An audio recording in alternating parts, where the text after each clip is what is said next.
This story took place in a world called Yukai.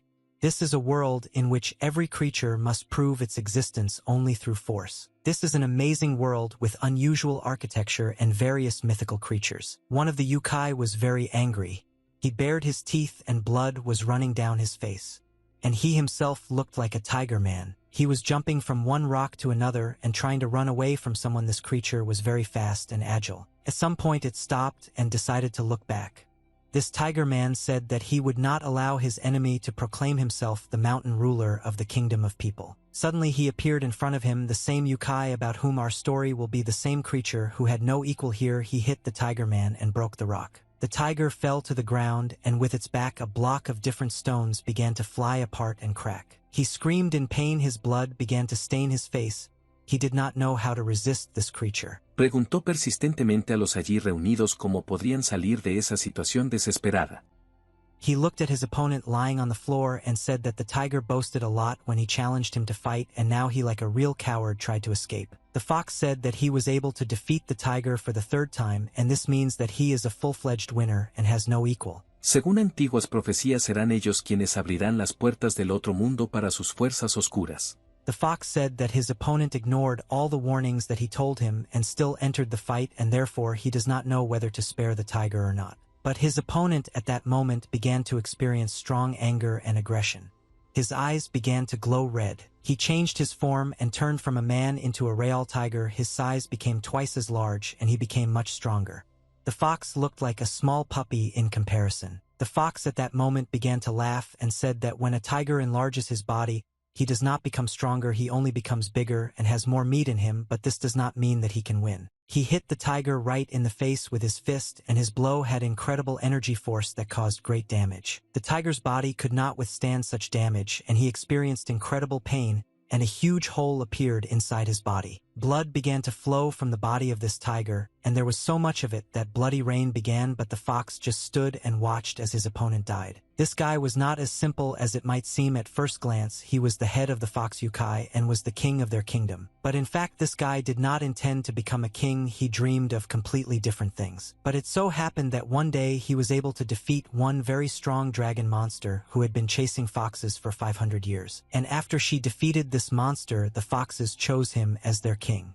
But the guy was very tired. He just wanted to sleep. He liked that after he became the king of the foxes, they constantly began to bother him with various questions and requests that he did not want to solve. On one of these days, a man came to him and demanded something from him, but the fox asked this man who he was. The man replied that he was a follower of the Dharma and a monk from the human kingdom. This man was very unhappy that yokai foxes caused a lot of harm to people and caused great damage to humanity, and he was very angry at the foxes. The assistant to our main character reported that this strange old man defeated as many as 12 foxes using his strange gestures, which he calls martial arts. The king asked what martial arts are. In those days, there was no border between the Yukai kingdom and humans, so Yukai often did not visit people and caused problems for them. The king was very tired of the constant problems in the kingdom and did not want to solve another problem with this monk, so he allowed him to find the fox that created problems for him and do whatever he wanted with her. Nak heard the answer of the king of these foxes and decided to listen to his words. He activated his combat ability and realized that the main fox that was causing him problems was the king. The fox at that moment understood that you couldn't just get away from this old man and would still have to fight him. The monk struck the ground with his staff and wanted to kill the fox with one blow, but he missed because the fox managed to jump away in time. Todos los presentes estaban extremadamente desconcertados por lo que estaba sucediendo, pero fue en ese momento tenso que algo cambió. The monk began to strike very quickly with his palms and constantly controlled his breathing. The king at this moment assumed that his movement was called martial arts, but the king managed to easily fight them off by blocking them with his tails. He looked at his tail and noticed that after these attacks he had lost a lot of hair from his tail. He understood that in the human world this monk was most likely a very strong warrior.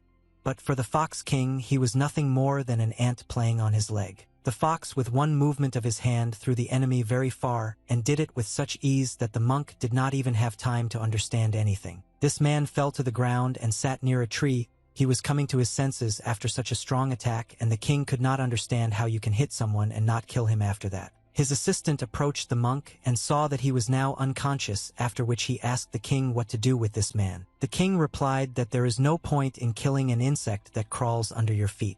After all, it does not interfere much but can only irritate you at times. This is how the king spared this monk and sent him to the kingdom of people, saving this man's life. But this man apparently went crazy because after 15 days he returned back and again gave the lab and gave the king of Yukai. This time he was not alone and brought with him a comrade named Jan Sambong. His comrade also made strange movements, most likely these were martial arts, and tried to attack the king using the energy of yin and yang. The Fox King fought off these two crazy people using only his 9 tails. He didn't even move during the fight. The king was thinking throughout the battle that if he let these people out of here alive again, then they would come back again and drag even more people here, and this cannot be allowed. He used his tails to wrap them around the monk's neck and strangle him. She began to choke 2 opponents at once, and this is the only way to end this disgrace. He didn't want to kill these 2 people, but it was the only way. Stop him and make sure they don't bother him anymore. After he killed them, he said that these guys should have retreated when they saw the strength of their opponent, but their choice was to fight, so they died in battle. He looked at the 2 lying corpses, and after that he decided to leave here, and he left the dead guys here. When he was leaving here, he suddenly heard a woman's voice shouting that someone had killed her older brother. He turned his head and decided to look carefully at the woman who had just said that her dead brother was lying here. The girl sat near the body of her deceased older brother and cried. She said that now she would have to survive alone, and she did not understand how she would do it. King, all my life I considered myself a cold-blooded Yukai who does not feel pity for his opponents, much less for the creatures of the human race, but when he saw a crying woman, something changed inside him. Pero Kim Jun-soo se dio cuenta de repente de que estaba en una cama de hospital. Una enfermera estaba cerca, aliviada de que su paciente finalmente hubiera recuperado el conocimiento. Her tears looked like chicken droppings, but nevertheless did not evoke negative emotions in him and the king of the foxes. He felt very sorry for this girl, and for some reason he wanted to feel sorry for her, but at the same time he understood that he was not guilty of anything because these guys themselves came here and no one forced them to fight. She sat in the cemetery all alone, and crows flew across the sky and looked at her as if she were prey who would soon die too. The fox became very interested in this girl. He decided to watch her, and a week has passed since her brother died.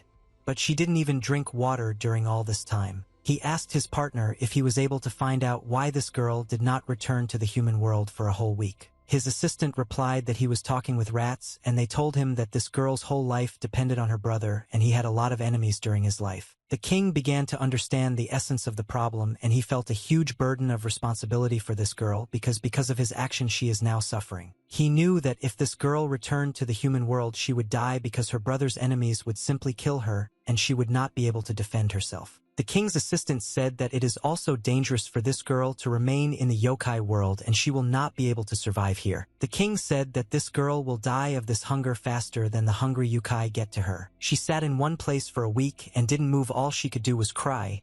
And suddenly the girl heard someone approaching her and turned her head. A plate of human food was placed in front of her. It was very tasty and smelled nice. It was prepared especially for this girl. The king put this food for her and said that she needed to eat well and live happily so that the soul of her older brother could calm down and move on to another world. She didn't understand how I reacted to this fox because he was the killer of her brother, but at the same time he was not indifferent to her fate. He thought that if this woman was going to suffer everywhere she went, why didn't she just stay here next to the king and live with him for the rest of her life? Fortunately, this girl was very smart.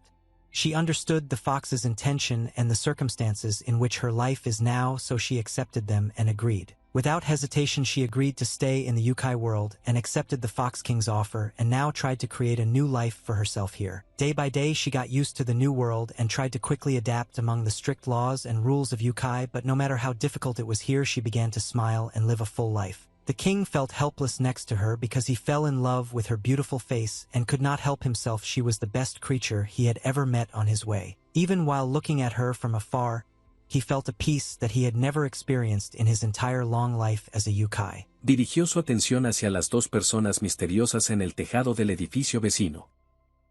This girl was hung from a pole and killed. She died a very terrible death and was tortured before she died. Sharp spears and thorns were sticking out of her body. Her blood flowed down the pillar, and when the king saw this, he was furious and was ready to destroy everyone who did this. The black fox fell to his knees in front of the king and began to cry.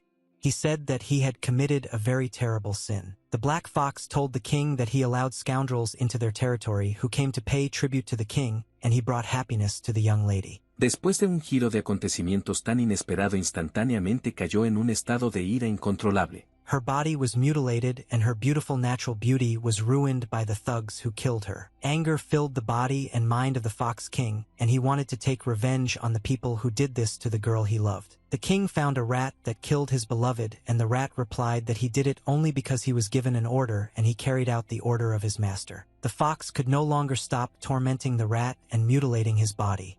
He wanted to make this creature suffer. Uno de sus compañeros de clase reprobó sus exámenes, pero aún así fue a estudiar al extranjero gracias a sus padres y ahora publicaba fotos con una hermosa chica. The king caught up with this wolf, otherwise he would break his bones and make him suffer, but then he still killed him. He went to a big pig who was also involved in the murder of his beloved girl, but the pig said that the fox should not protect a human girl, and this is against the rules of yokai. The white fox did not want to hear anything from this scumbag, and dealt him his strongest blow, with which he destroyed a large pig and deprived him of his head. The white fox killed a huge number of creatures. He killed everyone who was even slightly involved in the death of his beloved girl.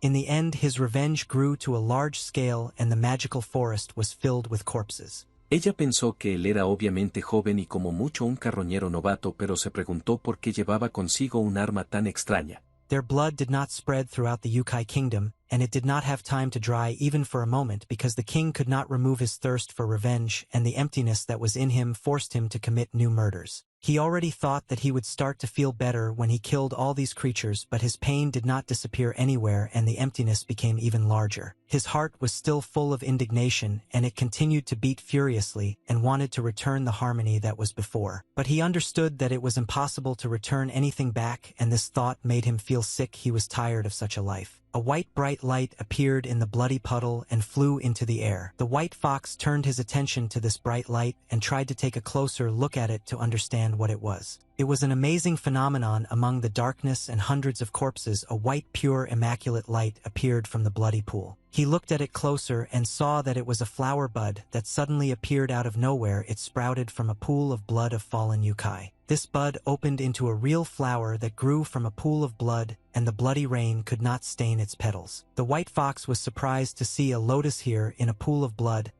He did not understand where this flower came from, but over time he realized that this was a childish trick that only heavenly creatures are capable of.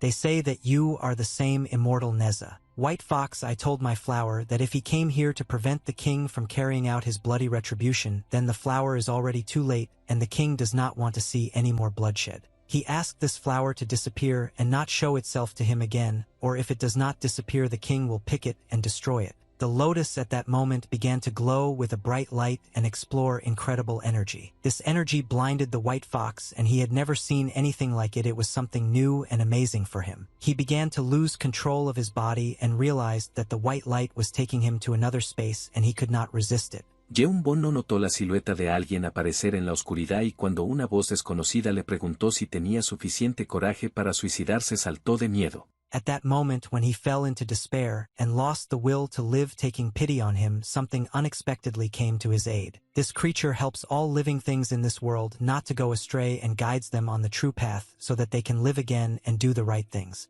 It was the Tathagata. God asked the white fox if he would like to renounce his identity forever and stop being a yokai, but in exchange for this he could become an ordinary person. Dijo que esos idiotas le resultaban increíblemente molestos y apareció un aviso para retirar un trozo de basura.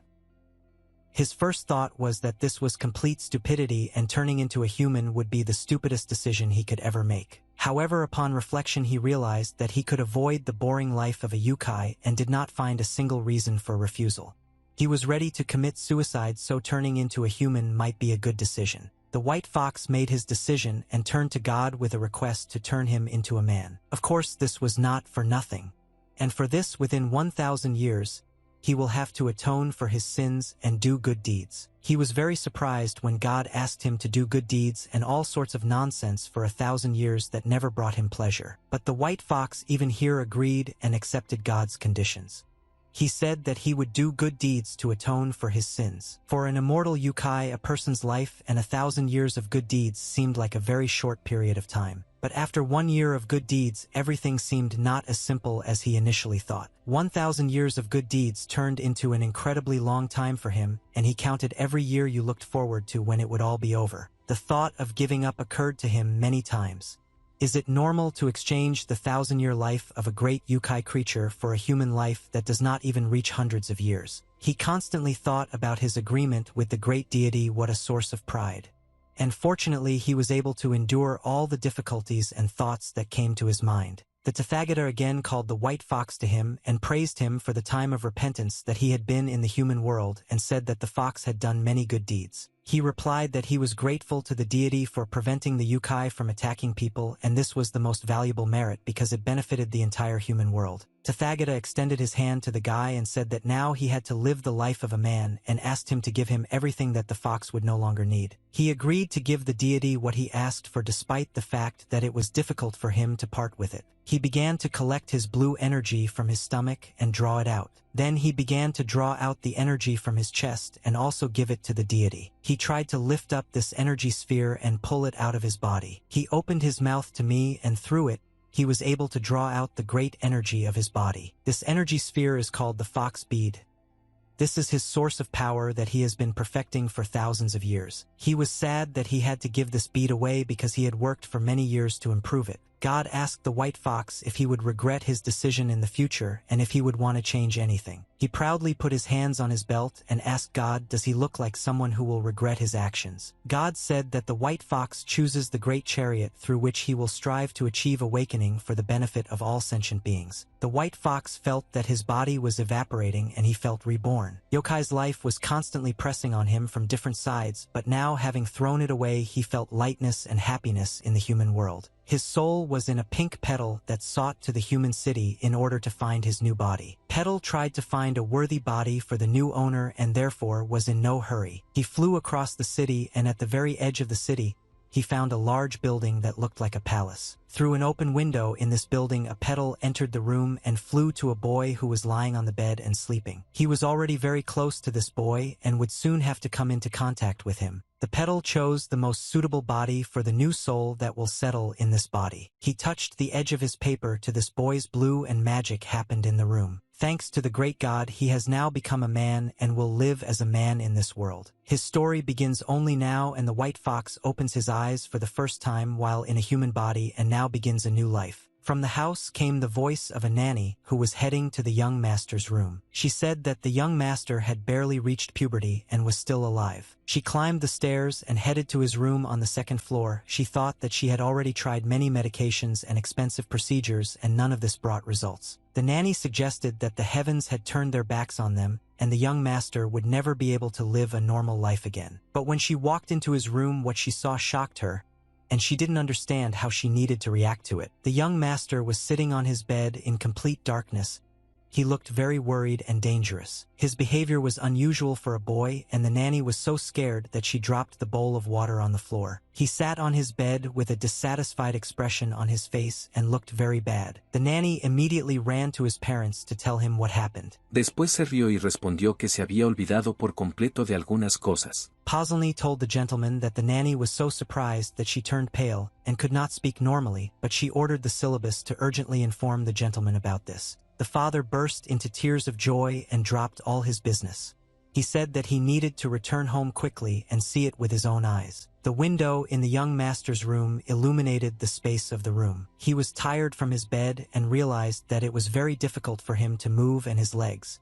It was as if they had forgotten how to walk correctly. The guy didn't understand what was happening. He just thought he heard a woman scream from the next room. He saw a mirror in his room and decided to come closer to it in order to see his reflection. When he looked in the mirror, what he saw there surprised him, and he didn't understand how to react to it. He was scared when he saw his new appearance in the reflection. He looked like a teenager and didn't understand what had happened to him. It was unusual for him to be in such a body, and he began to scream out of fear. His whack scream was heard by the whole house. He screamed so loudly that people's ears were blocked, and he asked why he looked like that. He thought that when he was transferred to a new body he would be a child or an infant, but for some reason he looked like a teenager and did not understand how this happened. His head began to hurt very badly, and he felt that memories from a past life were loading in his head. He remembered everything that happened to him in this body before he moved into it, and all these memories made his head hurt very much. He couldn't understand what kind of pictures were flashing before his eyes. New memories constantly appeared in his head, and he didn't know what to do with them. When the last memories loaded into his head, he realized that this was the memories of the owner of this body, and he felt a little better. He was in the body of the eldest son of the lord of a huge trading alliance called the Supreme Coalition, and his name is Yunho.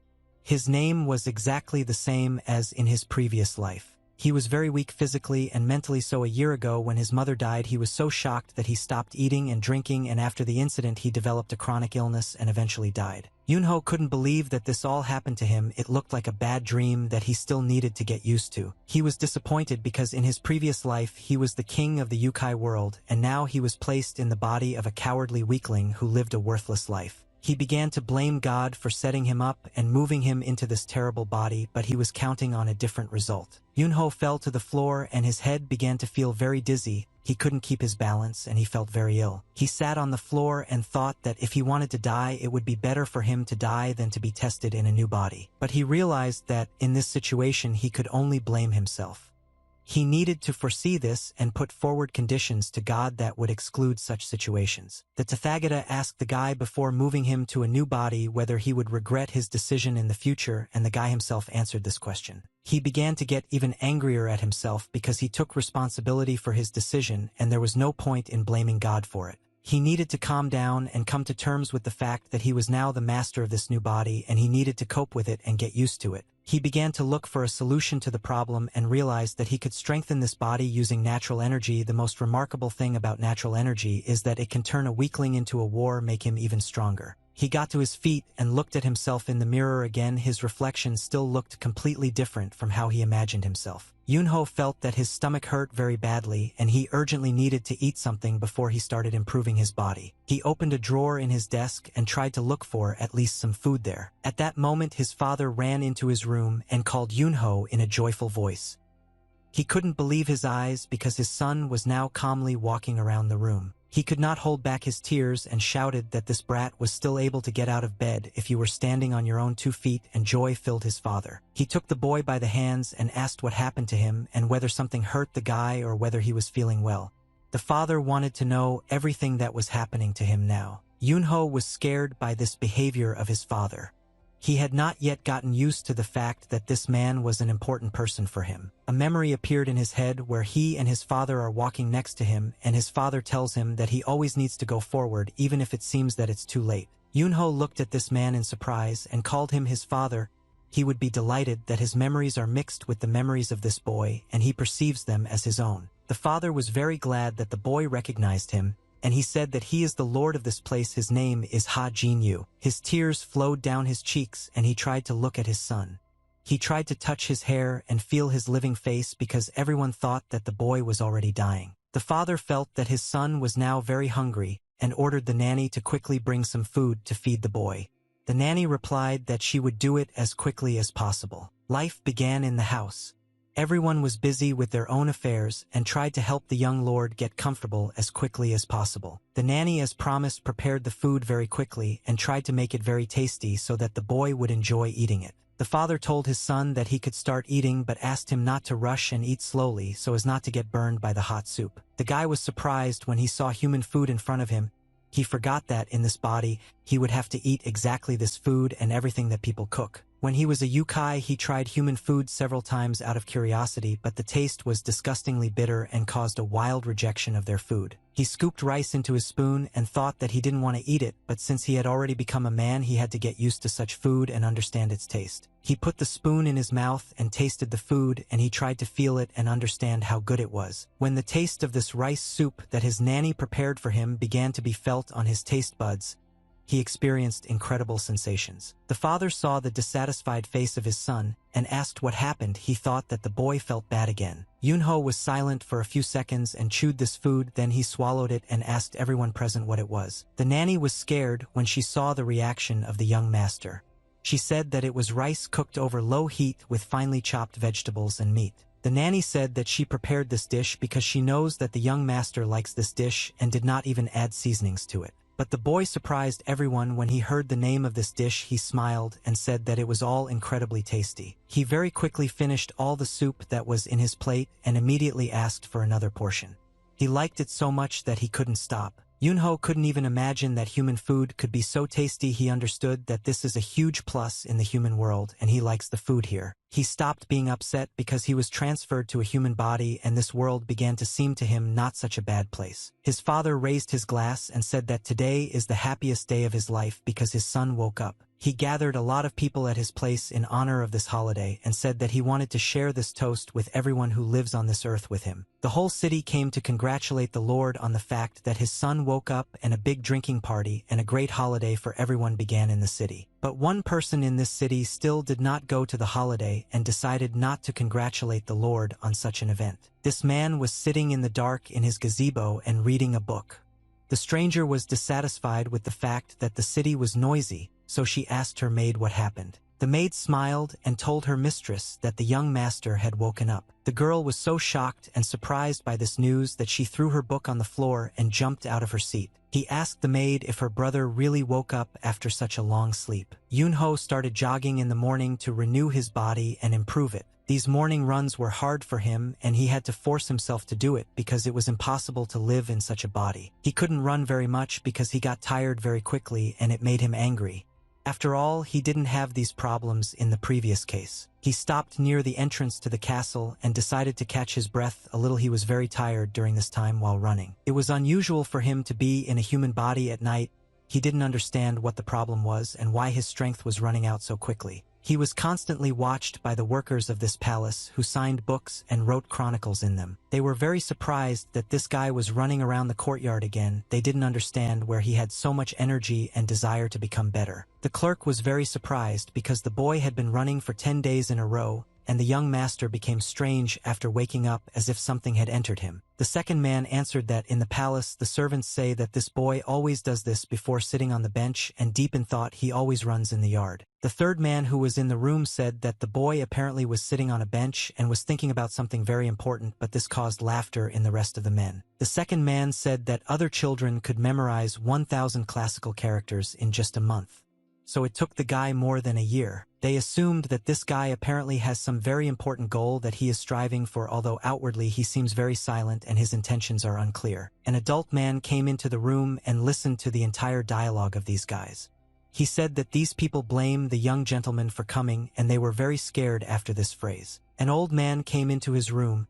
He looked like a lord and was busy with the internal affairs of the palace. He said that you can't discuss the young gentleman behind his back. At least he asked these men to watch their language when they discuss those people who pay them. They began to feel guilty and did not know how to now apologize to the vice lord and buy up their guilt vitamins, said a lot of unnecessary things. The gentleman left the room and decided to see what was happening on the street now and follow the boy. He watched this guy constantly running around the courtyard around the palace. He was pleased by the thought that this boy did not give up and was constantly overcoming obstacles and striving to become better. Yoon-ho finished his run and decided to start the next exercises.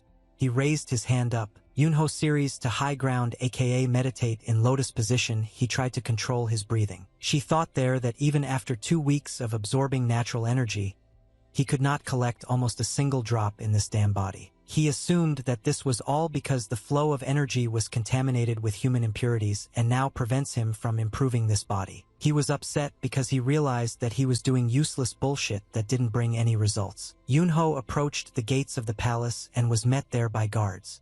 They said that the Lord ordered not to let the young master out of the courtyard until he recovered, but the guy replied that he was fine. They told him that they still wouldn't be able to release him, and he thought that if he were now in the body of a fox he would immediately kill them. Yoon-ho could not improve his body and internal energy, but nevertheless he felt a weak flow inside him. He said that he had no choice but to concentrate more on this flow and try to strengthen it. Yoon-ho closed his eyes and tried to focus all his attention on meditation and improving the internal flow of energy. But suddenly he felt a strange energy next to him and realized that he was not alone here and therefore decided to open his eyes. A girl stood in front of him. It was his younger sister, and she asked her older brother what he was doing now. Yoon-ho was not ready for the fact that this girl would interfere with him and distract his attention. He remembered that his father did not tell his sister about what happened, because he was afraid that she would bother him. And the sister was very sensitive to the illness of her older brother, and was happy when she found out that everything was fine with him. He remembered that his younger sister's name is Somi. Somi younger sister who loves him. When he woke up she burst into his arms and cried a lot. Since then the girl always comes to visit her brother when she has time. It is also one of the reasons that prevent a guy from absorbing natural energy and developing. Somi took out a package containing fruit and invited her brother to eat together. Yunho had not yet tasted people's food.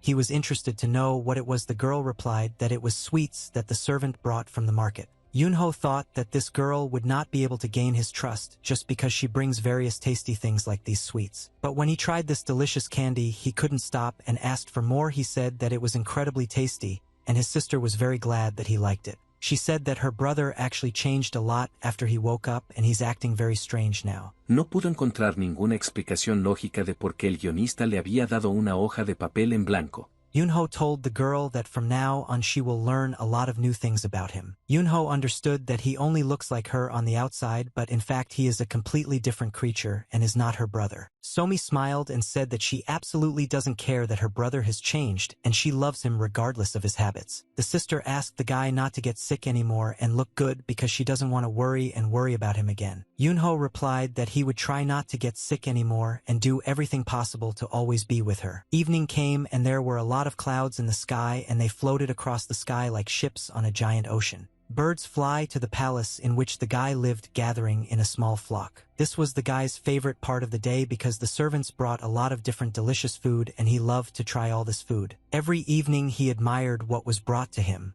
A magnificent dinner uniting land, sea, and air. Here there were products that could be collected everywhere. Después de unas horas las fuerzas del joven conde lo abandonaron por completo. Había caminado muchos kilómetros y apenas podía mantenerse en pie. He said that he would eat all this food until the last dish and he would do this in memory of all these victims. Somi smiled and felt happy every time she saw her older brother smiling and acting like a healthy, normal person. The father went up to his children and sat down at the table with them and said that they both came too early, but the sister replied that they were in no hurry for dinner. Father said that if they were so hungry that they came early for the evening dinner, then they could start eating right away. Yunho was so hungry that he tried to stuff a whole fish into his mouth. He didn't understand how to eat it correctly and tried to stuff it all into himself. Yunho thought that eating like an ordinary person is a special pleasure, because when he was a yokai he could not eat for 1,000 years. Somi watched her brother and tried to stop him. She didn't understand how best to explain to him that he shouldn't behave like that at the table. But the father stopped his daughter and said that everything is fine and let the guy eat as he wants because he needs to restore his strength. Night fell and stars appeared in the sky and shone very brightly. The father was sitting with his son on the evening veranda and drinking tea. He noticed that his son had become much stronger in recent days. Yunho replied that there is still a long road to recovery, but for now this result is more than enough. The father looked at his child and felt incredible joy that everything was fine with him now and his illness was over. He told his son that he can behave very arrogantly, but still he wants to ask him what the guy is going to do with his studies because he missed school for a whole year. He asked the boy if he wanted to return to the academy and continue his studies. Yunho didn't understand what his father was talking about now and what academy he was trying to tell him about because for him it all sounded very strange and incomprehensible. At that moment the father said that on the other hand he wants the boy to live as he wishes and does not force him to go there now, but when it becomes easier for the guy it would be nice if he went there. Yunho asked where the academy is and whether it extends beyond the courtyard of this palace. Father Yu is very surprised by this question and answered his son that this academy is located in a completely different place and it is outside the palace. Yunho smiled when he heard that this academy was located in a different place. It was a good chance to get out of here and go explore the rest of the world. Yunho replied that she was going to the academy of tomorrow and wanted to get there as soon as possible. The father would be surprised by his son's decision. Yunho said that he wants to go to this academy as quickly as possible and will be happy to leave the palace grounds. He was very happy with such decisions of his son and said that the boy had grown up just like his father and his heart, which understood his father's, will remain the same. La niña supuso que lo más probable era que esto ocurriera por culpa de su tío y que se estaba tomando todo demasiado en serio, aunque esto solo podía ser lo mejor. He was still very inexperienced in the human world and mistakenly thought that the tea could be drunk straight to the bottom. But it was his mistake and he immediately spat out the hot tea, and the father tried to stop the boy and explain to him that he shouldn't do that. Divine prophecy says that the contribution of Confucius and Mengtzu is enormous, but throughout your life you discover these postulates for yourself. Yunho stood near the palace gates with his father, and his father sent him to the academy. He told the boy to be careful, and the guy replied that everything would be fine. Yunho thought that you can still learn what they teach at the academy because rich families pay poor teachers to teach their children. This is all the guy knew about the academy from Yunho's memories. He saw the central gates of the palace opening in front of him and thought that the academy was just an excuse to go out into the outside world. Sus enemigos le preguntan desconcertados de dónde sacaba tanta confianza en sus habilidades. He felt that natural energy was accumulating in his body at an incredible speed. This feeling allowed him to feel that his formerly heavy body was becoming lighter and gaining strength to go further. He felt that now he had a huge amount of energy. He decided to test his strength in practice and understand what he was capable of. Yunho began to run forward as quickly as possible in order to understand what his speed was now. He played up as high as possible in order to deliver a leaf from a tree with his hand, and the height of his jump was incredibly high. He reached with his hand to a leaf that was hanging on a tree branch and tore it off. Yunho was very happy that he had so much energy and his strength increased several times. He walked forward in search of the academy and danced with happiness because the natural energy inside his body was incredibly huge. It was a clear day and white clouds floated across the sky, changing their shapes. In his father's office there was a vice lord, and the main lord was talking about how the young master himself went to the academy. He said that he could not believe that his son went to study at his own request at the academy, although he recently went after an illness. The Lord said that it was very difficult for him to believe it. It all looks like some kind of made-up story. The Vice Lord smiled and said that people often return to their old lives in the face of death and become better people. The Vice Lord folded his hands and said that given the young master's abilities, he was confident that the boy would become a great man and succeed as a true lord. The father thought about whether the boy would be able to continue his work in the future and take his position. The Lord told the Vice Lord that this guy was his favorite son, but now his intuition tells him that he is not suitable for the role of heir. The Vice Lord replied that it is too early to make decisions and we need to wait a little longer before answering this question. The Lord was sure that the guy was not ready yet and wanted to argue his point. But suddenly a servant came into their room and addressed the Lord. This servant interrupted their dialogue. A servant dressed in green clothes stood at the door and informed the Lord that the young master had returned home. The father ran out into the street and saw his son there.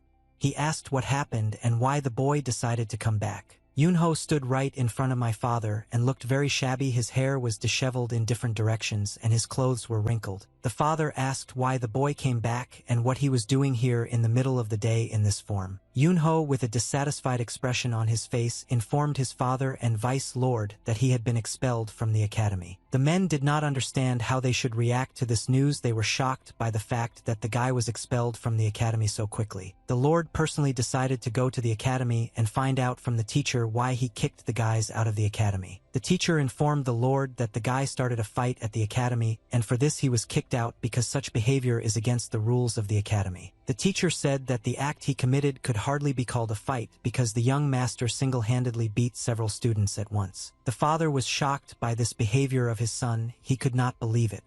After all, the boy had only recently acquired the strength to walk and run. When the teacher heard this, he made a surprised expression on his face because, judging by the fact that the guy here started such a fight, he clearly knows how to walk and run well. The teacher asked his father if his son had ever studied martial arts because during a fight he was very fast and dexterous and mastered various techniques. Yunho made a dissatisfied expression on his face because this teacher understood absolutely nothing about martial arts, and what he calls fast and speed of movement is called chi energy. The father turned his head to his son and asked if this teacher was telling the truth. Yunho replied that this teacher speaks the absolute truth and there are no lies in his words. Yunho crossed his arms over his chest and replied that those guys surrounded him and began to mock him as soon as he entered the academy. They thought that after his illness the boy would not be able to fight back. Yunho said that he endured all the insults and did nothing until they insulted his father and late mother. The boy said that this is not the first time this has happened and they have been mocking him for a long time. Yunho said that the teacher is aware of all these events and knows what really happened and why the guy had to start this fight. He asked why the teacher knew that these guys were bullying Yunho, but nevertheless he ignored everyone's actions and reacted only when the guy beat up all these guys. The teacher was confused. He realized that this boy had brought him to light and now he was in a difficult situation. The Lord was very disappointed in the behavior of the teacher when he heard this whole story from his son, and he wanted to hear an explanation from this teacher. But the man could not answer anything. His excuse only lowered his head and was upset because he had acted so stupidly and unfairly towards the boy. The Lord began to laugh very loudly and could not stop laughing. He was surprised that the teacher thought that expelling all the hooligans from the academy could reduce the income of the institution. He made a decision that would do the least harm. The Lord said that he did not understand the logic of this teacher, and yet the boy was still expelled from the academy. It was the only academy in the area. Yunho replied that he no longer needed this academy, and that he would be able to cope and develop without it because it would not bring him any benefit anyway. Yunho suddenly stopped in front of his father, bowed to him, and apologized for all the problems he caused him. After this gesture, the guy turned around and left because he could no longer be here and discuss this worthless topic. The Lord asked the Vice Lord what his deputy thought about all this and how he should approach it. He said that the boy had a reason for fighting and he defeated 7 opponents alone, and this is a very good result. The boy went into the distance and they watched him. They could not believe that this guy had such incredible abilities, and after waking up he became much stronger. The father didn't know how to react to all the events that were happening to his son now, but he was still happy for him. The guard who guards the entrance doors to the palace saw that the boy was approaching him again. Yunho again wanted to leave the palace, but in front of him stood a guard who did not let him through. The head of the guard said that now the boy can come and go whenever he wants anyway. In the morning he already did so. Yunho went into the forest closer to the water. He wanted to feel nature next to him and fill his body with new energy. He sat on a big rock near the water meditating, trying to gather all his concentration on the internal flow that flowed through his entire body. Yunho radiated an incredible aura from his body that could be seen from afar. He ran through the fields and tried to develop his speed to the limit. In the evening light, it looked like a shadow rushing through fields and forests. The boy's speed increased every day. He became stronger and faster. His body strengthened, and he gradually came to the result that he wanted to achieve. Yunho was able to run on rocks that were at 90 degrees, and still it didn't stop him. It was just another obstacle. He pushed off with his foot from the ledges that were on these rocks, and his speed was enough for him to climb to the top of this rock without hands. He accelerated so much when he tried to climb this rock that at the edge of the rock he took a leap and jumped over it. Yunho decided to stop at the top of one of the searches and take a break. He breathed fresh air into his lungs while standing on the top of the mountain. Thus he felt alive and worthy of this life. He felt that his legs were no longer trembling and his breathing was not faltering.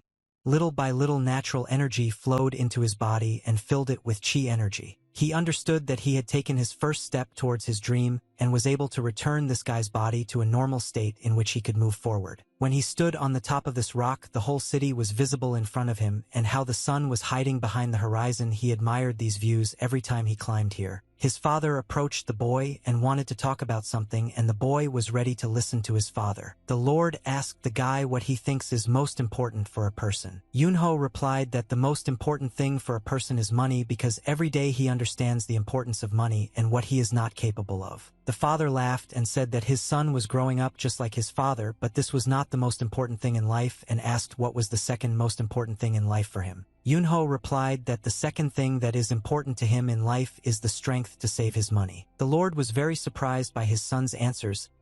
He couldn't believe that this guy actually thinks like that at that age. The father thought about his words and said that he had the strength to save money. This is a very good answer. Se dio cuenta de que algo estaba empezando a afectarle, pero no podía entender exactamente qué.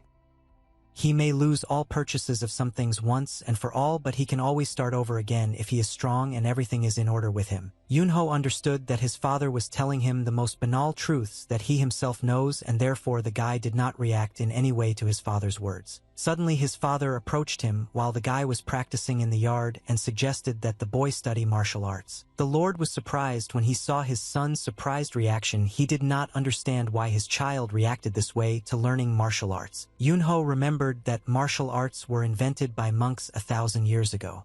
It would be fun to study the same martial arts that he once mastered. But then the guy smiled and thought that learning these martial arts could be a lot of fun. He answered the father that he would start studying without any problems and wanted to start it immediately because he was already impatient to do it. The father was happy when his son responded positively to studying martial arts and said that first they need to study dantian. Yunho asked his father what this word means and how this dantian could be useful to him. The Lord went with the Vice Lord and his son to the training ground and said that martial arts use chi energy, and the place where it is stored is called dantian. He grabbed his belt with his hands and said that in martial arts it is very important to create your own personal dantian. Yunho remembered herself in those days when he was a white fox, and this thing that his father tells him about reminds him of the fox bead that he gave to God. Yunho asked his father, can you take the dantian out of your body whenever you want, or is it impossible to take it out of your body? The Vice Lord heard the boy's funny question and replied that he would never be able to remove the dantian from his body after creating it. He thought about the fact that this dantian was different from the fox beads and nevertheless theoretically understood how the dantian worked. The Lord and Vice Lord began to roll up their sleeves and prepare to begin their training. They asked the young master to sit on the ground and cross his legs. The father asked the boy to close his eyes and do everything exactly as he told him. The boy nodded his head and said that he would do everything as his father said. The Lord told the boy not to answer him with words anymore. Yunho told father out loud that he understood him. The Lord hit the guy on the nose with his finger and reminded him that he should not answer him. The Lord looked at the boy and said that first he needs to open the block channels that flow inside his body. To do this, the guy needed to take a deep breath and then exhale and control his breathing. He had to focus all his attention on this breathing. An old man was riding through the city with a long gray beard on his head, a hat that covered his face, and he was riding on a donkey. This old man was very unhappy and did not show his face to others. He just continued to drive. His donkey moved very slowly and the old man was in no hurry. Drops of blood began to drip onto the marble tiles, and the father began to scream that something had happened to Yunho. He held the boy in his arms and blood was flowing from his mouth. He hit him on the cheeks and asked him not to lose consciousness. The Lord lost self-control and began to shout at the Vice Lord to call the doctor, but the Vice Lord had already called the doctor and said that he would be there any minute. The doctor approached the boy and took his hand. He tried the pulse with his fingers and tried to understand what was happening to the child. The father told the doctor that the boy's body was suddenly seized with heat and he lost consciousness after he vomited blood, and they could not understand what went wrong because everything was right. The doctor scratched his black beard thoughtfully and looked at the boy carefully. He said that everything was fine with the child and that he had no significant problems. The doctor replied that the situation is very strange because the boy is in excellent condition and this situation looks very strange. The father asked the doctor to repeat once again what he had just said because he could not believe that it was true. The doctor looked at the boy and replied that he had seen similar cases before and it was just a negative reaction. When too much energy accumulates in the body and there is nowhere for it to splash out, so it causes a person to lose consciousness and spit out blood. The Lord said that this is some kind of madness. It cannot be that the boy has such a large excess of energy because he has never studied any energy gathering techniques and he would not have been able to study them without dantian. The doctor replied that everything is not as complicated as it seems because natural energy can be obtained without dantians, but the problem is that then the energy accumulates in the meridians and not in the dantians. The doctor noticed that this boy had a lot of energy and something needed to be done with it. He saw that the blocked meridians had successfully opened. Yunho even managed to open the meridians that are located next to his heart. And this is a very difficult process that is not accessible to everyone. Lord Singer Lord were shocked when the doctor told them that the boy was able to open the meridians near his heart because there are a lot of them there. The doctor smiled and suggested that the Lord and Vice Lord of Miami check the boy's open meridians because this could be done in a fairly simple way. The Lord decided to touch the meridians with his hand in order to see it with his own eyes and check. He thought that the opening of the heart meridians meant that he had reached a peak and the energy inside the body was too great. He touched the boy's chest with his fingers and felt a very strange sensation because what the doctor said was actually true. He didn't understand how his boy managed to independently open the meridians near his heart and pump his body so much. He was able to independently open all closed meridians without dantian and fill his body with a huge amount of natural energy. The Lord said in a surprised voice that all the chi energy that he had collected throughout his life was equal to only 1 year. But he didn't understand how this was possible if he had been bedridden for a year and had never studied energy collection techniques or heard anything about martial arts. How did he manage to accumulate energy so efficiently to open all the meridians? A man came to the training area. It was an old man, and in his low old voice, he said that he came here to see the young master escape from the clutches of death. This old man was standing near the gate that led into the training area. His face couldn't be seen because of his big hat, but you could see his long gray beard and smile.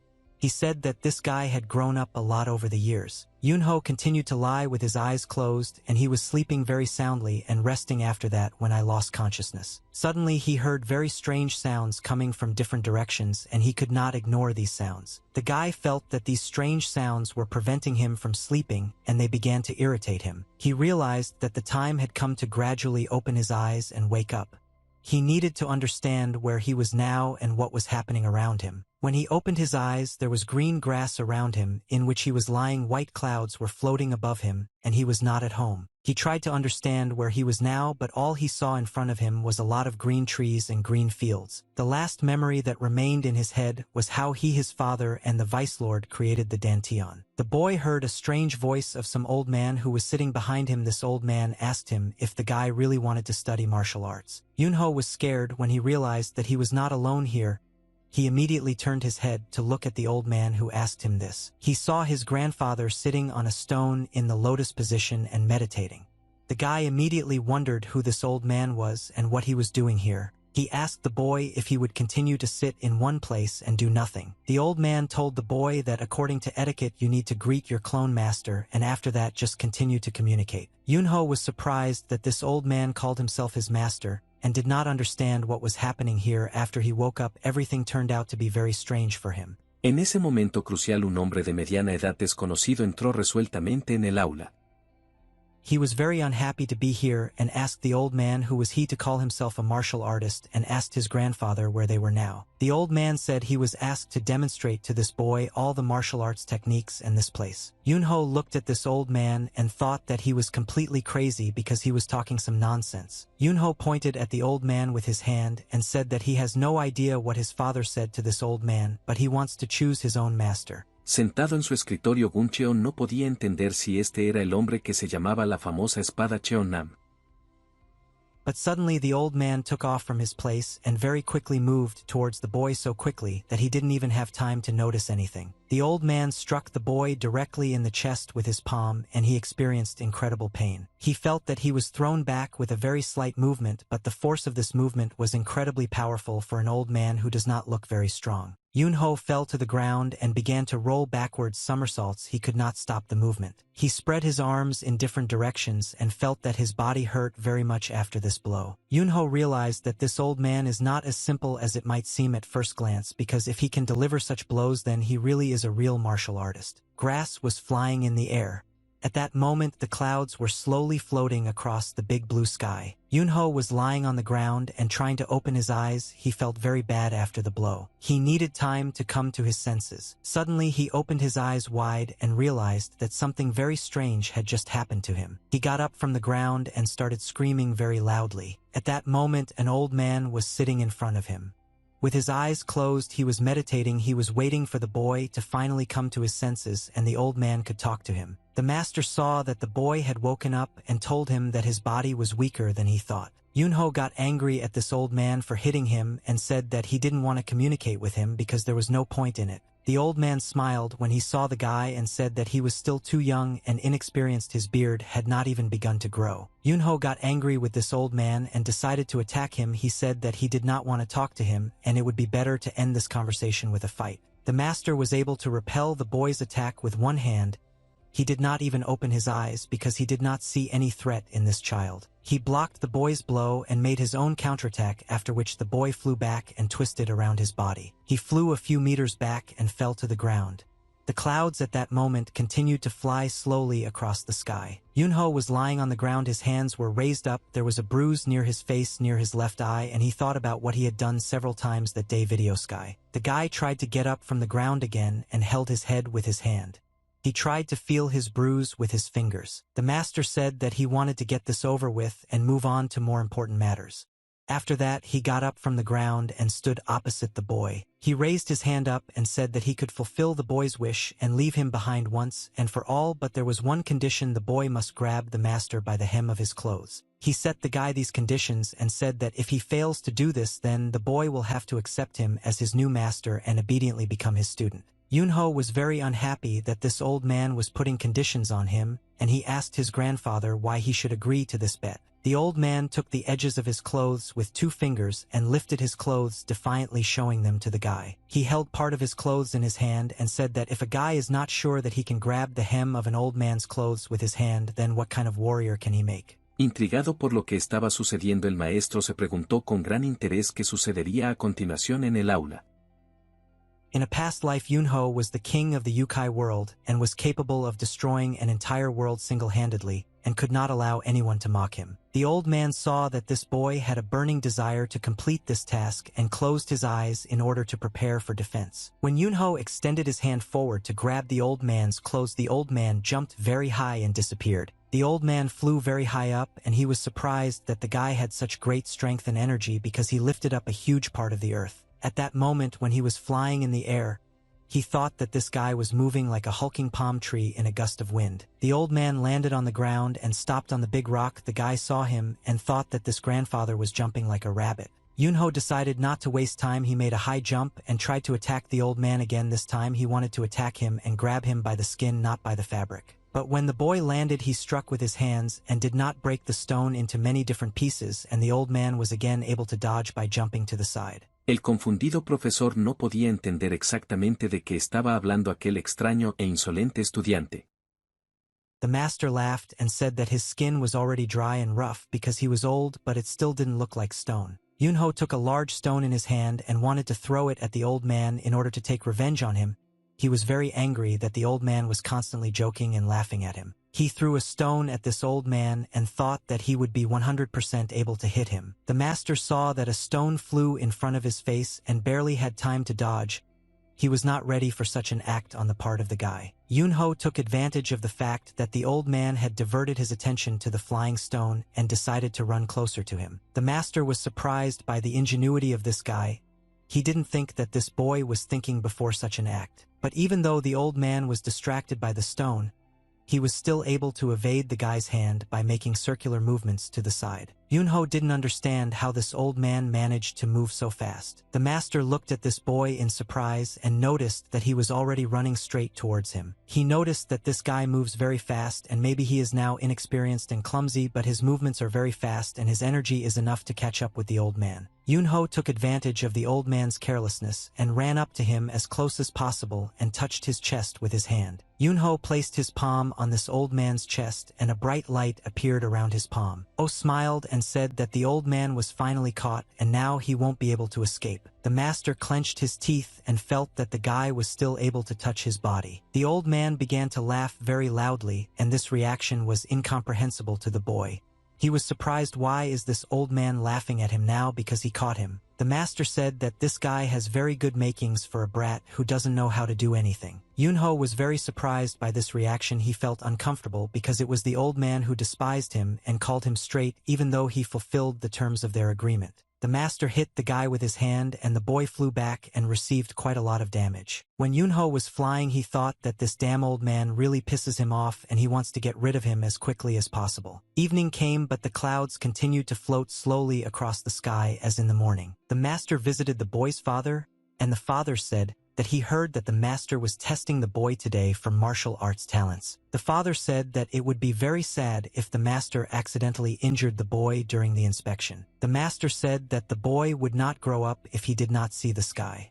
The father at that moment looked at the old man in great surprise and asked what he meant. The master smiled and looked at the father of this boy. He said that the guy was very impatient and rude, but the most important thing was that he was absolutely untrained. The father looked at the old man in great surprise, and the master replied that his son had an innate talent for martial arts. He said that even his younger brother, who was called a martial arts genius, was not as talented at that age as Yunho. The father was speechless at that moment, but then he pulled himself together and said that the master's younger brother is the current head of the Namgun family and the leader of the Murim Alliance. He said that his name is rightfully included in the list of the 24 strongest warriors, and he is called the strongest in Murim, the king of the sword Namgungjin. He said that the master was probably joking when he said that because his son cannot be such a strong warrior, and the old man replied that he could not say it out loud and we understand everything. The father was very surprised when he learned that his son was such a good candidate for martial arts students. The master said that he might be considered just a greedy old man who wants to make money from this family, but that's not the case at all. He said that it was the first time he had seen such a strong student and that he really wanted to turn the boy into a strong martial artist and introduce him to the world. The father replied that he had no reason to refuse if the master personally wanted to train him. The old man began to laugh and said that however there was one problem that he could not solve. He started laughing and said that the boy managed to grab the master by the hem of his clothes and he won the bet. Yunho was sitting in his room on the bed and thinking about something. He was very tired and angry. There was a big bruise on his face after being hit by this old man, and he was angry at the old man for what happened to him today. He didn't understand why the old man hit him at the moment when the boy managed to grab his clothes. The father escorted the master out of the palace and said that it was already midnight, so he asked the master to think about the situation again. But for now it was time for him to go and rest. The old man replied that the man's word imposed this and he could not do anything about it. He said that he and the master had known each other for a long time and therefore asked him to think again and do him a favor. They suddenly stopped in place and the old man saw that Yunho was standing in front of them, about whom they had not just been talking. The father looked at the boy in surprise and did not understand why he was here now. Yunho stood right in front of them and silently looked into the eyes of the old man. His face was swollen and bruised. The father asked his son what he would do here at this time and why is he not in his room now. Yunho said that he needed to talk to the old man about important things and he wanted to discuss it now. He asked the master why the boy's attacks did not work on the old man no matter how hard he tried. Yunho said that he wanted to learn this skill and asked the old man to teach him everything he knew. Suddenly for everyone the guy fell to his knees and obediently sat down opposite the old man. He had to step over his pride and forget about his principles and his past life in order to learn new knowledge in martial arts. He lowered his head and called the old man his new master. At that moment the old man looked at the boy and closed his eyes to think for a few seconds. Yunho put his head down and waited for consent from the master. He wanted to be taken on as a student, but the master replied that now he does not want to teach this boy, and Yunho was very surprised and angry at the old man's answer. Yunho recalled a dialogue with his uncle in which his uncle told him about a great martial artist from the Namgung family. His name was Yong Nama. Yunho asked his uncle who this man was because he had never heard anything about him. Uncle said that this is a great martial artist who has no equal in this world. He said that this man does not have such a loud reputation because he left his family for the sake of sightseeing, which is his hobby, but his insight is better than others, and he is still an unsurpassed martial artist who took a place in the list of the 24 strongest warriors along with his younger brother Namgun-jin, leader of the alliance. The uncle tried to explain to the boy that this is the best martial arts teacher, and he has no equal, and the boy thought about it. He said that it was a great honor for the bull boy to be a student. Yunho remembered that he is the person who appeared before the Tathagata without any courtesy. So this is the part for the old man, that the boy is his disciple. Yunho thought that he didn't like bowing to this old man because it was too much of an honor for him. He understood that all the creatures from the Yukai world would start laughing at him if they found out about this. But he understood that he was now in the wrong situation to worry about it. The boy nevertheless came to terms with the given reality in which he was located and bowed to the master, all only because he wanted to become stronger and was ready to step over his pride for this. 2 years have already passed since their training, and it was winter outside then. The entire forest was covered with snow and it was very cold outside. White snow lay on the branches and tree, but suddenly the tree felt a strong vibration and snow fell from the branch. Loud sounds of swords being struck were heard in the forest.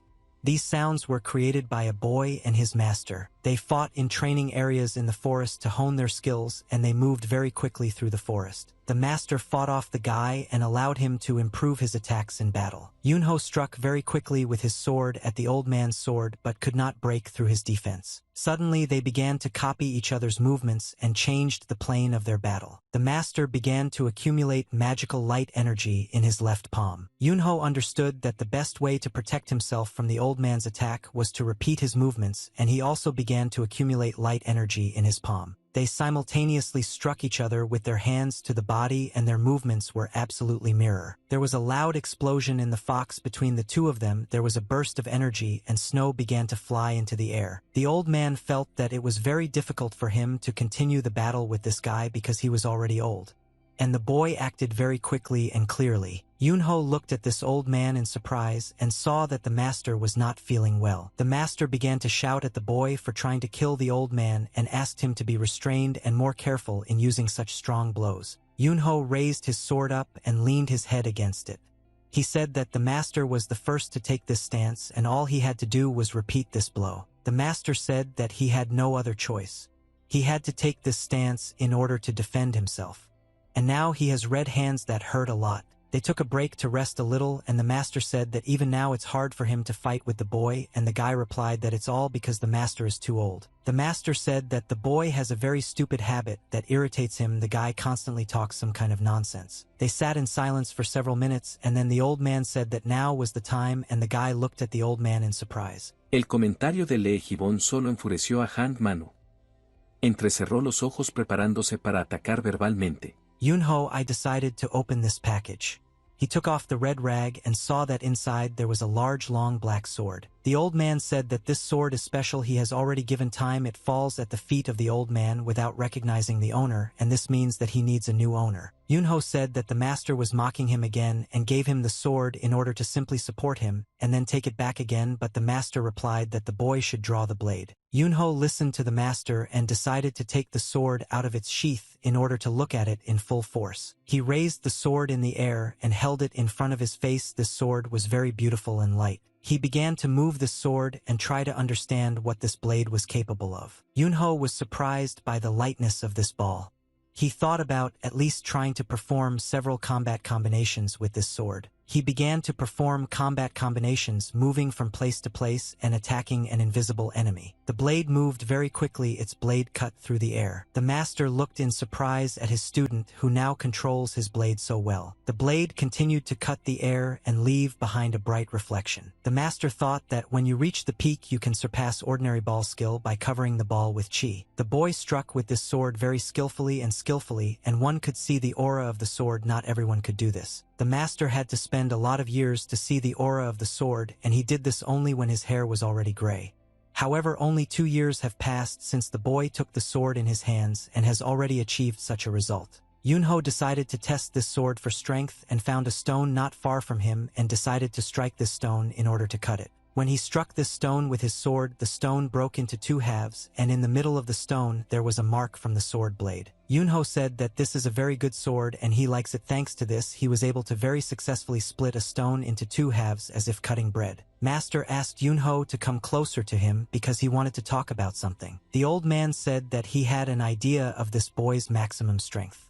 And the guy asked how strong he is. The master said that the boy practiced the world's best sword technique of the Namgong family and completely mastered them, even the strongest technique in his family, which is called Imperial Sword Skill. He said that the boy should now have enough strength to defeat the elders of the great Murim factions. Yunho turned his head to the side and pretended as if this information was absolutely not interesting to him and began to move on. The master looked at the boy in surprise and said that he did not look happy after learning this, but then he said that for the first time he saw such a strong warrior and genius in martial arts as Yunho. Yunho answered the old man that he did not want to become stronger. It was in this way that the master looked at the guy in surprise. Yunho looked at the old man and said that he did not want the influence of technology to hold him back and tie his hands, but the master did not understand what the boy was talking about and asked him to explain his thought to him. The guy said that the sword skill of the Namgyon family is the best in the world, and this is undoubtedly why he became so strong. He raised his hand up and looked at her and then said that however he believed that these techniques would actually be better than they are, and now he feels that they are holding back his true skill and strength. The master asked the guy how is it even possible that this great technique, which is the strongest in the world, could restrain his skill. He asked the boy how this is even possible and is there even more power in him than it might seem. Yunho understood that it would be very stupid to explain his feelings to the master and decided to show it in practice.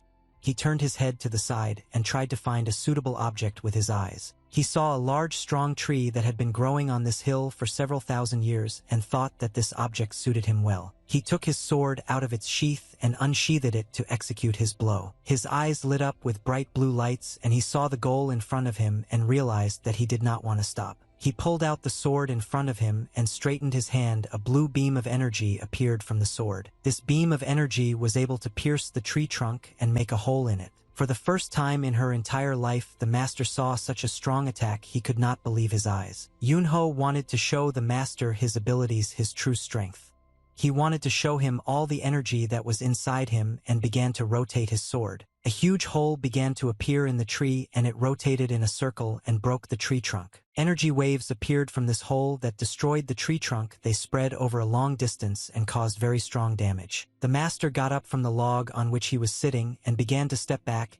He did not understand what was happening because he had never seen anything like this before. Yunho began to feel that he was finally throwing out the energy that was filling his body and wanted to throw out even more energy. He struck with his sword and there was a very large explosion in front of him and nothing was visible because everything in front of him was white. The force of the explosion that the boy made was incredible. It was impossible to curb. It could destroy anything. This explosion broke everything that was within its radius, and its radius occupied a very large space. Snow began to fall from the sky. This is the same snow that just rose from the ground and began to fall to the ground again. Yunho sheathed his sword and finally finished his attack. He got into a fighting stance which signifies the end of the attack and the end of the glitch and watched the damage he just did. Yunho looked at the huge hole in the ground that he only managed to make with just one outburst of his energy, and the old man would be horrified by what just happened here. He thought that his sword aura was excellent.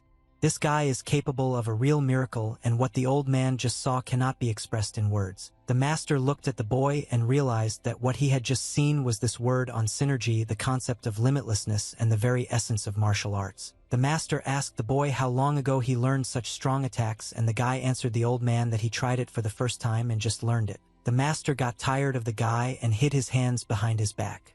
He said that he was sure that the boy had surpassed his teacher. But he couldn't even imagine that the difference between them was so great. Yunho said that finally the master knows this and he doesn't need to prove anything anymore, and the old man called the guy an arrogant child. The master said that if the boy started doing this technique only now, it means he has not completed it yet, and the guy did not answer that everything is exactly as the master says. The teacher said that he wanted to see this guy's technique in full force and see how far he could go. The master said that he would help the boy achieve incredible results because his extensive knowledge accumulated while he traveled the world and saw different martial arts would be useful to Yunho. Kim Jun-soo pensó en las palabras sobre la inversión instintiva por un momento y decidió que en cierto sentido realmente era acertado. Yunho said that he would feel very embarrassed if there was no meaningful training from the old man, and the master said that someday he would kill this child. The master understood that he could only give this boy the knowledge that he had and told him that the beginning of martial arts was laid by a follower of the Dharma. Also involved in the development of martial arts were the Buddhist master Sambong and the first heavenly demon. Yunho listened carefully to everything that this master was telling him, and the names that he had just named were very familiar to him, but he could not understand how he knew these names. Then the guy remembered that a man named Sambong was the same person who came to him in a past life. Now he finally managed to remember this man. He came to him along with his idiotic monk and accepted the yin and yang technique. But suddenly he remembered the very girl he once loved, remembered her silhouette and that wonderful moment when she was with him. He opened his eyes very wide and froze in that moment. He could not think about anything else. Her image froze before his eyes. He remembered her beautiful face and her beautiful eyes. He remembered her smell and felt a strange feeling of melancholy. He felt very sad that he remembered her. After all, he had only recently managed to forget her.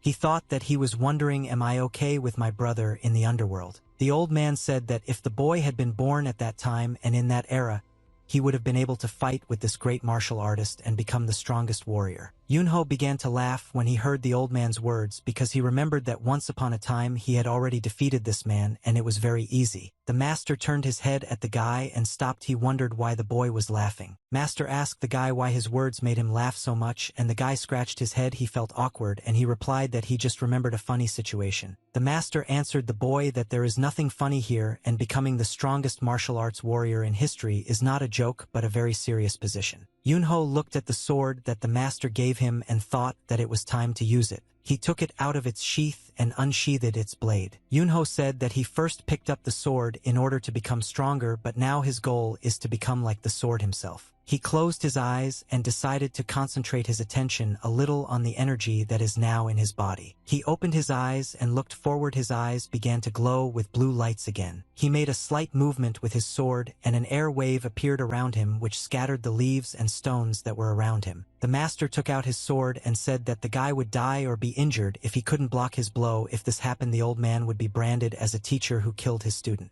He asked his student if he was ready to fight and try his hand at fighting against a real opponent. Yunho looked at his teacher and nodded his head in agreement and showed that he was ready to fight. The master used his chi energy and his eyes began to glow white.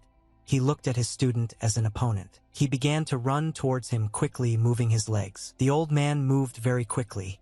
Even though he was already very old, his movements were still fast. He was heading to meet the guy and understood that now he would have to use the experience of his entire life that he had accumulated for so long in order to fight the boy. He made a high jump and wanted to strike with his sword, into which he was going to put all the strength that he had and all the experience that he had gained throughout his life. Yunho stood and obediently waited for the smaller one to get close enough to block this blow. He was very calm and did not worry about the fact that he might die. He knew that he would feel the right moment to repel this blow. At the right moment, he raised his sword up and blocked even the master, and the master's sword began to break into small fragments. The old man had never seen anything like this in his life. This guy was able to block the blow so well that the sword that had served him for many years broke against this guy's defense. Yunho used a huge amount of energy to block his master's blow, and a large bright flash appeared between them. This flash was so strong that it could be seen several kilometers away, and the master jumped over his student and flew behind him. The flash disappeared and the master fell to the ground, and the guy remained standing motionless. Yunho sheathed his sword and calmly finished his defensive combination. After he splashed out such a large amount of energy around them, the air became very cold, and when the guy exhaled, steam appeared from his mouth. The old man began to laugh, but it was not a joyful laugh, it was a laugh of surprise. He held in his right hand a broken sword of which practically nothing remained and realized that his unity of the sword and his chi energy were destroyed. He looked at this sword and realized that the greatest enlightenment that he had comprehended all his life turned out to be useless. He asked the boy how many strikes he had already made with his sword, and the guy replied that he had just made 1,000 strikes. The master, in a sad voice, informed the boy that he had just completed his technique and had now mastered it completely. Yunho agreed with his master and said that this technique still has no name and said that it needs to be called something. The old man stood on the edge of the cliff and said that the arrogance of this sword is limitless and soars to the skies. He said that this technique can be called trampling the sky, because even the sky begins to tremble with fear when it sees this technique. He said that the sword that is in the guy's hands should be called the sword that crushes the skies. Yunho was very surprised when he heard that his sword had this name. He raised his head up and looked at the sky. He thought that he had an artifact. This was his sword that could crush the great sky itself. The old man decided to ask the boy if they had chosen a too pretentious name for his sword. After all, he only shares his thoughts with him. But Yunho was pleased with this name, and from his face one could understand that it was impossible to even come up with a better name for his sword. Yunho thought about the fact that after 5 years of training with the master, he created and completed the strongest sword technique of all time, called the sky-crushing sword. The master stood in front of him and called the guy crazy. The sun was shining brightly in the sky, and it was very warm because summer had come. The city was located in a valley and hid between high mountains. Yunho walked along the courtyard that was located in their palace and tried to warm up in order to wake up. The boy went into his father's office and said that he had finally arrived, but the father scolded him and said that he overslept. The guy scratched his head and said that he overslept because he was looking through the master's teachings until late at night and studying. The father smiled and said that there was nothing wrong with this, and the guy came on time and asked to enter the academy and take his sister Somi with him. Yunho asked why he had to do this, because it was the duty of the vice lord, and his father replied that he asked for a few days off to visit his sick mother. Yunho said that in this case his father can send his servant and several guards, because after the guy has eaten he wants to do training, but his father told him that Yunho is the strongest and most reliable person in the Supreme Coalition.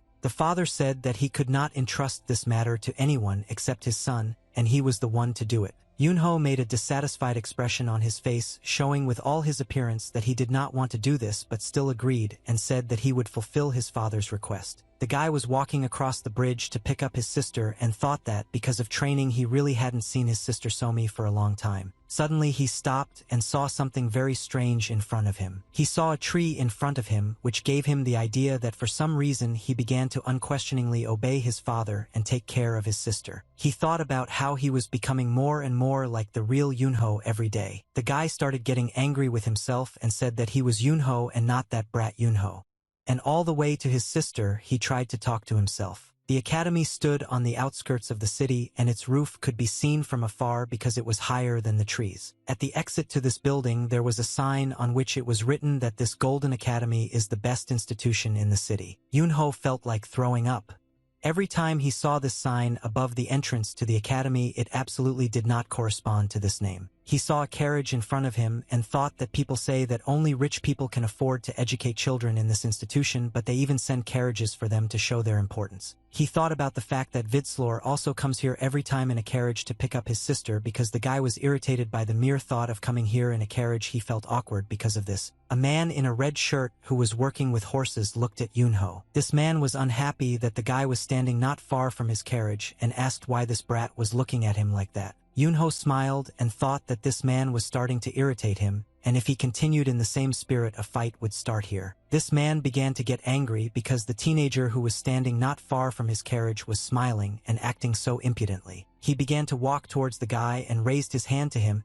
He said that this guy was running into him and now he would beat him like the owner of this carriage. Yunho immediately put his hand on his sword to defend himself against this abnormal man. This gentleman also grabbed his sword with his hand and said that he would now fight with this guy in order to teach him a lesson. Yunho decided to act wiser and showed him a gold badge because he knew that it would be easy for him to defeat this weakling too. The man saw the gold badge and immediately turned pale with fear.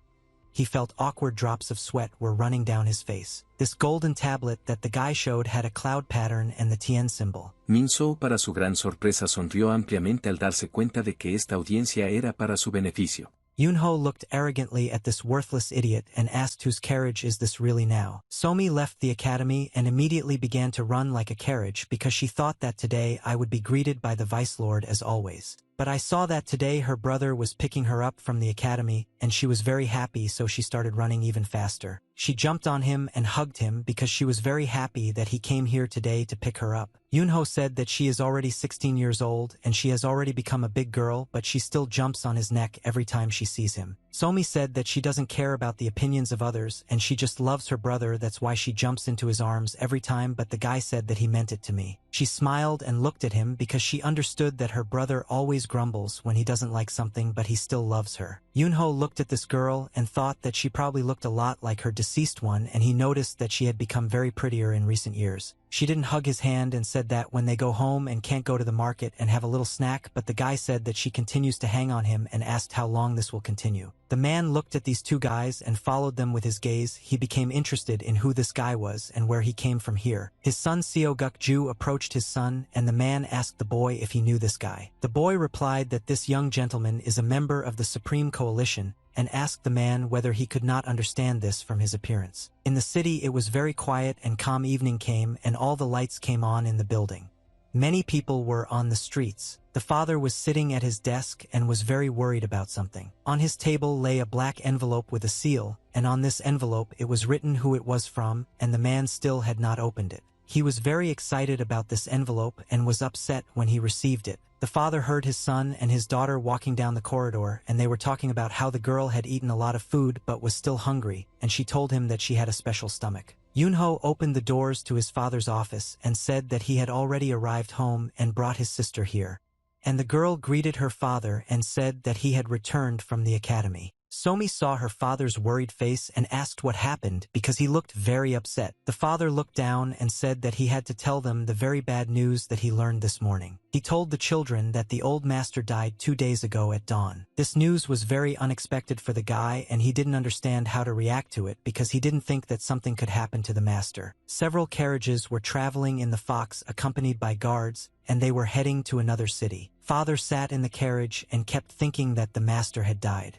He tried to come to terms with this thought. Somi was also very upset about this news because she knew that this master was a very close person to their family. Yunho pretended that he was absolutely not interested in this information, and in fact everything was completely different. The boy tried to remember the important moments that he had to go through with this person, and he replayed the memories in his memory. He remembered the moment that was associated with his master on that day. The master was riding on his oil, the boy was walking behind him and talking about how he just wanted to live the way he wanted. The master told his student that this is a very difficult but good path for the strongest, for those people who want to reach the peak of martial arts and become the best. The master said that you want to see with your own eyes how the guy will go his way, and he was wondering how much time he has left in this world to stay alive. Yunho, as always, tried to be sarcastic and joke, and said that the old man had very little left considering his appearance. The historian called him a parasite. He asked the boy not to shed too much blood, and if bloodshed could not be avoided, then reduce it as much as possible, because the boy's strength was very great and he had to learn to control it. Yunho said that the old man gives him too many rules and he wants to live according to his desires. The old man lowered his head down and said that in this world everything is very complicated and he doesn't know how long everything will go on as the guy wants. He hoped that such words as demon and blood could never attach to the name of this boy and would not desecrate his glory. The master said that the 5 years spent with this guy were very long and eventful, and he does not regret teaching such a unique student. Yunho remembered these moments and constantly replayed them in his head. He didn't like what the teacher told him, but he understood that these words were really correct. He thought that after death people go to the underworld, and this is more like the beginning than finally life. He said that he wanted to see him again and talk to him one last time. A motorcade of 2 carriages accompanied by guards traveled along a long ramp to another city in order to get to the funeral of an old man. In Lesnea, more often one could see many high gray roofs against the backdrop of one very large mountain. At the entrance to the palace there was a sign that said that the Namgung family lived here. On this day a lot of people from different cities came to say goodbye to the old man. They went to the palace and some met and communicated with each other for the first time in a long time. Near the entrance there was a group of people of 3 men. One of these men had a notebook in his hand in which the guests were written down. The rest of the people were simply surprised at the sight of 2 carriages approaching them. All the people who were already near the palace watched these carriages and tried to understand who came here and who was in these carriages. Suddenly a man from the crowd noticed a man who was riding in front of this carriage on horses and said that this was the great guardian of the Supreme Coalition. This man smiled and said that all the guards are elite martial artists. The second man answered him that they are stronger than the so-called first-class masters. The Supreme Guardian dismounted from his horse and greeted the man who met him. He said that he was the Supreme Guardian Cole Wu-yi and reported that Master Ha Jin had arrived here along with his children. Comenzó a regañar al líder por salir del trabajo tan temprano otra vez y luego miró su reloj y vio que ya eran las 6 de la tarde. He said that he was very honored that Ha Jinyu himself arrived here and his father greeted the head of Namgung. Yunho thought that the trade union is treated the same as the merchant family, and that's why they visit such a great family, but the head personally came out to meet his father, which means he's an important person. He realized that the head of this family behaves like the same teacher at the academy gets into trouble, and it seems to him that this idiot is afraid of the financial power of his father. Ha Jin said that he came here to honor the memory of the great teacher. The 2 guys who stood behind the head of the family were very surprised that their grandfather was a teacher for one of these strangers. The head said that his uncle would like their family to come here anyway. He introduced the head of this palace to his children.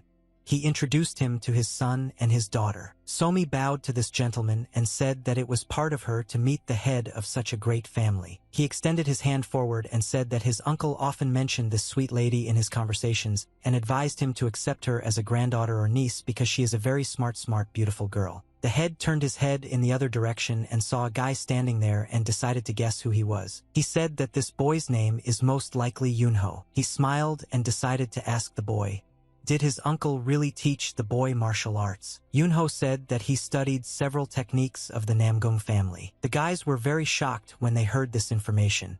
After all, they did not understand how it was possible that the family martial arts techniques were transferred to a stranger. The head raised his hand up and showed these guys gestures that it was better for them to shut up now and not say anything else. He told these guys to shut up and stop making a scene in front of such dear guests for them. He looked at the boy with a contemptuous look and realized that this guy could be very dangerous for them. Yunho looked at this man and he didn't like the feeling he had for the boy. The gentleman put his hands together and smiled. He apologized for the impudence of these guys and asked them to understand that they don't know etiquette well. They say, "I don't understand the situation." Hajin folded his hands and said that there was no need to apologize, but he only asked the master to teach his son martial arts so that he could defend himself, and said that he hoped that the Namgung family would forgive him for this selfish request. They began to walk forward, and the head of the family said that be that as it may, these people have come a long way, and he personally must show them everything that is here. Clouds floated across the sky and changed their shapes. The boy was walking through the forest and was constantly trying to sniff out something with his nose. He constantly changed the trajectory of his movements and tried to smell. He couldn't figure out where this strange smell was coming from. Then the guy was still able to pick up the scent and said that it was the smell of a real monster. He understood that the smell led to the city, which was located near the mountain. There was a painting hanging on the wall that depicted an old master. In front of the painting there was a golden vase, and in the center of the vase there was a red candle. It was a large room in which anyone could come to say goodbye to the master. Yunho went to the doors that led to this room and saw that the dead master was here. He saw the image of the master and he felt uncomfortable being here. He wanted to talk to the master and could not get used to the fact that he was already dead. Yunho went out into the yard with his sister, and the girl said that there are a lot of people here. Sister said that in addition to people from the 9 great clans and 5 famous families, there are even people from some sects here. Yunho asked his sister how she knew all this, and the girl said that she saw her father meeting many of them, but he didn't know that the girl was spying on him at that moment. Her action impressed the guy, and he thought that this girl was much better than she might seem at first glance. The father saw his children and said that he would accompany the head, so they can rest here for now and have something to eat. Yunho said that he wanted to walk a little in these territories, and told his sister that here she can take as much food as she wants and maybe she will finally satisfy her hunger. The man drank alcohol from a cup and put this cup on the table, thereby making a very loud sound. He was very dissatisfied with something and said that he had had enough. He didn't want to continue like this anymore. He was very indignant that this funeral was very sad and he didn't like it. The guy in brown clothes said that it would be much more fun if a beautiful woman sat next to them, and they all agreed that a beautiful woman could cheer them up. The man in red clothes turned his head to the right to look for some girl, and suddenly he saw her. Somi was at that moment at the next table and was wiping the table in order to sit down at it. She was very cheerful and happy and minded her own business. This man immediately liked her. He turned all his attention to her and said that now they will have a girl at the table. A girl's scream was heard in the yard. She didn't understand what was happening. The man took her hand and started holding her. She asked to let her go and said that she was in a lot of pain. He behaved very arrogantly and did not let go of the girl after that. She asked what was happening to him and why did he grab her. He thought that she was flirting with him like that and asked why she was so rude to him, because he just wanted this girl to sit next to them and share the grief for the dead old man. He said that she better not make them bad guys, they are actually very good. Somi felt that her hand hurt very much because this guy was squeezing her tightly, but she was afraid to scream and ask for help. Yunho was standing behind this guy at that moment.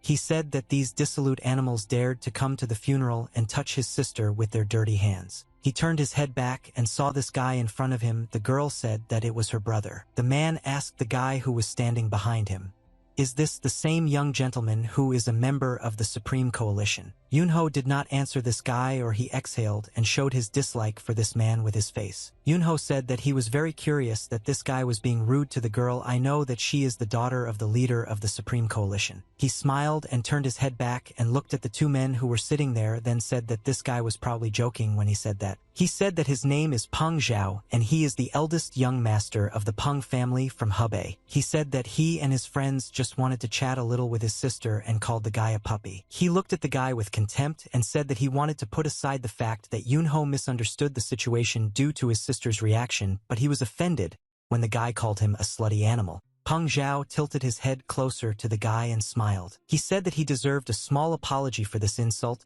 but Yunho continued to stand still. The guys who were sitting at this big guy's table started laughing and said that now the funniest part of the holiday would begin. Yunho smiled when he realized that this idiot now actually wants to run into conflict. He said that you idiot should apologize to his sister for your rude behavior and leave here in peace, or in a bad case he will make him feel awkward in front of all the guests present. Pan felt humiliated and insulted.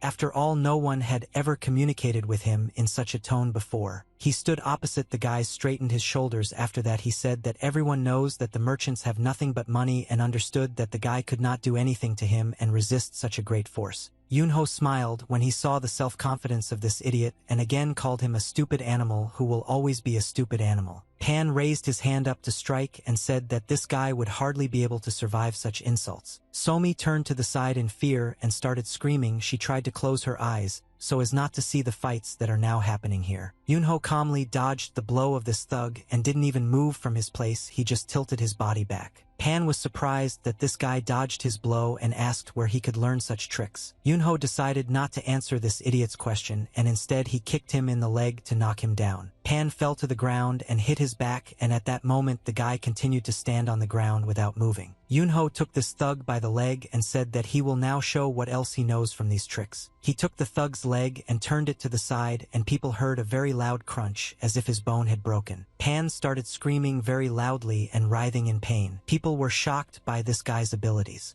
They said he was crazy because he broke this big guy's ankle. Somi was very surprised that her brother could fight so well. This thug's friends couldn't stay away when they saw that they had just offended their friend, and they started running to the guy to fight him. But Yunho was able to dodge all their attacks with just one jump, and all their attacks were meaningless. During the flight, he hit one of the guys with his heel right in the face. Then he kicked another guy with his other leg and broke his nose. The guy in brown clothes flew to the next table and broke it. The food of these people scattered in different directions, and his nose was bleeding. The second guy also flew to the side and fell to the ground. His nose was broken and he was bleeding. Pan tried to get up from the ground. He was shaking all over with anger and said that he would kill this idiot now. But Yunho stopped this thug by stepping on his face with his foot and hitting his forehead on the ground. Yunho said that this man called him a puppy, and this means that his father and leader of the Supreme Coalition is a dog. He said that he could happily kill this brat now, here and now, but the master asked him about very important requests. And if it weren't for his master's request, this idiot would no longer be alive here. Yunho stepped on this guy's head with his foot and he started screaming in pain. Admitió que solo había bajado la guardia brevemente, lo que provocó un giro de acontecimientos tan inesperado.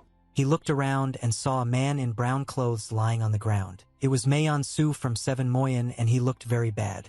His face was beaten and he was spitting blood. On the other side, Suk Ho Roll from the Huang family was lying, and his nose was broken and blood was running down his face. And in the center of this fight, Peng Zhao was lying on the ground, and this guy put his foot on his head. Somi stood aside and held her hand. She was very scared by the behavior of these thugs. Tears began to appear in her eyes and she felt insulted. The man began to understand what happened here, and he realized that these idiots dared to offend the daughter of the leader of the Supreme Coalition. Yunho said that he sees in this man's face that he doesn't need to explain the situation that happened here. He was in a very difficult situation and he urgently needed to take some measures to resolve this situation. He said that his name is Namgung Hyun, and he is the deputy head and responsible for enforcing the rules in the family, and asked to stop this guy's activities because they will then deal with this incident according to the rules of the family. Yunho said that judging by the way these guys openly pestered the daughter of the leader of the Supreme Coalition and insulted his son and himself at the master's funeral, this is all very strange. He asked this guy if he thought the Namgung family's rules were too lenient. Yunho said that he really hopes that the representatives of the law will not be soft on these thugs just because they are representatives of the 5 famous families. Yunho made this guy feel awkward and in a terrible situation. People at that moment were discussing this situation that happened in the courtyard of the palace, and they were trying to understand whether this young gentleman really is a member of the Supreme Coalition, and at that moment a man was sitting in the background and drinking tea. This man said that 3 masters known for their strength were defeated by 1 heir to the trade union.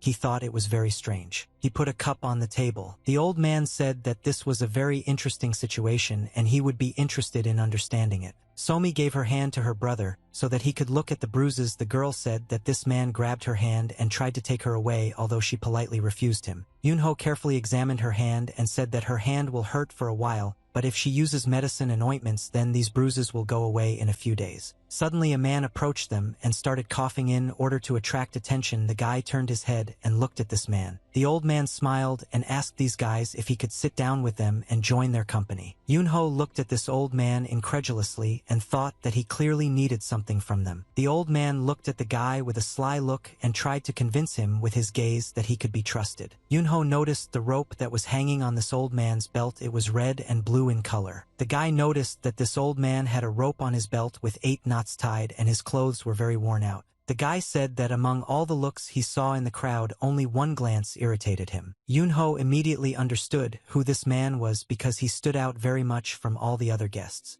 He said that this old man was the elder of the beggar sect. The old man started laughing and was delighted that this guy guessed who he was so quickly. They sat at the table and continued to talk. The old man said that his joke had gone too far. He introduced himself to these young people and said that his name was Chu Guanggu and he said that he earns his living by begging. Chu Guang began to ask the guy about how the deceased teacher taught this boy, but Yunho was distrustful of this man and asked what he wanted from them. Guanggu sometimes began to behave very strangely as if he were a crazy person, and the old man shouted that the guy could not hide the truth from him. He began to talk about how he lives alone, he has a good eye for talent, and he just saw Sumi in this boy as a great talent. He asked this guy if he would like to join the Murim Alliance. He said that with his help Yunho will be able to spread his wings behind his shoulders and do what he wants. Yunho thought about this proposal. After all, this old man now absolutely seriously wants to invite the guy to the best faction in Murim. The man at the next table saw the old man and he immediately recognized him. After all, he was an elder from the beggar sect. These guys who were sitting at the next table told Yunho that the guy had a good day today because those who interested the elder become great warriors in the Murim Alliance. Yeunbo les pidió a los chicos que dejaran de mirar alrededor y sugirió que se pusieran manos a la obra, razón por la cual fueron a su casa. He crossed his arms over his chest, took a closed pose, and said that he refuses this offer. Guanggu was shocked by such an answer. After all, before this guy, no one had ever refused him, and after all, this offer was unique and many people dream about it.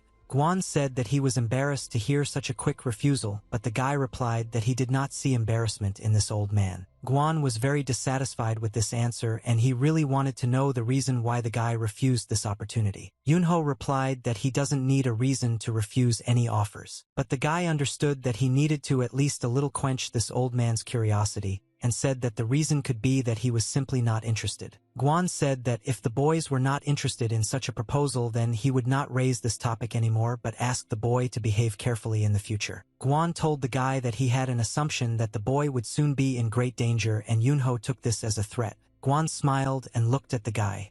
He understood that he had great power and connections, and the guy's answer really upset him. Barbarian King Peng Ji-yeol from the Peng family, who lives in Hebei, is one of the 24 strongest martial artists, and everyone knows that when he is angry he pushes his opponents to the extreme. And most of all in life, he values his son, whose ankle Yunho recently broke. Guan told the guy all this and asked him to remember these words because they couldn't help him in the future. The old man said that the head of the Peng family would not tolerate this and would take revenge in the Supreme Coalition for this act because his honor was insulted. Yunho finally understood who the father of this scumbag was, and now it became clear to him why he behaves so disgustingly in society. Guan asked the guy what he now thinks about this whole situation and whether he has changed his decision about joining the alliance. Guan said that he knows the feeling that the guy is experiencing now, and he knows that the boy does not want to get involved with such a crazy person, but he is able to ask the head of the peaceful alliance to resolve this situation for the sake of Yunho. Guan said that he would only do this if the guy showed interest in joining the Murim alliance. Somi began to worry at this moment and feel awkward. She was scared for her brother and wanted to ask him to make the right decision. Yunho answered this old man that because of his threats and conversations, his sister is now sitting scared and he doesn't like it.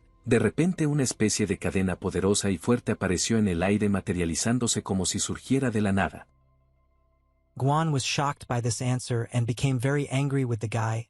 He did not understand why the boy behaved so arrogantly and allowed himself to communicate with him like that. He left their company and began to walk, but in the end he said that they would meet again. Somi asked her brother if this is normal for you to send this person away, but Yunho asked his sister not to worry about it. He said that nothing bad would happen and that his intimidation should not be trusted. Guan felt humiliated and insulted after his proposal was rejected by this brat. He thought that this child was behaving very arrogantly and impolitely towards the elder, and such behavior was unacceptable. He was surprised that the boy didn't even flinch when he heard that he was in danger. He clenched his teeth in anger and began to think that the new generation was behaving disgustingly. This guy had complete self-confidence and not a drop of bragging. It infuriated him that this man behaved perfectly, and the old man felt weak when he communicated with him. A large gray room near a high staircase stands 2 guards with spears. Torches hang on the walls, and in the center of the hall there are stone cubes with torches inside. A man in expensive yellow-orange clothes entered the dungeon, and a guard followed him. He approached the cell in which his nephew was sitting and said that he was very angry with the guy, and he warned him to think before he does something and not to open his mouth in private company. Es solo que el concepto de poder ha cambiado radicalmente junto con el desarrollo y la transformación del mundo moderno y sus valores.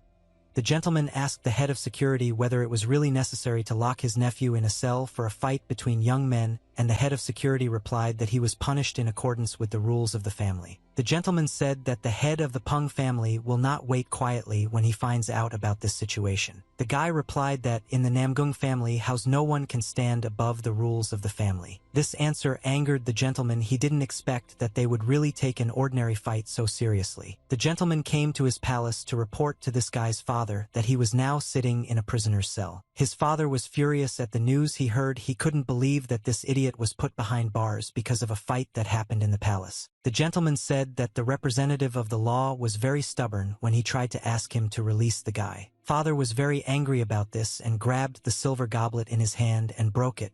He said that these idiots dared to target the young master of the Peng family. He called Peng Deju, and this man immediately came to the throne room and asked what the head of the family required of him. He ordered this man to go to the trade union and come back only when he broke both of this guy's legs for beating his son. They were shocked by such an order from the head of the family, who had just crippled the child of the leader of the Supreme Coalition. The gentleman tried to rectify the situation and explained in the family's mind that the Supreme Coalition has been cooperating with their family for many generations. If the situation worsens even more, then their cooperation will come to an end. He threw the silver glass on the floor and kicked it. He stood up from his throne and said that he would not calmly look at the situation in which his son was humiliated and locked behind bars. He said that if these weaklings are afraid to go and fight with this guy and defend the honor of this family, then the gentleman himself will go and break this guy's legs and arms and tear off his head. The man at that moment realized that his honor would be desecrated if he did not complete this task, so he sat on his knee and asked the gentleman to allow him to complete this task, and he was ready to go there. Mr. Peng looked at this guy with his angry eyes and thought about whether it is worth sending this guy there, or is it better to do everything himself. They walked along the corridors of the large palace and had a dialogue with each other. They went to the window, and the gentleman told this man that he did not know why the head cared so much about this child. He said that he would take responsibility for any consequences, so he asked the man to be careful. The man said that he would do it this evening. He would try to be very quiet and do everything so that no one would notice it and would not know that it was their doing. Night fell, and in the sky and only half of the moon was visible. Clouds floated across the sky and covered the stars. At night, the lights in the city begin to burn, and the city itself becomes like a den of fireflies. A girl approached Yunho and asked if he was the young master from the Supreme Coalition. This girl reported that the leader asked to give him a message. He said that the young master could go to the annex first because they would talk until late at night. Somi closed her eyes and said that everything happens for a very long time, and it's probably because they rarely get together. Yunho acted completely indifferent to this situation and said that he and his sister could already leave because he was full and tired of all these looks because of that elder of the beggar sect. The girl kindly offered her help and said that she could take them to the guest house and asked them to follow her. A man appeared on the roof of the house. He moved very quietly on the roof and moved unnoticed. The man dressed in black clothes so that he could not be seen at night. This made it easier for him to keep an eye on the guy. He watched them from the roof of the house and thought that he had to resolve the conflict that occurred between 2 children. He put a red mask on his face and said that nowadays it is very difficult to earn money for a living. Yunho looked at his sister and said that she should go into the house first and rest. Somi asked her brother where he decided to go at such a late time, and the guy answered her that he needed to take a little walk because he ate a lot. She laughed and said that she understood him because he had been eating non-stop all day, and it would be useful for him to have an evening walk. Somi asked her brother not to walk for a long time and not to linger because she was worried about him and didn't want something to happen to him. Yunho lowered his head down and began to walk along the street. He opened his eyes and they began to glow blue.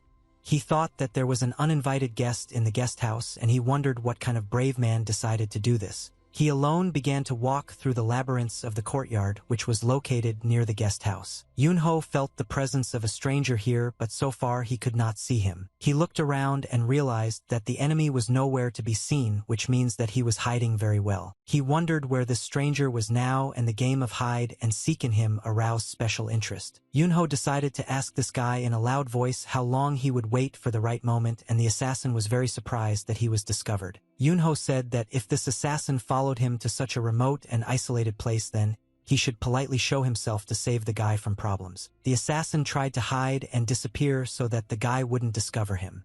He thought that he was moving very stealthily and using the great law of invisibility technique, but this guy still noticed him. Yunho said that even standing on the ground he can feel his panicked breathing, that someone assassin is trying to hide. The assassin thought that this guy was mocking him and trying to deceive him. He uses his tricks to make the assassin appear. He cannot determine his location, but he feels his presence. Yunho asked, "Why are you still in doubt? Does he really want to say that he had no other intentions?" Yunho said that if this assassin still doesn't show up, it means he doesn't have courage. The assassin at that moment began to feel awkward. He understood that this guy was provoking his emotions. This boy managed to make assassin angry and hurt his feelings. He thought that this mission was not intended to be a fair fight, but since he is an elder of a well-known faction, he cannot tolerate such an attitude towards himself. The assassin jumped off the roof and thought that he needed to fight this guy one-on-one and stop without going too far. He wanted to strike from above and immediately knock out this guy. Tried to use his strongest and fastest blow so that the guy would not be able to move for a long time. Yunho stood in his place and did not move from the side. It would seem that the guy does not feel threatened at all. But suddenly he turned his head towards assassin and smiled, and he told him that this assassin wasted his martial arts. Yunho immediately decided to kick his opponent and not let him attack first. This blow was very powerful and caused the assassin a huge amount of damage, and the assassin managed to defend himself from this blow at the last moment. After this assassin received a blow, he flew to the side and crashed into a wall. Yunho asked this pathetic assassin and what was he thinking about showing his intention to kill the guy while attacking him from behind. Yunho made the assumption that it was assassin who treated the boy like dog crap, and this offended him. The assassin was green because he had just been hit. He looked at this guy and said that this is a very arrogant child. He decided to attack this boy and show him all the power he has. The assassin managed to move very quickly to the guy and he touched his chest with his palms. The assassin made a strong burst of energy from his palms, and an explosion occurred that threw Yunho back. Yunho started to fly backwards but was able to keep his feet on the ground and didn't fall. He moved very quickly and suddenly appeared in front of this assassin's face. Yunho started laughing very loudly and asked this assassin, "Is this blow all he can do?" The killer jumped back and felt that his opponent had protective chi energy. He couldn't believe that such a young guy could have such strong protective energy. Yunho said that this is all thanks to his good teacher who taught him the best martial art techniques. The guy asked this assassin to tell his head that next time they would send someone stronger to him if they didn't want to stop there. He tried to explain his demands to this assassin more clearly and said that next time he wanted to fight the father of that scumbag whom he had already humiliated in the morning. The assassin was furious at this guy's behavior. He said that the son usually has no right to a ransom, to say such words, but Yunho was not going to listen to the pitiful moans of this weakling and immediately struck him in the chest. The assassin flew to the side and crashed into the wall in the same place where he crashed before. There was a bright blue color on his chest and he felt great pain. Yunho struck him with his palm, and this time he used much more force when he struck. He stood and looked at the defeated enemy. He was wondering, will this weakling be able to get up and continue the battle, or will he just lie on the ground and writhe in pain? Yunho heard that another person had appeared in this area. He started coughing to attract his attention, and the boy turned his head towards this person. The old man ran towards the guy and was delighted with what he had just seen. He said that he happened to pass here by chance and ended up at an amazing show. He asked the boy if he was injured during the battle with this assassin. Yunho realized that this old man was watching them, and he felt disgusted that this was coming again and would disturb him. Yunho said that he didn't notice this old man right away and thought that it was just a rat running towards the beginning of yelling at the guy for talking nonsense. Guan turned his head to the side and saw the face of a man who was lying near the wall. He came closer to him and asked who this man was. He noticed that this guy looked a little old, but when he managed to look at the man's face, he was shocked. He recognized him. It was Peng Deju, and Guan did not accept what this man was doing here and why he was hunting the guy. Yunho asked the old man how he knew this man, and the old man said that this was the leader of the strongest detachment of the Peng family. This gentleman was the leader of the Peng court detachment. Yunho said that everything was clear to him, and there was nothing interesting here, but the old man was shocked by such an answer. He didn't understand why this guy was behaving like this. Guan said that the incident should not be taken so lightly because it is a very serious situation. The old man said that the leader of the family, Peng Ji-yeol, sent the strongest warrior he has for the boy's head, and this means that the leader of the family will not want to lag behind the boy and will continue to pursue him. Yunho said that in the morning this old man told him the same thing, and there is nothing interesting here. The old man was surprised as always by this guy's answer and said that in the morning he had his own interests and he embellished and exaggerated this whole situation. Guan said that the person would want to come in person after he found out that Peng Deju could not cope with this task. Yunho averted his eyes to the side because he was absolutely not interested in everything that this crazy old man was saying. The guy started to leave. I said that if the old man is going to talk about joining the alliance again, then he leaves immediately. The old man said that this time everything is really serious. He shouted to the guy that the head of the Peng family would personally decide to take care of this matter, and then the Supreme Coalition would not be able to protect him. Yunho is tired listened to this unbearable nonsense that this crazy old man is talking about and just covered his ears with his fingers. He said that this old man is very noisy, and if he continues like this he will have to kill him. Guan began to get angry at this boy even more because he was absolutely not worried about the danger that could happen to him. But suddenly the old man realized that this child had exceeded all his expectations, and he turned out to be much more interesting than he could have imagined. And suddenly he realized that it was not this guy who would have problems and troubles, but quite the opposite. They crossed his path, and now troubles await the Peng family. Guan went up to the wounded man and tried to help him. He asked if he was okay and how he was feeling. Half of the moon continued to hang in the center of the sky and illuminates the earth. Peng Deju went to the palace after losing a fight to this child. The soldier informed the gentleman that he had found this guy unconscious near the entrance to their residence, and they carried him with the rest of the soldiers into the palace. The soldier told the gentleman that this man had no serious injuries, but he was now unconscious. The gentleman was green, and he understood the current situation, that everything was out of control, and this guy needed to be dealt with once and for all. The morning came. It was a beautiful sunny day. Clouds were floating across the sky, and the air was very fresh. Loud, strange noises were heard in the palace. The man's hand began to reach forward with a very quick movement and tried to grab something. The leader of the Peng family grabbed the throat of a man who could not cope with the task with his hand. He was very angry and wanted to find out in detail what happened last night and why this person was coming and being dragged here unconscious. He held this man by the neck in the air with one hand and asked him to explain how he dared to come back disgraced when he had to break that brat's legs. Deju said that this boy was able to notice him through the law of invisibility, and he can even use the chi energy barrier. The leader threw this man aside and his back crashed into the wall. The leader did not want to hear anything and ordered this idiot to shut up. He said that this idiot was just using useless tricks to get close to the guy. And after he didn't succeed and he was beaten, he decided to return to the palace with excuses. The leader said that he personally wanted to look at this puppy and asked his assistant where this child was now, but his assistant replied that this was impossible. He said that he just received a message that the leader of the Murim Alliance will arrive here. The gentleman was very angry about this whole situation and understood that he should not meet with this boy now, but he was ready to tear him apart with his bare hands and do it as quickly as possible. The funeral of the deceased master was still taking place in the palace, and a red candle was constantly burning near his portrait. Asterix came in with a portrait with very long gray hair that was tied into a bun with a gold hairpin. This man pulled his hands forward and brought them together, after which he lowered his head and carefully bowed to the dead master. He stood with his eyes closed for a long time and did not move.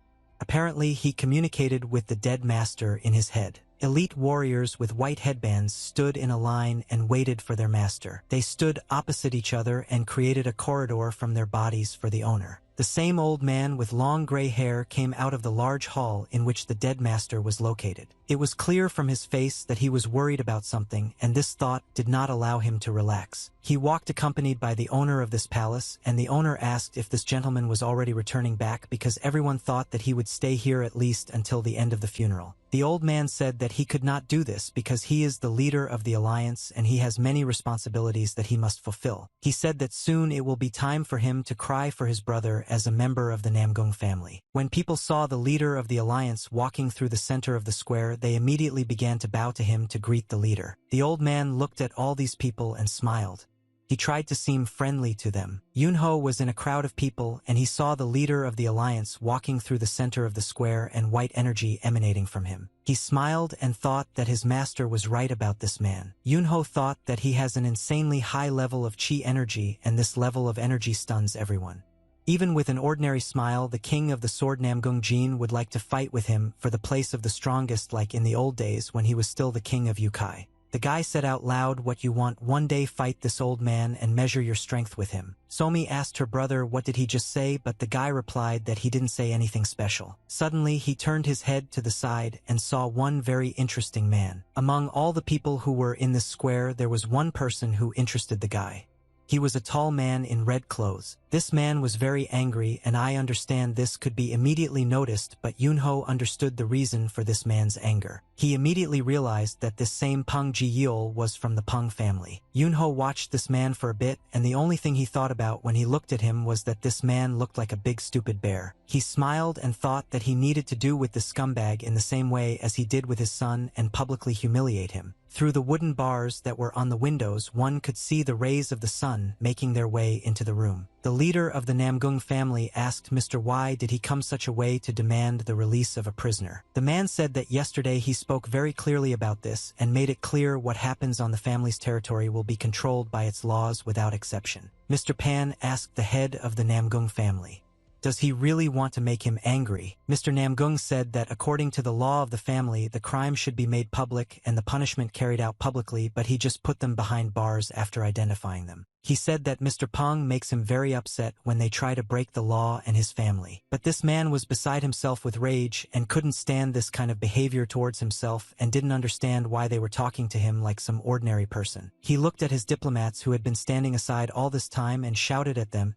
He asked why they did not interfere in this dialogue and did not help him solve this problem. The man said that he is a representative of the Moyen family and his friend is a representative of the Huang family, and they do not mind if this guy is punished according to the rules of this family. Mr. Peng was furious at the decision of these useless idiots who did not support him. The owner asked Mr. Peng to behave appropriately and said that there are things that should not be said out loud or done. He reproached Mr. Peng for being too proud to apologize for his words. A man suddenly appeared and reproached Mr. Peng for being too proud to apologize for his words. It was Somi and Yunho's father.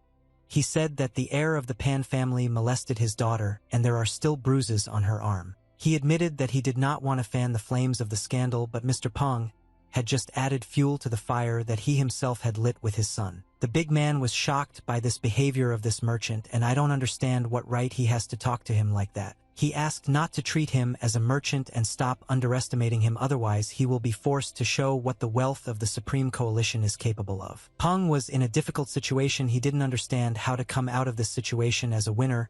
He didn't want to apologize, and from a moral point of view he was already a loser. But Somi's father was very offended by the actions of these people and was ready to go to the end in the confrontation between their families. Yunho stood in the square and looked at the leader of Murim and his teacher's brother. He said that this man definitely knows how to fight. Somi said that they still want them better than all these warriors. A thug suddenly ran out of the building and broke the door.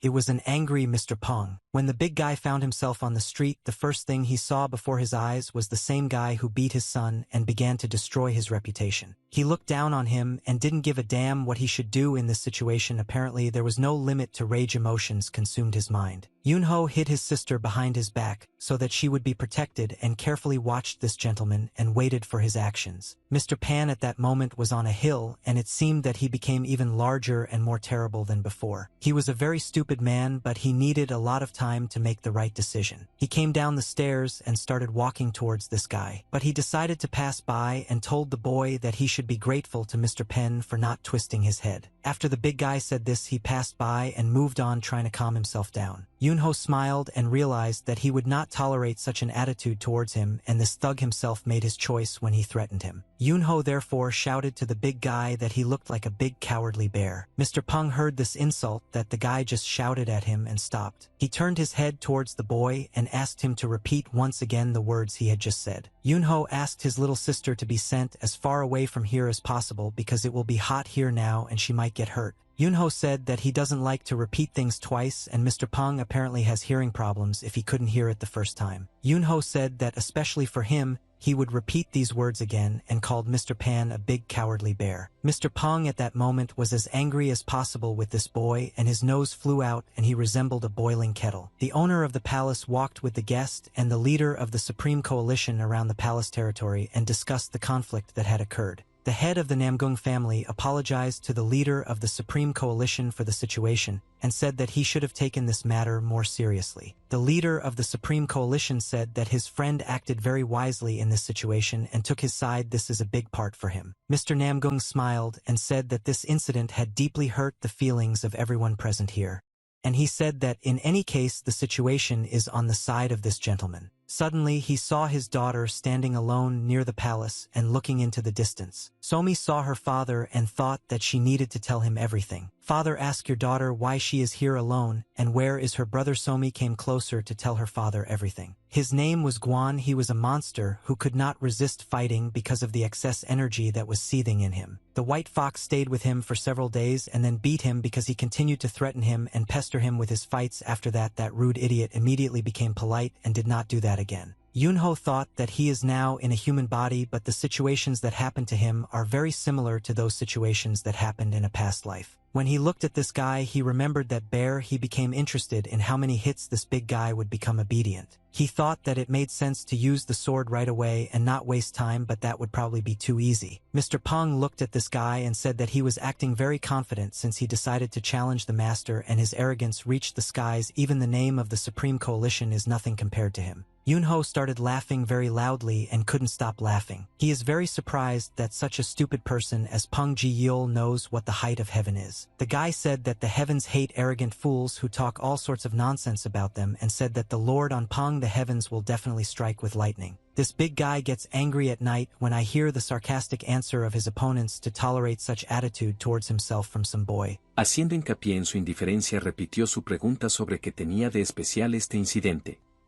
Yunho thought that it is believed that the 24 strongest warriors are at the heaven level, but it seems that everything is a little different from the rumors. He smiled and thought that he would be very boring if he continued to behave the same way as now. Pan said that he wanted to first break this guy's legs in order to satisfy his rage, but now he understands that this will not be enough. Yunho told his opponent if he has already bared his fangs, then it is time for him to jump and bite, and asked why waste time on unnecessary chatter. He could not restrain himself and once again called his opponent a big stupid cowardly bear. Pan exploded with anger. He couldn't believe that this idiot was still talking to him without respect. Peng began to run towards his opponent, moving his legs quickly and taking long steps. He raised his hand up and wanted to strike him with his strong fist. Yunho saw the tattoo that his opponent wanted to give him and laughed.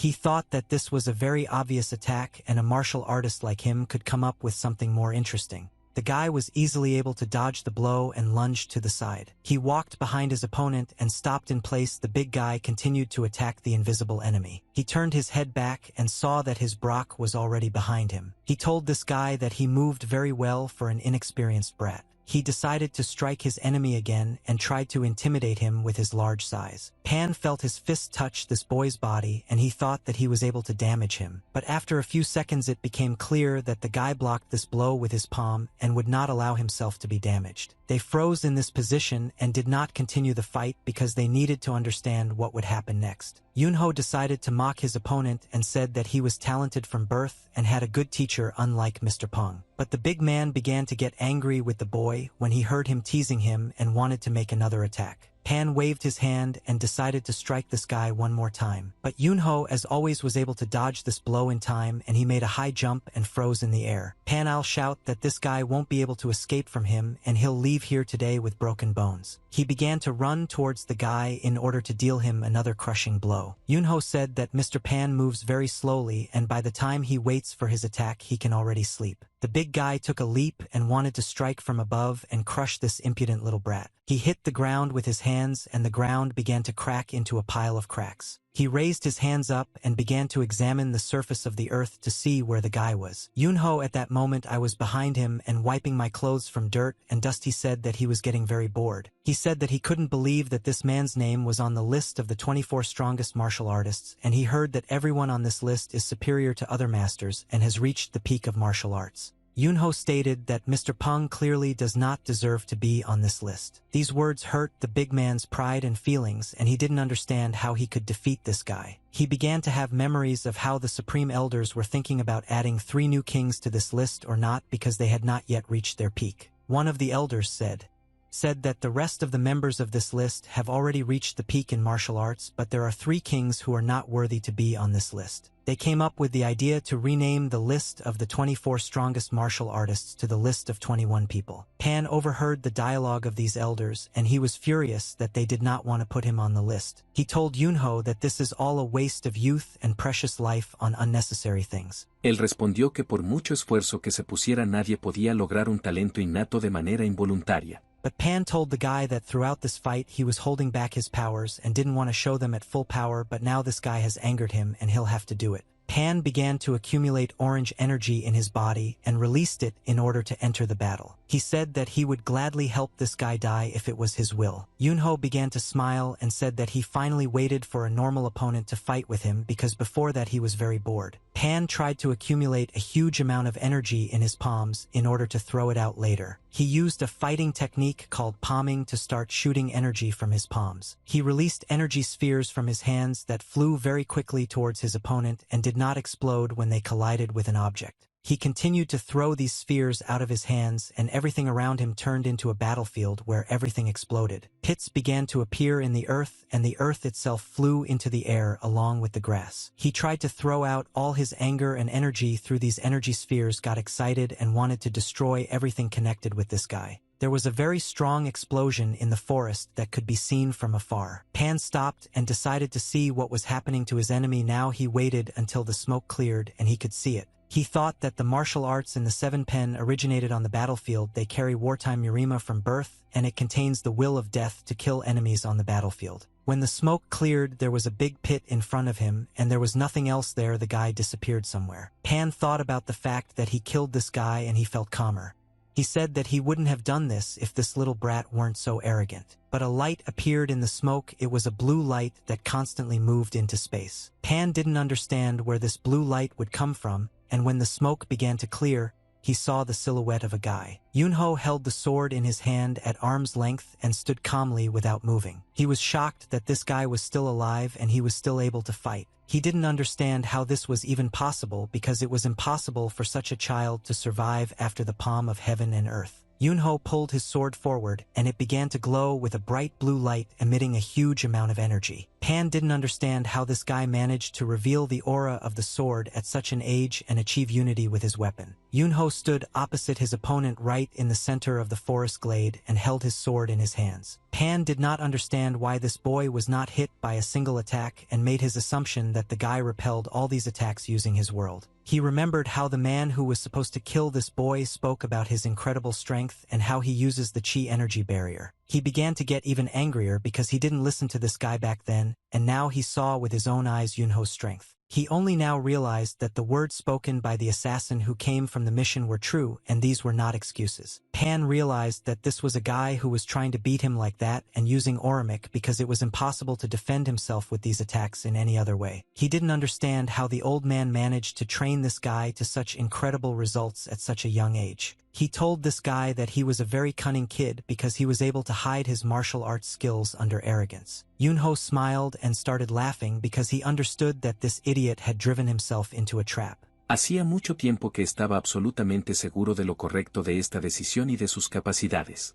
He said that it would be very stupid to hide the sword back into the knife after he took it out. The guy got into a fighting stance and began to prepare for battle. He said that now it's his turn to attack and he wants to show it what's coming in return. Pan thought that this kid is actually very strong, but nevertheless he is still a child and this is his weak side. He activated his energy and his hands and eyes began to glow orange. Yunho knew that the sky-shattering sword was based on 3 different techniques and he became interested in trying them out in action. He understood that, in the outside world for the first time, he would be able to demonstrate his magnificent martial arts technique. He remembered the moment when he sat with his old teacher on the edge of a cliff and talked about his first sword. They dipped their feet into the water, and the old man said that this sword was created by him, and it is very laconic and silent. It would be nice if I didn't give him a name, but it should suit him. Yunho didn't want to do it then, and the old man said if he didn't do it then he would finish his martial arts training. He knew that this sword was the most expensive item for his dead master. Yunho said that this is a sword that can crush the skies, and now he will show it in full force. Peng said that he had never heard of such a martial art in his life, and he was not afraid of it.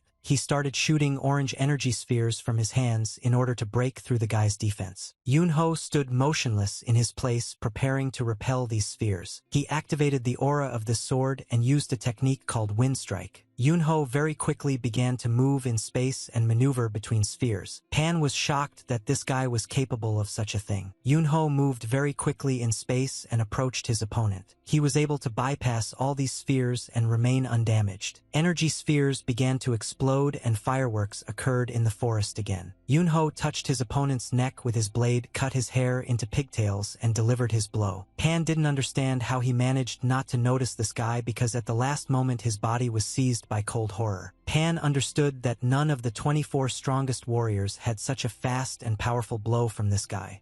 He asked, has a sword like this ever existed before? Los hombres no esperaban un tono tan serio del joven y quedaron desconcertados. Grass flew into the air and slowly began to fall down. Yunho sheathed his sword because he no longer needed it. He stood next to the fallen enemy and said that he did most of the work for him because this big guy is the second person on Earth who saw this amazing technique. Pan asked this brat why he stopped and decided not to kill him. Yunho spread his hands to the side and said that the master asked him not to take a life without a good reason, and therefore, he cannot kill this gentleman no matter how much he wants to. He added to his words that this person is not as bad as he might seem, and the most important thing is that he is not going. Pan began to get angry and asked the guy to kill him because he would live in shame after pardoning such an arrogant child.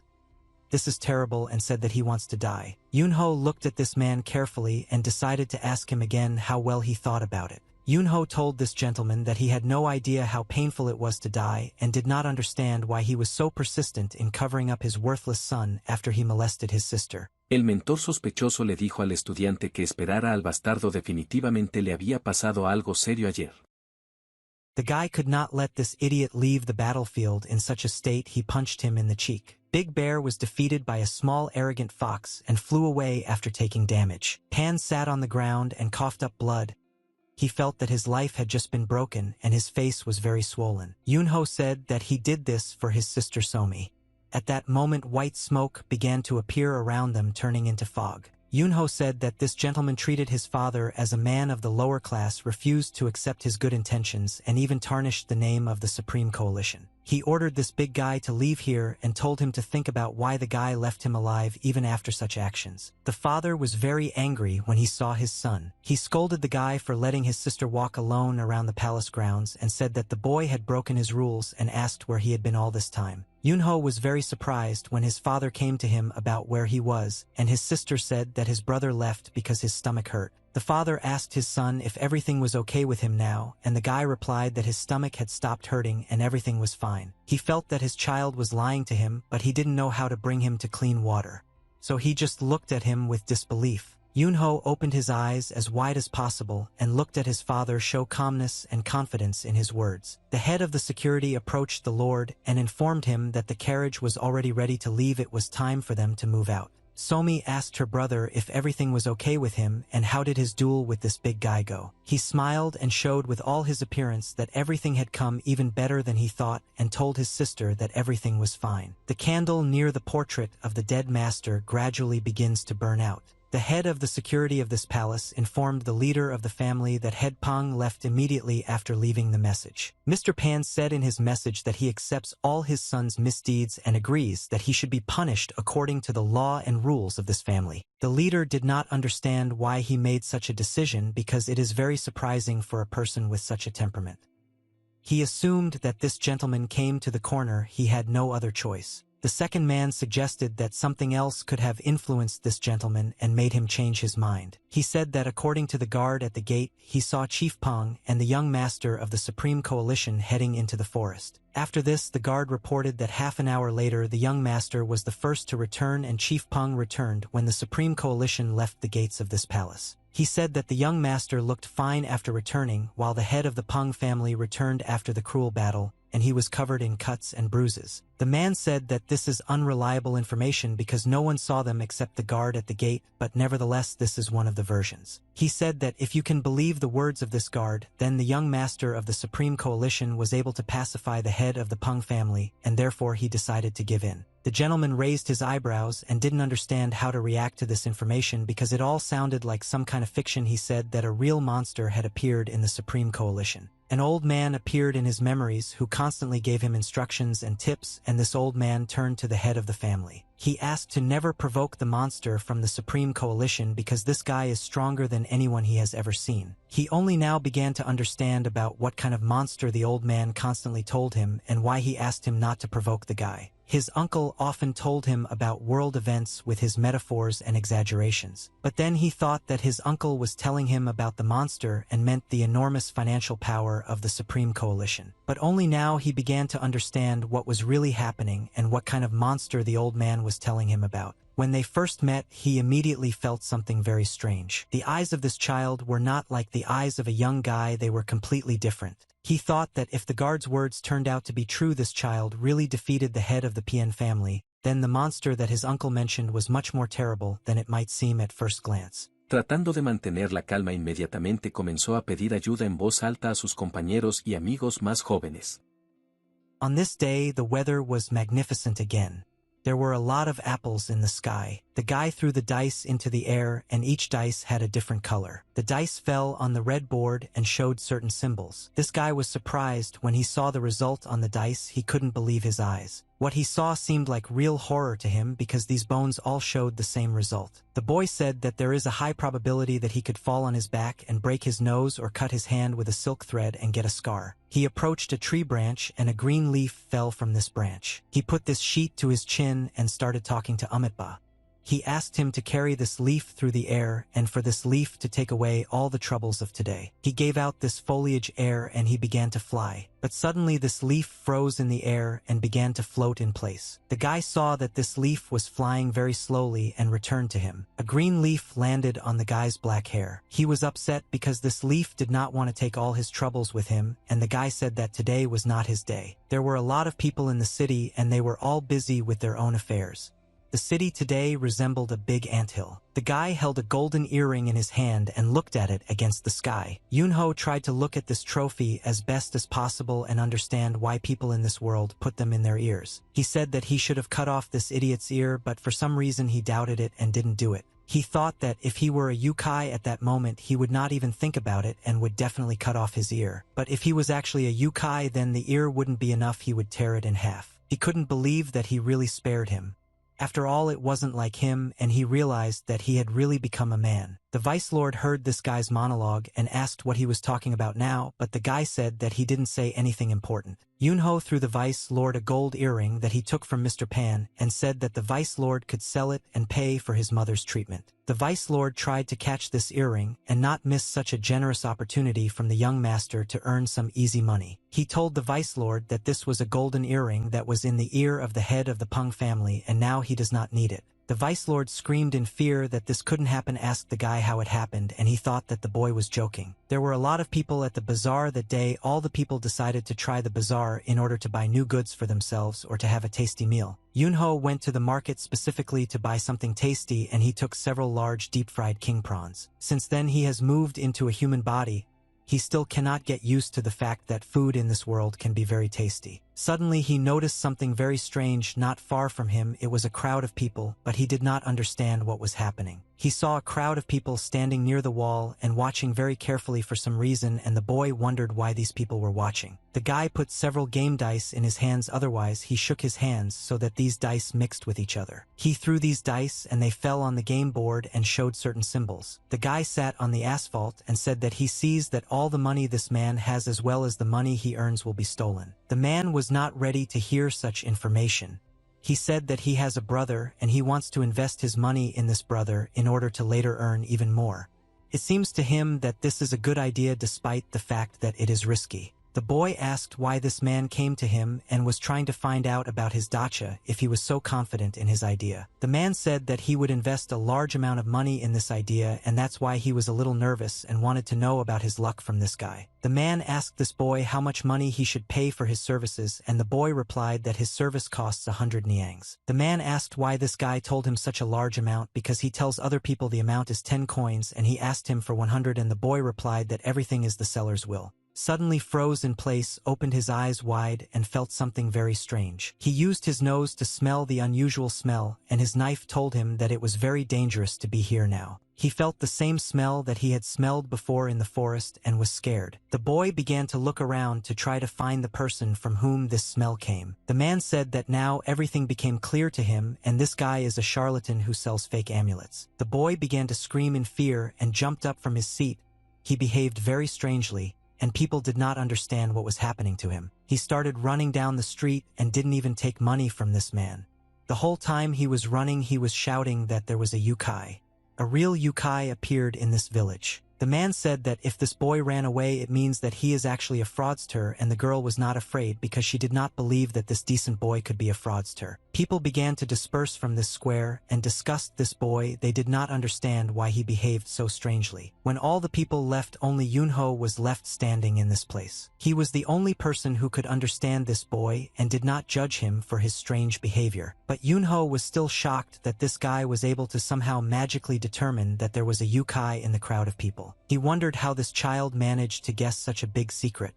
After all, few people can do this. The guy ran through the forest and tried to get as far away from the city as possible. He talked all the way about how he knew that this could happen. He thought that this was the smell that he had smelled earlier. This smell definitely belonged to yokai and did not understand how he managed to encounter him in person. He ran faster and faster despite the fact that he was already very tired. He shouted that he needed to hide in the mountains as soon as possible and not show himself. But a branch was already flying at him, which was supposed to stop this guy. This branch hit him right at his feet and he stumbled and began to fall. The boy fell to the ground and slammed his face into the sand. Yunho walked slowly with long steps towards him. He couldn't just let this guy go. Yunho asked the boy if he was able to run far enough during this time. He said that he had to look for this guy for a long time and still managed to find this fortune teller. The boy started screaming and jumping on the spot.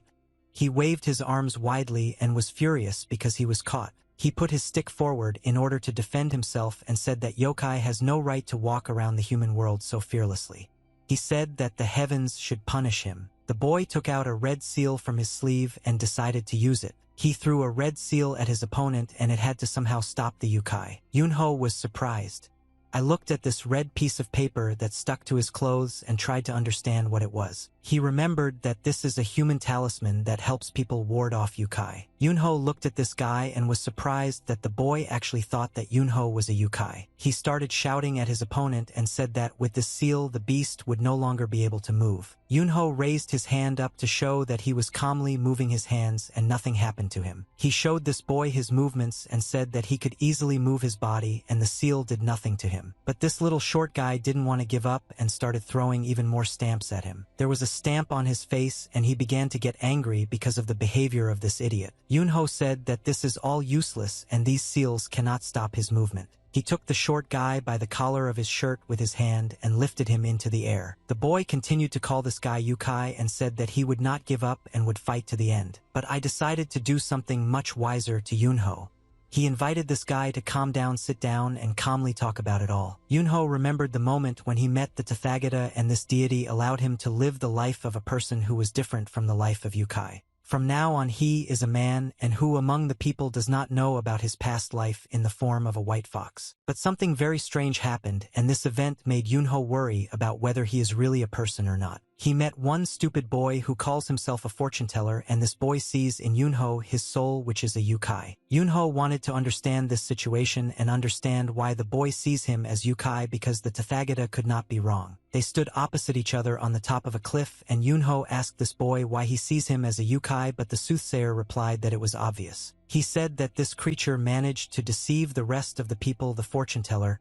he would never be able to deceive. The video predictor in this guy is a real white fox, and he said that his eyes cannot be deceived and he trusts his eyes. The boy again threw a red seal at Yunho, which was supposed to restrain his movement. Every time Yunho caught this red seal with his face, he thought that this fortune teller was the stupidest person he had ever met. Yunho walked up to this fortune teller and hit him on the head with his palm.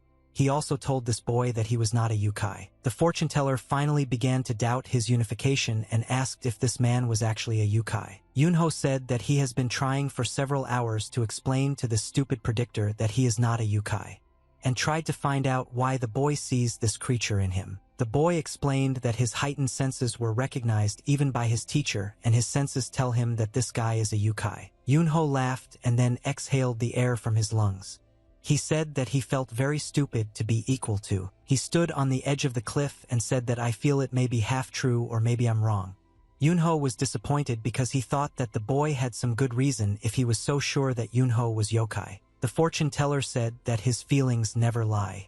But Yunho asked him why the red seal that is supposed to restrain yokai does not work for him. The fortune teller at that moment was confused. He did not know how to answer this question because he was taken by surprise, and he did not know the answer. He was upset because for the first time his feelings were not true and he could not prove that this person was a yokai. The fortune teller once again asked the guy if he was a yokai, and Yunho said that he was already tired of repeating that he is not a yokai. The guy felt that now was the best time to leave here and collected all his things and began to gradually approach the edge of the cliff. He jumped and in flight shouted that he was wrong and asked for forgiveness for his ignorance, and after that he said goodbye. But Yunho at the very last moment grabbed this guy by the collar of his shirt and didn't let him leave. Yunho was very indignant that this boy dared to call an ordinary person yokai, and after that it was so easy to leave. But the guy replied that now is the best time to forget about this stupid conflict. Yunho smiled and said that this fortune teller most likely knows how to read the heavenly Tao and he probably knows a lot of information about it. The boy turned his head at him and said that he had no idea how to read these heavenly Tao. Yunho didn't believe him and therefore threw him back so that he couldn't escape. The boy fell on a stone surface and hit his back, after which he asked why Yunho decided that the fortune teller could read the heavenly Tao. Yunho smiled and said that he just feels it the same way the fortune teller feels that Yunho is a yokai. He finally introduced himself and called him his own. He said that his name was Yunho, and after that he asked what the name of this little fortune teller was. The fortune teller turned his head towards this guy and looked at him with a dissatisfied look. He understood that he couldn't just get rid of this stranger. He started scratching his head because there was now a bump there and said that his name was Lee Ryan. Yunho began to climb down the cliff and told Lee Ryan to follow him because he still needed to work. Lee was very unhappy that this gentleman was constantly telling him what to do and asked why he needed to follow him. Yunho laughed and asked this boy, has he really spent all his strength on escaping and is no longer able to go further? After that he asked if the guy wanted to eat some delicious food. Lee at that moment thought that he had hit the jackpot because he was very hungry and understood that this gentleman would feed him delicious food. They stood in front of the entrance to a large building on which there was a sign that said Supreme Coalition. Lee Ryan raised his head up and read the inscription on this sign. He could not believe that they were now near the Supreme Coalition. Lee ran after this gentleman and asked him why did they come here. He said that if they want to eat they should go to some good restaurant or hotel, but definitely not here. Lee saw that this young warrior was treated as a young master in the Supreme Coalition, and he realized that he was a very respected person in this place. Yunho turned his head towards this boy and asked why he didn't follow him, and the steak was in place. The gentleman who met them near the gate asked Yunho who this boy was. Yunho replied that this is a traveling fortune teller and today it might be useful to the young master. Lee Ryan entered this building for the first time and was in such beautiful apartments. He had never been to a palace before and was surprised that this Yunho was the young master of the Supreme Coalition. They had a lot of delicious food on the table. It was food for rich people, and poor people like Lee could only dream of such a dinner. When he saw so much delicious meat and various delicacies, he was delighted and wanted to eat all this food. Yunho smiled and asked the young fortune teller if he would mind accepting such delicious food from yokai. Lee didn't understand if this was a joke or if the young master was actually a yokai. The father returned to the palace and headed towards his home. He asked the nanny who was near the entrance to the house where Yunho was now, and the nanny answered him that the young gentleman is now inside the house with a guest. The father was shocked when he found out that his son was now in the house with some guest about whom the father knew nothing. Yunho drank tea and listened to the boring stories of this predictor about how after a series of failures luck comes gradually. He talked about how the heavenly Tao led him to a famous rich merchant and he called his name Li Ryan. The boy said that he travels all over the country to study because the journey itself also has meaning. The father listened carefully to the greeting of this sweet boy and also greeted him. He said that his name was Jin Yu. Father asked Yunho to go out for a few minutes to talk about something very important. Yunho looked carefully at his father and understood that now he would need to talk to him about the situation that happened at the teacher's funeral. Jin Yu asked the boy what happened to the head of the Peng family at the funeral of the old teacher, but Yunho replied that nothing special happened. He was surprised that his father only heard the rumors now. Yunho said that Pan was very angry with the guy and decided to ask him a few questions, but the guy answered him a little differently than he expected. Yunho asked what exactly was told to his father because he wanted to understand exactly what rumors had reached him. But at that moment the fortune teller overheard their entire dialogue. Li watched them carefully and came to the conclusion that if this man is the father, then he is the leader of the Supreme Coalition. Jin Yu listened carefully to my son's version and realized that nothing bad happened and therefore there is no need to worry about this situation. Yunho asked his father did he really come here just to ask about this situation. The father suddenly remembered that he has another good news for his son. This news is that Yunho will accompany his father on the next trip. Yunho was not at all happy about this news and was rather upset and shocked that he would have to do this. Yunho asked your father what kind of trip he is talking about because the next trip was supposed to be to the shaman clan and he didn't really want to go there. But Li Ryan became very interested in this idea of going to the shaman clan. Yunho asked why the father decided to go there so suddenly and take his son because there are many people besides him who can accompany the father. But Jin Yu had already made a decision and said that the boy should perceive this as a social experience. Yunho said that he doesn't want to go there and he would go anywhere but to the shamans. The father looked at the boy with a reproachful look and made him understand that the guy still had no choice. He had to come to terms with this and he was very upset by this decision, but he understood that he didn't really have elections. A young fortune teller jumped out from around the corner and immediately began to smile. He was fired up with the idea of going with him to this place. Li asked Yunho, is he really going to go to the shaman clan and does he need an escort? Yunho at that moment was very angry and upset and did not understand why is this stupid child so happy about this news and why is he so inspired. Li got scared and asked the young master not to look at him with that look because he was still afraid of him. Li Ryan smiled and said that he was ready to go with the young master to the shaman clan and would do everything to accompany him on this difficult journey. Yunho at that moment completely stopped understanding what was happening because he didn't expect at all that this guy would want to go with him and didn't understand why he was so happy about this news. Yunho took Li Ryan along on a trip and they rode on the roof and accompanied the carriages. Yunho was very unhappy because he still had to go with his father to this clan of shamans. Li talked all the way about how the shaman clan contains real masters of Taoism. He said that every Taoist dreams of visiting this place and it is simply impossible to get there. He is very glad that he has such an opportunity. Yunho didn't understand why this guy was so happy about this and the trip and wanted to get there so much, and so he asked what was so interesting about this clan of shamans. Li said that the clan of shamans is called Heaven on Earth and people say that this clan consists of many future immortals. Yunho said that he doesn't like all this, he's not interested. He began to get angry because remember that terrible time and his past lives' bad memories came flooding back to him. He was a great fox who ruled the whole world of Yukai, but then he went to heaven and took on the dirty work which looked scary. The shamans sat on the flying islands and constantly reproached the white fox for not doing his job well. They asked him if he could sweep the floor with his tail instead of a broom. Yunho began to get angry because of this and thought that he could not do anything with these filthy immortals. And the whole problem was that even if he killed them and tore them apart, they still wouldn't die. But Li was still very glad that he would get into the clan of shamans. And this was the dream of his whole life. He could not believe that his dream would come true. Yunho told the young fortune teller that if he didn't shut up then the guy would have to tie him to the river with ropes, but the young fortune teller was so happy that he didn't care. The crew was driving along a long ramp along the forest and Li was tired of constantly riding on the roof and therefore decided to lie down and get some sleep. This guy was like a pet that behaves the way he wants. Yunho couldn't believe that this guy was actually able to fall asleep on the roof in such an awkward position. Yunho looked at this boy and thought that this guy is very funny, and he even forgot how the young fortune teller threw talismans against Yukai at him. At that moment, robbers appeared in the forest and tried to move quietly between the trees. Yunho felt the presence of strangers here.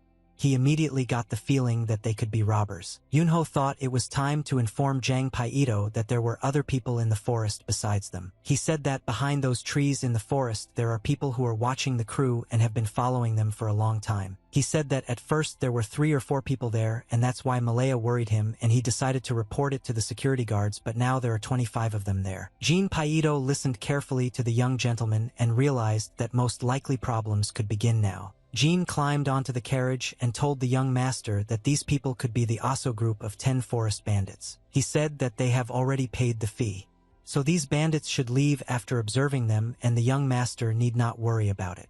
Yunho thought that this was all very strange and did not understand why it was necessary to pay bandits if you could just fight them. But he decided that his father and the head of security themselves knew what they needed to do and therefore thought that they did everything right and there was no need to interfere with this. But suddenly a man with an axe in his hands appeared on the road in front of them. He was standing in the center of the road. Jean ordered the carriage to stop when he saw a man standing on the road and stopped the horses. Jean got off the carriage and asked the young gentleman to stay put. He said that he would deal with this man himself. He looked carefully at the stranger who blocked their path and tried to understand what he wanted. Jean said that this crew belongs to the Supreme Coalition and they have an agreement with the Aso group. Jean said that the Supreme Coalition had already paid the fee and he did not understand why this man blocked his path, and it was easier for him to clear the way. The robber smiled and then began to laugh loudly. He realized that the situation had changed a little. The robber lowered his axe and hit the ground with it. He said that he knew that the Supreme Coalition paid a toll for travel on this road. But then he tried to explain to them that the price of the duty had increased and now that amount was not enough for this crew to travel here. Jean was shocked when he heard the answer of this robber. He could not believe that the duty had increased and understood that there would now be a conflict. The robbers were in the forest and closely watched the negotiations between the head of the robbers and this big guy. The robbers laughed and made loud, scary noises to scare the soldiers who were accompanying the crew. Suddenly, the situation changed dramatically and the robbers began to emerge from the trees and they were all armed. The soldiers who accompanied the crew immediately took a fighting stance. Jean understood that these robbers were deceiving them and now they want to rob the carriages. Jean said that he had not heard anything about this and the robbers were violating the rules of the contract. But the leader of the robber laughed when he heard these words. He said that you need to be flexible to new offers and new contracts. He raised his hand up and turned to the leader of the Supreme Coalition who was now in the carriage. This robber said that he knew that there was a lot of money in the carriages for this trip. The leader of the robbers offered to pay them the missing amount and then they would not allow these carriages to pass along this road without a fight. Yunho smiled and realized that now the most fun part of this performance was about to begin because he couldn't wait for something fun to happen during this whole trip. Li Ryan woke up at that moment and was shocked that their carriage was surrounded by robbers. He asked the young master what was happening. Yunho smiled and said that he was very surprised that petty crooks were extorting money from the Supreme Coalition and also blocking the road to get more money. From the carriage, the voice of the leaders of the Supreme Coalition was heard, who shouted that he would pay the required amount, and Jean was dissatisfied with this decision. Yunho lowered his head down and looked at the head of security who had just approached him. Jean tried to explain to the young master that these robbers were extorting money for booze and alcohol. He said that I couldn't give them some coins, and after that the robbers allowed them to drive along this road without conflict. Yunho said that this is the stupidest idea he has ever heard, and he is not going to give the money to these dirty crooks. The young master said that he is already fed up with their disgusting actions and wants to take away from them the duties that they paid before. Jean said that the young master is acting recklessly and putting himself in danger, and his safety is a priority for the entire crew, and they will be able to deal with these bandits after returning. Yunho doesn't want to discuss this topic anymore, and he has already made his final decisions. Therefore, he decided to jump off the carriage and quickly get down to business. Yunho extended his hand to the head of security and asked to give him as much money as these robbers need so that they can get away from them. Jin gave Yunho a blue bag of money. This bag contained 150 gold coins, excluding travel expenses. He asked the crew to drive further forward, and at that moment the young gentleman himself would personally deal with these robbers and then catch up with the crew. Yunho turned his head towards Jin and reminded him that the young master's safety comes first, and these bandits can't do anything to him, so the crew can safely move on without him. Yunho approached the leader of the robbers and said that he had 150 gold coins in his bag. The leader of the robbers was very happy when he heard such a large amount and thought that the Supreme Coalition was different from other crews that come here. The robber began to scratch his beard and said that this amount could cover the terms of the new contract. Yunho said that if this amount is enough, then the bandits should clear the road and let the crew through. He pulled the axe out of the ground. After this, the collection stepped aside and said that the crew could move on and they would not interfere with them. Yunho ordered the head of security along with the entire crew to drive forward and said that he would stay here himself and then catch up with them. The crew began their movement and they began to drive forward along the road. Yunho waited for this crew to drive a little further so that they would lose sight of him. Lee didn't understand what was happening here and why the young master decided to stay with these bandits himself. The leader of the robbers carefully watched the crew as it drove off into the distance. The leader said that he allowed the crew to move on and therefore the young master now must pay him money for this service.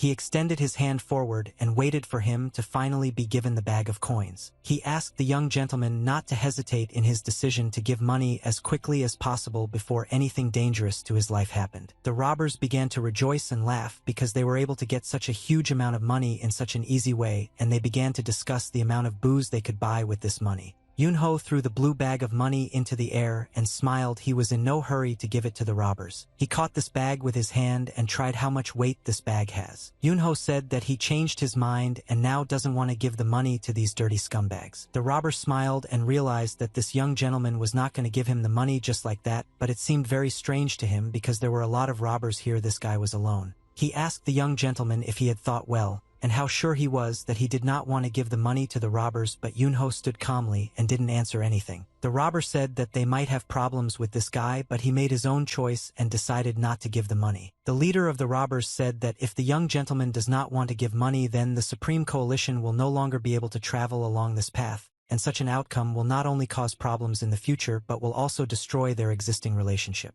He raised his hand up and said that in this case the gentleman would lose the amount that he was holding in his hands but in a larger volume. He once again extended his hand to the young master to make sure for the last time that he was not going to give him the money. The leader of the robbers once again tried to convince the guy that not giving the money was a bad idea and said that for this money it is better not to cling to his place. Yunho smiled but still didn't answer this robber. He understood that they didn't know who they were dealing with. Yunho praised the robbers' leaders for being very good at manipulating people and said that he almost bought into his provocation and was ready to give the money. But he still decided to refrain from this idea and said that he would not give them money because the reason was very simple. Yunho said that if he gives the money to these robbers, they will deny the fact that he paid them and both of them will have problems. He doesn't want to let this happen. Yunho asked to be taken to the base where the Aso group is located. He picked up the blue bag of money in his hand and said that he wanted to personally give this money to the real leader of the Aso group. Yunho decided to do something much more cunning than anyone would have expected from him. The young master wanted to return all the money that these bandits extracted from the Supreme Coalition under the pretext of a duty. The bandit didn't understand why this guy was behaving so strangely, and he knew that this young gentleman had some kind of plan, but he didn't understand what kind of plan he came up with. The robber put his axe on the ground and leaned on it.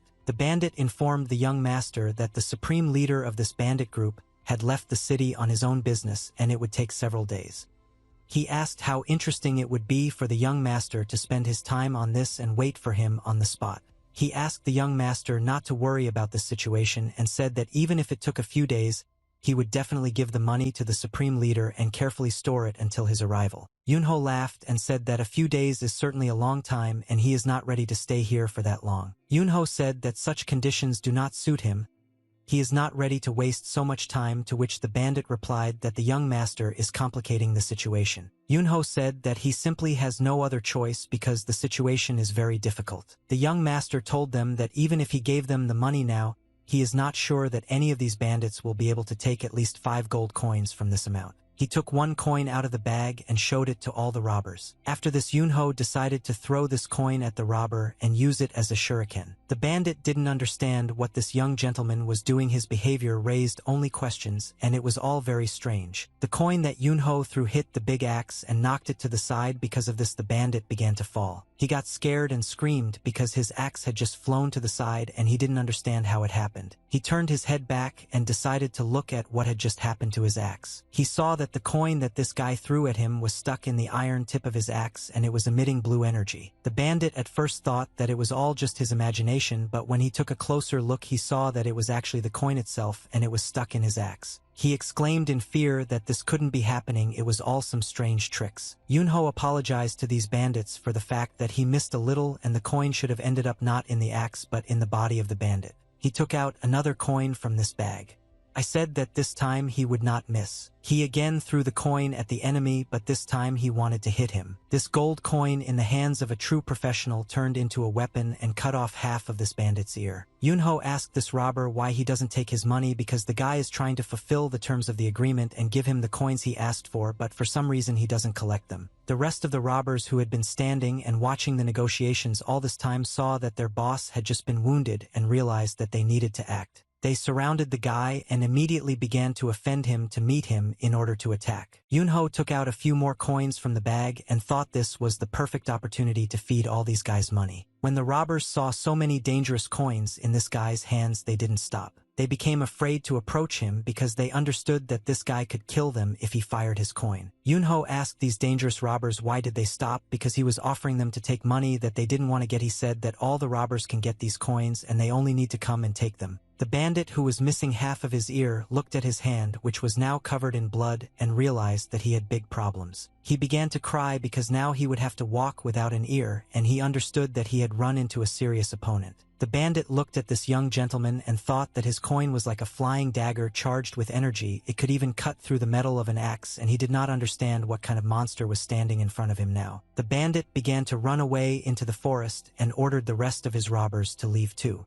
He said that now they were retreating, but next time they would definitely take revenge on him for this. These robbers began to run away like frightened rats, and the guy stood in the center of the road and did not understand why they were such cowards. Yunho was upset because everyone ran away because he was just starting to have fun and these idiots ruined all his fun. There was a gold coin in the sand that was stained with blood and got stuck there. The guy approached this coin and decided to pick it up from the ground with his hand. Lee didn't understand where the blood came from on this coin. Yunho doesn't understand where this guy came from here and why he didn't leave with everyone else. Lee Ryan ran towards the young master and wanted to tell him something very important. Lee Ryan approached him and asked why this coin was covered in blood and whether everything was okay with the gentleman, but Yunho replied that if this guy trusts his eyes, then he can see that everything is fine here. Lee began to peer around him and saw that there were no longer these bandits who did not allow them to pass along this road, and he asked where they had gone. Lee Ryan said that your bandits were real hooligans and rude people, but their lives still have value. Yunho said that it was strange to hear such words from a guy who threw deadly talismans at a living person. Yunho will go towards the forest and said that there are many people in this world who would be better off going to the world of the dead. Lee asked the young master where he was going now. Yunho told him that he wanted to meet with the leader of the Aso group. The bandit whose ear was cut off began to scream very loudly in pain. He was screaming because another bandit was trying to cure his ear, but it was a very painful procedure. A man with a red bandage on his arm sat on a stone and reproached the bandit with an injured ear for not coping with his task. It was better not to send him there. The bandit tried to explain the situation and said that their conspiracy began when their path was not blocked and today's events would reach the supreme leader and he would learn about this failure. Yunho listened carefully to the dialogue of these bandits in order to collect as much information as possible. When Yunho and Lee were watching these bandits sitting in the bushes, Lee constantly tried to convince the young master of his decision. Lee said that any death is full of sorrow and pain and killing someone is a grave sin. Lee asked the young master to avoid unnecessary deaths and achieve his goal with a minimum number of casualties. Yunho told his friend a story about how snakes die in fire not because their body catches fire but because they are stupid. Yunho hoped that this conflict could be resolved verbally by talking to their leader, He hoped that their leader would not be as stupid as them. Evening came and the street gradually began to darken. A group of bandits went to the secret camp of the Aso group. The guards who were standing near the central gate saw a group of bandits approaching and said that they left early in the morning to have fun and came empty-handed. One of the guards saw that this guy had blood on his face and something happened to his ear. He wanted to know what happened, but he was not given an answer. Yunho followed these bandits. They led him to exactly the place he needed. He said that these dirty robbers live here far from civilization in order not to attract too much attention to themselves. The guards saw a stranger approaching their camp and they were very surprised because strangers rarely appear in these places. The guard said that he had not seen strangers here for a long time. After all, this camp is deep in the mountains and this guy who is approaching them does not look like a person who is lost. The guards approached the stranger and asked who he was and why he came here. Yunho replied to this guard that he came here with the sole purpose of taking something that was once taken from him. He asked these two stupid guards where is their leader now. The guards immediately used their swords to stop the stranger. They tried to put their swords on his neck so that he could not go further. The guard in red clothes said that the stranger has no right to speak so disrespectfully about the leader, and at that moment the second guard suggested cutting out the tongue of this stranger for such words. Yunho laughed when he heard the pitiful conversations of these two bandits and realized that he couldn't just talk to them. Yunho decided to kill these bandits just like their friends in the forest. He only needed 2 seconds for these two guards to receive critical damage and fall to the ground. There was a fire burning in the main building located in the bandits' camp. The supreme leader of these bandits was in his house near the fire and heard some strange sounds on the street. He said that it was very noisy on the street and asked what is the reason for these loud sounds. He suggested that the bandits got drunk again. But at that moment one servant came into his house and asked for forgiveness for interrupting the rest of the supreme leader. The servant said that a very strange guy burst into their territory and asked to meet with the leader of the bandits. He said this guy is from the Supreme Coalition. The leader turned his head towards the servant and asked what is a guy from the Supreme Coalition doing here. Yunho stood in the very center of this camp. There was a huge crowd of bandits around him and they were all armed with different types of weapons, but the guy still felt calm. The bandits wanted to tear the stranger to pieces and make him suffer for killing 2 guards at the entrance to the central gate, but they could not do this because they were waiting for the leader. The leader came out of his house and stopped in front of the stranger. He wanted to look at him carefully and understand who this guy is. When he examined it carefully, he decided that it was time to chat with this immortal guy. The leader found out the reason for the invasion of the stranger and reported that the bandits blocked the path for the crew and demanded money, saying that the duties had increased. Yunho replied that everything was exactly as the leader said. But the big man said that he could not believe the words of this stranger without certain evidence, and there are many charlatans who engage in theft under the guise of justice. Yunho said that the leader of these bandits looked like a toad and he was armed with an axe. Imho, I assumed his name was One. One at that moment was hiding behind a wooden building that was not far from the leader's house. He tried to keep a low profile and not be involved in this conflict. Yunho informed the supreme leader that he cut the bandit's ear and stuck the coin into his axe. He said that if you, the supreme leader, checks this, he will understand that the stranger is not lying. The supreme leader ordered that idiot named Woon to be brought here immediately. The robbers found this guy and immediately brought him to the supreme leader. One showed his leader the axe he always carries with him. The supreme leader said that there is no coin in this axe. However, there are holes exactly the same size as the coin, and this one's ear is wounded, so he assumed that One simply pulled his coin out of the axe. Supreme Leader asked Woon what is his justification for this. One replied that it was just a joke and they wanted to make a little joke on the passing carriage. The leader hit the man in the face with an axe and broke his jaw. Yunho carefully watched the actions of the Supreme Leader. He understood that he was communicating with an intelligent person and now he needed to properly build diplomatic relations with him. One was thrown to the side and fell to the ground after the supreme leader struck with an axe. The leader looked carefully at how this idiot was falling and at that moment did not feel a drop of regret for him. He threw the axe and it's coming to the ground. El vizconde dijo que el proceso de creación era muy complejo y que una flor costaba alrededor de 2 monedas de plata, lo que era una suma bastante grande. The man said that he is the leader of the Aso group and his name is Lee Jagwon.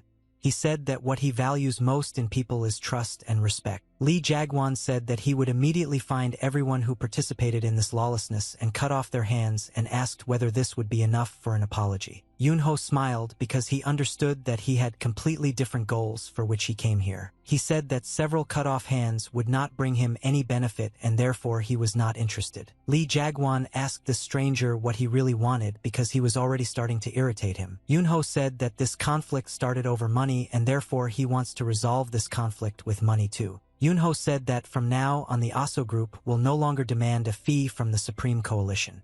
But this demand alerted the Supreme Leader. Yunho said that this is not all that is needed to end this conflict. Yunho said that the second requirement that Aso must fulfill is that they return all the money they received from the Supreme Coalition during the entire period of cooperation. The bandits started laughing because they thought that this guy was crazy. After all, only a suicide could come to their camp and ask for such things. Ella y su madre rodearon el ramo intentando descifrar su secreto.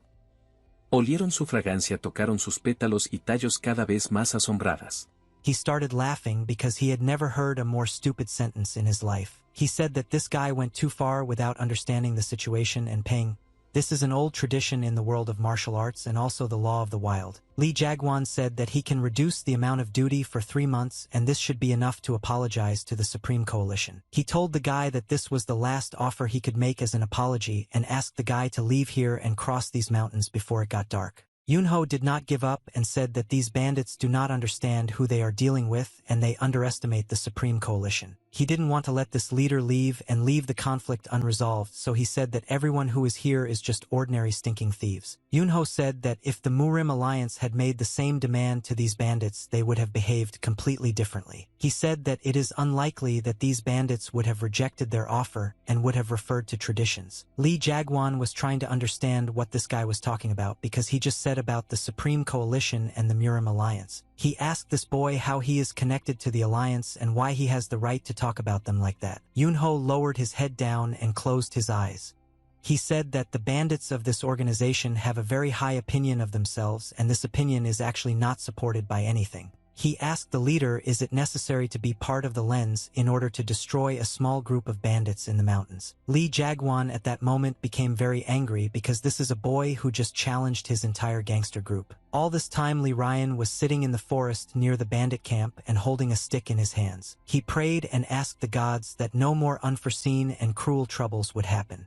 He wanted no one else to get hurt. Lee turned to God Amitba so that he could protect the young master and so that everything would be fine with him. At that moment, a very strong explosion occurred in the bandits' camp and the wooden walls of the camp broke. Lee saw that real chaos was beginning to happen in the camp and did not understand what happened there. He couldn't believe that despite his prayers, something terrible still happened in the camp. He started running towards the camp to help this damn monster who is constantly trying to kill everyone. Lee Jagwan was in a lot of pain after a guy stabbed him. Yunho punched this big guy right in the stomach. The leader of the bandits could not believe that this guy had such great power. Yunho smiled and told this thug that just because a bunch of stinking bandits are afraid of him, it doesn't mean that he is the strongest here. Lee Jagwan didn't understand where this guy got such great strength because he doesn't belong to the Mo-Rim Alliance but has such strong martial arts. The big man fell and hit his face on the ground. He could not withstand such a strong blow. Yunho looked at the fallen leader of the bandits and thought that it is unlikely that there is at least one other young martial artist as strong as him. Now Yunho could relax and calmly take the money that rightfully belonged to the Supreme Alliance. He was about to go into the vault with money, but suddenly he heard a loud scream that stopped him. When Lee entered the bandit camp, he saw a very terrible sight and was afraid. In front of him lay a huge number of dead bandits. They were all crippled and scattered throughout the territory of this camp.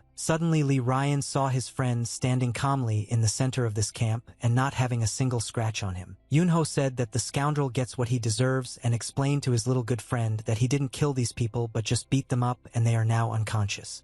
So you don't have to worry about them. But then he said that he beat some of them a little more than the rest, so they will be in a lot of pain when I don't wake up. Lee Ryan thanked the gods at that moment for hearing his prayers and said that he never doubted the mercy of his elder brother Yunho. Yunho said that he doesn't remember any of these bandits cursing him during the battle, so it's unlikely that the gods interfered in this fight. The young master said that he no longer had time for empty talk and he needed to take his money as quickly as possible. Night came and it got dark outside, but they still continued to look for money in this camp. Yunho asked his little friend if he found any money in this camp. Lee Ryan was very surprised that during all this time no money was found here, and asked, do these bandits really not know how to save money? After all, even poor beggars have more money than them. Yunho squatted down and said that these bandits immediately spent all their money on food and alcohol, and they have no furniture or cutlery. They don't even have normal clothes. Lee headed towards the exit and said that looking for money in this place was a waste of time, and it was better for him to leave from here, but the young master said that he felt that there was something here. Suddenly Yunho noticed something very strange, and he decided to trust his feelings and observations in order to find money here. Lee asked his older brother what he saw. After all, Yunho began to behave very strangely, as if he had actually found blood. He did not answer his assistant because all his attention was directed to one part of this room that aroused his suspicion. In the corner of this room, near the wall, a yellow fog appeared. This fog was very strange, as if there was something in this place. Yunho said that there is something in the floor under the stone, and it needs to be checked because there may be treasures there.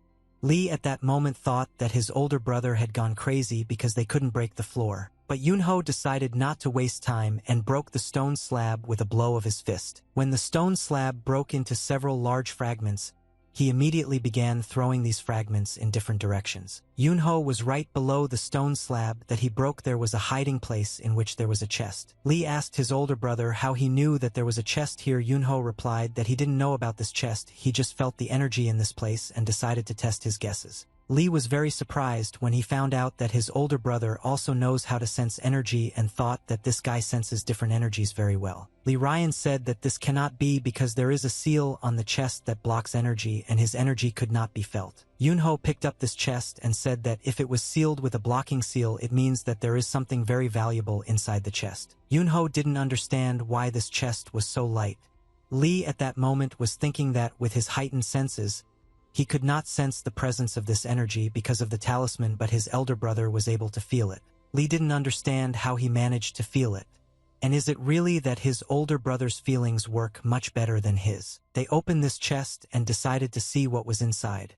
As soon as they lifted the lid of the chest, a golden light began to appear from it. They carefully observed the thing that was inside this chest and began to laugh because they realized that it was a very valuable thing. Inside the chest was a golden pearl, and Lee said that this item had a very unusual and powerful aura. Lee Ryan began to laugh and rejoice like a child. He enjoyed the energy of this object and said that it seemed to him that this energy could relieve fatigue even from climbing mountains. Lee began to reach out with his hand to this golden pearl and said that he wanted to take a closer look at it. But Yunho removed the box from his hand so that this guy would not touch such a valuable artifact. They left the bandit camp and began to return to the crew. Después de un tiempo, Hans intentó recopilar tantas noticias como pudo y se enteró de que gracias a las carreteras reparadas la evacuación de los residentes se produjo muy rápidamente y Sir Philip estaba solucionando la situación en el oeste. He smiled and explained that, in other words, it is the property of the Supreme Coalition and of course it needs to be protected from the wrong hands. Yunho said that he saved this guy because if he touched this treasure with his hand, he would have to cut off this guy's hand. Lee realized that it was better not to continue this topic and asked his older brother how they would catch up with the rest of the guys who had left. He said that even if they don't speed up, they won't be able to catch up with them even when evening comes, and even if they walk all night.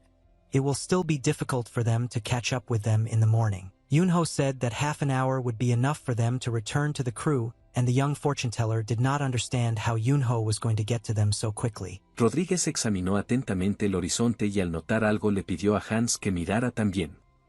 He picked up this boy and began to carry him like a sack of potatoes.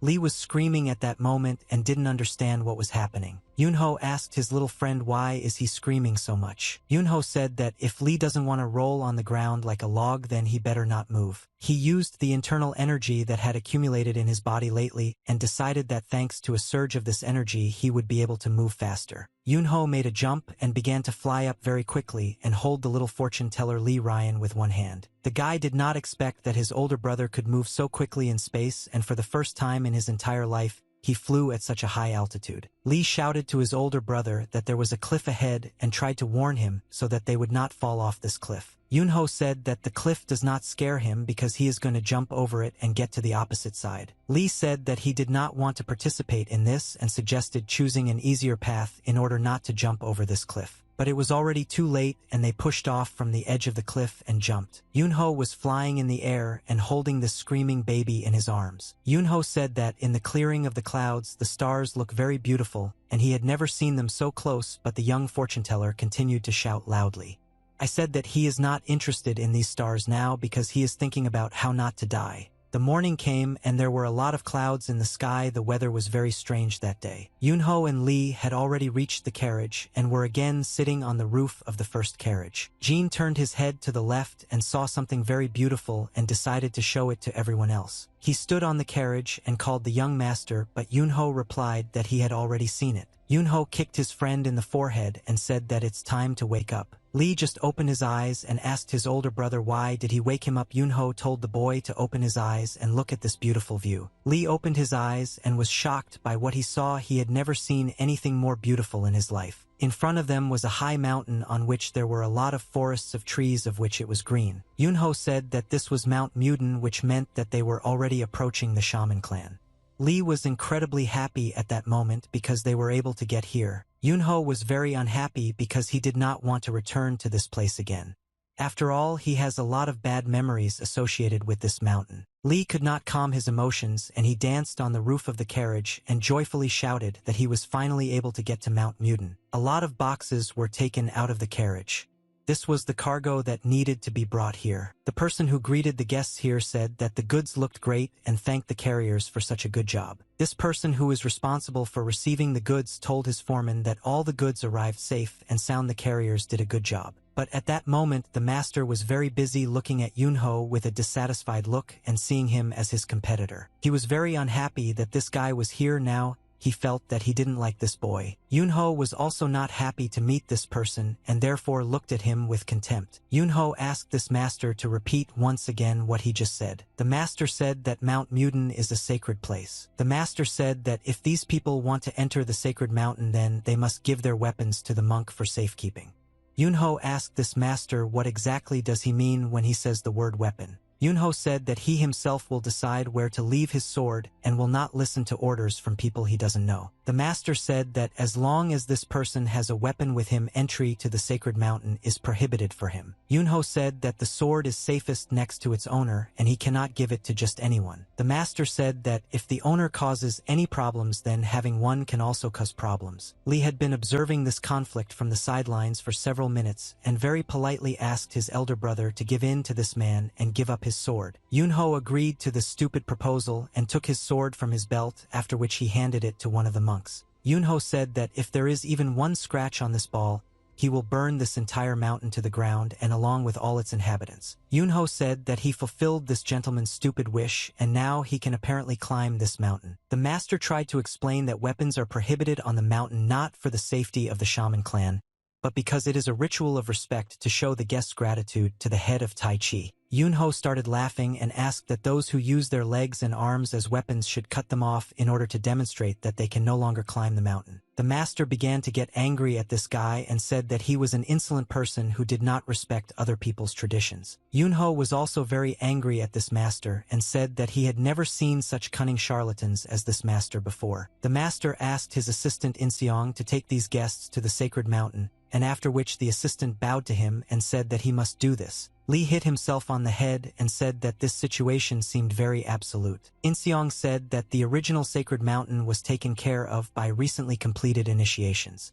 The third-generation students who had just set foot on their path received the title and began training, but unfortunately now it is the responsibility of the second-generation student of Master Myung-jin. He said that Master Myung-jin is a very strict person, and not only towards them as his students but towards himself. Inseong turned his head to these guys and said that even despite his attitude towards himself and towards people, this does not mean that he is a bad person, so he asked the guests to understand him and not be biased towards him. Lee smiled and tried to be nice so that these monks would consider him their friend. He said that in no case would he be prejudiced towards the master. He said that the main problem is those who refuse to understand this, like Yunho's older brother. Lee said that even though the master is not old, he makes a great impression. Inseong smiled and said that the master is a genius because he mastered the Taechun sword technique to the level of 7 stars, and he is the pride of their Muden clan, or as most people call them, shamans. Yunho was very unhappy that this guy Tak admires his master. He doesn't know that he's still much better than this master. Teacher Yunho once told him about this Taechun technique, and the teacher said that the Shaman clan is known as the clan of righteousness along with the Saram clan, which is located on the neighboring mountain. He was surprised that this clan admires and is so proud of their master. Yunho didn't understand why they spoke so positively about him. The man looked uncontrollable and arrogant, as if the whole world should bow to him. Han suspiró profundamente y dijo que había revisado los materiales sobre la recuperación de tierras en Occidente. Li Wei shout joyfully to admire the beautiful views he saw here. Li jumped with happiness and could not calm down. He constantly shouted that the Shaman clan was now right in front of them and admired this magnificent view. When they climbed the mountain, their old man smiled very sweetly. He said that his name was Taochuan, and he was one of the disciples in charge of Wuqing Palace. Taochuan assumed that these people reached without incident along the way. Jin turned to the young master and said that this Myung Suk is also unknown as Taochuan Jinan. This man is one of the leaders of the Murim Alliance and an up-and-coming member of the Orthodox martial arts faction, and meeting him here is a big surprise. The guy was not at a loss in this situation and said that his name was Yunho and said that he was the young master of the Supreme Coalition. The master finally realized who this arrogant guy is. He remembered the moment when they met, when the master said his name and said that his name was Muyan Jin.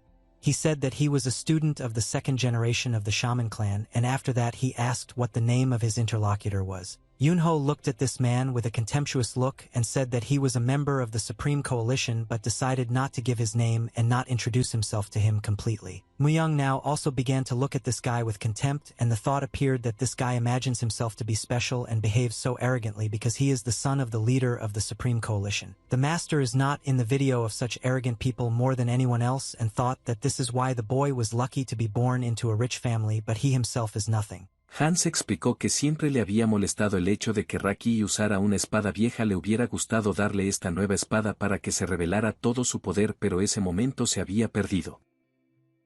He asked the boy how Ha-jin knew his father was doing. The old man said that he had not seen this man for a very long time and would be glad to meet him again. Yunho didn't want to answer these questions. He was bored talking to this old man. The old man noticed this and said that when the guests finished their mission from heaven, they were never able to come to the Namgung family meeting. The old man scratched his beard and remembered that the young master was recovering that day after studying martial arts, and 4 years had already passed since then. Yunho said that he had come a very long way and was very tired. The old man did not expect that this young man could be so impudent in communication. Hans dijo que lo consiguió en la guarida de Siegfried y le pareció que sería ideal para el Raki, cuyo rostro ya estaba bastante desfigurado. Nguyen pointed his finger at this guy and said that the master had not finished his story yet and he should not be interrupted at this moment. Yunho said that it is not necessary to interfere in other people's dialogues in order to attract attention, and thereby insulted Muyang. The master asked his student Jin Muyang to stop shouting at the guests, but the student did not understand. He said that one cannot tolerate such disrespectful attitude towards oneself. The master returned his head to the student and said that the guest was very tired and there was no problem. He reproached his student for being impolite. Nguyen was very angry at that moment because he was teaching on the side of this impudent guest. The master smiled at his guest and said that the road was most likely very difficult, and the master got into conversation with the guest and did not even think about the fact that they could be tired. He ordered his student to call all the students' children and prepare accommodation with food for the distinguished guests. Pero aún así Hans les reveló su mayor debilidad.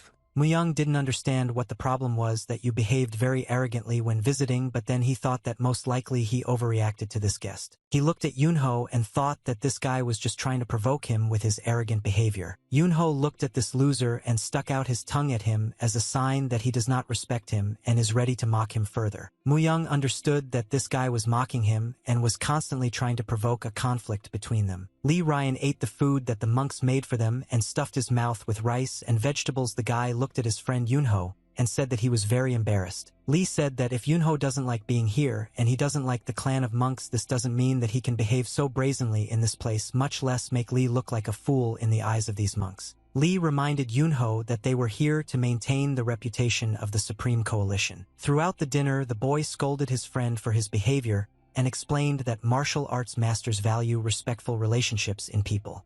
Yunho's behavior outraged everyone. Yunho got tired of listening to this guy's moralizing and at some point threw 2 wooden sticks that stuck into the table and got stuck there. Lee got scared when he saw the wooden chopsticks that were stuck in the table.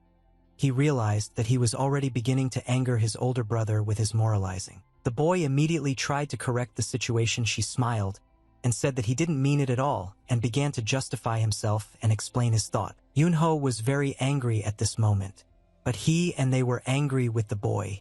He was angry because there was a lot of food on the table, but he didn't like it. He was outraged by the fact that among all these dishes that were on the table, there was nothing tasty and the monks didn't even put fish here. He didn't understand how you could cook a dish that contained absolutely no meat. Hans preguntó por el nombre de Ryuji y él lo volvió a nombrar y dijo que era un guerrero del pueblo gato. On the street, screams were heard coming from the house, Yunho shouting that even goats do not abstain from meat. At night, Mount Muden looked like a flying island because the clouds were flying around this mountain and it felt like it was in the air. The guys were very tired over the last few days that they spent traveling and decided to finally relax in bed and get a good night's sleep. Yunho always slept on his bed lying on his back and made strange noises while sleeping. Suddenly he woke up but still did not open his eyes. He also continued to lie. He wrinkled his face and was very unhappy that he had to be here. The guy sat down on the bed and began to sit motionless. He thought that he was being annoyed and that because of this vegetarian food he couldn't even sleep properly. He noticed a very funny fact, which was that as a human he can't stand food without meat. But in the same way he didn't like food without meat when he was a yokai. Suddenly he heard strange sounds and immediately reacted to them. He wondered what these sounds were and where they came from. Yunho immediately realized that these sounds were coming from the next room and decided to check what happened there. But when he entered the room, his friend was not there and Yunho thought that this little idiot had most likely already left somewhere. But Yunho was outraged that this guy left home and didn't tell him anything. In the silence of the night, the voices of people were heard. They walked along the territory of the mountain, and Lee's voice said that if he had known that the master was here, he would have come earlier. They disappeared into the darkness, and only their black silhouettes were visible. The master said that everything was fine and asked why the boy wanted to meet him. Lee replied that this place is sacred, and few people can get here, so he decided to take advantage of the moment. The old man smiled and said that people don't come to this place without a special reason. He asked the boy what was happening to his master now, and the boy replied that nothing had changed and everything remained as it was before. The old man smiled and said that it is very easy for people who try to adapt to his character to live. Lee asked not to communicate any more about his master because even thoughts about him exhaust the boy. The old man agreed that the thought of his master exhausted his mind. He talked about how he was once depressed and could not even properly talk to the master. Lee replied that his interlocutor held out for a very long time communicating with the master. Yunho climbed onto the roof of the tallest building that was located in this village and began to look for his friend. He stood at the top of a small tower and said that he felt the presence of this guy somewhere nearby but could not find him. He went down and landed on the ground. After that, he decided to look around him. Yunho still didn't understand what was happening to his friend and where he had gone because he wasn't anywhere right now. He stood still and simply turned his head in different directions, hoping to find at least some clue that would help him find Lee Ryan. Yunho was starting to get a little angry because he couldn't find this guy. Suddenly he felt a strong vibration on the ground and did not understand what was happening. It was very strange and did not look like an earthquake. He turned his head to the side and saw something very big. In front of him was a large statue that stood in the center of a small square, and this statue was in the dark. You had to look closely to see it better. The statue had a large sword in its hand, and the blade of this sword was pointing downwards. I was leaning on the ground. The face of the statue was very stern and aggressive. The statue showed with its facial expression that it was ready to challenge anyone who wanted to fight it. Yunho stood below and looked at this statue. When he saw the look of this statue, he laughed. Yunho began to laugh because he knew this face, and it was Yeo Dongbin. Once upon a time he had already met him, and I remember this meeting well. The white fox jumped back and his blue eyes began to glow and radiate internal energy. Yeo Dongbin was on top of a flying stone, and from the top of this stone insulted the white fox, calling him a lazy, evil, and cursed animal. Yeo Dongbin was outraged that the white fox did not answer his calls for a very long time, and for 10 years he avoided him. The white fox said that it was all because this respected yokai was busy accumulating merit instead of doing important things. Yunho said that day that he didn't have time to play with such a nonentity as Yeo Dongbin. This majestic Yukai became very angry when the white fox began to behave so brazenly towards him, and he grabbed his sword to start the battle. He pushed off from the top of the stone and jumped up. Yeo Dongbin swung his sword and wanted to strike from the air, but before the strike he shouted that this daring Yukai imagined himself to be a sacred mountain forest, but in fact he was an ordinary animal. He hit him on the head with his sword, and at that moment lightning began to appear in the air. Yeo Dongbin possessed very great strength, and with one blow he could blow up the sky and break the earth. Yunho at the very last moment stopped the blade of the sword with a movement of his hand. He simply grabbed the sword by the blade and did not let go. White Fox blocked his opponent's attack and said that he didn't have time to deal with this Yukai before, and said that if he wants to talk he can say it with his mouth. Yunho asked this thug for the last time to explain what he wanted, or else he would have to beat him to death. Yeo Dongbin laughed when he heard this phrase because he understood that the power in this fight was clearly not on his side. Yeo Dongbin still listened to the words of the White Fox and lowered his sword, after which he decided to talk to him calmly. Yeo Dongbin explained that White Street needs to accumulate more merit, and technically it is about correcting the mistakes he has made. Yunho was very surprised by such a proposal because he needed to reflect on past atrocities and come to the conclusion that they could no longer be committed. Because of this he had to receive new good merits. It seemed to him that there was nothing complicated about it. Yeo Dongbin snapped his fingers at that moment and created a thick book. This book fell straight into the hands of the White Fox, and he was surprised when he saw it. Yeo Dongbin explained that this is an unusual book, and this is a book that could have sunk into oblivion when one girl buried it. I don't know that the book belongs to her older brother. He said that this secret book contains the essence of Taeguk, and it will be written by Jan Sambong. Yunho is very surprised when this Yukai decided to give him this book. He didn't understand why he needed it. Yunho asked who is Jang Sambanga. Yeo Dongbin answered him that this is a guy whose neck was recently broken by a white fox and sent to the world of the dead. This was the same monk whom White Rice killed at the very beginning of history. It was still hard for him to remember this monk because it was all a very long time ago and he did not focus his attention on it. But nevertheless he decided to look at this book again, and yet his attitude towards this book changed. Yeo Dongbin said that the White Fox must return this book to where it should rightfully be, and if the White Fox dropped a no order then he will clear some of his karma. Yunho stood right in front of the statue and looked at it. He said that he met him again and this was an unexpected meeting for him. Yunho looked carefully at the statue and tried to remember the facial features and texture of this Yukai because he had not seen him for several thousand years. Yunho heard Li Riang's voice and turned his head towards it. Li was very happy when he saw his older brother here. He assumed that Yunho also couldn't sleep like him because he wanted to visit this place. The old man said that in the Supreme Coalition there are a lot of rumors about this young master and he has heard a lot about Yunho. The old man smiled and said that he knew the story about how Yunho calmed down the guy who was rowdy at the funeral of the elder of the Namgung family. The old man said that he was very sorry that he himself could not see this. Li explained in a whisper to his friend that this old man's name is Jin Yongjin, and he is a master specializing in recording manuscripts, and he is a close friend of his teacher, so the guy did not want to talk to him tonight. He also introduced himself to this master and said that his name was Yunho, and he explained that he did it for fame. Yajin smiled and said that the world is very big and vast, but in comparison with it, the human world is very small and cramped. Yajin asked the young master if he can ask him one non-intrusive question. Yunho asked this master what question exactly did he want to ask. Yajin said that from afar, like a young master, he was looking intently at the statue. He became very curious.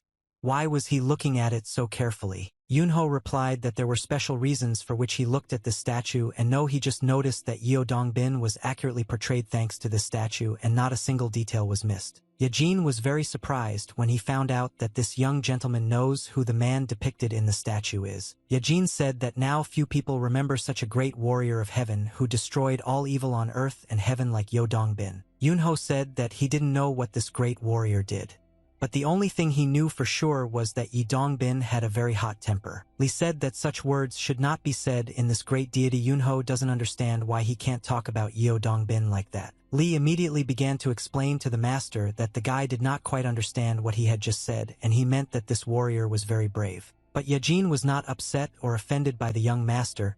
He began to laugh, and showed his reaction that these words made him laugh. Yajin became very interested in how the young master knows this great warrior so well, and how does he know about his character. Yajin said that the young master very correctly noticed the character trait of this warrior, and many stories were written in old manuscripts about his strong character. He said that even those people who know the teachings of Taoism well either miss this point or do not know about this trait in his character.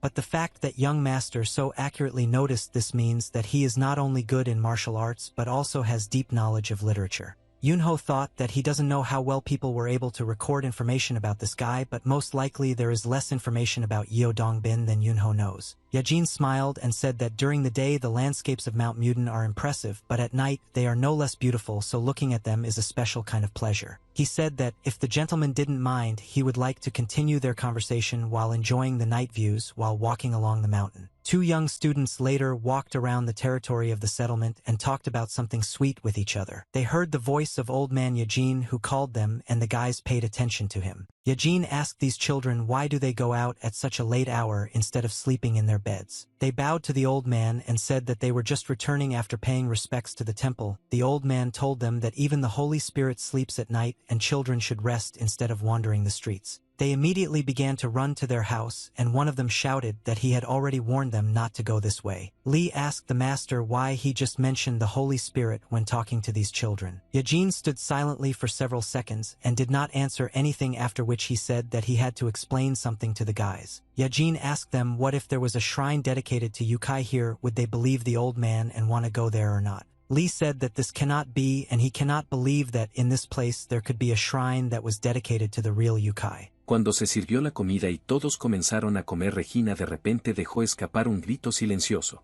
Yunho asked his friend why is it so hard for him to believe that in this place there could be a temple dedicated to Yukai. Li replied that the whole problem is that he is a Taoist from the Doram clan. Yunho said the name of this clan several times in his head. It seemed to him as if he had heard this name before. Yajin explained that in the past, when the border between the human world and the Yukai world was unstable, the shamans expelling the Yukai founded their Doram clan. At the moment, the Doram clan remains vigilant as there is almost no border between their worlds. They argue that no one knows when yokai will appear again. Yajin explained that for all members of this clan, it is very difficult to accept the fact that an entire temple was built in their honor, which is a sanctuary. Li said that yokai are the real evil for the human world and they need to be defeated and exterminated, every single one.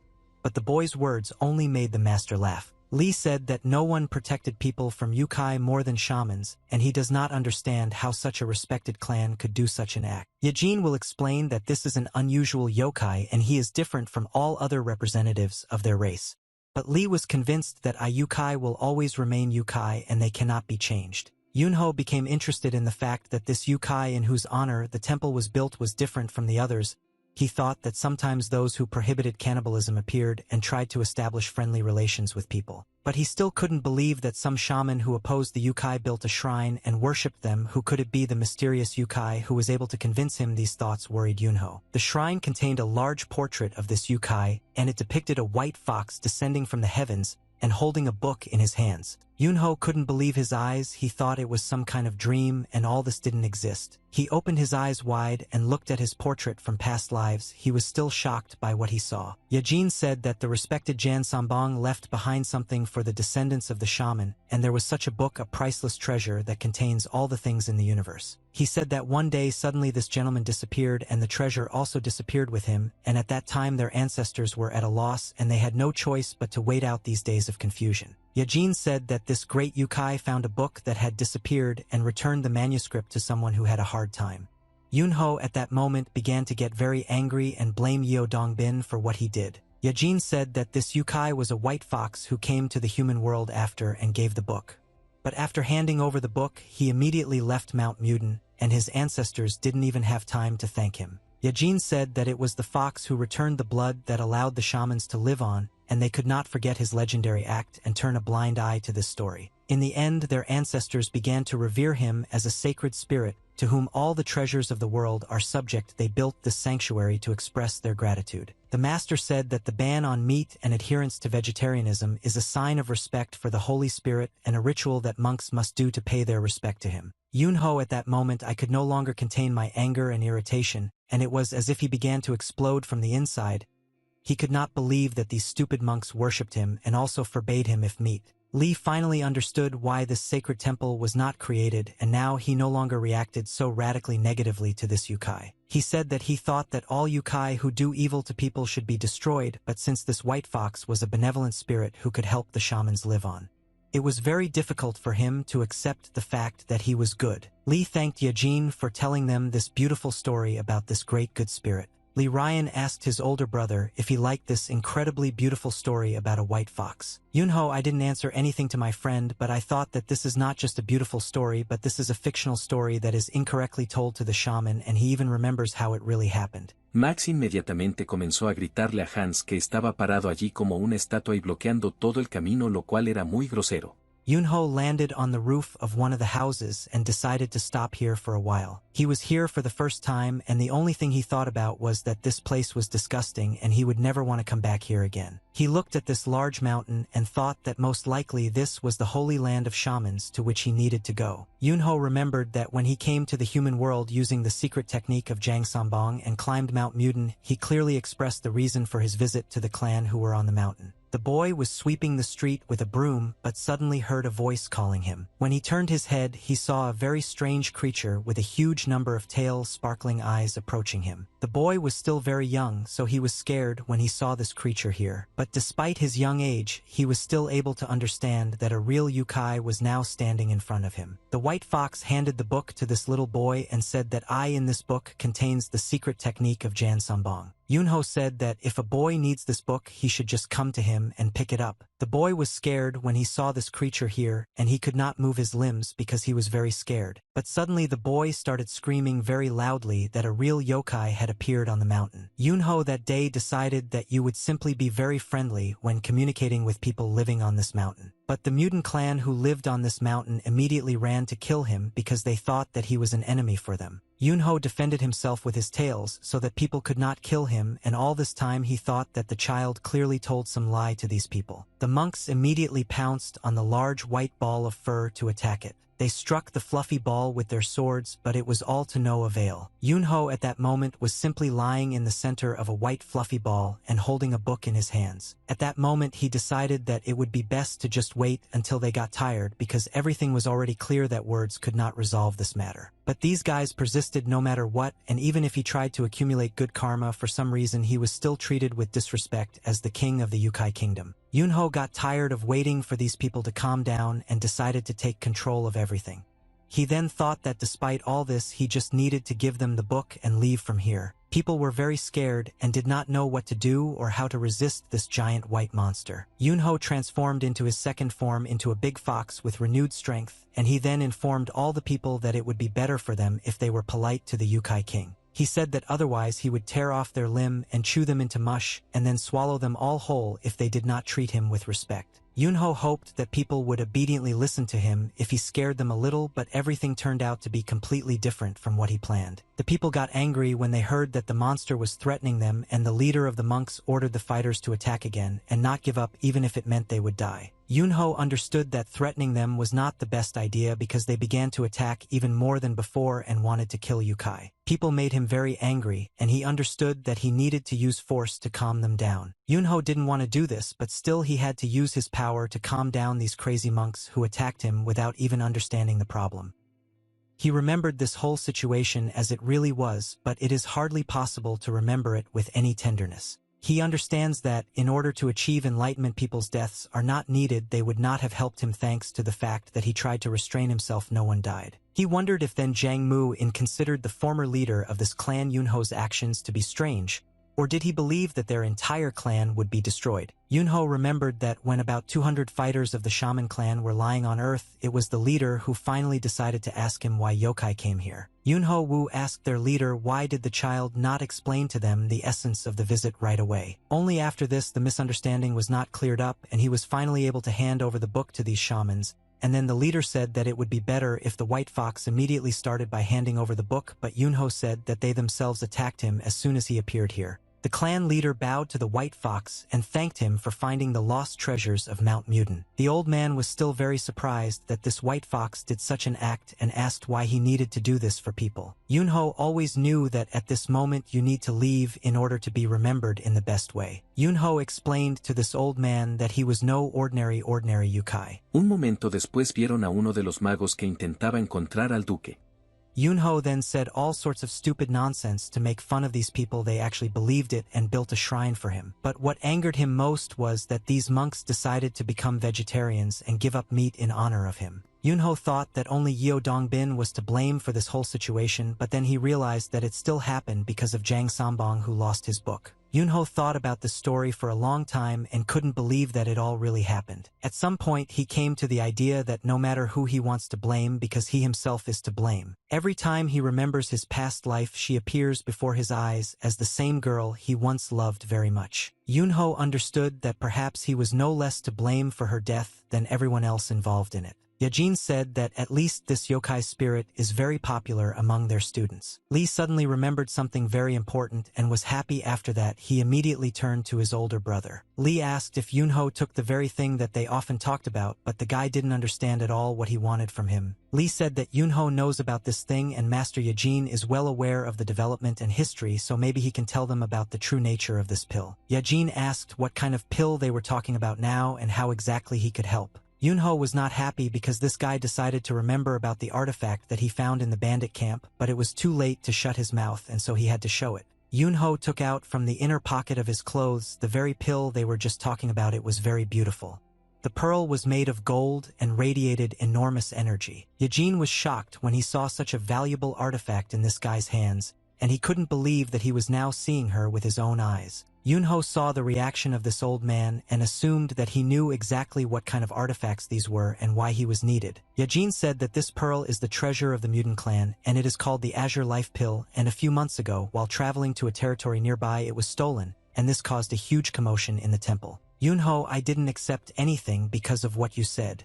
This old man, but the bottom is sure that these people will want to take it away from him, and Yajin asked the young master where he found this pill. Yunho didn't really want to tell this old man about where he got this pill from, and he certainly didn't want to give it to him. The man was carrying in his hands a small box that was wrapped in yellow cloth. He was very unhappy that he had to carry this box. You could read on his face that he didn't want to do it. He walked along the road and thought that he prayed all the time and sincerely hoped that a great spirit would appear in his dream, but there were those who achieved unprecedented heights after realizing the essence of martial arts in their dreams. He thought that in these times of lack of martial achievements can people achieve incredible merits using prayers and offerings. He approached the temple and thought that even if he advances just a little he will not lose anything if he believes in it. He approached the central gate of the temple and stopped in front of it. He held a box of offerings in his hands and decided to talk to the respected spirit. After he greeted the great spirit, he decided to go to the temple and bring his offerings. But when he approached the doors of this temple and heard that there was already someone there and these people were communicating with each other, Yajin smiled and said that he could not believe that the young master himself destroyed the Aso group and took the Azure Life Pill instead of money as compensation. He narrowed his eyes and looked at the master incredulously, after which he said that everything was exactly like that. Yajin said in a very surprised voice that this story impressed him. Lee asked his older brother what he will do next, and the guy still didn't know what to answer him. Lee Ryan explained that the Azure Life Pill originally belonged to the Mutant clan, so the best solution is to return this pill to them. Yunho was very dissatisfied when he heard such a proposal and did not want to give this pill away until the last moment. Lee said that this would be the best decision. After all, this pill was stolen, so it would be right to return it. Why should Yunho be even more angry because this petty traitor just set him up? Yajin said that if the young master doesn't want to give this pill, then he doesn't have to do it because the monks from the temple have already said goodbye to it a long time ago. But he still tells him about what could happen if the guy decides to return the pill. Yajin said that if the young master returned the pill, then his generous act would be passed on to the next generation of the clan in the form of another wonderful story. He was dissatisfied because he was manipulated. He thought that he had already gone through all this and to preserve the memory of himself, and this is not such a positive thing, so he decided to abandon this action. He decided to eat this pill and did it.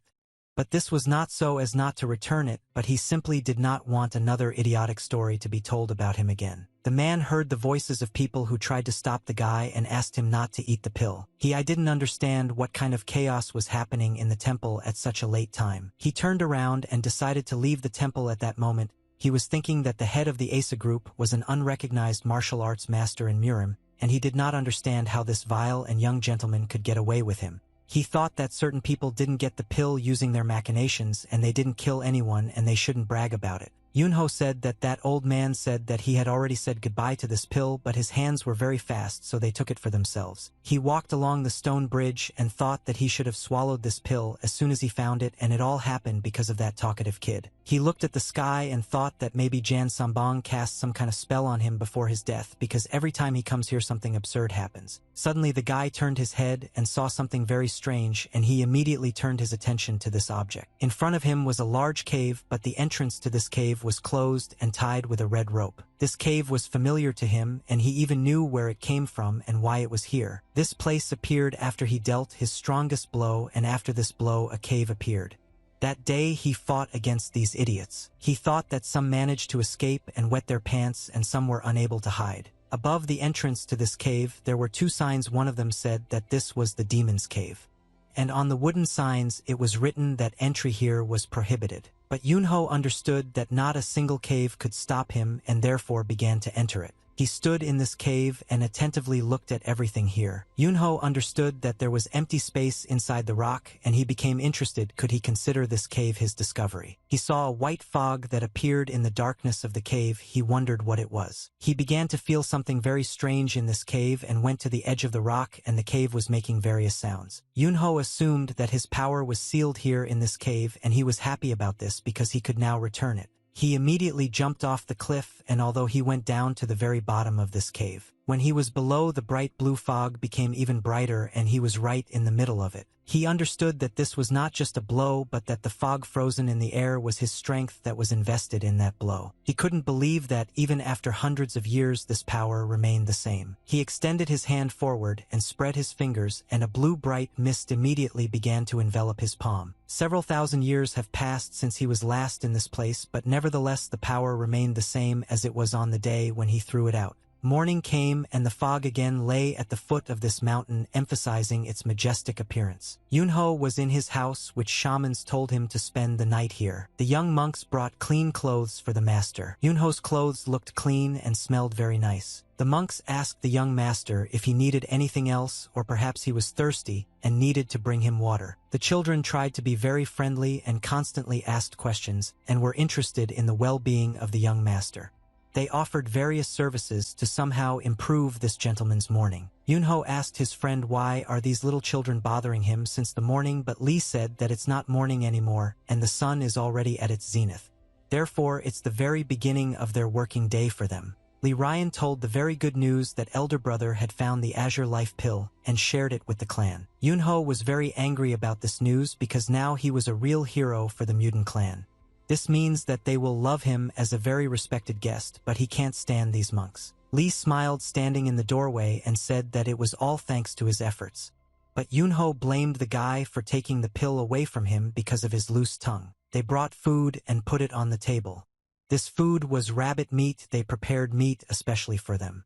After all, everyone knew that the young gentleman did not accept vegetarian food. Yunho was also very surprised because these monks broke their rules and brought meat for him. Yajin smiled and said that he and the monks decided that it would be too impolite to feed the young master only vegetables, and the young master is not part of their clan. At this moment, Yunho drew his attention to the fact that the master's entire sleeve was stained with dirt and blood. He became very interested in how this master got stains of blood and dirt on his sleeve, and he wanted to know what this master was doing. Yunho sat down at the table opposite the master and asked the old man who caught these rabbits and prepared this delicious meat for him. Yajin laughed and said that the rabbits of Mutant Mountain accumulate energy like monks, so they are very difficult to find. Todos los defensores estaban seriamente asustados en este momento crítico al ver tantos soldados enemigos rompiendo sus defensas. One monk said that he had never heard Master Yajin laugh so carefree when communicating with one of the guests. The second monk said that he had been smelling fried meat in the air since the morning, and at first he thought that someone was crazy and did something stupid, but now everything is clear to him. He asked the third guy who was standing far away from them, "Is it really true that the young master of the Supreme Coalition attacked the Aso group and found the Azure Life Pill?" He did not want to answer this question because he did not believe that these rumors were true, and he was angry that the entire clan admired this young master. Yajin left the building with his guest and told him that the young gentleman could come to him at any time as he passed by and should not be embarrassed about it. Yajin went down the stairs and saw his 3 students. He ordered them to go to the training ground and improve their martial arts skills and new techniques. Yunho saw one guy among these second students that he really didn't like. This guy ordered 2 junior monks to escort Master Yajin. When everyone left, they were left alone opposite each other. He looked at this young gentleman with a contemptuous look and wanted to show with this look all the disrespect that he felt for him. Yunho smiled and realized that something interesting was about to happen because he knew that he was very annoying this guy. Yunho said that he can see from this guy's face that he doesn't mind fighting, and maybe it's because he learned the smell of meat and felt left out. But this man accused the young master of being a vile thief, and he couldn't just leave it all like that. Yunho was shocked at this moment to see that this guy had just dared to insult him. He looked at this offended monk and asked him to repeat once again in his pitiful voice what he had just said. He looked at him with a contemptuous look and realized that his anger towards this young master was reaching its peak. He made a high jump and in one movement of his bags approached the young master. He landed right in front of Yunho and looked into his eyes, trying to convey his disrespect. He said that the story that Yunho told Master Yajin was just a lie and complete nonsense. He accused Yunho of being a common thief and a liar who stole the patterned life pill. The monk pointed at him with his hand and said that this is an obvious fact, and he is sure that Yunho returned this pill only for his own benefit and greed. Yunho listened carefully to all the accusations of this monk, and after that he said that he is just an ordinary pathetic weakling who does not understand what he is talking about, and asked where such thoughts about a righteous man and a monk come from. The monk got angry with the guy and said that if his words were not lies, then let him just prove it. The monk asked to prove to him that he was not lying, starting from the moment the young master of the Supreme Coalition was able to defeat the leader of the Aso group. Yunho didn't understand why this guy was talking about Yunho being the young master of the Supreme Coalition. Yunho understood that this monk simply did not believe that the son of an ordinary merchant was able to defeat the entire Aso group. Suddenly one adult monk appeared and shouted that Myung-jin was an ordinary scoundrel and began to blame this monk for his actions and words. The monk said that Myung-jin should explain why he has such a bad opinion of the noble benefactor who found the life pill and gave it to the clan without asking for anything in return. Myung was very surprised when he saw Master Taeho, who is now scolding him. This man approached the young master and said that his name is Taeho and he is a doctor here who monitors the health of the monks. He took the guy by the hand and thanked him for finding their Azure Life Pill. He explained that for their clan this young master had become an undoubted hero. Taeho said that Myung-jin was a scoundrel and he didn't teach him to treat distinguished guests this way. The guy didn't know what to answer. He simply bowed his head and tried to explain the situation as it really was. Taeho ordered this monk to shut up because he said that he heard everything perfectly and therefore does not need excuses. The guy lowered his head down and listened to how the master scolded him, who said that the monk should bow immediately and apologize to the young master. Yunho said that everything is fine and this monk should not apologize for that conversation. Yunho told this master that his student was just a very curious guy who wanted to know how the young master managed to defeat the Aso group.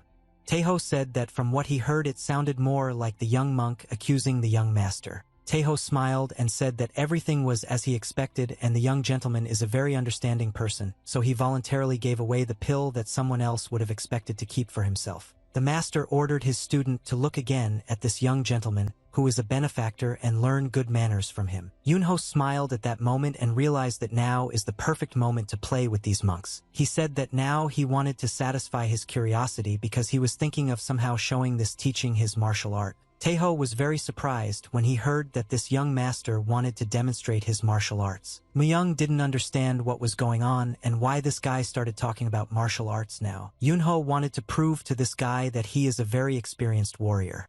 And the most important thing that he understood was that the guy himself ran into a fight and now it needs to be organized. Myung thought that this boy was an ordinary weak kid who is the son of a merchant, and he knew that if this kid came to him in the battle arena, then he would go straight into the tiger's den. There was no reason to refuse this fight because it would solve the whole conflict once and for all. Young monks trained in the battle arena, honing their blows with wooden swords. These monks practiced their blows under the supervision of their master. The master was meditating at this time and trying to concentrate, but his ears were always ready and he heard everything that was happening around. When the doctor came to the arena, he was very surprised to see the master here.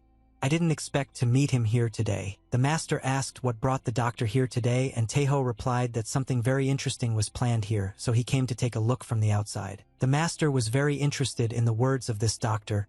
He became interested in what would actually happen here now. Senior monks began to arrive at the battle arena, and they ordered all the monks who were now training here to leave the training area. Yunho followed his opponent and was very calm. He hummed songs because he understood that for him it was all like a game. Yejin and Taeho were very joyful because they understood that now they were about to see a very interesting battle of good fighters proficient in martial arts. Myung was very worried due to the fact that Master Yejin was also here. If he disgraces himself now, then his reputation will fall even more in the clan. Yunho said that he would be happy to fight, but before the fight starts he wants to know what the rules will be. Yunho wanted to know what the purpose of this battle is and what needs to be done in order to win.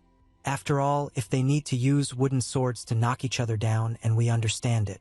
Myung said that there is a training called Jaijin training. It is considered the best among other training methods because it allows you to exceed the limit and become stronger. Myung explained that the essence of this training is that in a short period of time they must fight with wooden swords while standing inside the circle. He remembered that when in past lives he came to visit these monks, they used these attacks on him. Myung explained that if the guy leaves the circle territory or loses consciousness or gives up, then everything will end. Myung said that if this guy screws up and loses, he will have to admit that he is actually a cheating thief. Yunho said that he would obediently follow these instructions if it was interesting and exciting, otherwise he would do it his own way. Myung turned to all the other monks who were present in the training arena and asked them if they had just heard the words of this young master. Myung ordered these monks who stood along the contour of the circle to run and complete this task and not pay attention to the fact that this was happening to him for the first time. He asked him to give his best for a couple of days. The master smiled and said that it would be a very interesting sight watching the young master encounter these students for the first time. The doctor asked the master, will this young master be able to withstand such hard training because he has never done anything like this? Yejin said that when 3 gather their strength is equal to 5, but when 5 gather their strength is equal to 10 soldiers. He said that this Jaijin involves 8 amazing students who are good with their weapons and are not the first time testing other students' strength. Yejin said that it would be a very interesting sight that would unexpectedly brighten his day. Myung tightly grasped the wooden sword in his hand and held it out in front of him. All this time he was thinking that this guy would not be able to survive this Jajin and he had no chance. All he could do was disgrace himself in front of Jajin. The monks stood along the contour of the circle and collected their internal energy in order to begin the task. Yunho felt that these monks were simultaneously directing their forces in his direction. He realized that now they would begin their attacks. He thought that if he succeeded, they gave them all away at once. Will there be rumors about him again that he is the strongest warrior? The first Manak took his step forward and after that began to accelerate and gain speed. This monk took a swift leap upward and then swung his sword to strike. Yunho was trying to come up with a plan at that moment to confuse these guys so that they wouldn't understand anything. He allowed this monk to make the first strike and pretended as if he did not notice this monk from behind. Myung didn't understand how this happened. He thought that this guy would be able to dodge the blow, but he just missed it. The monk also didn't understand what had just happened. Usually such blows are always repelled first. This guy just got hit in the head with a wooden sword. The doctor was afraid for the young master to believe he had just received a strong blow to the back of his head with wooden swords, and this could have caused him certain injuries. Yejin was also very surprised that this boy was not crazy. Bite was such a simple blow. He told him that it would be crazy to defeat an entire bandit group, but he would definitely be able to block such an attack. Yunho lowered his head down and acted like he was feeling really bad. Yunho began to fall to the ground after being hit on the head by the monk with his wooden sword. Myung didn't understand what was happening and how it could even happen. It was surprising to him that Yunho fell after the first blow because he claimed that he alone dealt with Aso's group. He looked at what was happening now and could not understand how a simple first attack could immediately defeat him. Myung started gloating because this guy proclaimed himself to be a strong martial artist, but in reality he was a liar. Myung thought that this guy is not a hero and he is certainly an unrighteous person and he will be able to expose this as a liar. Yajin saw what just happened in the battle arena and said that apparently it will be a difficult training. The doctor jumped up from his place and began to shout as a monk that they could have made the first attack not from behind in front so that the guy would have time to react because this training is familiar to them. But for the young master, this is the first time. Master Yajin said that this training will not be any problem for Yunho, and therefore there is no point in worrying about it. After Yunho fell, he immediately began to rise up. Myung was very surprised when he saw that this guy could get up after such a blow. He completely stopped understanding what was happening. Yunho got to his feet and stood with his head down. He looked as if nothing had happened to him. The guy smiled and realized that these idiots fell for his joke. Yajin said that most likely the problems will be just such students because Yunho is a very arrogant guy and will not allow them to pass this test just like that. Yunho started scratching his head and laughing. He tried to feel with his finger if he had a bump on his head or not. Yunho said that these monks will not be able to finish the test without even starting it. So now they will have to work hard. Yunho looked at the monk who was standing behind him and said that his attack impressed the young master because it was unexpected and he didn't even have time to feel it. Myung at that moment began to get angry again. He thought that even after being hit in the head from behind he remained in full health, but this did not stop him and he still wanted to defeat this guy. Yajin was surprised that among all the monks only he was able to notice Yunho's action, and he was surprised that everyone appeared blind but his cunning plan. Yajin noticed that the young master was able to deflect the sword strike with the help of defensive chi energy in a split second and did not receive damage. Yajin understood that his level of martial arts was excellent, but still the guy continues to use his childish pranks. Yajin noticed how this guy feigned pain and fell to his knees, but in fact he was pretending and realized that only children do this when they want to play. Yunho informed all the monks that the line was not crossed, so he does not understand why the test was stopped. Myung began to get even angrier when he realized that this guy had deceived everyone and continued to behave so impudently. Yunho asked the monk who is standing behind him why he doesn't do anything and just looks at the young master. The monk immediately reacted and realized that he needed to attack this guy because he actually stood motionless for a long time. He stabbed with his sword and immediately missed because the young master dodged this blow very quickly. The monk did not understand how this happened at all and why this young master I was moving so fast. Yunho saw that another monk was approaching him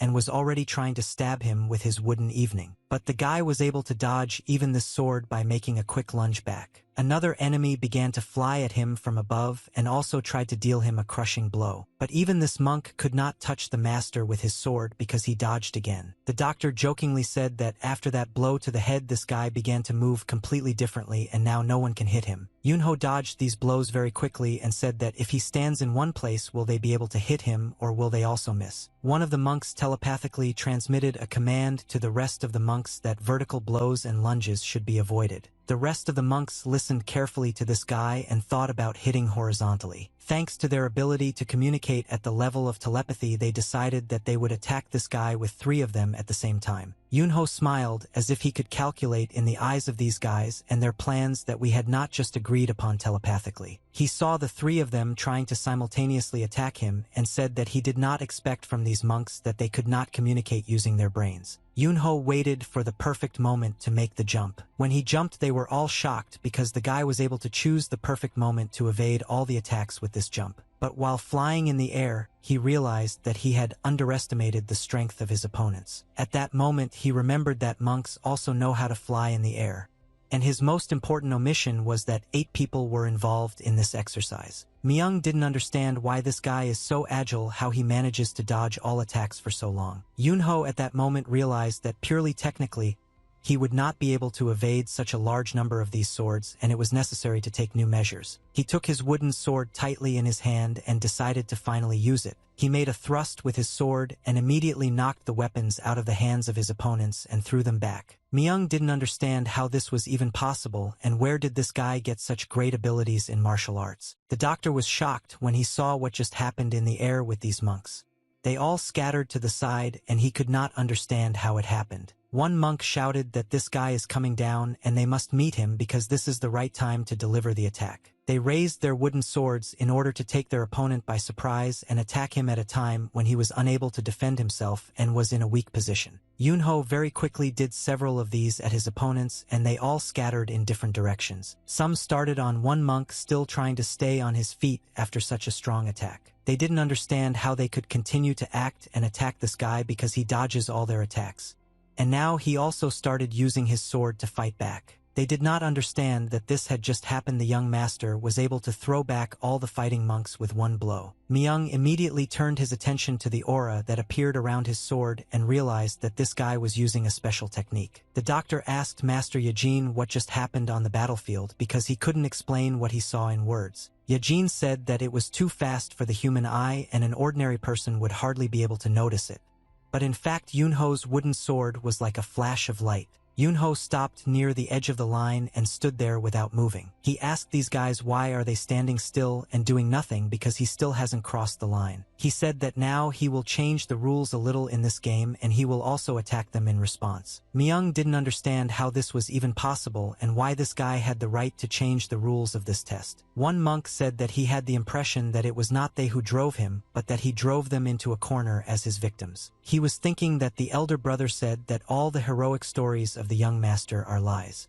Is it really so now? The monk asked his brother to stop the test because this guy has already proven that he is a strong warrior. Myung said that it's still early and they need to continue the test until they defeat this guy. Yajin thought that if the course of the battle changes, then our techniques often become useless and we need to use new techniques. Yajin tried to mentally convey to Myung the advice that if you are not able to control even the battles, then it is better to give it up. Myung did not agree with this idea and said that this was just the beginning and the most interesting things would come next. Yunho laughed and asked his opponent when the pride of Mount Muden will finally make its move. He got angry that this guy acted so arrogant all the time and therefore activated his inner chakra. He took a step forward and began to run towards his opponent. Myung jumped into the air and swung his sword.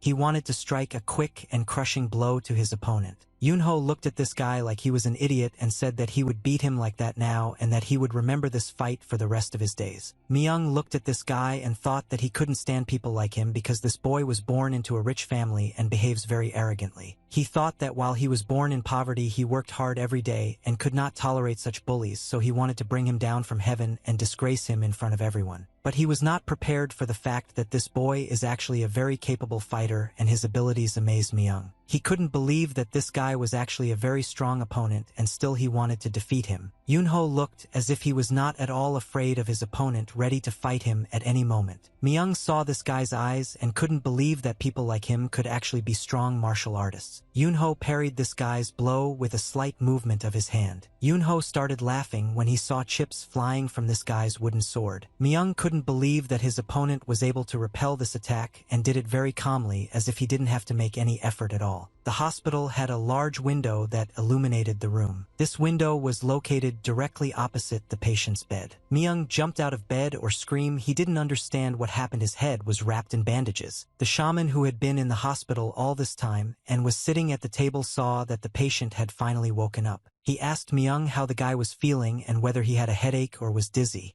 But the guy at that moment didn't understand at all what had happened. The shaman explained that he was beaten by a young master from the Supreme Coalition to such a state that he had to be taken to the hospital. Myung tried to remember what time the fight would have been, but his memories were very foggy. Myung remembered that he was in a state of rage and attacked this guy, but the young master parried all the blows and had a soft smile on his face similar to the smile of the Jade Emperor. But then things got even worse because in an instant he turned into the death god pit and hit him so hard that his memories ended. He stretched his muscles and said that this is all he remembers and he knows where he was hit but does not remember how it happened. The monk said that given the fact that Myung was on the verge of life and death, it's not surprising that he doesn't remember anything. He asked what Lord Yajin said about this battle. The monk looked at this guy in surprise and said that the Lord did not comment on this fight at all, and everyone got the feeling that he didn't care at all. Myung tried to get out of bed and go outside to the Manak forbade him to do this and ordered him to lie on the bed and rest until he recovered. Myung said that he embarrassed himself in front of Yajin and he can't just lie here on the bed and rest, he has to fix this as soon as possible. The monk said that it was just an ordinary training and there was no way to embarrass himself here because loss of consciousness and fractures are a common occurrence in these trainings. Myung still felt humiliated and disgraced because he could not defeat his opponent, and despite the fact that this test was his idea, he still felt disgraced. Mount Muden as always looked out from under the mists and touched the clouds with its top. Yajin sat on top of a high stone and meditated. He tried to concentrate his attention on internal energy. At the moment of meditation, he constantly recalled moments from this fight which he was lucky enough to see with his own eyes. Yunho appeared before his eyes as a memory, and he remembered the daring look of this guy who is capable of single-handedly crushing an entire empire. Yajin smiled because he knew that he had never met anyone before he could remind him of Yunho. The old man thought that great people appear in every era and perhaps this young man was born at this time to become his savior. He thought that great people such as Jan Sambong surpassed the 108 Arhats shamans or the first heavenly demon who cultivated Gunryunpa in the last years of his life. Yajin understood that in comparison with these great warriors, this boy had not yet earned respect for himself, but still his victory in Jajin was an indicator of his strength. Yajin smiled and thought that given his skills that allow him to easily cope with obstacles on the way, he could become a great man. Yajin spread his hands to the side and shouted very loudly so that the whole valley heard him. He was very upset because this guy chose his own path and did not want to be a shaman. After all, if he had been a shaman, he definitely could have become one of the best warriors in the clan. Yajin smiled. He didn't understand that he had been carried very far in these thoughts. He became curious. If this guy remains just as greedy for power, then where will this path lead him? But then he thought that it was clearly not for him to decide the future fate of this boy and that life would put everything in its place and decide to use his power. The doctor approached Yunho and told him that Myung had always been worried about his lack of achievements in martial arts, and he hoped that today's example would be a great lesson for him. They were in a large house that was intended for high-ranking craftsmen. The doctor gave the young master a small box with a golden life pill that was inside this box. Yunho asked the doctor why he decided to give this pill to him, and the doctor explained that the chief physician should express gratitude to the one who found the azure pill of life. He said that this is Zer's life force pill, and it may be inferior to the azure life pill, but it is still a valuable medicine. Yunho was very surprised when the doctor gave him a vitality elixir pill for him. It would be positive gestures of friendliness from this person. Yunho asked the doctor how difficult was it to make this pill. The doctor replied that each such period requires a lot of time. The doctor said that he himself could only make so many of these pills, and these are the most basic pills made in the shaman clan. He said that if the main needles of the pine trees of the Muden Mountain are left here for 3 years, they will become the pill of the elixir of vitality that he gave to the young master while retaining the natural strength of the Muden thieves. He pointed his hand at the containers with needles and said that the azure life pill that was returned to him takes about 10 years or even longer to make and is easier said than done because the process is so complex that the possibility of getting at least one is considered more than heaven. The doctor explained that this is another reason why the azure life pill is considered a valuable treasure of the shaman clan besides having a miraculous effect on the body and enhancing martial arts. Yunho said that it's working out. They just need to wait until everything they need grows, and the doctor replied that it's worth noting that it all depends on Mother Nature. Yunho was very interested in the stories of this doctor. He became interested in observing these pills. He thought that this all means that these pills are unfinished and they must complete themselves. Well, if they are placed in different conditions, then something can happen to them. Yunho imagined what could happen to these pills if he moved them to another place and filled them with different energy. Yunho said that this life energy elixir pill is too big a reward for him and he can't take it. He asked to give it to someone who really needs it more than him and just give him a few unfinished pills. The doctor said that incomplete pills would not help the young master improve his internal energy.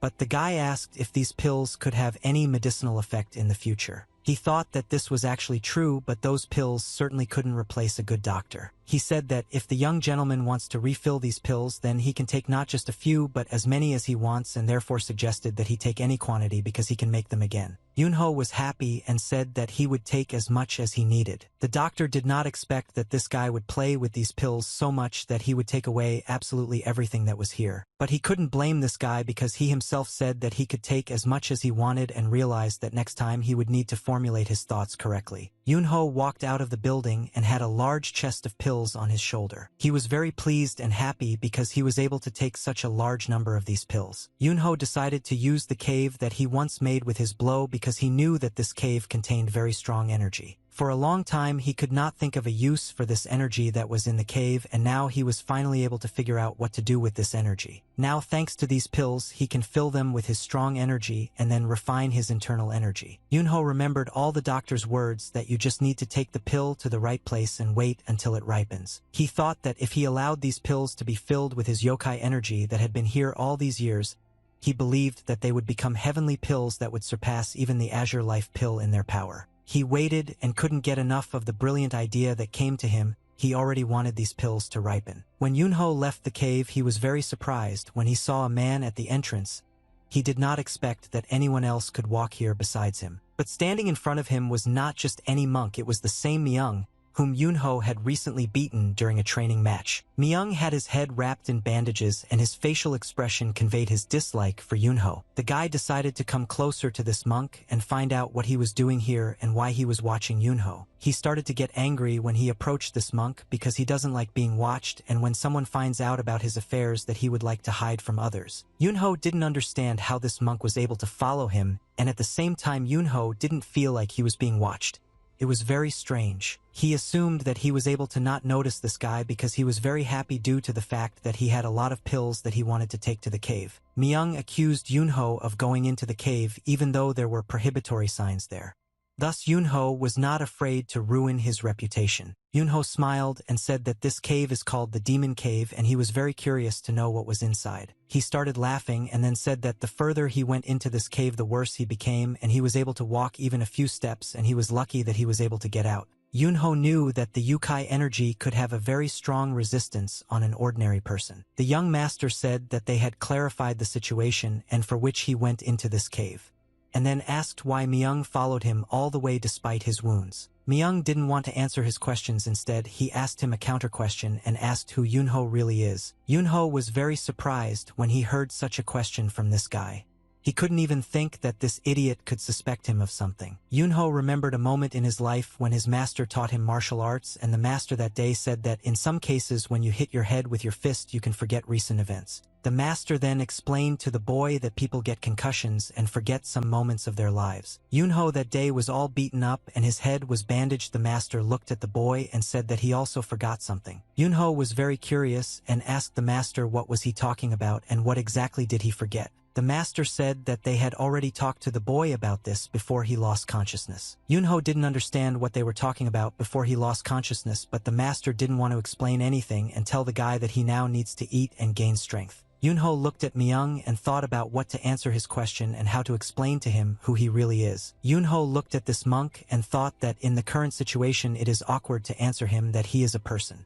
Therefore, he still needed to think about the answer. Yunho suddenly realized that he had been thinking about the answer for too long and didn't understand why he should answer anything at all to this guy who does whatever he wants. Yunho planted his fist and thought that now he would answer this as it would be easiest for him. The young master also decided to ask a counter-question to this guy and asked him, is he always so unhappy when he talks to those he doesn't like? Myung again made a dissatisfied expression on his face because it was the stranger who started to make him angry every time he behaved arrogantly. Myung decided to have a long conversation with this guy and just threw him a wooden sword. Yunho didn't understand what was happening. It was strange to him that it was the downed monk who was still thirsty for battle. He caught the wooden sword with his right hand and looked at it. He lowered his weapon down and examined it carefully.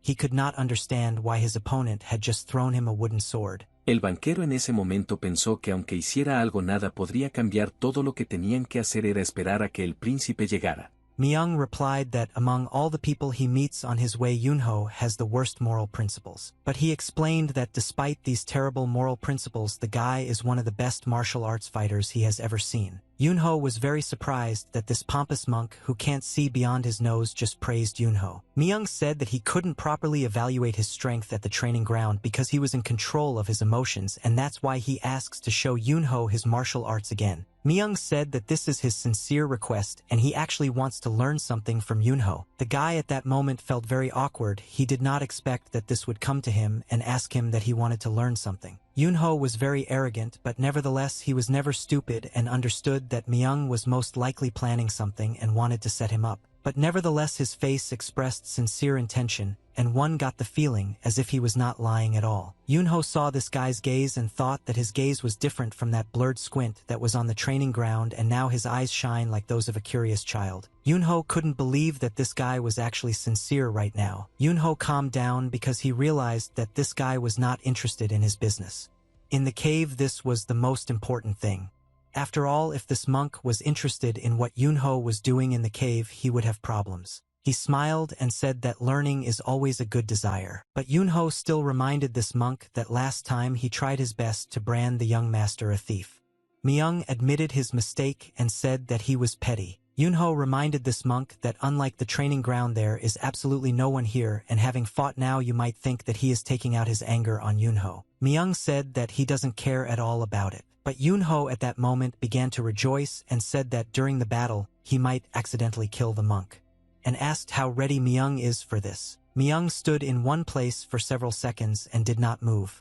He was very thoughtful because he had to make the right decision. But as soon as he remembered his goal for which he came here, he immediately took a fighting stance and realized that he wanted to fight. Yunho looked at the stupid monk with a sly look and thought that before this guy seemed just a proud fool and from a clan of shamans. Yunho smiled and said that he was ready to fight but warned that he would show his fighting skills only once. Myung said that he is still ready to fight despite the consequences that may occur during this fight. Myung had a very confident look and was ready to fight until his strength ran out or he fell to the ground unconscious again. At this moment, Yunho thought that he had reached a dead end in martial arts, but suddenly such a strange person appeared in front of him. Myung carried a box of offerings to the yokai temple and said that he had put his whole soul into this box and he was embarrassed to return just because of him. But suddenly he heard the voices of people in the temple and thought that it was high time for them to leave this temple and free it. When all the people left the temple, this guy entered the temple and began to pray in front of the portrait of the great yokai, a white fox. Myung was talking to a respected yokai about a young master who recently arrived at Mount Muden, and this is a young master from the Supreme Coalition. When Myung was leaving the hospital, his friend, the monk, told him that his defeat was just a training session and therefore there was nothing shameful here, and the guy thought that the appearance of the young master was just a training session that the respected yokai had prepared for him in advance.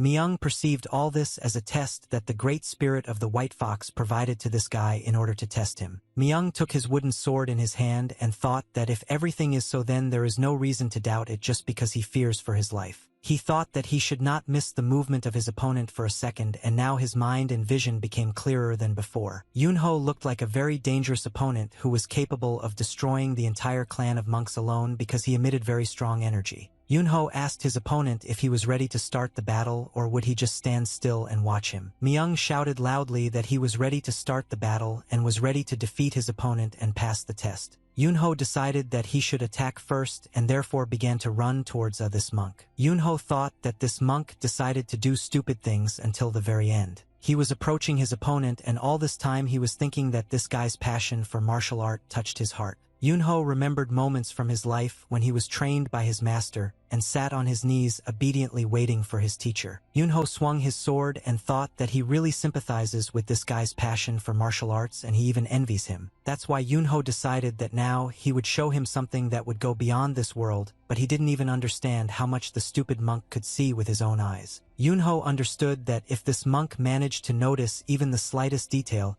he would look at martial arts from a completely different perspective. Myung didn't understand where his opponent had gone. It was as if he had simply disappeared.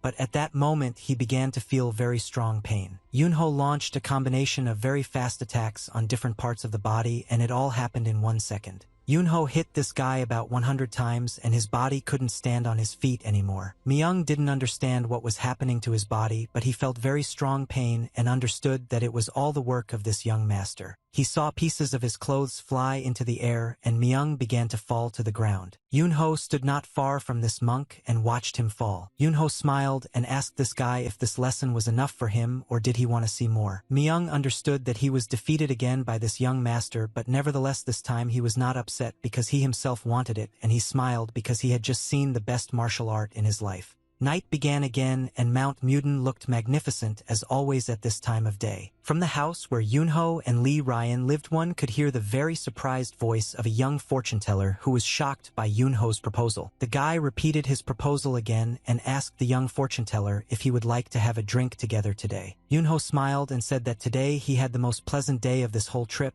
and that's why he says that there's nothing wrong with drinking a little alcohol today because there's a reason for it. Lee looked at his friend with a sly look and said that if they want to drink then they must have a very good plan. How to get alcohol? Lee explained that shamans do not drink alcohol and the guy himself also did not take any alcohol with him because he almost never drinks it. Lee asked Yunho where the young master was going to get his liquor. Yunho said that he has one idea that will easily help them solve this problem.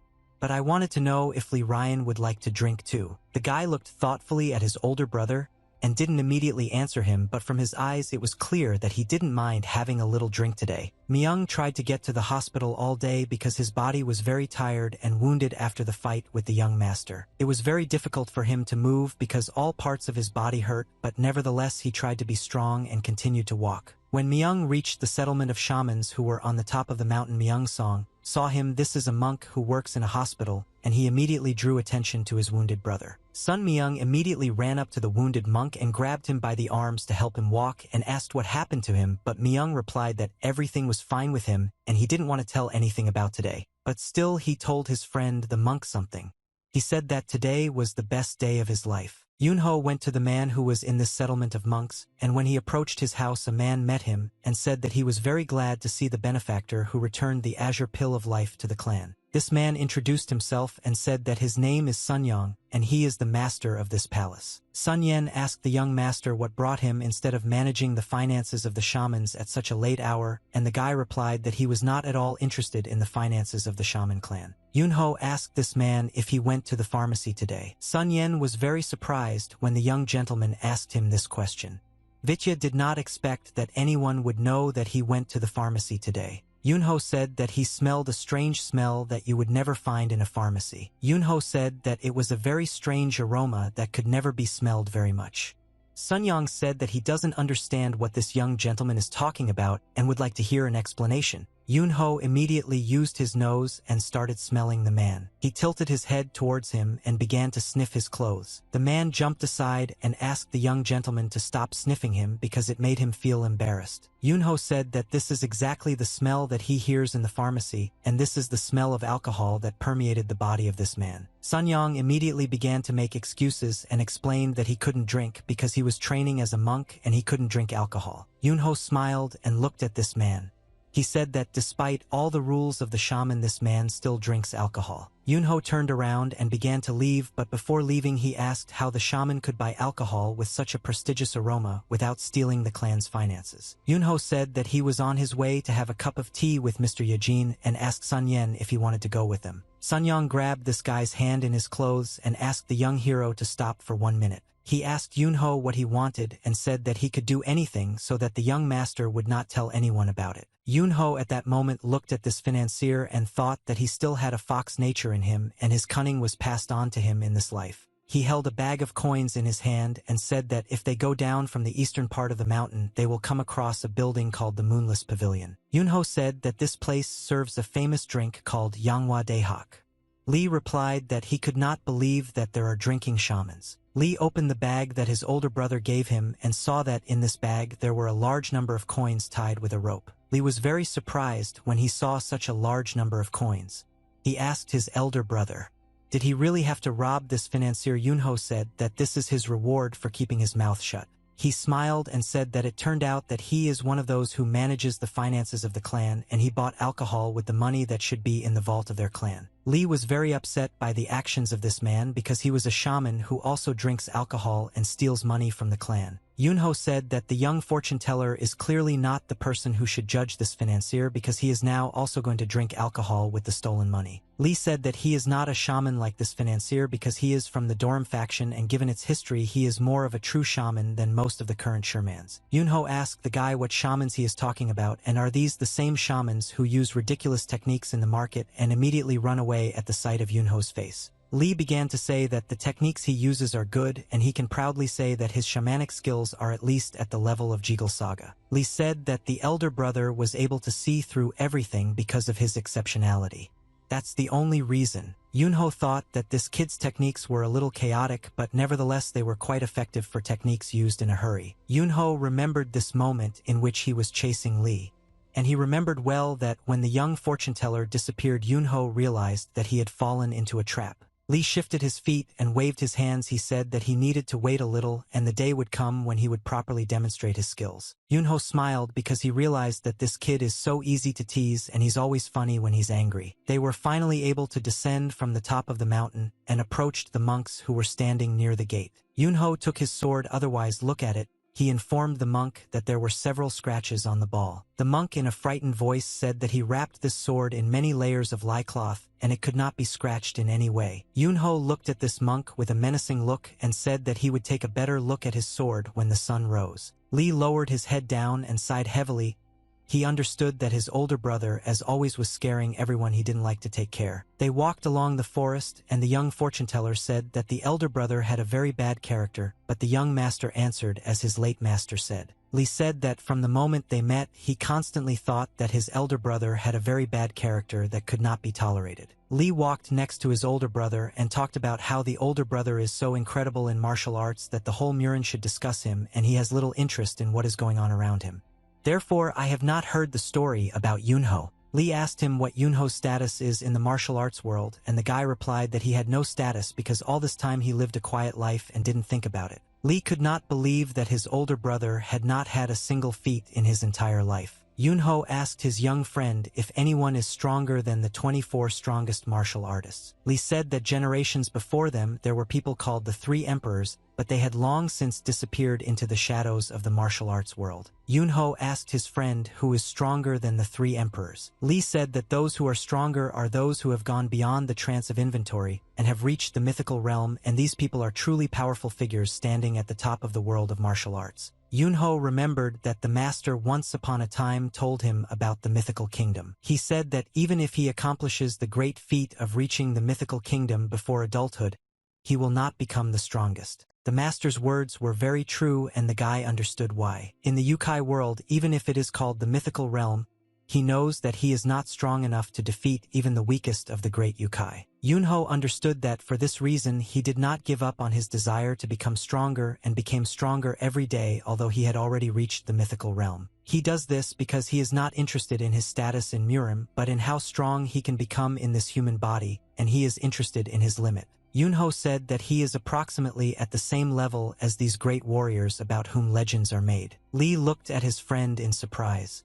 After all, he didn't expect to hear such words from him. Lee took him by the shoulder and started laughing because this phrase made him laugh a lot. The boy laughed and said that his older brother had gone too far in his imagination and imagined that he was the best warrior in the world. Yunho was surprised by Lee's reaction because he was laughing because his older brother was saying that he was strong enough to compete with the heavenly demon and Jiang Sambong from ancient times. Lee laughed because it all seemed very ridiculous to him, and he didn't even know what to answer. Yunho continued to look at this guy in very surprise and could not understand his reaction. Lee saw the serious face of his older brother, and it made him laugh even more because he understood that the older brother actually believed in all this. Suddenly Lee realized that he had been laughing for a very long time, and his older brother was starting to get angry because of this. Lee immediately calmed down and stopped laughing and didn't feel awkward because his older brother was looking at him like that. Lee asked if Yunho really seriously thinks that he is so good at martial arts. Yunho smiled and said that he just wanted to tease Lee and nothing more.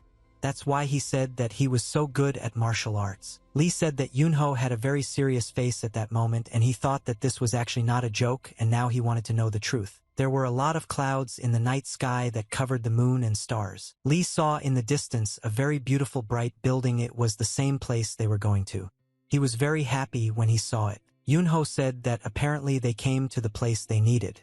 Lee said that this landscape looks like a painting come to life. Lee admitted that he could not even imagine that there could be a tavern in such a place.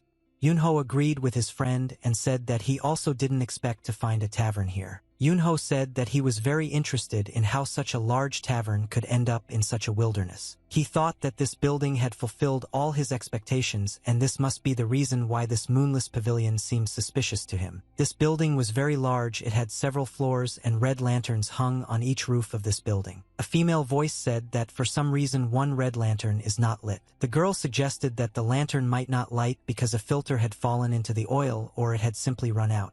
Another girl who was in the room at that moment asked the first girl, who told her to look at the extinguished lantern. This beautiful girl in red clothes looked carefully at her interlocutor and said that if she has free time she can walk through the guest rooms and check if the alcohol has run out. There was a security guard at the entrance to this building not allowing guests inside. This guard tried to explain to the young guests that they had come to the wrong place and no one would let them in here. Yunho said that they came exactly where they needed to and didn't understand why they weren't letting them through. Lee tried to be polite and asked this guard, "Is there really another one in this city called the Moonless Pavilion?" The guard said that if these guys want to visit the Moonless Pavilion then they have come to the right place. But he still explained to them that they do not accept the first people they meet as guests and therefore cannot let these guys pass just like that. Lee explained in a whisper to his friend that this hotel would not accept anyone as guests, and this meant that the courtesans must be incredibly beautiful in this place. Yunho asked this guard to explain what criteria do they use to determine their guests. The guard asked Yunho if he is a member of a rich clan that rules the province, or if he is a rich merchant, but the guy replied that he did not fit any of these criteria. The guard suggested that this guy might be a follower of some sect, but then he looked at his clothes and realized that this was unlikely. He carefully began to look at the details of this guy's clothing and scratched his beard. At that moment, suddenly he noticed something interesting. The guard asked the guy if he was a famous martial artist. He asked this question because he saw an expensive sword on his belt. Yunho replied that he is not yet a famous martial artist. Lee explained that this was all due to the fact that this guy had entered into a rather solitary life. The guard asked the guy if he had anything worthwhile that he could let him through. Yunho said that he is the eldest son of a trade association merchant. The guard immediately became happy and said that in this case it all depends on the name of this trade association. If this guy is from a trade association like the Supreme Coalition or the Association of 10,000 Villains, then he will be allowed to come here. Lee raised his hand up and said in a joyful voice that in this case this guard can open the door and invite them inside. Yunho explained to this guard that he is Mr. Ha Yunho from the Supreme Coalition. The guard was very shocked when he learned that the young master from the Supreme Coalition personally came here. Yunho replied that everything is exactly like that and he already wants to go into the building as soon as possible. But the security guard was in no hurry to let these two guys into the building. He lowered his head and started laughing. Suddenly the guard raised his head up and started laughing very loudly, looking into the eyes of these guys. The guard said that he is not a fool and you will never believe in your life that these guys are members of the Supreme Coalition. He pointed his finger to the side and said that if they are from the Supreme Coalition then they need to go over there, and he doesn't understand why their heir would look for a tavern so late at night and even in such a remote place. The guard pointed his finger at this guy and said that he doesn't look a bit like the young master from the Supreme Coalition because the young master is now bedridden. Yunho understands that it will be very difficult for him to explain the whole situation to this guard and make him believe himself. The woman looked at the extinguished lantern and then thought that this was a stupid woman doing unnecessary things. He stood on the balcony and looked at this lantern and didn't understand why this woman was making her angry. Suddenly she heard strange sounds coming from the street and turned her head in that direction to find out what happened there. She heard strange sounds that some guy was handing over and saw the body of a guard flying in the air. This guard fell to the ground and ended up in pain, very injured after a fight with these guys. Yunho didn't understand how the owners of this establishment could leave such an idiot to guard these doors. Lee didn't like the fact that his older brother started fighting with the guard. But the guy replied that the guard made him look like a fool and said that the golden tablet of the Supreme Coalition was a fake. The other guards who were inside the building were very surprised when they saw that two strangers had beaten their guard and broken down the door. These guards approached the guard lying on the ground and ordered the stranger to say his name and introduce himself. The guard said that he tried to stop this guy after he insisted that he was the young master of the Supreme Coalition. The most important man among all these guards looked carefully at the guy and thought that he needed to deal with this issue. He looked carefully at these two guys and wanted to understand whether they were actually members of the Supreme Coalition. Yunho asked his friend if they could consider this man's look to mean that they were recognized as guests. Lee replied that it's unlikely. Yunho said that they still have a chance and they will definitely become guests who cannot be refused. And they will end up in this tavern called the Moonless Pavilion. The man informed these two strangers that people were now vacationing in their hotels. He ordered his guards to get these two guys out of here and to do it as quickly as possible. Lee said that he was not sure that he could cope with these guards and allowed his older brother to deal with them himself. Yunho asked, does the young fortune teller have any techniques that could help in this situation? But when he turned his head, his friend was no longer here.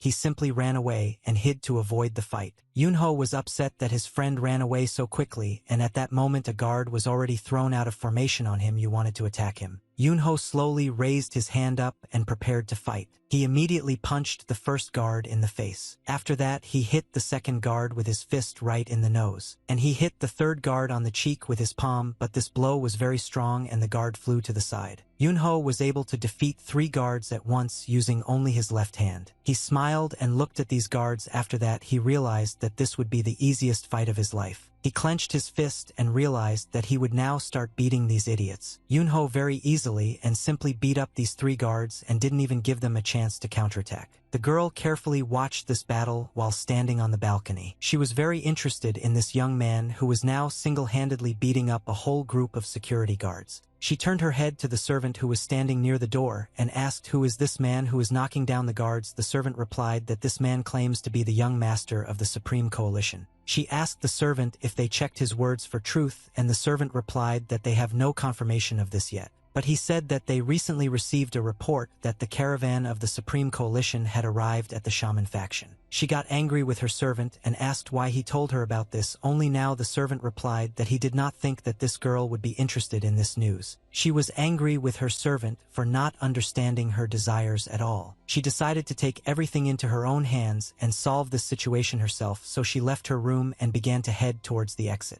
She walked very quickly to the central gate in order to have time to meet this young gentleman. On the way to the central gate, she recalled her recent conversation about this gentleman. She said that no matter how strong the warriors hired by the Supreme Coalition were, they would not be able to destroy the bandit lair alone. The servant stood near the door and said that there are rumors that the young master of the Supreme Coalition did this alone. He said that these were nothing more than rumors. But those who were in that forest also say that this was the work of the young master. She was very angry about this whole situation, and anger filled her mind, so she walked even faster than before. She was thinking that if the news that the Supreme Coalition caravan had arrived at the shaman faction was confirmed, then the person who destroyed the riots right now might actually be him. The girl asked her servant what the name of this young master was, and he told her that this guy's name was Ha Yunho. She remembered his name and made a dissatisfied expression on her face. Now she wanted to see him in person and chat. Yunho smiled and continued the fight. He enjoyed beating these guys. He liked it when they attacked him first because then he could beat up these idiots absolutely carefree. After all, they themselves started the fight. When he is white, this guy at these moments simply enjoyed the fact that he could play with them. Sometimes the guard even had enough strength to deliver his blow, but the guy calmly dodged him. He slammed his heel right into the jaw of one of the guards. He beat them, and after each blow these guards received very strong damage and flew to the side. The girl approached the central gate and saw the guards one after another fall to the ground and be beaten by this young master. She was shocked when she saw that the big strong guard had just fallen to the ground and lost consciousness. She couldn't believe that all this was actually happening now, and this was not a dream. A large number of guards had already accumulated near the central gate and were trying to defeat this young gentleman, but he calmly fought off all of them. She was shocked that this guy was able to defeat her artificial and strong warriors who were carefully raised by her. The beaten guard turned to Mrs. Lord Lowe and said that she need not worry about this situation, and they would sort it out, but she said that they would not do anything against him. She understood that if the rumors about this young master were true, then this was the expected outcome from fighting him. Lowe understood that, in this case, it was actually the same young master from the Supreme Coalition. Yunho is at this moment beating up the guards and enjoying the fact that they don't end because he can rarely stretch his fists in battle. Lowe looked at this guy and he seemed incredibly handsome to her. She She didn't expect that she might like this young master so much that she would even be speechless. Lu shouted very loudly and ordered all her guards and this young master to stop fighting immediately and move away from each other. Law scolded her guards for showing their disrespect in front of the young master of the Supreme Coalition. Yunho was happy because at least someone could recognize him in this place. Yunho said that he heard from the guard how they call this girl Lord Lo, and suggested that she is the owner of the Moonless Pavilion. Lo didn't answer this guy right away and only made a dissatisfied expression on her face, so that he would understand that she was not very happy to see him. She looked at this guy and assessed him.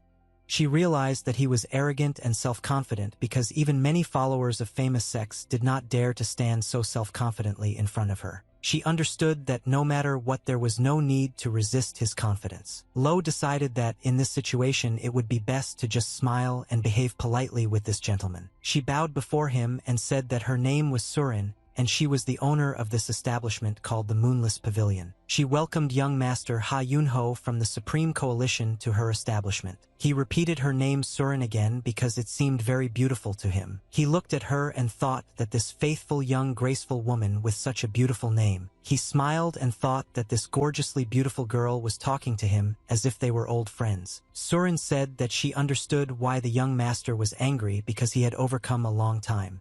The flesh and her people did not take this into account and were rude to the young master simply because they rushed to conclusions. He said that he wanted to have a drink, but it didn't work out, because these guys didn't believe that he was the young master supreme of the coalition, and so he decided to enter as a strong martial artist. He said that he could show more if this was not enough, but the girl replied that this was quite enough and she did not want to see how her people were beaten. Yunho praised this girl for spending a lot of time to hire such experienced martial artists, and if they were injured or killed, the damage would be huge. Surin said that it seemed to her that the young master was more interested in the finances of the Moonless Pavilion than in the courtesans. But she agreed with the guy and said that undoubtedly they had to pay a lot of money for these fighters. She said that's why if he would be so kind as to order more drinks and food, it would help her cover expenses. Yunho asked her if these words meant that she was finally ready to welcome him to her establishment as a guest. Surin smiled and said that it was a great honor for her to meet the young gentleman from the Supreme Coalition. Yunho suddenly said loudly that he was done dealing with these guys and asked where his friend was now. Surin was very surprised when she learned that the young master had come with someone else, but she was very afraid that it could be some woman who could interfere with them. They heard someone behind the fence making strange noises trying to climb the wall. Suddenly Lee appeared and fell from the fence straight to the ground. Yunho said that he took with him this stupid shaman who wants to fill his belly at his expense, and Lee asked his older brother not to talk about him like that. They went to the central house, which was located on the territory of this institution. They were brought a lot of different delicious food. There was everything one could dream of. Whether beer was alcohol, and constantly told funny stories and laughed at them. His face was already red, but he was very happy at that moment. The courtesan constantly asked the young shaman whether he really knew how to read the signs of both heaven and earth, and he boasted that he could do many different things. Lee said that thanks to his great talent, many people's lives have changed for the better. The girls immediately began to ask the great shaman to look into their fate and tell them what would happen to them. The courtesan who sat next to Yunho constantly poured him alcohol and said that he had a very interesting friend.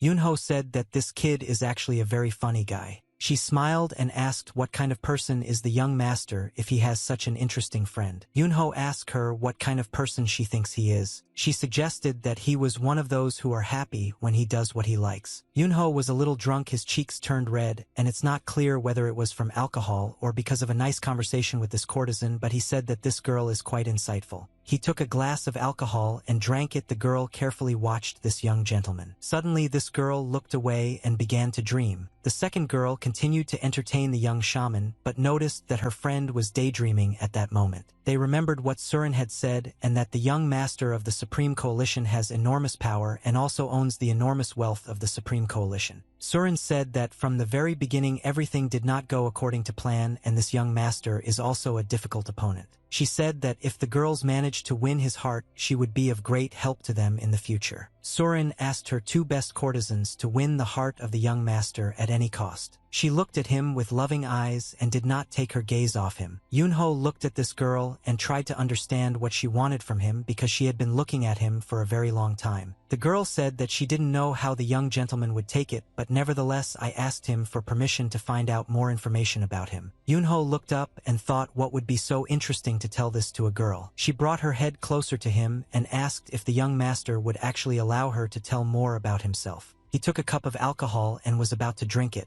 Yunho brought this cup to his mouth to drink and said that even if he tells more information about himself, he is not sure that this girl will be able to withstand all this information. Yunho knew that Fox Yukai have unique abilities that ordinary people do not possess.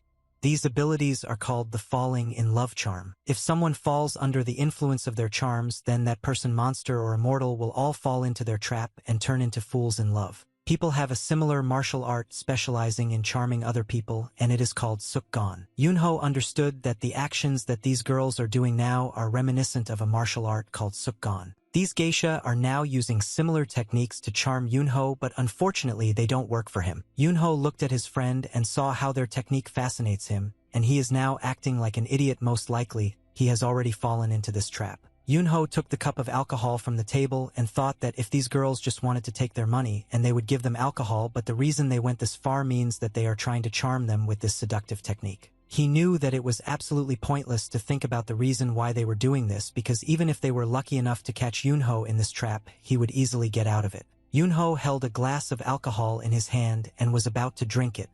He told this girl that she could hardly stand the story that he could tell her. She answered the young master that he didn't have to worry about this because she would endure everything and she had already heard 100 different stories. The girl began to ask and beg this young gentleman to tell her this story because she couldn't wait to hear about his life. Yunho looked at her, and at that moment he felt some strange sensations in his body, and he did not understand what was happening to him. She looked very beautiful and charming. When he looked at her, it turned out that the whole world was disappearing before his eyes, and he could only look at her. Suddenly Yunho realized that this girl was trying to charm him with her charms, and she was doing it very openly, and was not afraid of it. He thought that he should punish this naughty girl. He used a fighting technique called intangible chi energy. She didn't understand what was happening, but her eyes suddenly turned blue, and she seemed to have lost control of herself. The second girl also succumbed to the influence of this intangible chi energy. Her eyes are also suddenly old blue. At this moment, the building worked only for them, and no one except them was inside this room. Yunho drank alcohol from a cup and tasted that nice rice wine. He smiled and said that he really liked this alcohol because he had been waiting all evening for the moment when he could drink good alcohol, and finally his wish came true. Yunho said that he was able to feel the taste of this alcohol only after finishing the first bottle, and only now is he starting to feel good. The girl suddenly wrinkled her face, and for some reason she looked very sad and dissatisfied. She was very angry about something, and could not hide her emotions. Sweat was dripping down her face at that moment. Yunho noticed that the girl who was sitting next to him for some reason began to behave very strangely, and she began to cover her mouth with her hands. He asked her why she was acting so strangely, and what happened to her. She told him that nothing happened and she was fine. He saw that blood began to flow from her nose and that blood seeped through her fingers, but he did not understand what happened. The shaman also noticed that his girlfriend was behaving very strangely, and he asked her what happened to her, but she replied that she was fine and also started coughing up blood. She looked at her hand and saw blood on her palm. The girl realized that her internal blood flow had been disrupted and blood flowed into her mouth, but she did not understand what this was connected with. Yunho understood that his technique intangible chi energy began to act, and it is called that because it has no form. He thought that these girls are now in confusion because they don't know what hit them. He noticed that these girls are very well trained because it is difficult to remain calm while enduring the pain of crushing internal organs. A fly was sitting on the table at that moment and did not move, as if she had frozen. Yunho turned his attention to this fly, and the fly began to irritate him with its presence because it was bothering him. Yunho said that this fly had been flying here for a long time, but the geisha didn't understand what this guy was talking about now and asked him what he meant. Yunho hit the table with his palm and tried to kill this fly. He raised his palm up and saw that the fly was already dead. He said that this happens when you boldly meet face to face with someone you cannot defeat. Yunho bent down, looked at the geisha, and asked her if she understood what he was talking about now. The geisha said that now the table on which the fly was sitting was stained with blood, and she said that she wanted to go get a rag to wipe everything off. But just as she was about to get up from the table, she again felt some strange pain. She did not understand what caused such sudden pain, and why this pain appeared to her only now. Yunho at that moment was sitting opposite her smiling. He understood perfectly well what was happening with these girls, and therefore could calmly control the situation and not worry about anything. Suddenly a lady came into the room and said that the insect spray that she had recently sprayed in this room had already run out, and because it had stopped working, insects flew in here. Surin held a musical instrument in her hands and watched the guests who were in the room. She understood that the girls were not coping with their task and she had to intervene. Yunho was very surprised when he saw the lady holding this musical instrument in her hands. He was happy because he understood that finally something fun would happen here. Yunho said that he did not expect to see a lady holding a heptacord in her hands. He asked her, "Is the owner of the establishment going to play this instrument for him herself?" Surin said that she would join their company because she wanted to entertain a special guest, and apologized for the fact that they did not have enough entertainers. Yunho understood that this lady is very cunning, and it is unlikely that she makes such performances for all her guests. He looked at Lady Surin and thought that she had been watching them all this time and came here with a heptacord as a last resort. Yunho said that he would be very happy if the lady played this musical instrument because he likes to listen to music when he drinks alcohol. The lady told him that she came on time. Yunho asked everyone in the room to be silent so they could listen to Lady Surin's speech. She smiled because she thought that this boy had just been hooked and now she just had to finish the job. She sat down on a chair and began to prepare her fingers so that she could now play her favorite melody on the instrument for these guests. She took a deep breath and then exhaled the air from her lungs. Surin looked carefully at the strings and mentally began to prepare for the fact that she would now start playing. She slowly touched the strings with her fingers and very quietly began to play the melody. Yunho smiled and looked at how this cunning woman would now try to charm them with her play on this musical instrument. Surin lowered her eyes and focused only on the game. Suddenly the music she was playing began to get louder and louder, and she very quickly fingered these strings with her fingers, and it seemed as if many beautiful sounds were emanating from this instrument. Lady Surin played excellent music, which she created with her fingers using this instrument was excellent. She rotated her head in order to find the necessary frets on this instrument and continue her melody. She plucked the strings with her fingers and could immediately use several strings to create beautiful sounds. Yunho was a very attentive listener and he absolutely loved the music that now set the mood in the room. He slowly began to close his eyes. He realized that he wanted to close his eyes completely so as not to leave anything unnecessary and enjoy only this music. He decided to trust his ears, which now heard these melodies and rejoiced at every sound. When he was with his eyes closed, the world around him disappeared, and only she, and the music that this mistress creates. He heard in this music something more than ordinary melodies.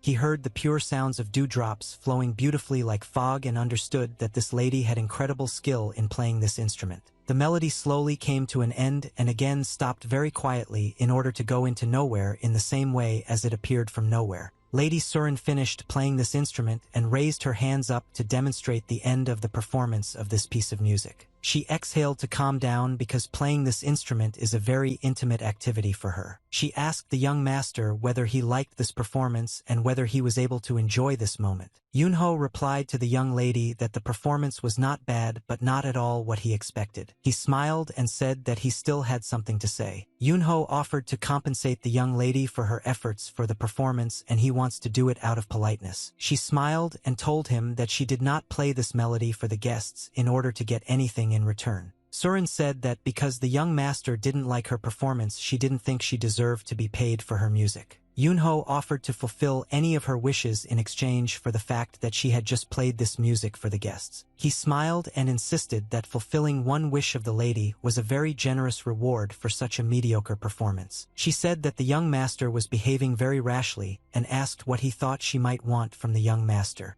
Yunho replied that he doesn't know what she wants. However, he has one guess and he wants to voice it. Yunho said that he has a feeling that the Hao clan wants to get his power. The geisha at that moment was very surprised when she heard such words from this guest. She did not understand who he was and why he was talking so impudently to the lady. The second girl was also very wary of this gentleman's words. I didn't understand how you knew so much. Lady Surin looked carefully at this boy and realized that he was not as simple as he might seem at first glance. Yunho knew that if anyone wanted to play a game with him, then this game would initially be based on his rules. The geisha looked at him again with an incredulous look. The second geisha felt that this guest was unusual and most likely it would be necessary to behave differently with him than with the other guests. Surin looked at this guy with a narrowed gaze and thought that he clearly knew a lot more than he should. Yunho made his move in this game and was now waiting for what to say to him. This is the lady. He was curious to watch the reactions of these girls. The shaman was very happy and cheerful. He had already drunk a lot of alcohol and was fascinated by the technique of seducing these girls, so he stopped understanding the situation. The shaman saw that all the people in this room had very serious faces and there was a very tense atmosphere in the room, so he asked what was happening here. She closed her eyes and smiled. The lady understood that now there would be a very tense dialogue. She looked at the young master and said that most of her guests visit the tavern in search of the most beautiful courtesan, and this is the first time she has seen someone asking about the Hao clan instead. Yunho said that the Hao clan interests him much more than courtesans, so he decided to talk about this. He said that he found it funny from the lady that hired soldiers are devoted to protection. However, he understands that first of all he does not care about his life and their loyalty is commensurate with the payment they receive. Yunho said that even the shamans do not know that he came here and the tavern owner did not need to find out his real name at the first meeting. Yunho said that the lady most likely already found out that he taught rock to the Aso group and therefore, in order to check whether the rumors about him were true or not, Lady Surin had to check his identity. Yunho said that in Murim there are only two places where you can find out such information, and the first of these places is the beggar sect. Surin said that she does not understand what this young master is talking about now. Yunho began to laugh and said that this is an ideal place to teach courtesans martial arts and seduction techniques and even similar information gathering skills. Yunho said that even now these courtesans are ready to pull out their hidden weapons and start attacking. He behaved very calmly and in a confident voice told the courtesans that he had better sit in peace and not move if they did not want to die. The geisha looked at the mistress, trying to understand what to do next. After all, they were completely confused when they realized that this guest had gotten in and knew everything. Yunho said that the lady is acting stupidly when she continues to refuse and admit that this place and the people who are here are originally the Hao clan. He said that he knows their plan and knows that they want to crush him with numbers and force him to remain silent. Lady Surin continued to sit silently and look at this guy. She did not understand who he was, how he appeared here before. She had never met such people. For the first time in her entire life, Surin was in such a difficult situation. She understood that she could not win this guy because he knew too much and behaved very confidently. The shaman was very drunk and happy. His face was already red because he drank a lot of alcohol, and the boy shouted that he was not afraid of monsters and was ready to fight them all at once. Suddenly he fell to the floor, and because there was already a large amount of alcohol in him, and he was no longer able to resist this alcohol. Surin said that this guy surprised her very much. Yunho replied that despite this the lady's face is still as calm. She said that Yunho doesn't even know how much fighting force they now need for the clan to continue to function. Yunho replied that he was not interested and did not want to know anything about it. He said that it was quite entertaining to watch how the mistress tried to seduce him and take advantage of it, so he decided to play along with her a little so that everything would move to the next level. He smiled and said that now he understands why she chooses her guests so carefully and does not allow people who are uninteresting to her into this place. He said that now it became clear to him that the lady carefully selects the people who can be allowed into this building and chooses only those who are valuable to her. She said that this is the only way the weak can survive among the strong. Yunho told her that when he hears such excuses, he immediately starts thinking about rats. Surin got angry when she heard these words and asked the guy to be careful with his words, and since he revealed their true identity, there is no longer any need to treat him as a guest. Yunho said that for the first time in the form of a girl who has such great self-esteem and pride. She hit the table with her hand and the table began to shake. Surin said that no one has the right to talk to her like that, and even more so a stranger who sees her for the first time has no right to evaluate her. Yunho asked Mrs. did she really just get so angry with him. She replied that it was the first time she had seen a person with such an arrogant outlook on life and other people. She said that after his words she begins to think about does he really want to support their clan. Yunho said that Mrs. reacts very strongly to a common joke. She said that even rats have teeth, and when they are provoked rats begin to bite, and therefore she asked not to laugh at the despair of other people. Yunho said that if Ms. is in such despair then she should have begged Mr. on her knees instead of threatening him out of pride. He said that she herself fell into a trap because of her words and actions. Yunho said that he wants to give advice to this lady not to try to deceive him.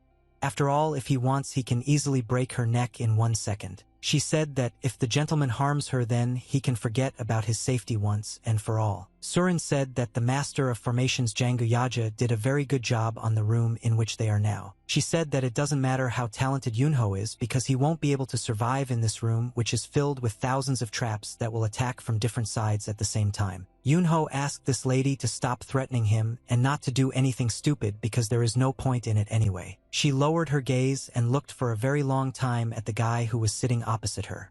She didn't understand where this man came from in her life. The shaman suddenly woke up because he heard the word trap and said that he wanted to tell this lady something. He said that when he entered this room, he immediately saw a large number of traps and he decided to deactivate them so that they would not be accidentally activated. She looked at this boy and thought that he was completely crazy and he would hardly be able to break all the traps that were made by Master Jangu alone. She realized that the only way to understand whether this boy was lying to her or telling the truth was to personally check whether the traps in this room worked or not. She opened the hidden lever that activates the traps and thought that if she had to die today, she would die along with these idiots. Surin began to slowly turn the lever, and in order to activate the traps, she tried to do it so that her movement would be invisible. But when she activated these traps, nothing happened. They sat for several seconds and waited for at least one mechanism to work. The shaman said that he turned off all these traps and tried to explain this to the lady, but for some reason she still wanted to check it. Surin was very angry with this boy and said that this could not be because he could not turn off all these traps so quickly and alone. Yunho said that he initially warned the lady not to do this, but for some reason she decided to listen to him and do it her way. Yunho said that the lady just signed a death reprimand for herself and she chose the path of death instead of staying alive. Yunho said that all she can do now is just a quick dash forward to bite him. Surin was incredibly angry because this guy knew absolutely everything about her next actions and she didn't know how to defeat this guy. It was still night outside and the stars were very hard to see due to large clouds floating across the sky. The servant escorted the guests to the exit and suddenly he received a bag of money.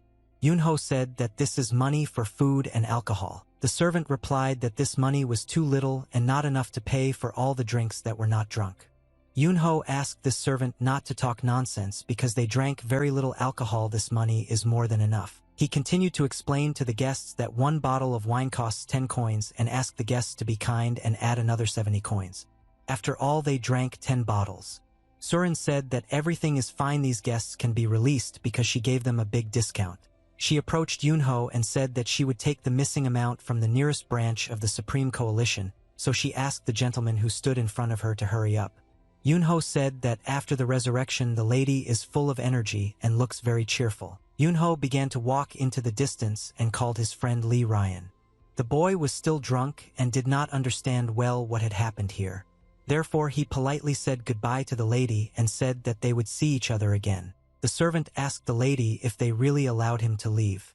Surin replied that they had no other choice and letting them go was the best decision. The servant said that these people know who they are and that their clan is located in this place, so it would be better to send a person to spy on him. She said that this could only be resolved after she talked to Lord Amyan. Surin said that it bothers her when the servant dictates to her what to do, and he immediately lowered his head and apologized to the mistress for his insolence. She watched the unexpected guests slowly walk away into the distance and realized that this guy gave her a lot of problems. Surin returned to her room and suddenly a warrior came to her to inform her of the situation. She listened to everything he told her and was very dissatisfied with his answer. He said that this guy noticed his presence immediately when he entered the room. He said that Yunho directed his killing aura directly at him as a warning to make him understand the strength of his abilities. The warrior said that before the lady hired him, he had dealt with many martial artists but had never felt such a terrifying aura. She said that it all sounded very strange and she too had never seen anything like it because it was some kind of nonsense. Surin said that the Gu warrior who is now sitting in front of her is the strongest martial artist of the Hao clan and he is the captain of the Dark Squad and did not understand how such a strong warrior could claim that he could not even take a step into this guy's room because he was stunned by the murderous aura.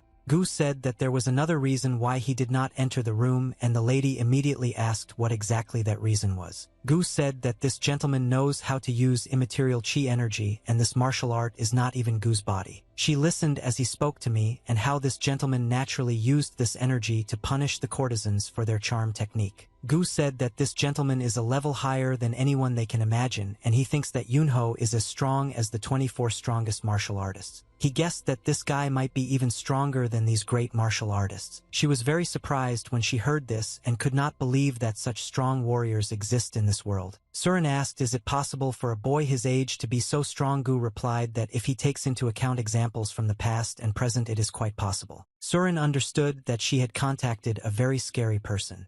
After all, this guy has huge money and incredible power at such a young age. She remembered how he sat in front of her and laughed at her threats and then said that she and her entire clan were ordinary rats. He said that if the lady was in despair, she should have begged him on her knees for help instead of threatening him out of pride. She remembered his every word and even the moment when he said that she had just died and made a mistake. Surin didn't understand how such a guy could be an incredibly strong warrior. Surin asked Master Gu what he thought about this and what should they do with this guy now. Gu replied that a conflict with this guy could be very problematic for them, and they should make friends with him no matter the cost before his name becomes known throughout the world. Surin heard the answer of the person whom she trusted most in this situation and thought that it would be very difficult to gain this guy's favor, and she would have to humiliate herself for this. Yunho and his friend returned to the monk's settlement on the mountain. Li Ryan asked his elder brother how he allowed the guards and the merchant to leave first and not wait for them. Yunho replied that he ordered them to go ahead because they still needed to buy supplies for the Supreme Coalition and therefore it was better for them to go first. Yunho said that this time they won't go home on foot. Li Ryan said that if this time the elder brother takes him with one hand and runs quickly, he will not agree to it. They were about to leave this place but suddenly heard a very familiar voice that asked them to stop. In front of them was the same guy who lost the battle and now looks crippled and injured. Li asked this gentleman why he got out of his bed and why he came here because it was most likely very difficult for him to move. The guy came closer to them and said that he couldn't lie in bed for a long time, so come up to them before they left. Yunho said that he had a very long journey ahead of him and therefore asked this guy to speak faster what he wanted. He looked for several seconds at the gentleman who stood in front of him and smiled. He said that he got out of bed and came here with such wounds in order to say goodbye to thank the master for everything that he taught him during this time. He said that the master taught him to open his eyes to the new world of martial arts and he is incredibly grateful to him for this. Yunho replied that that's exactly what happened. Yunho said that people who look at this situation from the outside might think that he saved this guy's life. He started to leave because he didn't want to stay here anymore and called his friend to leave this place as soon as possible. Leek began to say goodbye to all the shamans who saw them off and asked the guy who stood with a wounded body in front of him to be more careful next time and take care of himself. Lee began to ask questions to his older brother and find out what happened between them. After all, this guy behaved very strangely and he did not understand why this guy decided to thank his older brother goodbye. He watched them go into the distance and thought that this gentleman actually asked his life. The day was gorgeous, there were a lot of white clouds in the sky, and the weather was very warm. Yunho and Li Ryan went to a restaurant to have something to eat, and they ended up having a very tasty meal. Li left this establishment and said that he had not eaten so deliciously for a very long time, and his stomach was grateful to him that they had just dined on these delicious dishes. Yunho said that he didn't even think that hotel food in the middle of nowhere could be so delicious, and the shaman agreed with his friend. Li said that this food is much tastier compared to the food that shamans eat. Yunho said that he wasn't impressed with the food, but at least it was edible. Suddenly they saw something very strange ahead and stopped. They didn't even know how to react to it. Lady Surin stood next to the cart that brought her here and said that these lovely gentlemen looked so happy. She looked at them carefully so that they would not understand that she had a serious conversation with them, and just like that, they could not ignore her. Li said that he could barely recognize this lady and was delighted when he realized that she was the owner of the Moonless Pavilion. She said that apparently these two gentlemen are heading to the Supreme Coalition. Yunho immediately began to examine everything around this lady in order to understand the whole situation that was happening now, and he noticed something very strange. Yunho saw that there was a man standing behind her who was trying to hide his face.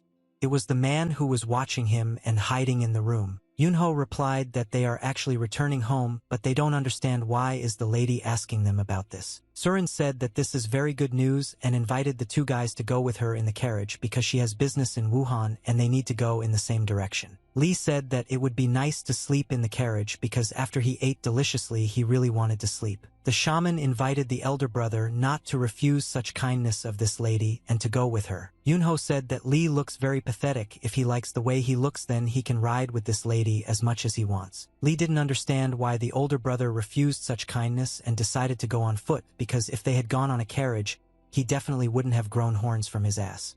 Yunho said that the horns have already grown. Surin is very upset because this gentleman refused her offer. She realized that it would be difficult as always to come to an agreement with him. She approached them and joined their company. She said that she also didn't like riding in carriages because it was very stuffy there. Surin said that she wanted to go with them because she was in no hurry and it would be interesting for her to take a walk in such an interesting company. Yunho asked this lady why did she decide that the two of them would walk to their house. Lee Ryan realized that this moment has come and now he will have to endure a very long and uncomfortable journey in the arms of his older brother. Yunho took the baby in his arms and looked at the mistress's reaction because he was sure that she did not expect such a turn of events. He said that he has one more free hand. If the mistress wants to go with them, she can join. Surin was shocked by such a proposal and she didn't even know what to answer.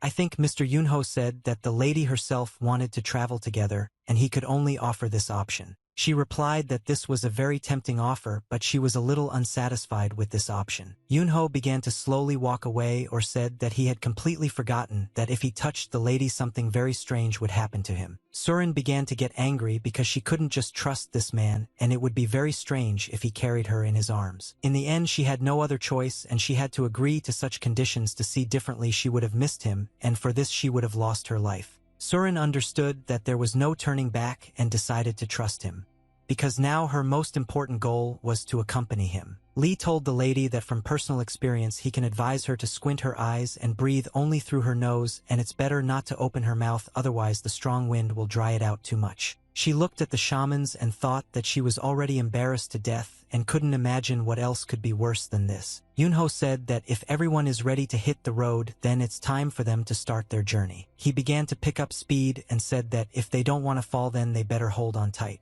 Yunho ran forward picking up speed, and at some point he pushed off the ground to make a jump.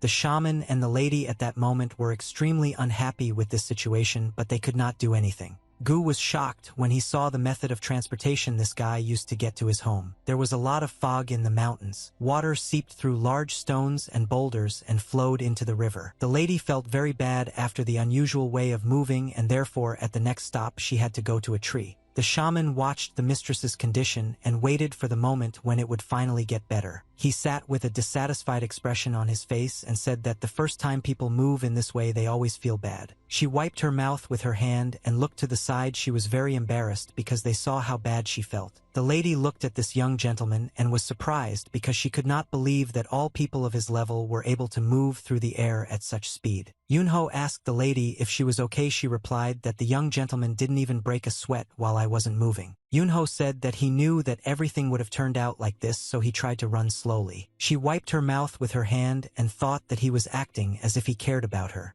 But despite this, he treated her like luggage all the way. Yunho said that it would be much better if she left a note for whoever is following them and he can slow down because their destination is the same. He said that due to the fact that this man would still not be able to catch up with him even if he put all his strength into it. This man is still trying. And he concluded that this man is either too loyal or a complete idiot.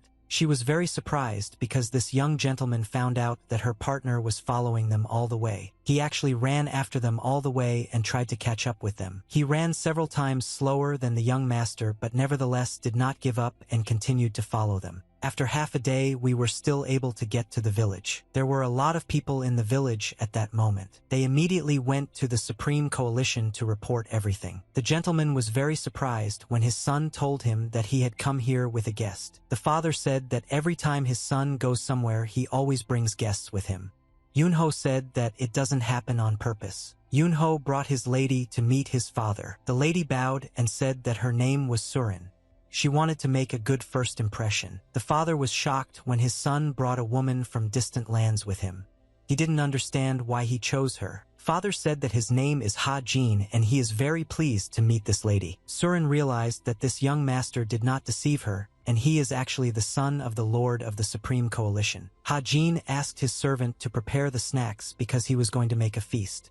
Surin looked at the Lord and thought that the rumors about him were true, and he actually makes a good impression of a kind and noble person. She looked at his son and realized that the boy was very different from his father. After some time, the servants brought snacks and made hot, delicious tea for the guests. The Lord asked this lady how she met his son. Surin was confused and didn't know what to answer because their acquaintance was actually unusual. Yunho said that they met this lady completely by chance, just like he met Lee Ryan on the street. Yunho said that they just talked about different things and on different topics, and then she mentioned that she had business in Wuhan and he offered to accompany her. The Lord asked the lady if she had found a place to spend the night. Surin replied that she had just arrived in the city and had not yet found a suitable place. The Lord invited the lady to stay with them in the palace.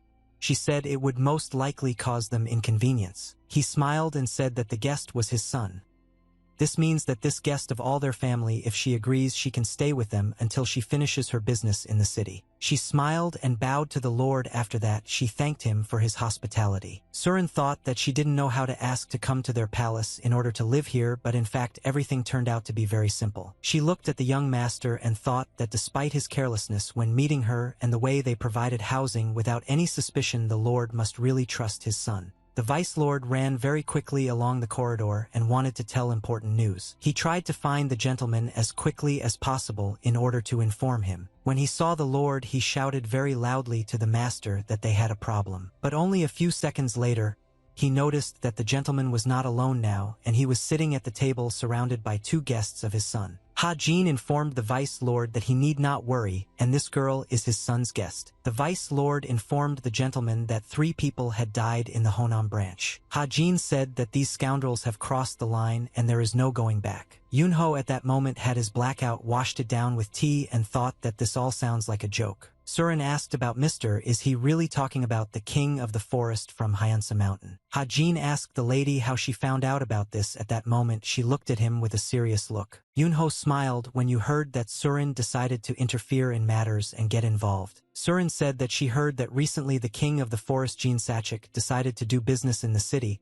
and most likely this was the cause of the conflict between the Supreme Coalition and the king of the forest. She asked the lords did he try to negotiate with these people. She said that given the character of the king of the forest, it is very difficult. He looked at her in surprise and didn't even know what to answer. The vice lord said that from the very beginning they did not try to come to an agreement, but the king of the forest refused their proposal. The lady replied that it was expected. She said that since this is their first business, they may not think that agreeing to negotiate from the very beginning could harm their reputation. The vice lord answered her that after the refusal they did not make contact at all, and they took measures that from now on it was impossible to take even a step on their mountain territory. Surin asked the vice lords, are these bandits using formations? Ha Jin said that this is exactly what is happening, and these people are using such a petty method to avoid contact with them and resorting to such vile actions to drive them away from Honam. Lee said that if it's about the art of information, then he can help with something. He smiled and said that if the Lord trusted him in this case, he could solve their problem. Ha Jin said that the little shaman talked about traveling around the country to study and explore the ways of the teachings of Tao. He asked how the shaman was going to help. Yunho smiled and said that he could vouch for Lee Ryan's skill in this area, and he had never seen any suitable candidates better than him. Yunho said that he himself saw how the shaman eliminated Gu Yaja's high-level traps. The Lord and Vice Lord were shocked when they heard this information. They could not believe that this little shaman was able to eliminate the traps of such a great engineer. Surin understood that the young master was now mocking her. The shaman said that he would definitely help the Lord. After all, it was thanks to them that he was able to fulfill his dream and visit the shaman clan. Lee Ryan said that although his skills may not be as good as those who do this on a regular basis, he will definitely help in any way he can to the Lord and his family. Surin asked the Lord his opinion about pulling out the king of the forest so that he could show himself. She smiled and said that she thought that in that case it would be much easier to talk with him and discuss matters. The Lord said that it would be very good.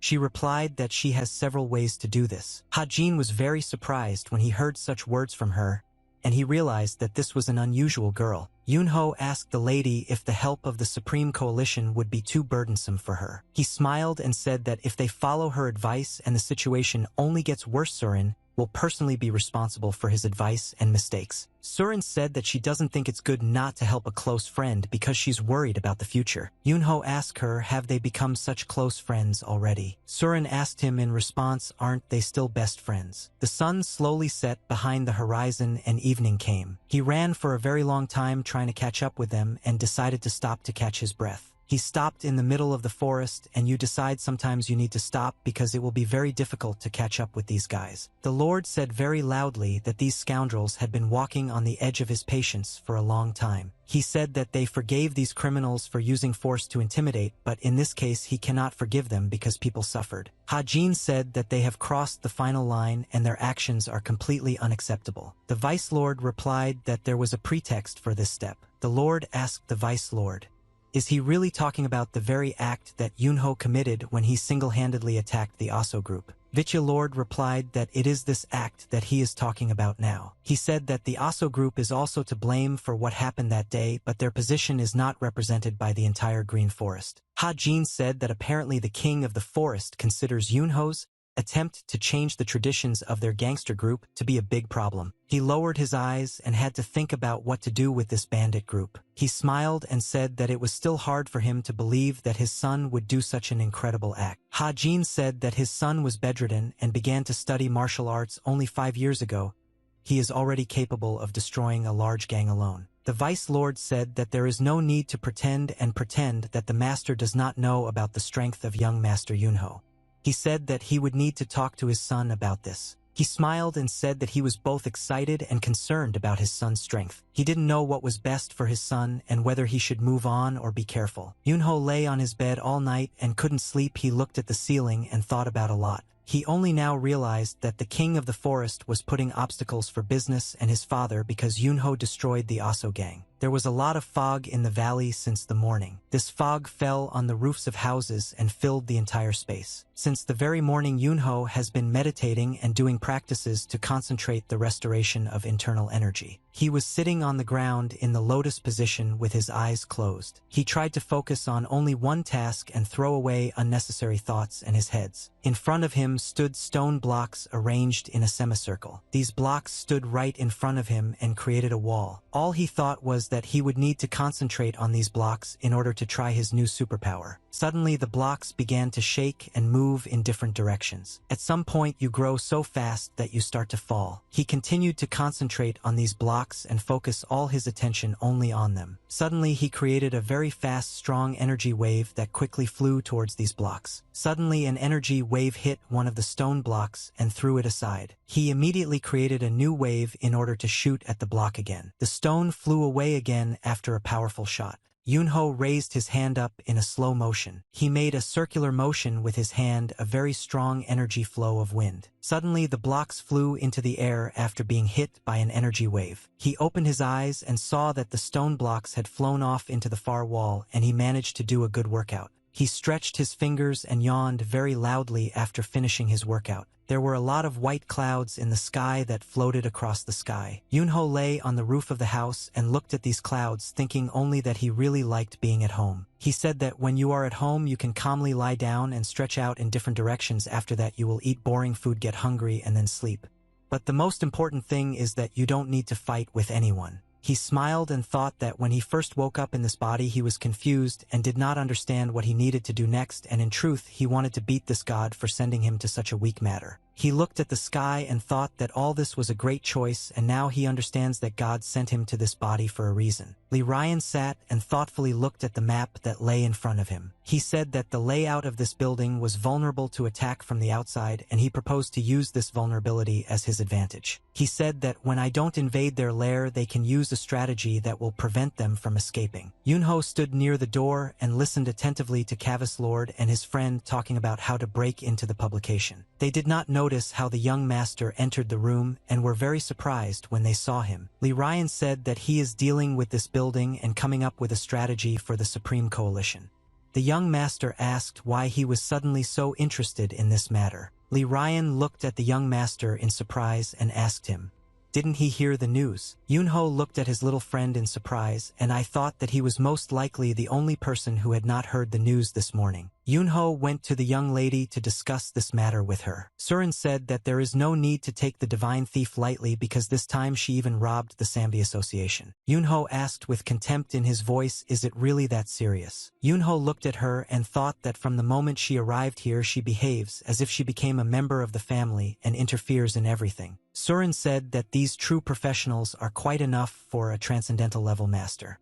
Yunho was thinking that yesterday even you little sister called this young mistress her little sister and hovered around her all the time. He immediately realized that the lady was up to something and would need to be constantly monitored. Surin reported that the Sampi Association is one of the 4 great associations of the Central Plains. The Lord said that they depend on the Mayon family, and therefore it is very strange to him that such an incident happened. Surin said that most likely the Moyen family and the Murim alliance will lose face after such an incident and they must be in panic now. She looked at the master and said that in the near future they might ask for cooperation from trade associations in the case of the divine thief. The Lord said that it is impossible to hide more than one secret from the young lady. He said that this morning he received a letter from the Murim alliance, and it said that they would send an investigator to look into this matter. Yunho said that this is the reason why his father asked the shaman to check the building's defenses. It became clear to him that his father did this in case the thief could get into the palace. The Lord said that after what happened in the association it is impossible to underestimate this thief and we need to take him extremely seriously.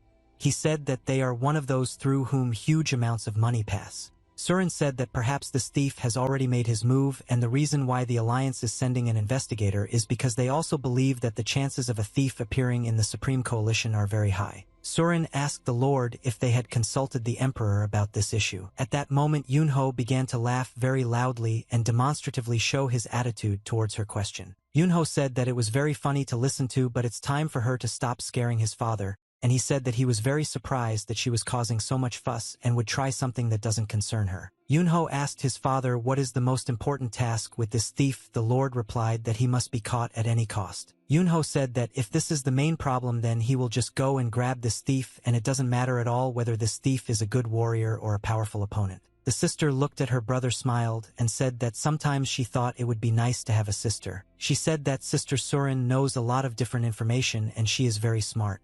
She said that she was very glad that this girl treated her warmly like a sister. Yunho said that the lady is just fooling her. Yunho said that Surin is a very cold and calculating woman. The sister asked her brother why did he bring her to their home if he spoke so poorly to them. He replied that he did not bring her. Yunho said that it was the lady who followed him of her own free will and no one forced her. The sister smiled and said that the reason why this girl followed him was because she liked her older brother. Yunho said that they would never believe this nonsense in their life. Yumi smiled and said that it might all seem strange, but since she followed him, at least she finds Yunho interesting. Yunho tried to explain to his sister that the lady followed him not because she found him interesting or attractive.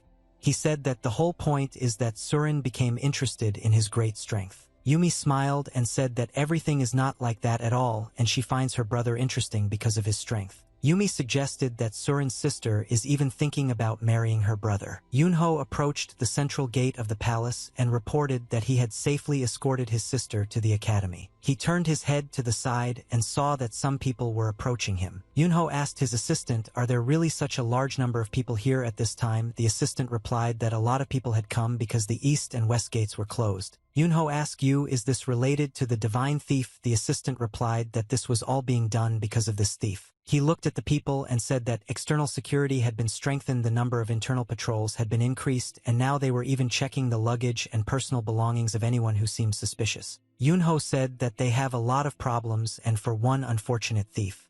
The assistant smiled and said that they could not do anything because he was an unusual thief. Yunho thought that it would be better to just let this thief in and deal with him instead of preparing so much before his invasion. The Lord said that they are unable to catch him because they do not know his appearance and do not know his whereabouts. Surin asked the gentleman to wait and watch what would happen in the near future because the Murim alliance informed them about sending an investigator. Yunho was angry because the young lady he brought here captured even his father. A security guard stopped a man passing by and ordered him to show what was in the bag. The man stopped and asked the security guard, Is it really him who just turned to him? Yunho watched this man incredulously. He opened his bag and showed what was inside. He said that these were soybeans grown on his land. He adjusted his hat and said that he brought them here to see if he could sell them for a higher price. The guard realized that there was nothing dangerous inside the bag and allowed the man to go inside. Yunho continued to look at this man in disbelief and suspected something about him. This man slowly continued to walk forward. Yunho looked at it and tried to find something interesting. He paid attention to his feet. Yunho noticed something suspicious in his gait and immediately drew attention to it. He thought that this man's stride was too long for a farmer. The man went to the building on which hung a sign that said granary. The merchant picked up the seeds and said that they were excellent size and color. He said that if a man wants to sell only this bag, then he can get 10 coins for it, but if there are more bags, then the merchant is willing to pay 12 coins per bag. This man walked out of the building and adjusted his hat. He looked around and tried to understand if something was suspicious around him. Near the gate, there were 2 guards standing behind all the people who passed by them. A man was walking and holding a bag in his hands. He walked accompanied by one of the guards and immediately headed towards the gate. The man with the suitcase told the guards that he was carrying the total sales volume for that morning, and the guards let him inside. At that moment, the straw hat man stood near the column and watched him. He thought that this man is now carrying a suitcase with money. You are the vault of the Supreme Coalition. Security guard asked the man who tried to get through which brewery is he from. The man replied that he was from the Heavenly Valley Brewery, and the security guard had already asked him about it the other day. People walked along the city streets and went into different shops to buy food or some goods. He walked along the street and tried not to attract too much attention to himself. Suddenly, he turned into an alley and walked along this alley. He went to the cable wall and pulled out a brick from the wall. He stood for several minutes near this wall with his back turned towards the street. He put some piece of paper in the hole where the brick used to be. After that, he returned the brick place and did everything so that no one would suspect that this brick could be pulled out. Yunho was standing on the roof of the building at that moment and watching this man. The man suddenly heard a strange sound behind him and was surprised because no one should have been there. Yunho jumped off the roof and made it clear to this man that he was not alone here. Yunho pulled a brick out of the wall and told this guy that he had a very strange gait and didn't look like a farmer, and that he had also been hanging around the Supreme Coalition storage facility for too long.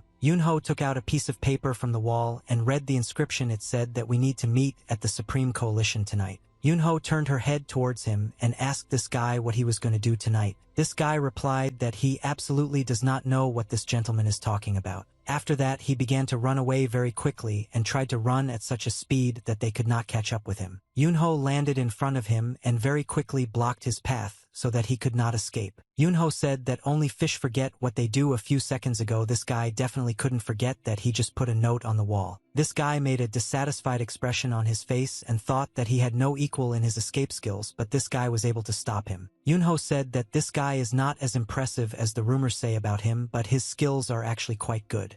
The man replied that he is not the thief they are yet. Yunho asked this man was he scared because he was caught. Yunho said that he never called this man a thief, and for him it is strange that this man just called himself that. The thief made several jumps from side to side and pushed off the walls in order to escape. During the flight, he felt some strange sensations. He saw that they grabbed him by the leg and did not allow him to move further. Yunho asked VAR will he tell everything himself or assume for beating. The thief looked at this guy with a frightened look and did not understand what to do next. Hajin saw that a new guest had arrived at their palace and greeted him. He smiled and said that the guests should have informed about their arrival in advance, and then they would have been greeted properly. Guest asked the Lord didn't he receive the letters that were sent to him in advance. He smiled and said that his name was Chu Guanga, and he came here not as the elder of the beggars section but as an investigator of whom the Murim Alliance sent. The Lord asked about the elders. Has he really started working as an investigator? Chu Guanga replied that he is the best in finding people in the Central Plain. The Lord thought that they sent not just anyone but an entire elder of the beggar sect as an investigator. The Lord thought that Lady Surin was right when she said that it was you who the incident greatly hurt the pride of the Murim Alliance. Surin asked her partner how confident he was in his words. He replied that he was absolutely sure of this, and all 3 witnesses named the same time and place. Surin said that she felt that someone was behind this but did not think that such a figure would be involved in the case. He asked if the lady from the general public was talking about this young gentleman, the Supreme Coalition. He said that if she didn't do this, his sword might turn against them. She said that they had already crossed the line by sticking their nose into this matter, and therefore he had better stick to his original goals. He looked at the mistress with a dissatisfied look and did not know what to answer her. He said that although it may sound rude, he still wants to ask a question. He said that he wanted to ask about the relationship that she wants to build with the young master. The elder said that the beggar sect had been watching him for a long time. The elder said that their surveillance team had encountered this thief more than once. The Lord asked how the progress was going. The elder said that he was ashamed to admit, but every attempt they made to catch this thief failed, but nevertheless it was not in vain. The elder said that in terms of maneuverability, the divine thief has no equal, but he lacks combat skills. The Lord said that based on this information they planned to take countermeasures in the territories of the Supreme Coalition where he might appear. The elder said that he did not think that anyone outside the beggar sect would find out this information and asked him to tell how the master knew about it and was able to plan everything. Suddenly, he heard the voice of a woman who entered the room and greeted Mr. Surin said that she did not know that the Lord had guests today. Surin suddenly realized that this was the same old effect and beggars, and her facial expression changed dramatically. The elder was also not happy to see this girl. He pointed at her with his hand and said that now it became clear to him who told the Lord all this information about the divine thief. Surin, just now I realized that the Murim Alliance sent this old man here as an investigator, and I didn't like it at all. The elder asked Mr. Lord to immediately throw this woman out the door and never let her in again, because this woman is the head of a malicious, dirty sect. The Lord said that this woman is his guest and he cannot throw her out the door. The elder asked the Lord how such a cold-blooded, terrible, and shameless woman could be his guest's lodgett. Asked the elder to calm down. Hajin smiled and said that he knows who these women are, and yet he insists that she is his guest. Hajin said that the respected elder should treat his guests with respect no matter who they are or what their relationship is. The elder was dissatisfied with the Lord's words, but nevertheless, he could not do anything about it because now he was on his territory. Surin understood that one day she would have to reveal her identity and talk about who she was, but she was afraid that after that the Lord would kick her out of the house. She looked at him and thought that even after he found out who she was, he turned away from her. This confirms that a gentleman always remains a gentleman. Surin thought that if she had such a father-in-law, she might even think about marrying the young master. The elder said that he is still dissatisfied with the fact that this woman lives here, but he has no right to change anything. He said that they should prepare well because even with increased security new loopholes may appear, and he will send a request for several martial artists so that they have more hands. Surin said that she heard that many strong experts were in the Samfi Association during the theft, which did not help at all in that situation. She asked, is it worth wasting effort on such little things now? Surin said that the Supreme Coalition has masters who are not inferior in skills to people from the Alliance. There are those who have excellent combat skills as well as strategic ones. She said that there are still 2 people who are excellent at both. She tried to say that no one else is needed here because there will be no help from them. The gentleman asked, does she really want to offer only 2? Surin apologized to the Lord for not being able to tell him about this earlier. The Lord said that he means something completely different. He wants to know who these 2 are. Surin said that I am one of them, the young master, and the second is the master of the shadow detachment under her command, Gu Hui. Hajin thought that he couldn't believe that his son was so good and everyone was responding so well about his ability. The elder said that the young master is no different from a novice master in comparison with the great master from the shadow detachment, and apparently due to lack of experience the head of the clan made hasty conclusions. Surin was thinking that it seems they still don't know what the young master is really capable of. The elder said that he does not belittle the young master's abilities, but nevertheless this is his opinion. The elder said that even if he wanted to, he could not trust the words of this woman and her information. The elder said that it seems to him that the goal of the divine thief is not money at all. Surin said that most likely the goal of the divine thief is not even glory, because in that case he would not be hiding. The elder smiled and said that most likely the lady was able to find out something and asked if she understood what was behind it. The Lord said that he had completely lost the thread of the conversation and asked him to explain everything to him in more detail. The elder explained that the whole truth is that they stole very little valuables during the robbery of the Samfi Association, but rumors greatly exaggerated this and spread quickly. The elder said that this caused panic among investors because their money was invested in the association, and as a result they began to withdraw their funds from it. He smiled and said that he believed that the goal of whoever was behind all this was investor confidence. The elder said that with such a trick, he forced them to withdraw money from the association and the trust of people was undermined. The Lord asked who was behind this case a crack and answered that they still don't know. The elder said that after the withdrawal of money they will begin to invest it in another place, and in this way they will be able to gradually reveal who exactly did it and where they were redirected. Surin said that this is a very weak method of just waiting until the criminal reveals himself. The elder told the lady to take this network too lightly, and she doesn't even know who is behind it. He said that it is very strange that she does not know who this person is because the Hao clan has the best intelligence in the whole world, and compared to the sect and the beggars they are still completely newbies. Surin looked at the elder with a dissatisfied look and listened to him laugh and look straight at her. She said that recently a secret meeting of the unorthodox faction and Nanman representatives took place in the Hao clan tavern, and she still does not know the details of this meeting. She said that we were talking about the leader of the orthodox faction Musung and tried to prove to the Lord that she was sure that this person was behind the divine thief. He looked at the lady in surprise and thought that Alexei's nerve the faction involved in this case would greatly change the course of events. The elder looked at her in surprise and didn't know what to say. Yunho grabbed this robber by the ear and started torturing him. Yunho asked him about Musung, who was a member of the Neurotodex faction. The thief replied that this man gave the order to rob their coalition. Yunho asked why rob the Supreme Coalition if she is not involved in it. He didn't want to say this information, but his ear hurt really bad. Suddenly he felt incredibly strong pain and his face turned green. He let go of this guy's ear and let him fall to the ground. Yunho asked this guy what happened to him and hoped that he had not died yet.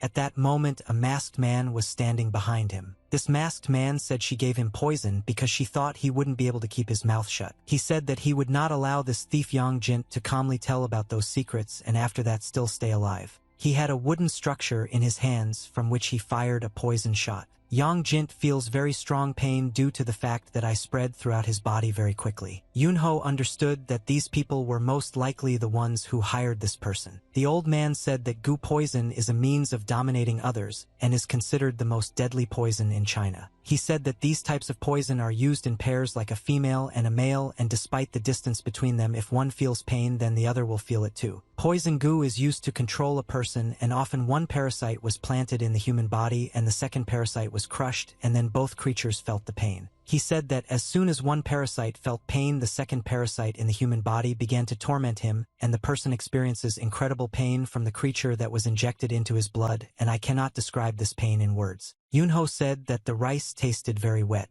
At that moment, he was holding stones on his head. Yunho asked the old man, "Does he really want to discuss such things over food?" The old man replied that he liked the taste. Yunho thought there that after I get into a person's body he dies in agony or commits suicide, and they say that they are exploited to the very end and then they meet a miserable death. Yunho said that he would not take this rubbish on his own. I know that in the end he will die. He said that from the current situation he can assume that he is not working with him of his own free will. He asked this gentleman if he thought the same. Yunho smiled and said that it doesn't matter anymore. Yunho said that this is all just because this guy is more pleasant to talk to than the people who are standing opposite him. Yunho spread his hands to the side and said that they can wait a little and stop his suffering for a while because if I don't continue he'll die now. The masked man said that the guy in front of them is a crazy idiot. He said that this guy had heard the name of their master and he could cause a lot of problems and troubles for them. The boss ordered his ninja to attack him and kill him immediately. Yunho said that if they die now they shouldn't blame him, and he suggested that they discuss everything in the peaceful key. The ninja jumped and swung his blade to attack him. Yunho dodged the blow of this blade and realized that they were serious about killing him. Yunho immediately realized that these people were aiming at his acupuncture points on his neck, and he knew that the methods of criminals were different from the righteous factions. Yunho smiled and thought that he needed to fight back against these guys. He wanted to mock these opponents before they realized his true strength, and so he tried to hit this guy on the head with his fingers. He hit his opponent on the forehead with his finger and the opponent flew to the side. Another ninja was jumping and wanted to strike from above with his knife. Yunho looked at his enemy's knife and realized that he was already too close, but nevertheless, he was unlikely to be able to break through his defense. Yunho used an energy barrier that did not allow anyone to get too close and pass his protection. Yunho asked the ninja, is this the first time he has seen such energy protection? Some strange sounds were heard on the roof of the building. Suddenly the ninja flew into the air and flew over the roof. He hit the surface of the roof with his back and fell down. His partner turned his head back and saw that the ninja had just hit his head on the ground. Yunho ordered the guy in the mask who stood in front of him to give him this very thing. Yunho realized that the enemy was not going to give him this thing just like that and had to hit him. The object flew into the air and cooled down only to catch it with your hand. Yunho was surprised that all this fuss around was connected only with an object that was smaller in size than his fist. He said that if I had not given him this item right away, no problems would have arisen. When he opened the wooden lid in the form of a crushed caterpillar and realized that it had already died and splashed out all the poison, Yunho turned his head back and asked the thief who was lying on the ground was he alive or had he already died. The thief asked for forgiveness for the fact that he could no longer endure this pain and asked the master to kill him immediately. Yunho said that I'll try to do something now in order to save him, but if he doesn't succeed the thief will die anyway, and therefore he just needs to shut up now and endure. Yunho touched life with his fingers on important points and organs on his body. He said that he couldn't do anything against the released poison, but if he could lock the poisonous creature in gloves made of chi energy before it released the poison they would ask him. He tried to find this creature inside his body. He looked for it inside the body but could not understand where exactly it was located. Suddenly I felt movement inside the body and realized that it was a caterpillar somewhere here. Yunho said that he finally managed to find. He understood that she would soon die and he needed to hurry so that this thief did not die. He tried to hide her in an energy trap that would not allow her poison to spread throughout the body. He hid it and it no longer harmed the wearer. Yunho said that it was already too close and just kill him. Yunho said that he managed to block her before she died and released her. The thief asked him,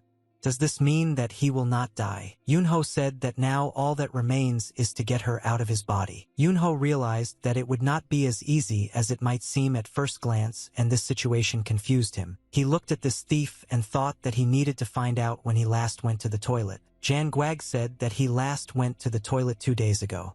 Yunho asked how many times he ate after that. Yang replied that he had eaten about 3 times recently, but he didn't understand why this guy was asking him about such things. Yunho asked this guy to artificially call for work. Yunho said that this caterpillar is in the body itself and a lot of different food will come out with it. There were a lot of clouds in the sky. Yang bowed to the gentleman who saved you and thanked him for not letting him die. Jan asked this gentleman how can he thank him for saving his life. Yunho replied that he can repay this right now. Yunho said that he still hasn't heard the answer to the question he asked him in the alley, and he wants to know the reason for the robbery of the Supreme Coalition. Yang said that he does not know the reason why they want to rob the Supreme Coalition.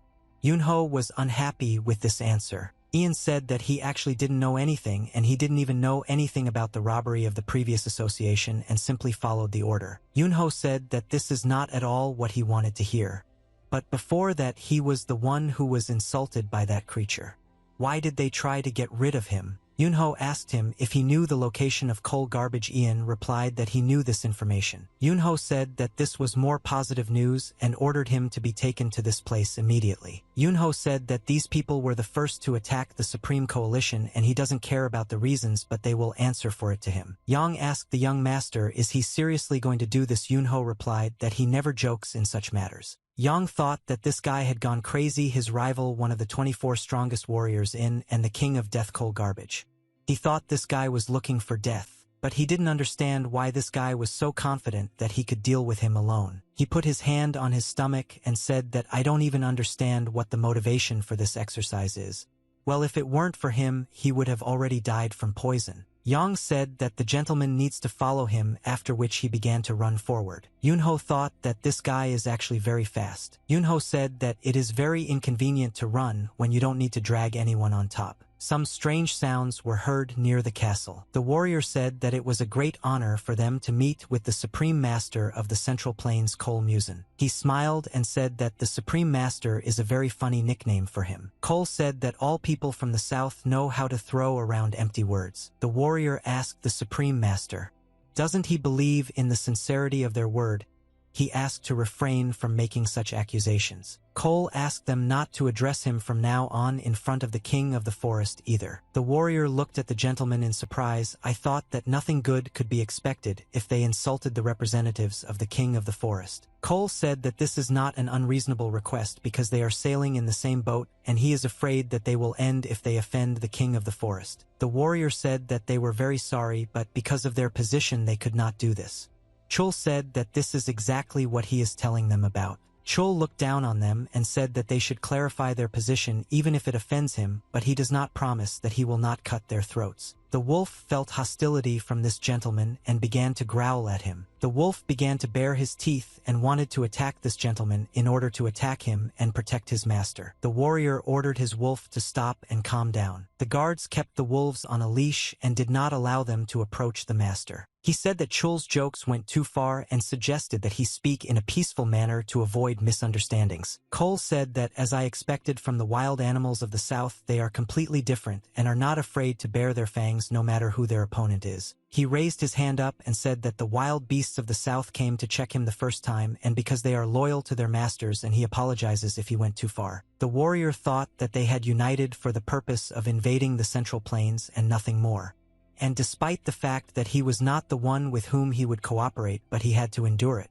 Yang pointed to the castle with his hand and said that the fortress of the non-orthodox Iron Blood faction is over there. He said that Musong is located in the very center of this fortress, and it is guarded by about 100 martial artists. Yang said that there might even be real Nanman masters there, and in that case he might have to confront their wild beasts. Yunho said it all sounds like a lot of fun. He asked his guide, will he really stand here and miss all the fun? Yunho flew down very quickly and thought that soon he would have to fight with interesting opponents. Ian said that this guy is definitely out of his mind to say that this is all very funny. The wolves calmed down and lay down on the stone steps awaiting a new order from their masters. Cole said that they were doing well, and now if Yang Jinte quickly robs the Supreme Coalition and the Golden Association, even more people will come to take their money from there. The warrior said that even after returning the money, their worries will not go away, and the thief has still not been caught. Cole said that when, because of their three, they completely lose trust in the four main associations, in that case, according to their plan, they will create a new association. Chul said that they would have to impale Yang Jiti's head. The warrior said that then it would be the safest association that could deal even with the divine thief, and it would also be guarded by the faithful animals Naniman. He turned his head towards the gentleman and said that he would have to make it clear that their wild animals play an important role even now in the association, and in this case everyone will quickly run to invest their money there. Chul said that it was obvious, and he always thought that the wild animals of the south were the best in their field. Chul smiled and said that soon they will have a lot of work, and the end of the era of four-headed associations will mark the beginning of the era of the Iron Monsoon. At that moment, very loud sounds of falling and screams of people were heard in the building. Cole immediately drew his attention to these strange sounds. He ordered his servant to immediately go and check what was happening in the building and why it was so noisy today. The guards were surprised when they looked at the big gate and saw that this gate was shaking. They didn't understand what was happening to the guys who were outside. Yunho swung his fist to make a powerful punch. Every time he hit the big gate with his fist, it shook and cracked. The guards understood what kind of monster was now standing behind the doors and breaking them from the outside. Yunho continued to hit this gate with his fist and said that these guys built very strong doors. Yunho dealt the final blow and the doors broke out of their hinges.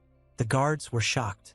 What is this even possible? They jumped in different directions so that the doors wouldn't fall on them. Yunho stood in the doorway and they couldn't see him because there was smoke and dust all around and only his dark silhouette was visible. Yunho asked where such a strong door appeared in the bandits' lair that cannot be broken through with 10 blows. Yang said that the Green Forest and the Iron Blood Fortress are the heart of the unorthodox faction, and they are head and shoulders above the ordinary bandits. Yunho said that this is some kind of nonsense and he will never believe that these bandits are so cool. He said that in the end thieves are thieves. Yunho approached one of the guards and said that this is an ordinary guy whose legs tremble at the sight of him. Yunho accelerated and kicked him in the face with all his strength, and the guard received very heavy damage. This guard flew several meters back after being hit in the face. The guard said that they need to immediately kill this guy and show him what they are capable of because he has completely lost the edge of reality. Yunho realized his head was up and saw that the opponents had just taken off into the air. He smiled and used his inner energy. He was wondering that I could not oppose him. He again used his internal energy to create an energy barrier, and his opponents were unable to break through his defenses. Yunho said that if I don't survive this battle, he advises them to live a good life after this. Chul was shocked when the servant told him that all this noise in the castle was because of one guy. Cole shouted that he ordered to subdue this guy, but he was informed that that he had unusual skills. Cole asked his security guard, does he really want to ruin his reputation in front of the guests who came to communicate about serious issues? He pointed his hand forward and ordered to grab this guy immediately before the banquet began and deprive him of his head. Suddenly another guy appeared and said that he wanted to go and deal with this enemy personally. He said that he would return a little later and meet him in the banquet hall after he beheaded this guy. Ian still couldn't believe his eyes, and he was shocked when I saw how this guy destroys opponents. He looked at the warriors who were lying on the ground, and in his chest there was a sword sticking out that Yunho stuck into him. He looked the other way. He saw that, on the other side, there were also opponents lying, and many of them were bleeding and killed, and some were seriously injured. At that moment he thought that the young master was not lying when he said that this battle was just a fun game for him. He looked ahead and thought that this guy was actually really crazy. At that moment one of the guards ran towards him swinging his sword and trying to strike him. Yunho extended his hand forward towards the blade approaching him. Yunho hit him on the leg with his finger, and the opponent felt very strong pain in his knee. Yunho was able to throw the enemy back with one hand and saw that new enemies were approaching him at that moment. His opponents hit him in the chest with their swords, but they didn't succeed because he had energy protection in front of him. Yunho said that they won't be able to win this way. He released internal chi energy and pushed those opponents back. The guard said that this is impossible. He can believe his eyes because not a single blade can penetrate this guy's defense. Yunho jumped, raised his fist to strike, and said that these guys are just weaklings. Yunho kept knocking down his opponents, and he played with them like training dolls. The guard thought that this enemy was too strong for them, and he had not even drawn his sword yet and was dealing with them using only his fists. Yunho put his hand forward and ordered them to immediately get out of the way, and in this case they would live. They did not listen to his word and continued to attack him. It was all useless, and each of their attacks failed, and they received incredibly powerful damage. Yunho used the power of energy to make an explosion near them, and after this explosion they did not scatter in different directions. The warriors couldn't believe that one guy could destroy an entire crowd of opponents. They looked at him and shouted that this could not be, and that he was capable of using even the energy explosion technique, and that he was a real demon in the flesh. Yunho thought that this was all reminiscent of the time when he entered the lair of those ant monsters. Yunho smiled and thought that, if he remembers correctly, it took him 2 days to deal with their endless horde, and their queen immediately bowed her head as soon as she saw him. They shouted at the same place, if they die, they must not allow this enemy to enter the territory of their castle any further, and therefore they must lay down their lives in order to stop him. Yunho continued to push through this crowd. Yunho continued to push them aside with the help of his energy. He destroyed the opponents who were trying to create a wall from their bodies. Yunho said that their efforts are pointless and this all looks very funny, and until he meets Cole Musung he will not take a step back. Yunho continued to take those confident steps forward. Yunho made very strong energy explosions. After this explosion, the enemies scattered in different directions. He laughed and felt the chaos that was happening around him, and a feeling of excitement awoke in him, and he wanted to create even more chaos in this place. But suddenly he saw a bright flash in the sky that was rapidly approaching him. Yunho realized that among these warriors there was some real professional who masterfully wielded a sword and was able to throw his blade at him. He fought off this sword with the help of his protective energy. Yunho saw how this blade ricocheted from his defense and flew up. He said that this was a very sneaky attack. The man on the top of the box caught this sword in his hand with his palm. He looked down on this guy and said that he was acting too arrogantly like a child who decided to break into this territory. Yunho said that this man appeared very pretentious and stood on top of the wall looking down at him, and he definitely shouldn't tell others about arrogance. Yang looked out from behind the wall and asked the young master to be careful with this opponent. Yang said that this warrior's name is Mu Kyoljium, and he is the right hand of Cole Musin and the second person of the non-orthodox faction. He is called the Silent Bloody Sword. He continued to look arrogantly at his opponent. Mu Kyoljium saw a little baptized boy standing near the wall and said that he recognized Yang Jinte. Mook said that everyone in this sect knows that traitors are hated here, especially those traitors who bring opponents and teachings here from unrest. Mook said that they even promised that they would spare him if he did what he was told. Ian said that he would never believe in this nonsense again, and they did not help him when he was in trouble and even tried to kill him. Yang said that this young master saved him from poison goo, and oh, now he has nothing to do with them. Mook said that he was just an ordinary idiot who thought that getting out of the unorthodox faction was easy, and the poison that was in his body is not his main problem. Yunho scratched his head and said that this gentleman talks a lot, and if they want to talk they can do it somewhere else because he has urgent business right now. Mook looked at this guy with a dissatisfied look. He took a fighting stance and spread his sword. Mook said that if this is not the case then he will give the two of them a peaceful death. He very quickly began to run towards the young master in order to attack him. He shouted that the silent bloody sword would punish his opponent again. He circled his body and tried to perform his signature punch combination. His sword was emitting very strong black energy, and he wanted to pierce the young master's chest with the blade of his sword. He lunged and stabbed his opponent with his sword. At that moment, an explosion of black energy occurred. He didn't understand what the problem was and what was happening now. Yunho caught the blades of this sword with his finger and started laughing because it all looked very funny. The warriors couldn't believe their eyes that this guy was able to defeat the best warrior in their organization. Yang was shocked when he saw this. He thought that this guy could stop such a great warrior with his bare hands. He only used 2 fingers. Yunho said that the enemy underestimates him too much and has a good one, but the person who wields this sword is an ordinary weakling. Mook couldn't believe his eyes. He shouted that a simple tail shower had just been able to stop his sword. Yunho started laughing and said that he had not shown his true strength yet. Mook didn't understand what this guy just said and what true power he was just talking about. Yunho immediately knocked the sword out of his hands and continued to attack. He kicked him in the chest and threw him back. Mook flew back and barely stayed on earth. He couldn't believe his eyes, and he had just been defeated by this guy, and he couldn't even do anything to oppose him. Mook saw that this guy made his sword float in the air with the help of his energy, and without the sword he could not do anything. He understood that this guy was holding on less with the help of chi energy, and only a true outstanding martial artist could do this. Yunho said that most likely he already knows what's going on here. Yunho said that he is right and this sword is too good for a thief like him. He moved his hand forward and made the sword fly forward. A few seconds later the sword pierced the enemy's body, and a through hole appeared in his chest. Mook was still conscious for several seconds and could not understand what had just happened, but he saw blood. This blood splashed out from behind his body and scattered in different directions, and he himself began to fall down. Yunho continued to stand still and watched the reactions of the people who saw him defeat their strongest warrior. Yunho said that he gave him a dignified death. He once again used his inner energy to lift this sword into the air. The sword flew out of the ground and began to fly into his hands. Yunho grabbed the hilt of the sword with his palm, and now he became its full owner. Yunho said that from now on he will cut the throat of anyone who gets in his way. The wolves sensed the danger and got up from their places to come closer to the entrance. The warrior asked the gentleman if everything was all right in the castle now. He said that his wolves are now starting to retreat scared, and they never do this without a reason.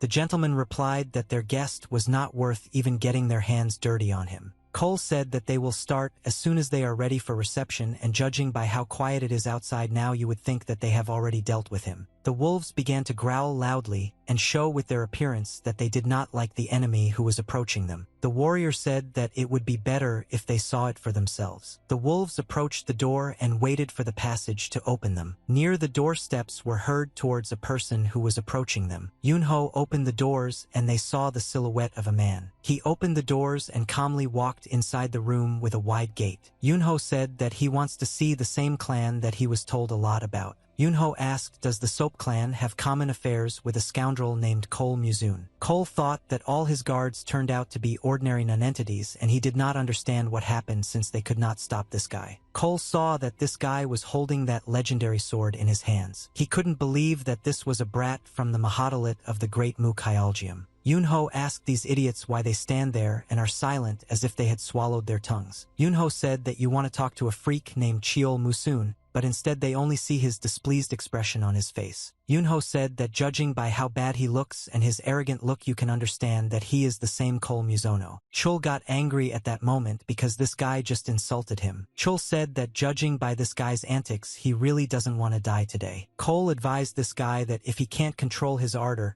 he can let him out somewhere in the mountains, but he doesn't understand why come here to the castle and make a mess. Yunho smiled and said that this one was coming and didn't understand anything despite the fact that he tried to explain it to him several times. Yunho said that compared to what he does against the clan in the Central Plains, his antics can hardly be called lawlessness. Cole didn't understand how the guy didn't know about his affairs in the Central Plains and who he even was. Yunho said that one thief who came back to life admitted that he was the one who robbed everyone during the recent clashes. Yunho said that this thief admitted that he did this on the orders of Cole Musung. How hard can one believe that this guy knows his divine thief, and could he really praise him? The warrior looked at this gentleman and realized that he was very pathetic and that he had just made loud statements, but now he looks like a real weakling in front of this boy. Yunho said that he had never told anyone that these hand thefts were the work of Chul, and in this regard he was incredibly lucky. Yunho asked him how he feels about stopping these robberies. He said that at least his reputation wouldn't be damaged. Chul started laughing and said that this sentence sounds like a real joke. He asked, is this brat now going to challenge the real king of evil Cheol Musung?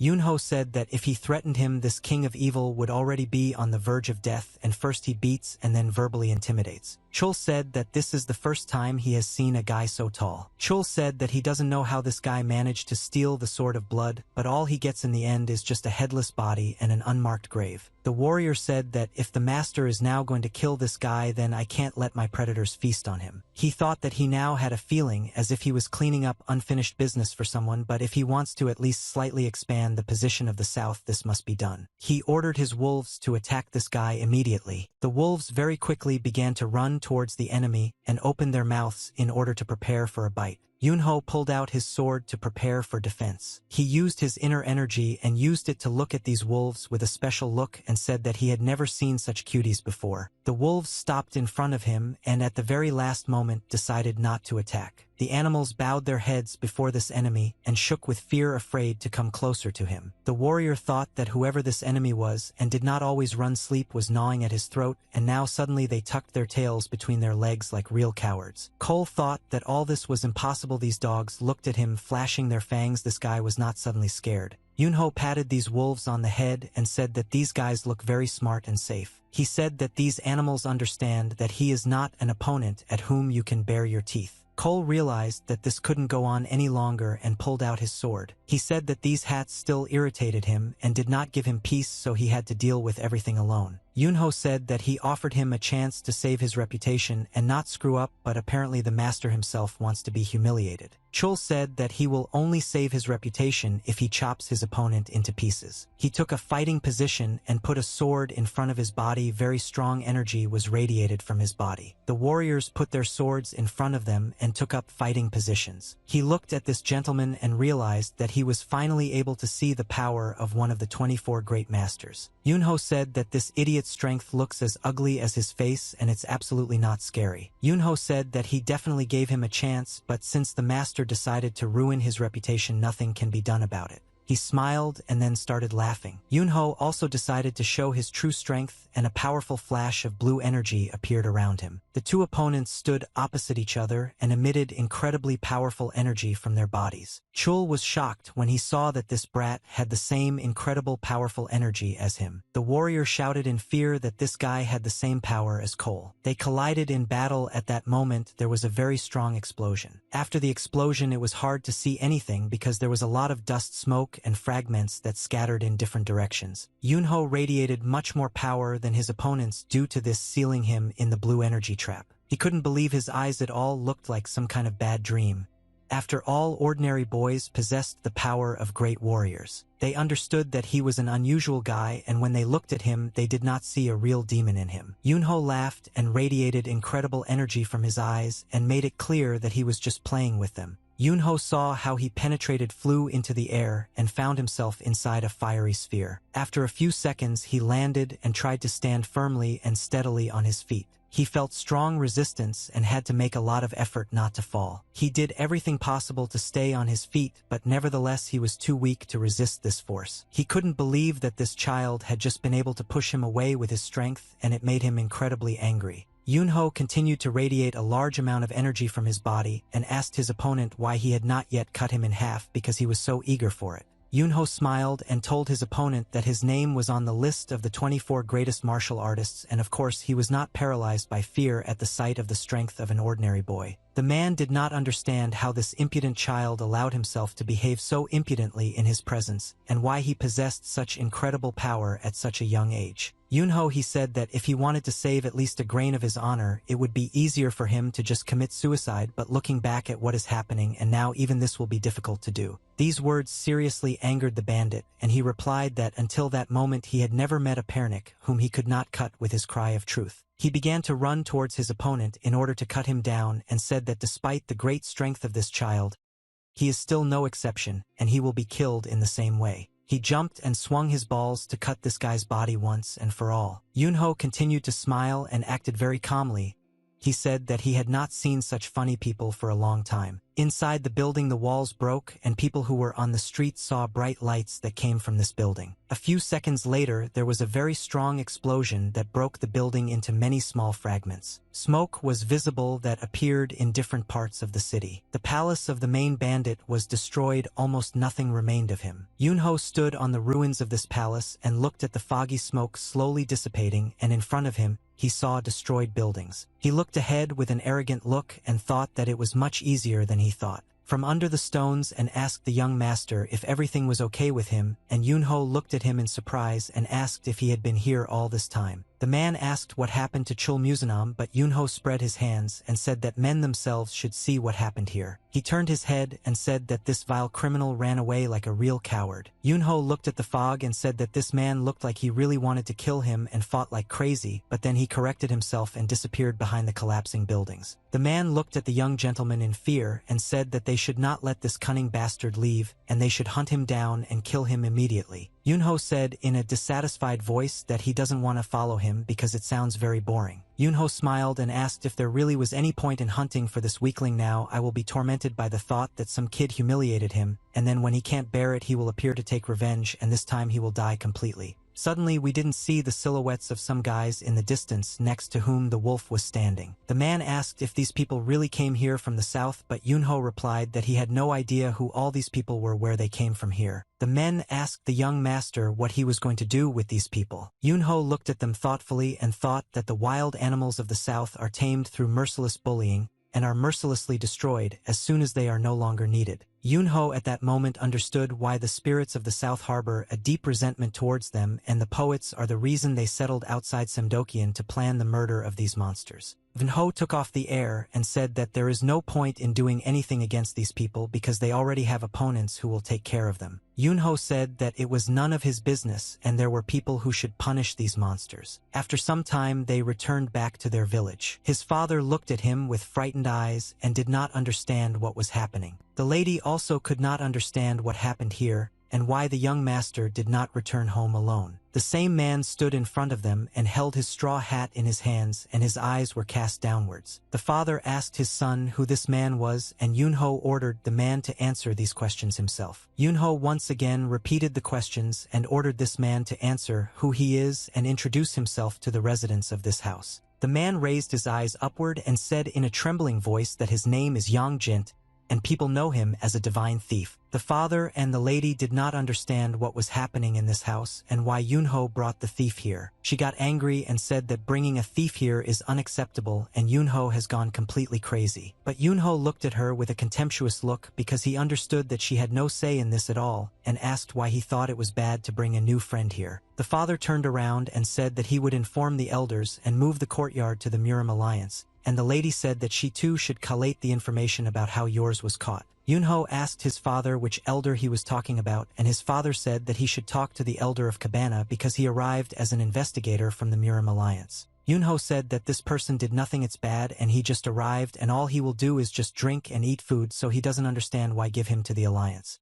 Yunho said that since he caught this robber it means he should receive honors for this. The lady said that now is not the time to discuss who deserves the honor and we need to find out who is behind this person. Yunho said that Cole is behind him, Monsun, head of the Sape clan or Merciless Blades. The father asked his son in an angry voice if he really brought this man here knowing who was behind this, and Yunho replied that he caught him and the poets brought him here because it was not wrong to let him go. The lady pointed her finger at him and said that if the head of the Merciless Blades clan finds out that the thief is with them, he will not sit idly by and he will do anything to kill or kidnap him before he himself is caught. She continued to say that in this case not only would Chonghajang be in danger, but perhaps the fact that she was here would also bring danger to the Hao clan, and Yunho was surprised when he heard this. She turned her head to God and said that for now it is necessary to publicly announce that my alliance has caught the divine thief, and she will contact the Hao clan to study the situation around the Merciless Blades clan. She turned around and began to leave, and at that moment she thought that this boy has incredible strength, but he still has too few acquaintances with the intrigues that are happening in Murim, and Cole Monsun is a swordsman, and if he has found a rival in this case, do not underestimate him.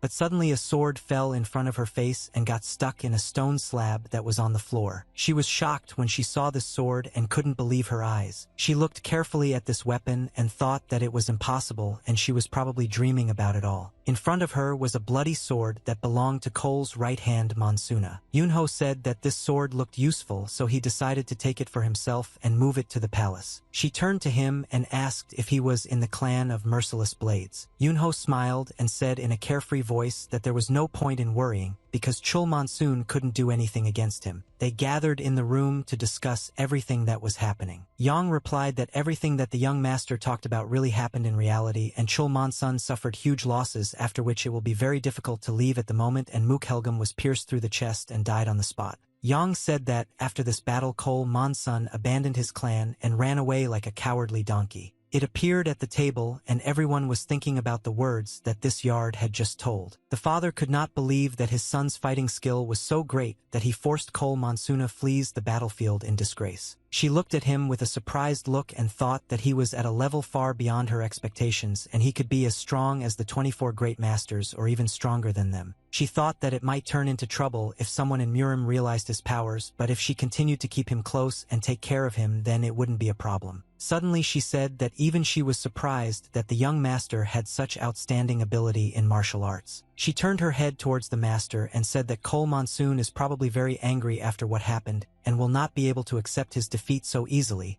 and without any doubt he will try to strengthen himself and again find an opportunity to attack. She said that she was still sure that he posed a significant threat to Murim, but Yunho continued to look at her with contempt and still did not understand why the hell she was constantly interfering in the affairs of their family. The father sighed heavily and after that said that he agreed with the lady as Yunho's father.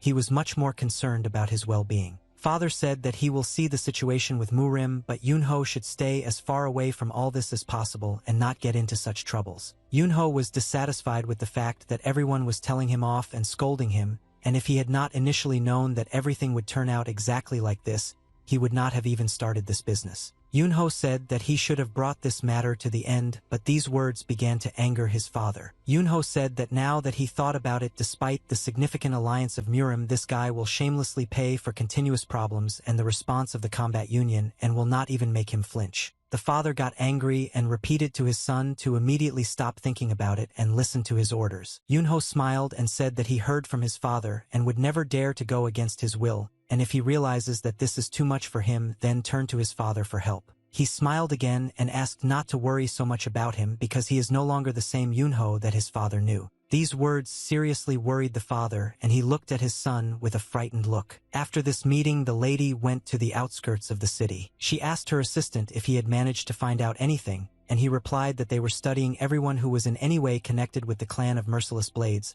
but so far they had not received a message that the trace of Cole Monsuna was found. She replied that this was all very strange and it would be difficult for a person like him to hide, and she could not believe that there was no even insignificant clue. But the assistant said that they still managed to get something. He said that this rumor came from one crazy old man who managed an ancient tavern, so its reliability is highly questionable, but if you listen to these words, the old man says that he saw not a person but a real evil spirit. The lady asked if he was talking about a faithful one called the Mountain Boar and asked her assistant where this tavern was located. He looked at her in surprise and could not believe that she would actually be interested in the words of this crazy historian. She came to the gentleman to tell him everything she managed to find out. He looked at her in surprise and asked if she was going to go to the Inwin residence in Hyungsan. She replied that the gentleman understood everything correctly and was comparing the observation data and Cole's location. They sketched out his possible routes for Monsun and came to the conclusion that this is the most likely place where he could hide. The gentleman said that there was long-term enmity between the Merciless Blade clan and the King of the Forest, but the lady said that she herself initially excluded the Inwin clan from the list and the investigation into this. but I believe the data that she received the situation is such that they simply don't like being compared to each other, but despite this they are very close friends. Lord turned his head to the side and stood silently for several seconds and thought about it all. And she asked him what she should do now with this information, because the young master asked her to tell him as soon as they found out Cole's location Monsuna. The gentleman lowered his head down and continued to stand silently. He needed to think about everything carefully before giving her an answer. He went outside to the gazebo, which was located near the pond. Father said that these are just guesses, but if it's true that Chul Monsun fled to the Inwan clan, then he will have to deal with 2 of the 24 great masters at once. The father decided to ask his son if he still hadn't changed his mind about his decision, but Yunho replied that he would be fine and his father shouldn't worry about him. Yunho said that you didn't even take this into account. He soon planned to collide with the king of the forest Chinsachk. The father narrowed his eyes and looked at his son, as if he was too self-confident. They went towards the palace, and the father said that his mind was in a state of confusion, but everything looked as if Yunho was enjoying what was happening, and the boy did not understand the depth of anxiety that his father was experiencing. Yunho said that if the father is very worried about all this, then it's better for him to just put it out of his head and not worry about it. Yunho said that he is on all 24 masters and the father can be sure of this. The father looked at his son in surprise and asked if he really wanted to meet all 24 masters. In the city at that moment, there were a lot of people walking around the city and young fighters practicing their blows at the training stadium. The scene moves to Penga province. 2 strong guys stood near the large gate and discussed the fact that since the day of the funeral, he had been behaving very strangely. One of the guys said that he locks the training grounds every day and doesn't allow anyone to go inside. He had a gold earring on his ear and his long hair was tied into a tight bun. His muscles became bigger and bigger every day. He looked like destruction machines, and everyday training strengthened his body and made him even stronger. He practiced his blows and tried to accumulate a large amount of energy to open up new potential for himself. He tried to channel his rage and anger into the power through which he would one day be able to defeat this impudent child. He constantly replayed in his head the very moment when he fought with this guy. He couldn't forget the blows of this child who cut his shoulder with his ball. This boy's eyes shone a bright blue, and he resembled a real demon who will not stop until he defeats his enemy. He began to get angry and veins appeared involuntarily, and these thoughts constantly crawled into his head and prevented his thoughts from concentrating. He was thinking that no matter how many times he goes through all this in his head and cannot find the answer to it in the end, he always loses the battle with this guy and loses his head. He could believe that this guy is not so strong and he has no other choice but to admit defeat. Suddenly he heard the voice of this guy who asked if he was now remembering him, and he turned his head back in fear. He saw the silhouette of a guy in front of him and asked who he was and how he ended up here. Yunho made the chief forward and came out of the darkness. After that, he asked him if there was any point in introducing himself. Yunho smiled and asked this rock if he had a good time all this time until they saw each other. At that moment clouds were flying over them. He laughed very loudly and couldn't believe that Chul Monsun ran away like a cowardly girl when he fought with Yunho. He laughed so loudly that he could be heard throughout the palace. Yunho made a calm expression and said that Chul Monsun, unlike some, kept his rage in check and did not stick his neck out begging for death. He raised his finger up and said that there was no need to delve into the past and he was forced to behave this way at that moment. Yunho, he said that the past no longer matters and he came here to ask the big man to go with him to the Inwan residence and help him. Yunho would require, and the boy replied that this was his request. If he went alone, his father would worry about him. The big man started laughing and said that it seems that worries about sons are a common feature of all fathers in the world. He smiled and said that watching them be trampled can be very exciting, and it is not particularly difficult to fulfill the request, for the problem is that Hogwan from Mount Tanta can declare war and no Krimu. Yunho just continued to sit silently and listen to everything his partner was telling him. The big man clenched his teeth tightly and said that this could all lead to a serious conflict in the future and therefore wants to ask Yunho again if he is sure of his idea. Yunho continued to look at him silently, and his facial expression did not change at all after this question. Yunho said that this thug's breath stinks, and if he doesn't stop talking this nonsense right now, then he'll have to break his neck. The big man scratched his neck with his hand and asked when they were leaving, and Yunho replied that as soon as he received confirmation that Chul Monsun in the palace, they fight will go. He looked at him and said that in that case they have some free time. He said that as payment for fulfilling his request he wanted to ask for one favor. They went to the palace and were behind the strong walls of the building. The guy looked at the unexpected guest in fear and couldn't believe his eyes. Yunho looked at the boy and smiled as if he knew that this was very important. The guy said that he now understands what exactly his father meant when he said that he had a request. The guy asked his assessor if his father really wanted him to study with this vile idiot. He hit his son with the palm of his club and said that he followed the words and did not insult the guest with such words. The big man asked young Master Yunho that he taught his son, and in return he was ready to give anything. The father came to the door and before leaving said that if his son left this training ground without permission he could consider that he was deprived of any heritage. After these words, the father slammed the door and left the training room. The guy turned his head back and looked at his new teacher with an angry look. He waved his hand and asked this idiot what he told his father and why his father chose him as a teacher because he had never treated his son so strictly before. Yunho said that maybe it was because last time his son didn't receive a rag, but nevertheless during all this time he never learned anything. Yunho said that from now on, at the request of his father, he will be his teacher, and first of all he must show respect to his teacher. But these incredible words made the guy very angry, and he said that he was not going to put up with it. He took a fighting stance and used a blow to hit this idiot in the face, but Yunho deftly dodged the blow. Yunho at that moment was thinking that his teacher felt exactly the same way when he first met him. Yunho used his leg to sweep and throw his student off balance. Thus, with one light blow he threw his student and did not put much effort into it.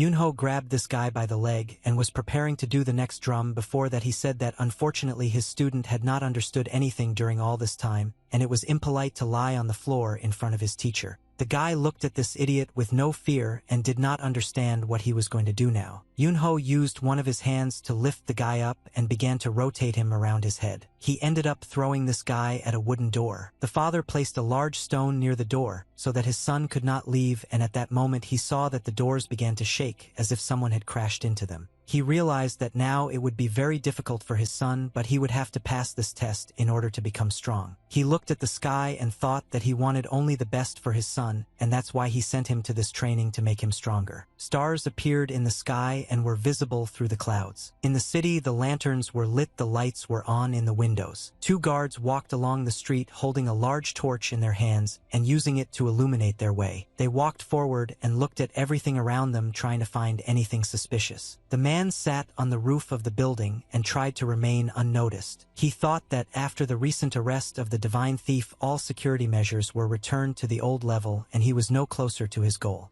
He turned his gaze to the side and thought that among all the big market security in Chonghajang is the most serious. He stood up and quietly walked along the roof and thought that Mrs. Surin had asked him to find her if something happened, and she should have told him in advance which mansion she would be staying at. He ran along the wall trying to climb onto the next roof of the building and said that he had a lot of trouble because of this lady. A few seconds later, he jumped over the roof of the building and found himself on the other side. After that, he landed down and ran forward with very quiet and long steps. He again climbed onto the roof of the building in order to jump over it. After that, he again found himself on the other side. He landed and decided to stop for a while and understand what was happening. He began to look at everything around him, and it seemed to him that something very strange was happening. He felt as if he had already passed here several times and everything was repeating itself. Suddenly, he raised his head up and saw that he was now trapped with large walls that surrounded it. He couldn't believe that he had actually been trapped all this time, and now he wouldn't be able to get out of here. At that moment, the shaman was casting a spell and wanted to drive out the evil spirit. He heard the terrible voice of this shaman and could not understand what was happening and where these sounds came from in his head. He heard the shaman asking him how he dared to shamelessly climb the walls of Chonghajang. He turned his head back and didn't know what to answer to this shaman because he was in a hopeless situation and his some spruce branches. The shaman asked this man who he was and why he came here and asked him to answer his questions immediately. The shaman wanted to find out who this person really was, a thief or a murderer. The stranger did not answer anything and continued to remain silent. Then he used his magic and began to wrap his body in magical ropes, and the last time he said that he wanted to hear answers to his questions. Clouds continued to float in the sky, and at moments stars were visible that were hiding behind these clouds. Suddenly the Chelkash shaman pumps his fist and prepares for his speech. He saw that the lady was standing in front of him along with the stranger, and were not trying to explain why this man was walking here, and when the shaman listened to them, he said that he should have been warned in advance. The man recovered and asked the hats for forgiveness. He had never before in his life encountered such a complex formation and frightening brains, and Surin replied that it was her omission that she did not warn him in advance. Surin said that in any case it was quite unusual for him to show up for no reason and ask if something important had happened. The assistant said that there were reports that high members of the clan without merciless blades were constantly visiting the Inwan Palace, and that the clan structure had been reorganized so that they became its core. He said that they can be sure that Chul Monsun is in the Inwan Palace, and this information confirmed all the guesses. Surin said that without his order the reorganization would have been impossible, and as expected he is there. She said that she would immediately inform the young master, and ask him to prepare immediately to go to this place. Yunho ordered his student Song Tsungu get up from the ground immediately. Yunho asked him if he still wasn't tired of his rude behavior, but Song didn't answer him, and slowly tried to get up on the floor. Song sat on the ground and said that Yunho beat him until he lost consciousness, then brought him back to consciousness and beat him again until he passed out again. Sang stood up and said that he already had a broken ankle and didn't understand how much longer the teacher would mock him. He shouted very loudly in a dissatisfied voice and asked Yunho if this is called training. But for his insolence, he received several punches to the face and body. Yunho continued to strike and tried to knock out all the anger and nonsense from this guy's body. Yunho, he has a very long way to go in learning, and until he learns to respect his teacher, this will continue again and again. Yunho hit again very hard and threw his student aside. Sang fell to the floor and hit his back against the stone wall that was behind him. A few seconds later, the dance floor is down this wall, and I put my head down. Yunho said that he is so strong that even his most ordinary blows are the highest level of combat skill. Yunho said that he would make 3 or 4 more attempts. If his student did not learn anything, he would simply give up. The father saw his son after training and could not believe his eyes. He was delighted with what he saw. The father could not believe that the young man standing in front was actually his son. Yunho sat on a bench near the wall and said that the state of trance enhances human abilities and develops instincts to the limit, and training in this state will impact his body greatly and will soon become his usual state. The father in a surprised voice asked if they were really trying to train in an unconscious state, and decided that his son could succeed greatly in this. Yunho replied that his son became about 1/3 stronger than he was before. Yunho sighed heavily and said that it was difficult to bring him to such a result due to the fact that he constantly resists, but his father smiled and said that to advance so far in just a few days is an incredibly good result. But suddenly a servant knocked on the door and said that he urgently needed to see the master, and the master allowed him to enter the training room. The servant replied that guests from above the class had arrived. Yunho said in a calm voice that it was most likely Surin who came, and well, at this moment, his son's training can be considered completed. He asked to make sure that he was fed and on the train before he woke up, and well, to be allowed to sleep so that he could regain his strength. Surin said that Lee Ryan went to Hyungsan ahead of everyone else to figure out how to get more information, and Yunho replied that he missed this guy.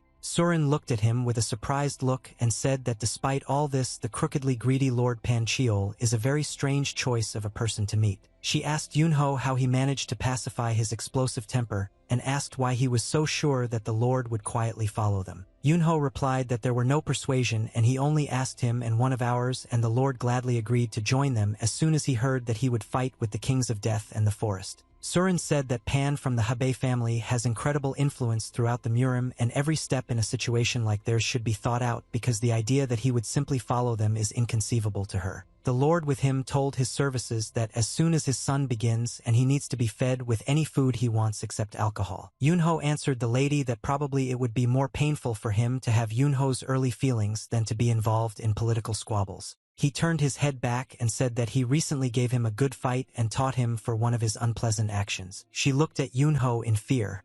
She couldn't believe that this boy could even subdue the bloodthirsty Lord Bancheol, even a fly. Pan looked down at the man who stood next to him with a pimple. Who was he, and could he really be their new coachman? The man replied that from time to time he can do a lot of work, this is his main craft, and at that moment he thought that he knew that all the overwhelming power of one of the 24 strongest would be for a giant, so that it was so he couldn't even believe it. Yunho got angry and ordered Pan Sheol to move as quickly as possible because he talks too much and is wasting time, but Pan asked if he couldn't say a few words to the new member of the group. Yunho answered the Lord that if he likes to talk so much he can walk next to the cart. The men did not understand why the young master treated the bloodthirsty Lord so rudely and where he got such influence over this man. Sur and I climbed into the carriage and asked my assistant to move out as quickly as possible. He sat down in the coachman's place, held the reins in his hands, and ordered the horses to move out immediately. They set off and bowed in farewell. All the way Yunho and Lord constantly sorted things out and quarreled like cats and dogs. After some time evening had already come and it began to get dark outside. Some strange sounds were heard in the mountains, as if a group of people were wandering between the mountains. One of the guys said that summer ends in this very place and they can't find anything further. The leader asked if they carefully examined the surroundings in all directions, and the rest of the guys replied that they examined absolutely everything and found nothing. He said that they were absolutely useless since they could not find any clues because these people could not disappear without a trace under their noses. But suddenly we heard some strange sounds far from you and thought that this might be that clue. They looked into the distance and saw that a carriage with people was driving along the main road, and someone in Korea was scolding very loudly for driving the carriage too fast. People looked at them in surprise and thought that these people had suddenly appeared here,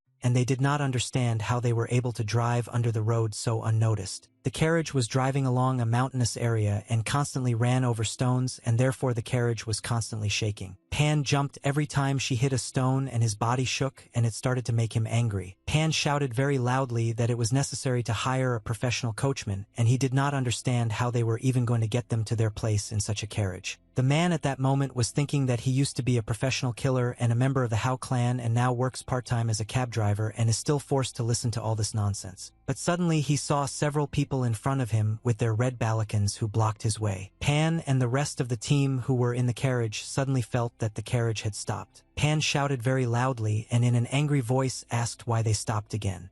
Dima still has a long way to go. But Yunho, I realized that they stopped for a reason and most likely they had unexpected guests. The man got off the cart and ordered to let them through immediately since they don't know who else these people are. But the guys in robes said that they still need to check the cart to be sure of this, but the man replied that these guys should not do something that they will soon regret. One of the guys in the red robe said that this coachman was too cocky and he should behave politely with strangers. He was already starting to get angry because these people also mistook him for an ordinary person and a cab driver. He grabbed his sword, which was behind his back, with his hand and wanted to show me that he was capable of sitting with his hands folded for the winter. He pulled out his sword and said that he once again repeats that you shouldn't do something that you won't regret in the future. Anyone who dares to touch the cart will be killed. Such a daring act surprised the guys in robes, and they did not expect that from the towers he would be so confident in his words. He raised his hand up and said that this made him even more interested in the contents of this cart, and they slowly began to take out their weapons. One of these guys began to run forward holding a sword in his hand and was preparing to attack his opponent. At that moment he stood unshakably in his place and was conditionally a titan and was preparing for battle, and at that moment he made a countdown.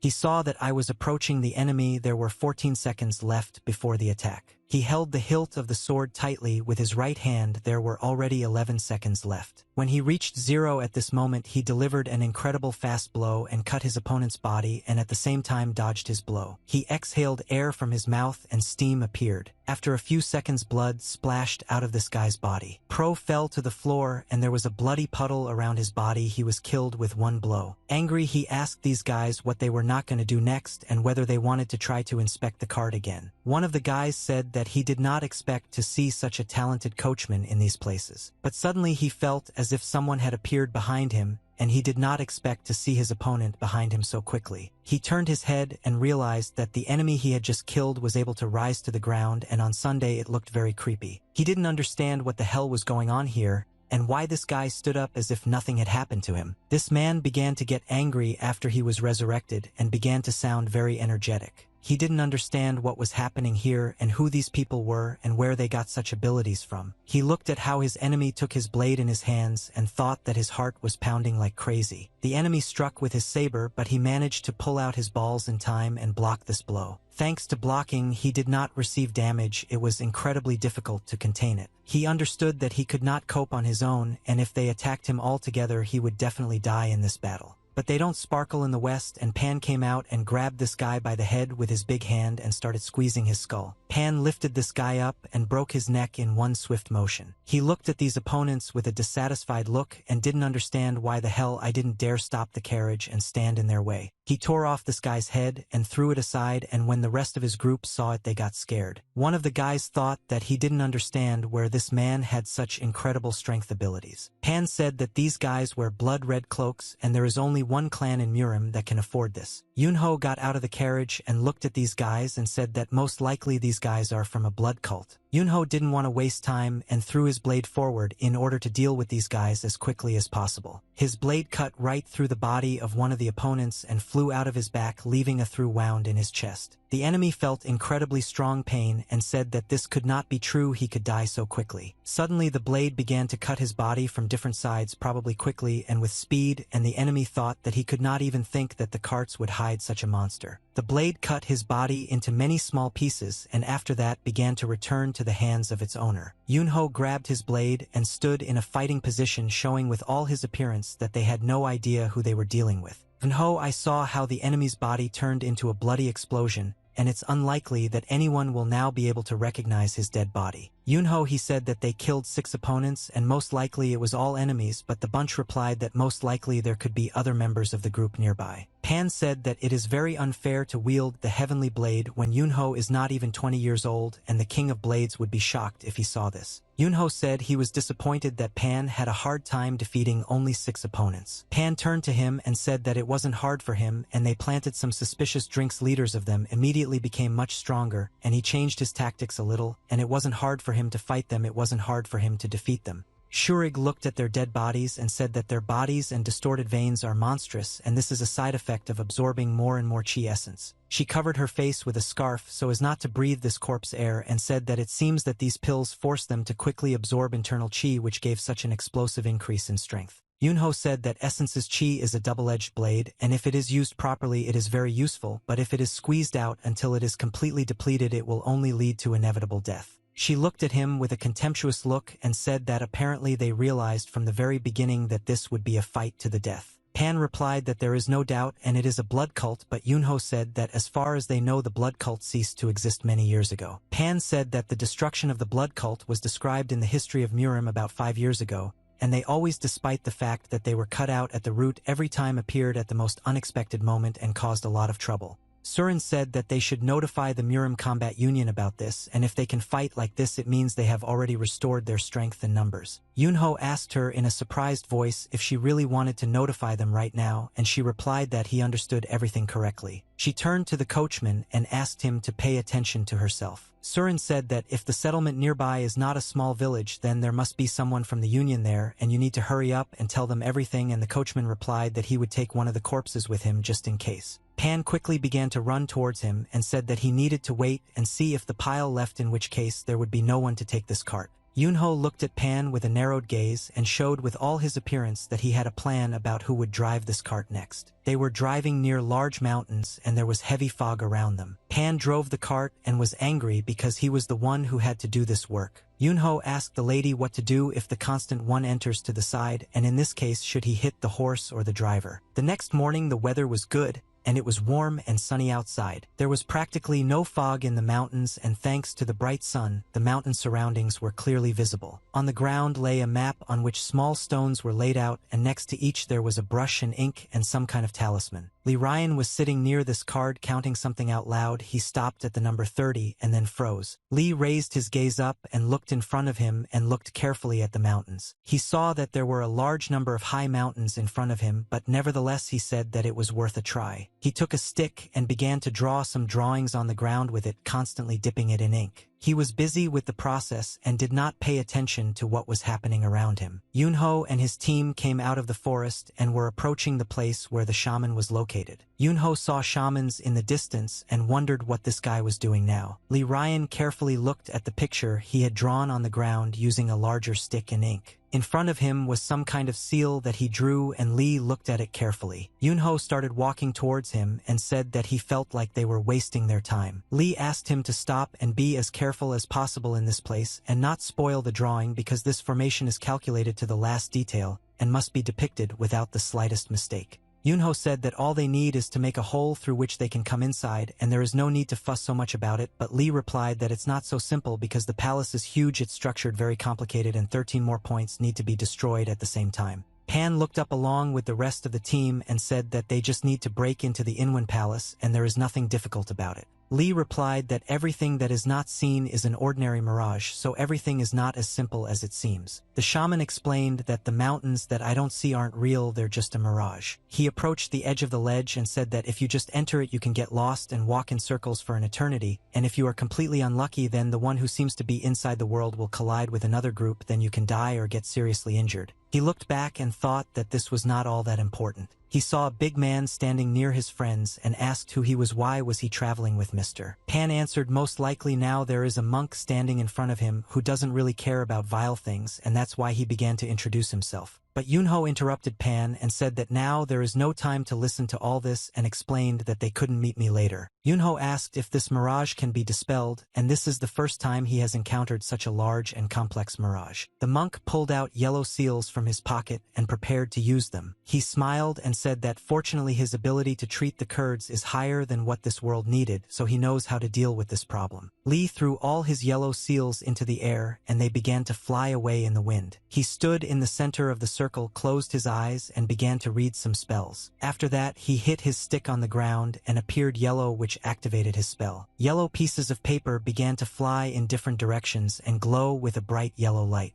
Yunho created a bright flash in the air, and after that his yellow seals began to obediently take their place positions. Each of his seals went into the circle intended for it. When all the seals were in place, they began to light up one after another and glow as if they were candles, and after that the seal that he drew on the ground began to activate. They looked in surprise at the capabilities of the shaman. They couldn't believe that this boy was capable of such things, but Yunho was earlier that his friend Plow to surprise these idiots. Vinho looked at this guy and thought that at such moments he begins to think that this shaman is not so bad. Lee Ryan concentrated all his attention on activating this seal in order to remove the mirage from this place. Suddenly he shouted very loudly and ordered this magic to obey him and listen to his order. At that moment the sounds of training and some loud noise were heard in the castle. One of the warriors hit his back against a stone wall and felt severe pain. The second warrior just hit him hard in the stomach and knocked him back, after which he crashed into the wall and left a dent in the wall. It was Yours who said that he suspected that something had happened when the guy who usually does nothing but complain remained silent. He said that he knew that this idiot would change his mind one day and change his mind. He wiped the blood from his mouth and said that if he already understood everything, then why didn't he tell him earlier? He stood up and leaned his hand on the wall, after which he said that in that case, he would have gotten out of his sight much faster. But these words angered the warrior, and he said that in this case he does not like the way Chin Sachik conducts business. He smiled and said that he noticed that something had improved since he killed the 3 warriors from Chonghajang, and now it was threatening small traders that it would break their necks if they traded with Chonghajang. He put his hands to the side and said that this matter went wrong from the very beginning, and the whole of Nokrim seemed to blindly not notice his shortcomings, and he was wondering if the 18th Department of Nokrim was aware of this. He started laughing and said that he needed to come to his senses immediately, and they were not originally born to be merchants. But this warrior closed his fist and was preparing to hit him. He ordered him to shut up immediately and said that they do not have to stay on the path of Nokrim all their lives. After that, he hit him very hard in the face with a big fist, and his head turned to the side. He said that as a tribute to their past, he was inclined towards him and tried to understand the whole cloud that he was trying to tell. But the second man did not agree and replied that he had nothing more to answer, and he didn't care what would happen next to Nokrim, and it was no longer his concern. He raised him up with his hands and said that Chagwan is a real traitor and bastard. But Chagwan replied that he absolutely doesn't care anymore, and he can do whatever he wants to see with him. He's not even strong enough to decide what future awaits him. Near the gates of this castle, it was very quiet and calm, and there were no signs of trouble. But suddenly one of the guards who was on the watchtower saw something unusual and did not understand what was happening. He raised his head up and saw that a bright star appeared in the sky and was flying up very quickly. They all stood and looked at her, trying to understand what was happening now and where this star was flying. One of the guys suggested that it might be up, but he didn't understand who decided to launch these fireworks. Suddenly the fireworks exploded and broke into many different pieces. One of the men went to the window and saw that many bright yellow flashes appeared in the sky. He said that this can't be true. He doesn't believe his eyes because it all looks like a bad dream. Lee smiled and said that when the formation is destroyed, the mirage will immediately disappear and the true appearance of Hyunsen Mountain will be revealed to them. He raised his stick up and said that from now on it was time to end the spell. He hit the ground with the stick again and the pebbles scattered into different stories and the light became even stronger. After this, the yellow seals began to fly down very quickly and rapidly. The two wars did not understand what was happening and why there was such a loud noise in their village. It confused them and gave them no peace. He called his servant and asked what was going on outside, and the servant replied that he would go and check immediately. Chagwan also did not understand what was happening and felt blood flowing from his mouth.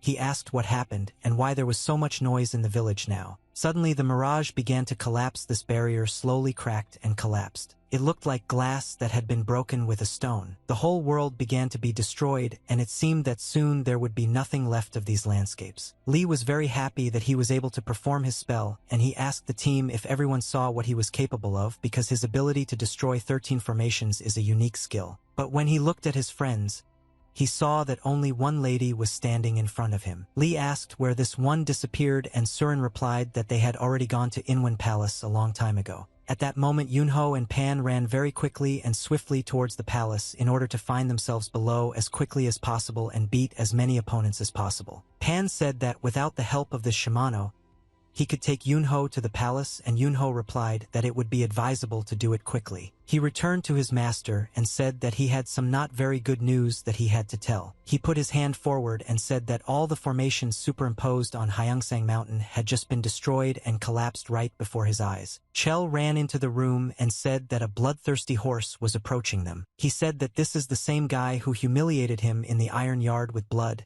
and he is now approaching their village. The owner turned his head towards the TV guy and got angry. He was so angry that steam began to appear from his wear. They continued to run quickly towards the village and tried with all their might to crash into the central gate. They were almost near this gate. There were a few seconds left before the collision. When they crashed into the central gate, it instantly collapsed and many broken logs scattered. The residents of this village did not understand what was happening, and they were not prepared for the fact that someone would now break into their settlement. They didn't understand what was happening here and why their gate had just exploded as if someone had used a large bomb. When the smoke cleared and they didn't see some big man standing in front of them, he looked at them with bright glowing eyes and smiled as if he were a real monster. They continued to look at him with frightened eyes and could not believe that the Real Panchiol was standing in front of them. They didn't understand what this great warrior forgot in their village and how he even got here. Pan turned around and shouted very loudly that among all these bandits there was no one who would truly recognize. He continued in a loud voice and said that if anyone dares to interfere with what is happening here now, whoever it is, he will personally crush him without a drop of regret. But the bandits still had a question in their heads about why he decided to break into their settlement and break down the central gate. Sudden buildings higher up, the main bandit said that he didn't expect to see Pan Chiol here and asked what fate brought him here. Pan replied to this robber that they had not seen each other for a long time and they remained the same unpleasant smelly bandits. Pan said that he needs to find out if it's true that Cole is not hidden here. Masuna heard that this scoundrel was here and ordered this robber to show his cute face. Of the bandits asked him how he knew that Cole Monsoon is here. But suddenly I noticed that this big guy came here alone and another guy came with him. He saw the silhouette of some guy standing on the roof of the gate and watching them, and Pan said that he had just admitted that Cole was here. Yunho smiled and replied that he had no idea that he was unable to keep his mouth shut. Yunho shouted very loudly and ordered Chul Monsoon immediately came out of hiding and said that as soon as he leaves the Inwon Palace and his life will immediately end, and this time he will personally take care of it.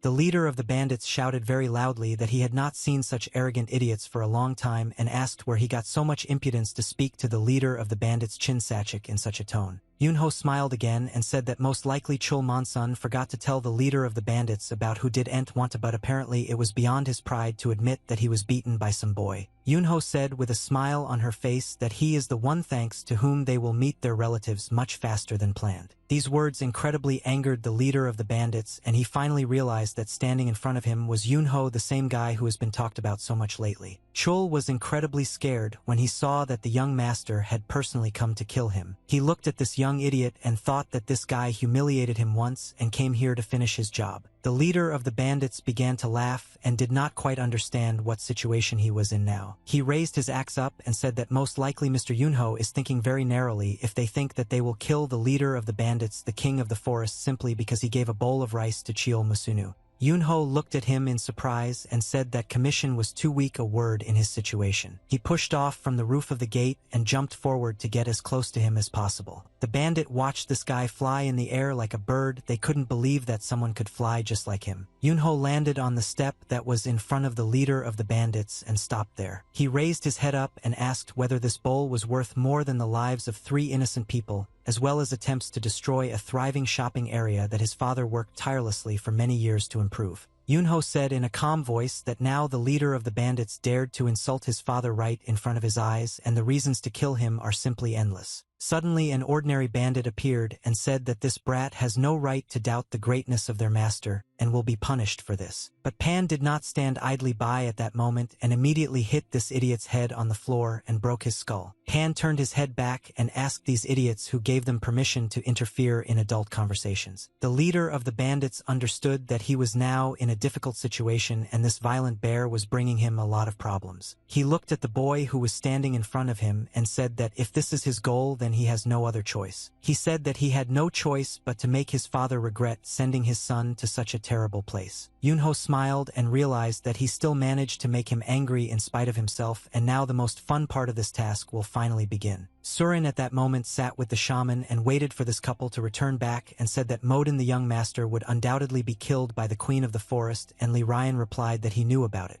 Surin asked him if he knew about this, why didn't he stop him, because he is a monk, but Li replied that despite the fact that he is a monk, he is also a master of pharmacy. Surin said that as far as she knows, even the master of information values human life and less than the monarchy. Li Ryan replied in a calm voice that he would like to stop the young master hundreds or even 1,000 times. He said that despite the fact that he values human life, he also understands that not all the problems of the world can be solved through dialogue, and on the way here, and they observed all the hardships of deprivation that fell on the heads of local traders due to the tyranny of the Nokram clan, but Surin said that in this case it turns out that taking his life is a necessity. Li said that, in his opinion, it is simply a commensurate sacrifice that is worth making trill balance in the world. She looked at him and smiled because his words seemed very sweet. She said that he is a very wise monk despite the fact that he is still very young, but Li replied that this is all just because he really likes to drink alcohol. The bandit leader swung his weapon to strike the first blow, and then the axe flew into the air and the blades of the axe were preparing to cut the head into 2 halves. Yunho stood calmly and waited for the courtyard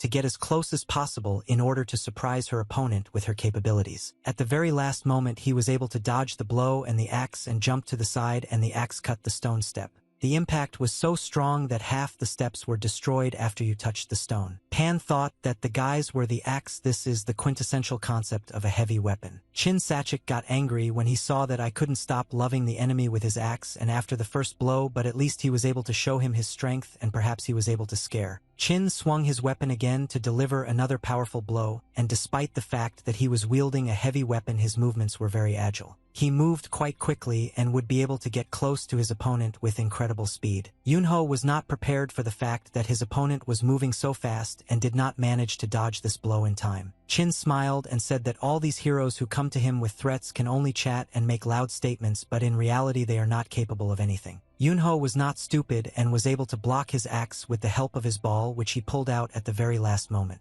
Yunho began to laugh and said that his opponent was fast enough, and he did not expect this from an old man who could hardly lift his axe. He smiled and said that it would be nice to save his life and make him work as a firewood collector for the winter. Pan understood that these words would now greatly anger the bandit leader, and he didn't like it. Chin became incredibly angry and veins began to appear on his face. He asked this guy in a dissatisfied voice what he meant. Why the hell does he allow himself to make such statements? He swung his axe again to deal a crushing blow and prepared to break his skull. Yunho blocked his shot with his ball and easily redirected his axe. But Chin did not give up and understood that this was just the beginning, and he did not even show half of his power. He continued to carry incredibly strong blows and said that such a weak sword would not be able to withstand the strong pressure of this axe. Chin shouted very loudly and asked her opponent how long he could hold out under such strong attacks. Each of his blows was filled with incredible power that was ready to crush anything, and after his miss the walls of buildings were broken. But Yunho continued to calmly fend off these blows and did not feel that he was in any danger. He blocked another blow from this axe and said that his teacher would not have given him a sword that could barely withstand a couple of swings of the axe. But Chin was already very angry and said that he absolutely did not care about this teacher, and now he would just hack his sword along with his skull. Yunho put his hand forward and used some kind of spell activating his internal energy. Yunho cast a spell that activates triple heavenly thunder. And a few seconds after his spell was activated, several lightning bolts hit the operative's body and threw him back. Chin hit the ground with his axe and with the help of this movement stopped a little. But even though he plunged the axe into the ground, he still slid onto it several meters back. Chin to believe that this young guy is capable of using such an incredible powerful spell. He became interested in how the son of an ordinary merchant could use such techniques that are inaccessible to ordinary people. Pan said that this boy's teacher was the eldest of the Namgong clan,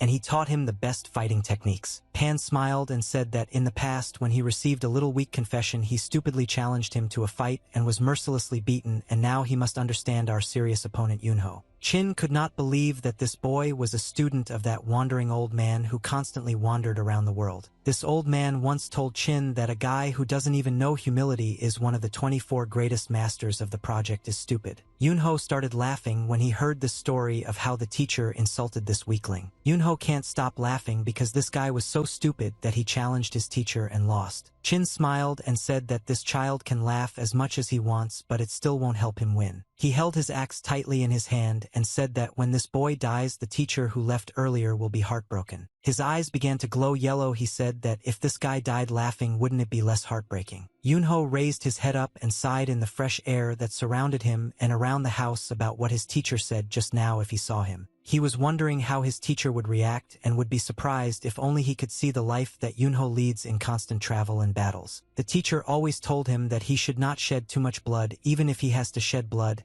he should still try to avoid it as long as possible. When he remembered these words of the teacher, he thought that sometimes it is worth listening to the words of this old man. Chin swung his big axe again and shouted loudly that the guy should go to his teacher and tell him how much he missed him. But Yunho was able to dodge this attack and made a high jump and up. He somersaulted in flight and looked at his opponent, but at that moment he thought that, in order to avoid having to kill hundreds of people in the future, he needed to make one very important sacrifice now. Chin tried to reach him with his axe and his air and cut him in flight. Yunho kicked the axe blade and threw it aside. He attacks his opponent in order to find his weak points on the body and finish him off as quickly as possible. Yunho turned around and kicked him with his club with all his might and threw him back. At that moment, Cole was hiding behind the wall and trying not to show himself so that Yunho would not find him, but suddenly he saw the leader of the bandits fall to the floor. He understood that the situation was getting out of control and he was now in serious trouble. At that moment, there was another person in the building who had just woken up and was able to get to his feet.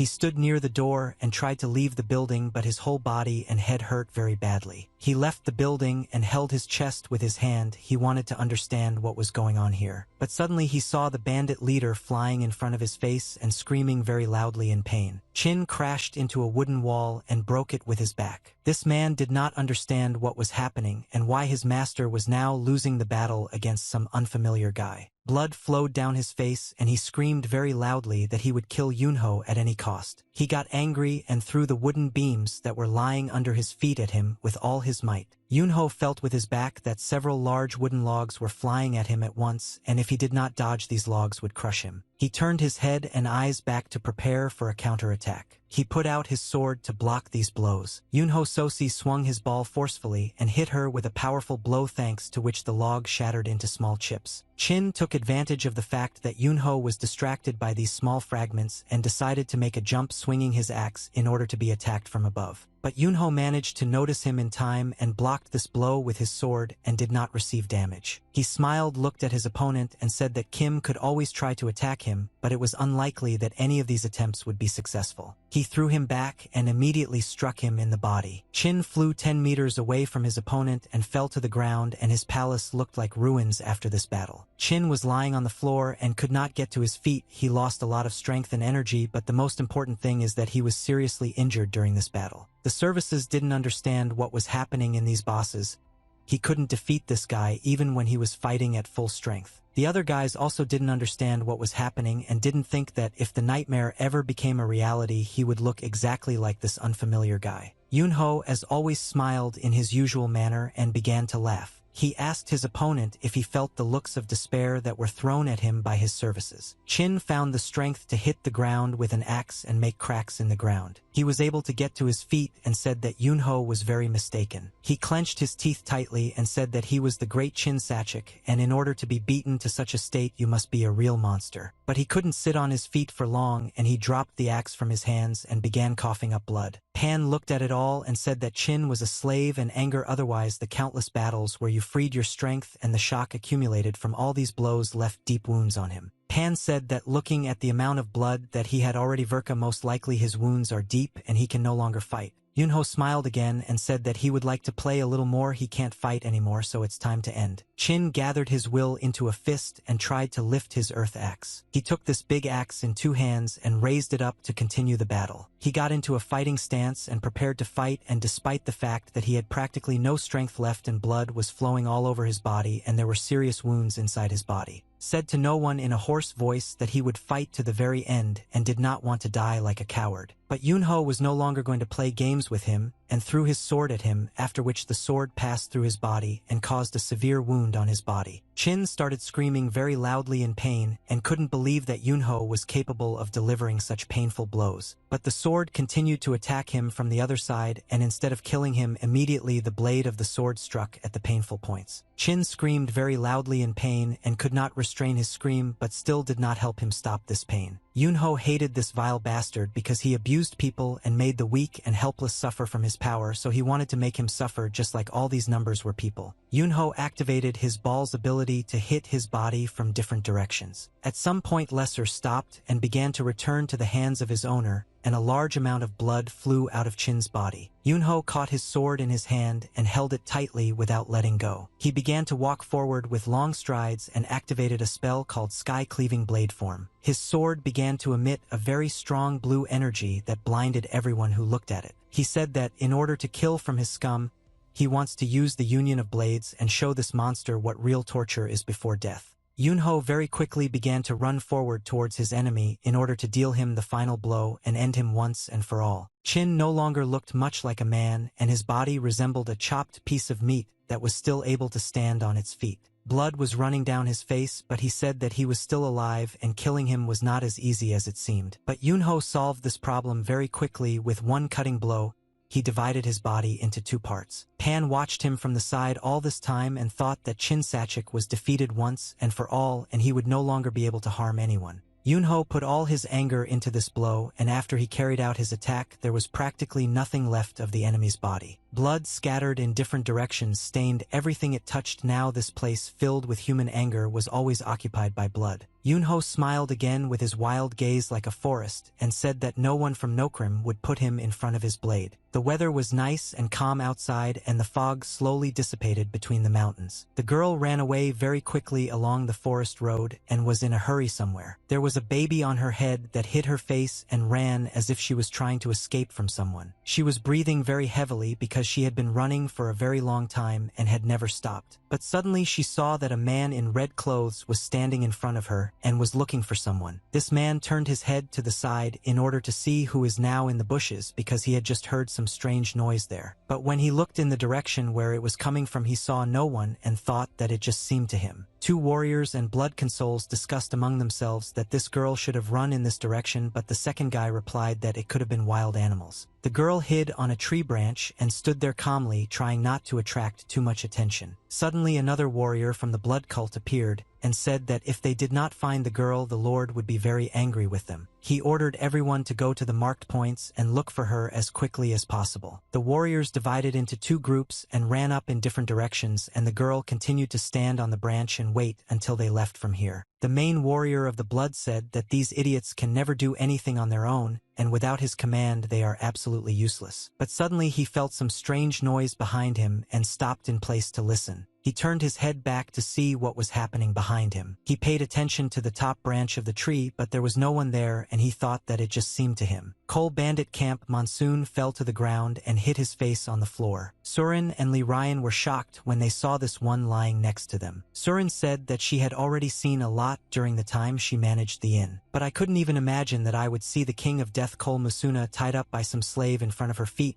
And Yunho replied that she shouldn't worry about him because he would make sure that this bastard didn't gain consciousness on the way to the Murim Alliance. Surin said that this should be provided to the undercover squad nearby, and Yunho agreed with her and allowed it to be done. The shaman suddenly asked Yunho if he made sure that the king left this world painlessly, and Yunho sighed heavily when he heard this question from the shaman. Pan suddenly appeared and smiled and said that he had made him fall to his knees from exhaustion after blocking his attacks with an axe and then cutting him in half with one blow of his blade. Pan was delighted with these events and said that blood gushed out like a fountain because of him and then rained from heaven. The shaman could barely restrain himself so as not to vomit from all the terrible things that Pan had just said. He looked at Yunho with a beleaguered look and said that he could have given him an easy death and there was no need to do everything so cruelly, and he was not an animal and at least he should have been buried like a human being. Pan suddenly said that if the entire Green Forest Fortress unsheathed their blades after this event, the young master would have to kill hundreds or even 1,000 opponents with his blade. That's exactly why he made this death demonstrative, so that there would be less trouble in the future, and that's why the bandits of the Green Forest Fortress simply forgot how to hold a sword in their hands, and they were so scared that someone even wet themselves. Yunho stood on the edge of the cliff and thought that if this was the main reason, then he had nothing more to add, and apparently he was simply destined to meet one or two idiots wherever he went. But suddenly he noticed something very strange below and immediately turned his attention and decided to take a closer look. He saw how you were a strong man standing in front of you and looking straight at him. At that moment, clouds were flying in the sky and creating some incredible patterns and images of their forms. This man sat in the lotus position and calmly waited for the young gentleman to approach him. Yunho stood right in front of him, crossed his arms over his chest, and looked at this man in surprise, trying to understand why he was sitting here. Yunho listened carefully to this man and then asked if he was really asking to be accepted into Yunho's team. He said that he definitely didn't expect this. The man replied that he was no longer part of the Green Forest Fortress and told the king of the forest that Alsib was chosen for what after he was branded a traitor. Yunho asked if he should accept him just because he is now homeless, but the man replied that he is not just some beggar. The man said that he realized that the young gentleman was an unusual person as soon as he first saw him, and now he was finally convinced of this. He said in a very loud voice that the young master is the one who is stronger, cold-blooded, and more merciful than any other person, and the one who is worthy of his loyalty until his last breath. Yunho answered in a dissatisfied voice that he wanted this man to tell him the benefits of loyalty to a bandit who made his living by extorting money, and not his opinion this bandit is absolutely useless. The man said that his name was Li Jagwan and he was a soldier before he became a bandit, and he was a fairly competent general before he ran away from the imperial court because he could not accept the corruption of his commanders. He said that he is absolutely sure that there will be some use for him and he will allow him to join, but Yunho answered for that he does not have a suitable place and has no intention of using the skills of this bandit. Pan suddenly said that this bandit would be a good cab driver because he used to serve in the army, but Yunho asked him how long he would continue to complain about this topic. Pan asked him to accept this guy. Finally, it's not so easy for a man to just bend the knee of his own free will, and Yunho told Pan that if he wants to accept this guy, then let him take it for himself. Pan smiled and invited the robber to join the Penga clan.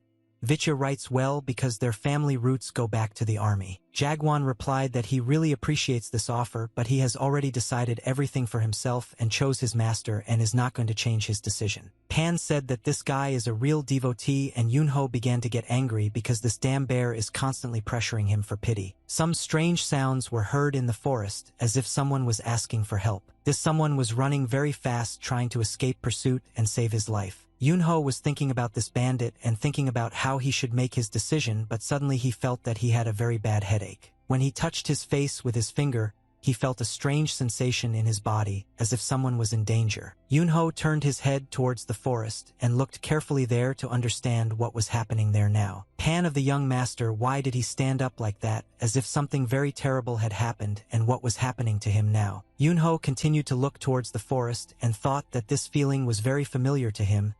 He had experienced something similar several times before. The blood cult was chasing a girl who was trying with all her might to run away from them and did not throw blows with their swords after her. The girl had difficulty dodging these blows. She understood that she would not be able to dodge for long, but she must do everything possible to stay alive. She looked back and thought that she would definitely be captured, and if she didn't throw them off now, she was bragging. Then, when reinforcements arrived, she would have serious problems. She decided to turn around and run to meet them and get out. It seemed to her the only solution that could help get rid of them. But unfortunately, she was unable to get through the penetration and received a very strong blow to her face with a fist and then fell to the floor. She felt very severe pain in her body and spun in the air several times and hit the ground as she fell. The warrior looked at her with his red eyes and realized that he had finally managed to grab this damn girl. She hit a tree trunk with her back and then received a severe wound that did not allow her to run further. She rolled down the tree trunk and fell on the floor, after which she lost consciousness for several seconds and could not move. She opened her eyes and saw that the opponents were approaching her closer and closer, and she no longer had the opportunity to avoid them and save herself. They came closer to her, and the main warrior asked how the girl was able to escape. She didn't look at all like the one who could hide from them. He said that he thought about it for a long time and decided to look at this situation from a different angle and realized that she was not trying to escape but was pretending to run in to try to deceive them. They began to surround her, and the leader said that she would now face the consequences of this decision. He spread his hands to the sides and said that she cursed them and lured them into thinking that they could catch her, but in the end she fell right into their hands. The girl looked at these warriors in fear and did not understand what to do now because she was driven into a corner. The girl decided that she would defend herself to the end and therefore pulled out her blade and stood in a fighting position. The blood cult did not expect that I would resist them, and the decision again surprised everyone. The leader raised his hand up and said that she needed to be careful because all the murders today were committed with this dagger, and it angered the blood cult members. She opened her eyes wide and realized that eating was becoming scary, but at that moment she came up with a brilliant solution on how to get out of the trap's body. She presented a dagger to her neck and said that if they continue to play this comedy, then she will kill herself. But this made the leader very angry, and he realized that her manipulations were again disrupting his entire plan. She said that it would be better for them if they just let her go and let her leave calmly because she had already decided everything for herself a long time ago. She put the blades of the clinic to the larynx and said that if they don't believe her, they can test this blade on her, and after that they won't be able to pull anything out of her. The leader needed to think carefully before making any decision because the situation was difficult. The leader said that her late father probably did not want her to do this, and she should think carefully before committing this act. But she continued to hold the blade near her neck, and with all her appearance showed that at any moment she could destroy herself. He said that most likely I had already been trained in self-defense from people like them, and she should understand perfectly well how to resist such opponents. But she didn't understand how he knew all this and his words. Then she understood that it was he who found her father's allies and convinced them to betray him. She made a dagger and attacked him in order to cut off his head because he was a real monster. But the leader put his hand up and blocked her blow and did not allow her to make her attack. He grabbed her head and hit her face both on the ground with all his strength, and the girl could not resist such damage. The leader said that after he saw all her useless attempts to escape, he was really convinced that she was her father's daughter, but she screamed and ordered him to let her go immediately. A man suddenly appeared in the forest and ran very quickly to meet this place. He looked at her with an angry look and said that the Bloodlord told him to catch her and bring her alive, but if during the delivery process her arm breaks or something else, the Lord is unlikely to object. Yunho runs to this place at incredibly fast speed in order to understand the situation that is happening there. She screamed very loudly in pain and said that she would kill for this idiot, but the leader said that after he broke some part of her body she would not be able to resist. He grabbed her hand very tightly and tried to break her bones. But suddenly he saw before his eyes some guy who ordered him to immediately release this girl. Yunho stood in front of him and looked with his glowing blue eyes, which had absolutely no fear, and his hair fluttered in the wind. He raised his head up and looked at this guy carefully and asked who he was. The leader said that no idiot in the world would call himself an ally of this stupid girl, and this guy most likely does not understand what is happening here. But Yunho continued to insist on his own and said that he must let this girl go immediately. He radiated incredibly strong energy from his body and shouted very loudly not to let it go immediately. His scream was so strong that it created a sound wave that was capable of throwing this enemy aside. The leader could not stay on his feet and flew to the side as if he had just been hit with a hammer. He crashed into a tree and hit very hard during the collision, and at that moment the rest of the wars did not understand what was happening here. She was shocked when she saw the power that the stranger possessed, she could not believe that, with the help of one voice, he was able to throw this bastard. Yunho stood in front of her and looked at her like a real savior.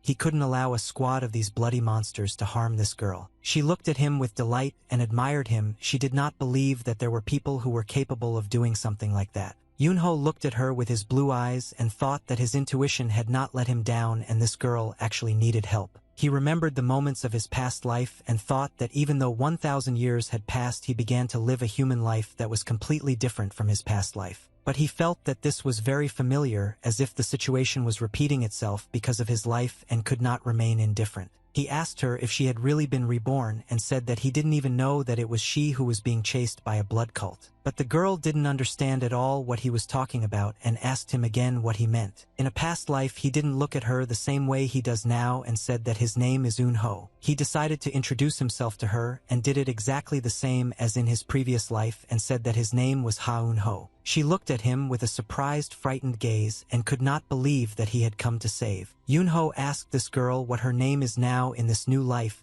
but she continued to look at him in surprise and fear. In a past life, she said her name was Hwayong, and he were looking forward to her saying her name in this world. The girl said in a trembling voice that her name was Hwayong, and she were wondering what his reaction would be after these words. Eunho looked at her and thought that her face, her body, her smell, and even her name were the same as in her previous life. He sat down on one knee to be closer to her and said that he didn't know whether she would believe it or not, but she was the woman he once loved. She opened her eyes wide and looked at her in surprise, but didn't know how to react, but her cheeks turned red after hearing what she heard. The leader of the bloody cult stood up and said that he could no longer look at this crazy idiot. He put his hand forward and ordered to immediately attack him and kill him as quickly as possible. After that, take this girl hostage. The guys put their balls forward and were preparing to attack the greenhouse in order to kill him and carry out the order of their leader. Hwayong began to look around and was afraid that there were too many opponents and Eunho might not be able to cope with them. He looked at these opponents and realized that they would not be difficult to deal with, but he was afraid for her and therefore asked her to stay behind. Eunho pulled out his sword to launch an attack and finish off these opponents as soon as possible. Powerful explosion occurred in the forest after using the blade owned by Eunho. The explosion destroyed a lot of trees and few could survive after such an attack. Particles of grass and leaves that suffered from this blow began to fly into the air. Hwayong stood near the tree and trembled because she had never seen anything like this before,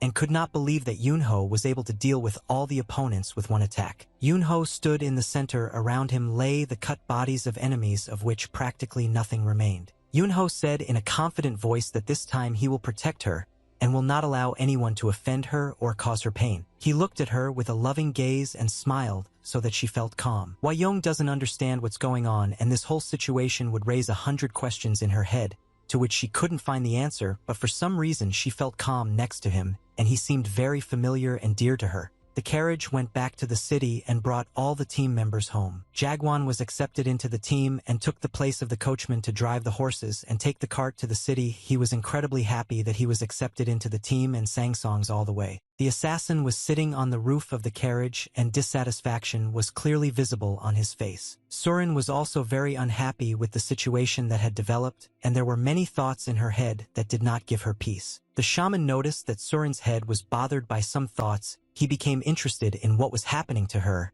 and why she was so upset. Li Ryan looked at her and suddenly said that she shouldn't be upset about the current situation, but she didn't fully understand what he meant. Li said that he understands Miss Surin's feelings because the young master closed his eyes to her words, and he did his best to save the girl in trouble. Answered in an irritated voice that in this world you never know how things really are, and there are no guarantees that she does not accept some kind of blood that will lead the young master straight into a trap. She remembered his appearance and said that he was too carefree, and she didn't understand why he didn't take his eyes off her. The shaman looked up and bit his lip for a few seconds, wondering why the young master was behaving this way. The shaman suddenly spoke about the power of the lady. Did he really just hear something he shouldn't have heard? The shaman, surprised, asked Mrs. Surin if she was really jealous of him, but Surin replied that this was some kind of nonsense, and she did not feel anything like that for him. In the cave, the burner was worn out, and you could hear the logs cracking inside this bone and the ashes flying up. Hwayong, she said that the blood cult does not need her, but the fighting skins of her family, and the poets for a reason do not hunt for her and do not give her peace.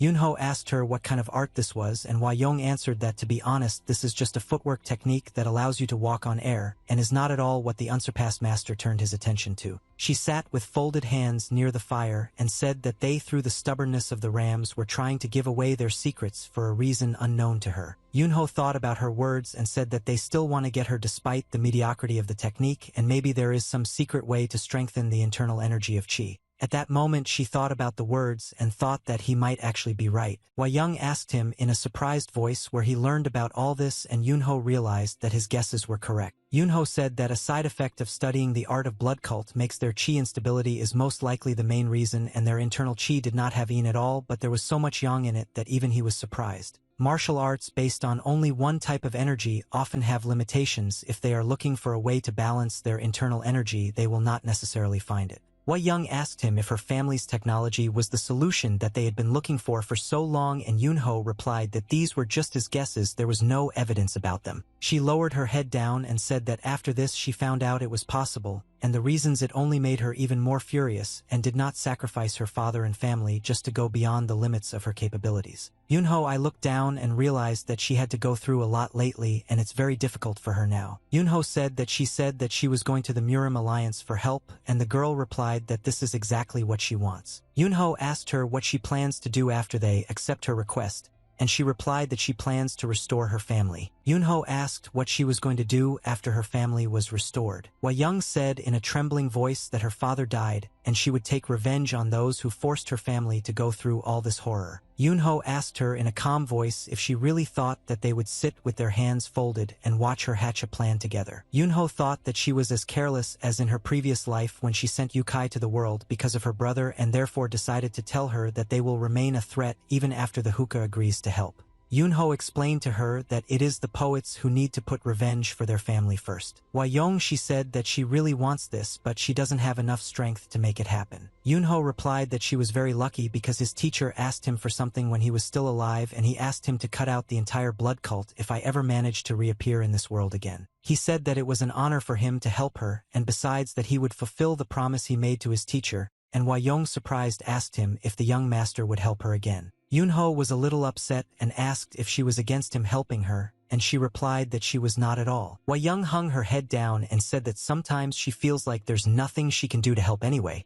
And besides, she literally just said that she has nothing that she could give in return for the help of someone as great as Yunho. He turned around as soon as he heard these words and said that the main thing was that she was not against it, and that would be enough. Yunho turned his head and said that he would not be able to sleep peacefully if he knew that he was constantly being followed, but now he can do so because from now on he will look after her. Hwa-young thanked him for agreeing to help her, and said that she would try to sleep peacefully. Yunho looked at the moon and turned to God Tathagata and said that he felt that God was somehow involved in what he and Hwa-young met again. He said that God could have been more generous, but his act is already some kind of miracle. Yunho said that it would be much better if she experienced much less pain in her new life, and blamed God for having such great power and such a tiny brain. Well, suddenly he heard some strange sound and decided to stop. He turned his head to see what was happening to her now, but she was already asleep because she was very tired today after everything that happened to her, and fell asleep as sweetly as a baby. Yunho looked at her and thought that she needed a good rest, but he did not expect that she would fall so quickly. He covered her with a blanket so that she would not freeze and adjusted her pillow so that she could sleep more softly. He raised his head up again and began to look at the moon, and thought that if he had not had memories of past lives,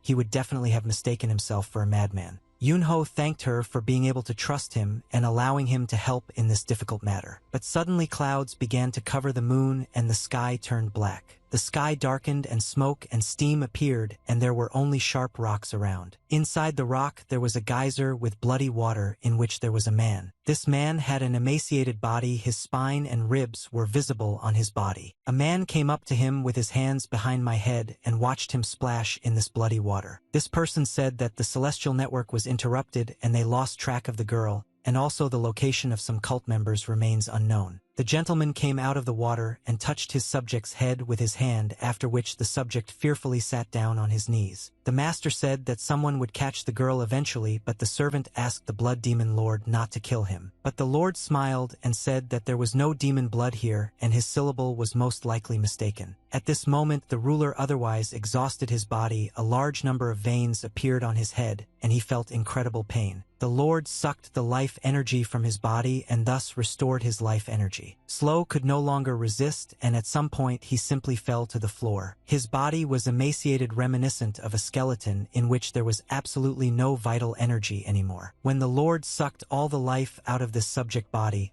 he began to look a little stronger and younger. He raised his head up, his eyes glowed red. He said that he was reborn as a blood lord by the will of heaven itself. At this moment black clouds covered the moon, more and more red energies radiated from it so strongly that it almost reached the sky and touched it. The next morning the weather was wonderful and clouds floated across the autumn sky as always. Suddenly a strange noise was heard in the mountains, as if someone was making an incomprehensible sound. A guy with white hair in a black jacket sat on a stone and did not understand what had just happened. He felt that there was clearly a stench of blood in the air which he absolutely did not expect to hear, and did not understand where this smell was coming from. The man who stood on the edge of the cliff said that he just wants to go down from the heavenly mountain, but this will not happen, and the guy with white hair replied that it is true and he feels it. The man looked at him with a dissatisfied look and said that before the movement of the heavenly demon they would immediately put all their forces on their ears, and the tension from this would cause big skirmishes that would develop into huge problems. He said that the history of their cult of the heavenly demon would be over, but a guy with white hair sat on a rock and asked why it would suddenly remain in history. He smiled and said that he just wanted to enjoy the remnants of her youth, and that nothing else interested him now. This story began in this very place. The Martial Union is an organization created with the assistance of Murim. It is well known that the goal of the Union is to maintain peace and order and justice in the world of martial arts. On the red sign it was written that this building belongs to the Murim Fighting Union. Young Master Yunho raised his head up and looked at the sign. He said that he couldn't believe that he came here of his own free will, but the girl asked him in surprise what he meant. Taeho came out of the gate and joyfully with a smile on his face said that he was glad to see the smart gentleman, and said that his only desire was to meet the gentleman if at least once, even if he could not come to them in person. Yunho asked this man what he forgot here and why he is not on Mount Mutin now, but Taeho answered that he is just happy to welcome the young master here. Yunho looked at this old man and said that apparently witchcraft is not the only talent of this man, and his interlocutor smiled and lifted his son from his lip. He said that he certainly has a lot of talent, but not one of them he would not think of showing off to the heavenly bloody one blade. Yunho made a dissatisfied expression on her face when she heard that this man called him Heavenly Blood Blade, and said that everyone called him that after he appeared here. The old man looked at the boy in surprise and didn't understand why he was so surprised by this. Yunho ordered to immediately explain to him why they call him that, and Taeho asked the boy a question: didn't the blood of the Steel King of Death flow because of him like rain from heaven? He narrowed his eyes and said that there are rumors that the young master at such a young age surpassed 4 kings from the list of the 4 strongest and sent the Steel King of Death to the underworld with just one swing of his blade, and the fact that such a great man does not yet have his title found a difference with the opinion of their higher ranks. Yunho put his hands on his chest and said that the fact that they chose heavenly blood seems unacceptable to him, and his father does not scold him for this. Well, the man replied that he is sincerely grateful to the young master because now the fighting union has fewer problems. Taeho smiled when he looked at the girl next to him and asked who this lovely lady is standing next to the young master. The girl looked at the man with joyful wide eyes and said that her name was Sol Wayung. She looked like a real angel. Sol Wayung bowed to this gentleman and said that it was an honor for her to meet the elder, but Taeho immediately replied that there was no honor in meeting an old man who had been making pills on the top of the mountain all his life, and told her his name. He asked this girl a question in what relationship she is now with the young master, and why they are in love with each other. But Yunho didn't like it, and he said in a dissatisfied voice that they were already waiting for them and they needed to hurry up. Taeho walked next to him and talked about how he could hear the young master passing by and about how he destroyed his opponents. Yunho replied that it all happened to them on the way to the land in the spring of the king, and he came here just because he wanted to tell something about those guys. But Taeho slowly said that they want to question the young master of the Blood Clan, but they need to go through everything in order, and he is sure that they will have a long conversation. They sat on the summer veranda at the table and talked with each other for a long time. He put the empty cup on the table and said that it was still a real miracle that the young master was able to survive and preserve the future of his clan. He reassured him and said that there was nothing more to worry about, and he would guarantee full support from his side, for which Yunho thanked him. After that, he took the cup in his hand and drank the contents from the cup and asked what he wanted to ask him about. But Taeho was in no hurry to answer this question and said that he wanted to give him something first and put his hand into the large sleeve. He put some kind of medallion on the table and said that it was called the Murim Military Union. Yunho understood where this was all leading and said that if they again offered him to join, then he had already told the elder Chu from the Cabin clan that he was not interested in all this. Taeho looked at the boy and tried to explain to him that from now on Yunho is the temporary head of the military union, and in any case he will need this token to get into the Imperial Palace, but Yunho did not understand why he needs to go to the Imperial Palace. Taeho Baki, how young the gentleman is not informed of the situation in the country, and said that the emperor issued a decree regarding the Blood Clan. Yunho narrowed his eyes and looked at his interlocutor with dissatisfaction. The emperor's decree was as follows and sounded, so that the military union should provide full assistance in the destruction of the Blood Clan. Yunho and his companion rode on horseback. All this time he was wondering what kind of nonsense the emperor was up to, because in any case he himself was going to destroy the Blood Clan.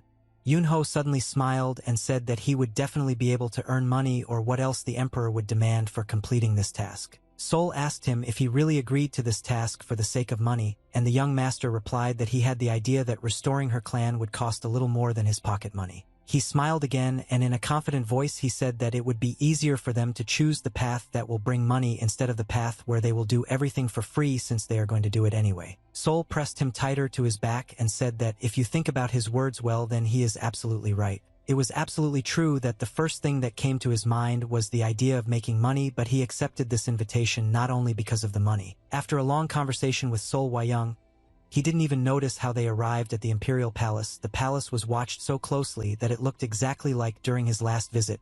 He couldn't even think that the Imperial Palace would be so huge. This was his first visit to the palace in human form compared to his previous visit as the Lord of the Yukai, and he picked up the very token that was given to him. He showed this token to the guard, and the guard said that he was apparently the same skilled warrior growing up who was awarded such a title at such a young age. He looked at the boy carefully and said that it was better for him to wait here until someone from the Golden Guard came and took him inside the palace to His Majesty. Yunho was thinking that when he was here as the Lord of the Yukai, he simply jumped onto the wall and ran along it to the Emperor's chambers. Now, he is forced to wait here as a servant. The Golden Guard said to him above that the things he will now list are absolutely unacceptable within the walls of the inner palace. They walked along a large corridor, and the guard said that they would need to leave their weapons here. They were led to a large building and told to wait here. His Majesty will arrive soon, and this began to anger the young master, but he tried to restrain himself, and he was curious about what this emperor represented himself. The man who saw them off turned to the emperor and said that a man from the military union had arrived to him. The emperor sat on the golden throne and said that they most likely had overcome a long, difficult journey and were very tired. The emperor was just a child and said that he was very grateful to the military union for responding to his call. Yunho at that moment thought that the higher his expectations were, the more painful it would be for him to face reality,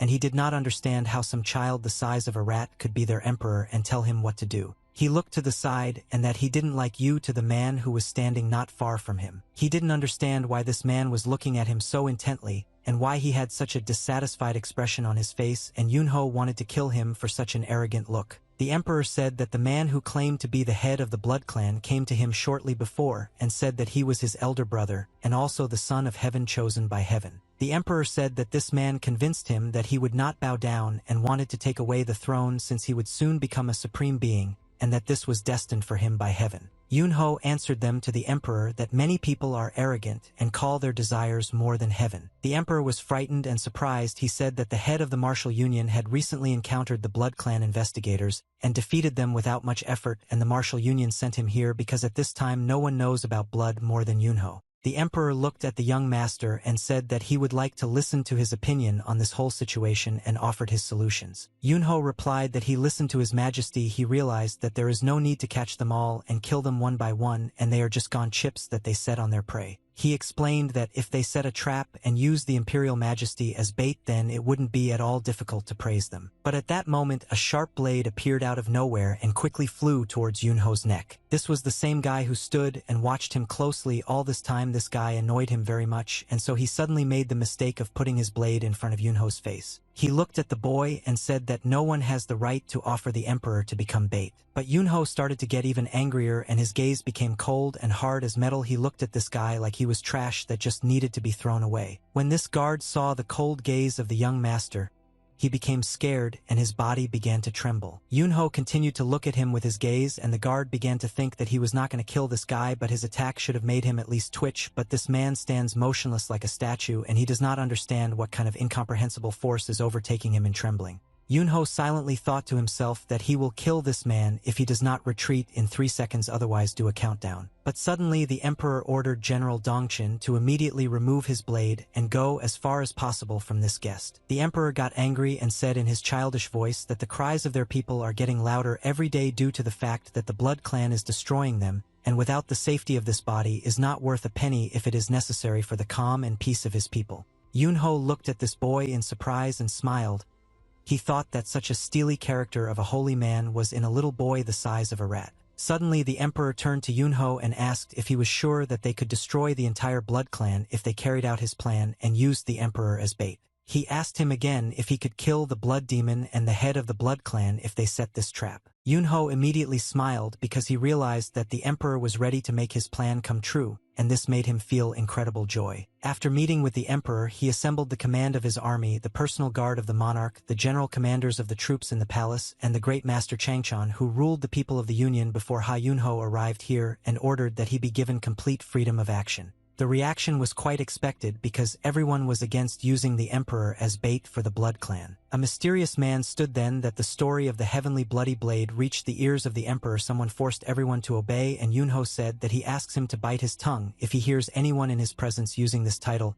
He began to bend with him in battle training ground. He taught the court soldiers several useful tricks in battles against the Blood Clan that his teacher once taught him. He explained that the most important thing is to pierce the enemy's neck or heart with one blow, and the second rule is to cut off the enemy's head and make sure that he is definitely dead. He was careful and made sure that everything needed was deeply imprinted in their memory, and when the number of experienced warriors in the thick of the battle increased, it would be very important for them to bide their time until reinforcements arrived to their defender. Yunho said in a joyful voice that this will be enough, and it doesn't matter how hard they attack because they won't be able to resist it even with the current numbers. And all we could do was wait, but suddenly we didn't receive a report that at the moment the young emperor was hunting far from the palace. This is both suspicious and infuriating because how can this one move freely around the country after receiving a personal warning from their head, and this could be a trap, or so they want to show that they are not afraid of threats. He suddenly shouted in a very loud, dissatisfied voice that he didn't care, and whether it was a trap or not now no one could stop him after he had achieved perfection. He smiled and ordered everyone to get ready because he personally delivered his brother's head to the imperial palace. Active used his spear with which he killed the enemy and shouted that his time had come to hunt. He broke a copy of the enemy. You destroyed them by scattering them to the sides and tearing their bodies. With the help of his blade, he cut the body of his enemies and dealt fatal blows after which they could no longer survive. A fierce battle began in which everyone fought to the death and was ready to give their life in order to defeat and save the emperor. Suddenly this demon appeared on the battlefield and declared in a loud voice that he had been appointed from heaven as the new emperor, and everyone who did not want to obey him would be destroyed. He said that everyone who does not recognize him as emperor will be tortured and die in mortal torture. His fighters continued to run forward to attack their opponents, striking them with quick blows. But at some second everything changed when a bright white light appeared on the battlefield and their bodies were cut into hundreds of small pieces.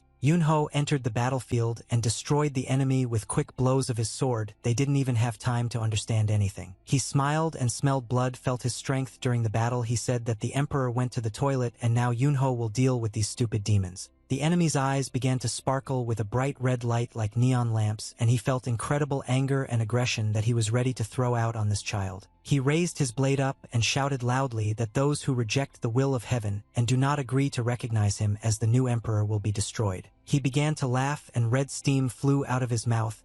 He said there that these people deserve only oblivion. At the same moment he struck his first blow and red lightning began to cut the ground and fly towards the boy. Yunho was ready for this blow. He wasn't even surprised, he just jumped up and dodged the blows while the ground began to explode under him. Yunho immediately used his technique called Sky Cleaving Blade, and his sword began to sparkle with a blue bright light. And his eyes also glowed, and he smiled because he had not met such an interesting opponent for a long time, and immediately activated the second style of his technique. Yunho flew down incredibly fast, and behind his head there was a sword that he was ready to thrust into the enemy's body. The demon looked at him and said that the blade that cuts the heavens will be destroyed by the blade behind which stands the will of heaven. Their blades touched their blades, and a very strong explosion of two energies occurred. Metal touched metal, and it was two polar energies like pluses and minuses that just touched each other. Yunho thought that the first style is known for cutting the clouds with its blow cutting the moon, but the second style can even split the moon with the force of its blow. Therefore, he immediately used his second style and began to cut the opponent's blade as if it were ordinary paper. The demon saw a blade in front of his face that cut his weapon and understood that if he did not urgently figure out how to block this blow, he would be finished. Yunho did not want to give any concessions to his opponent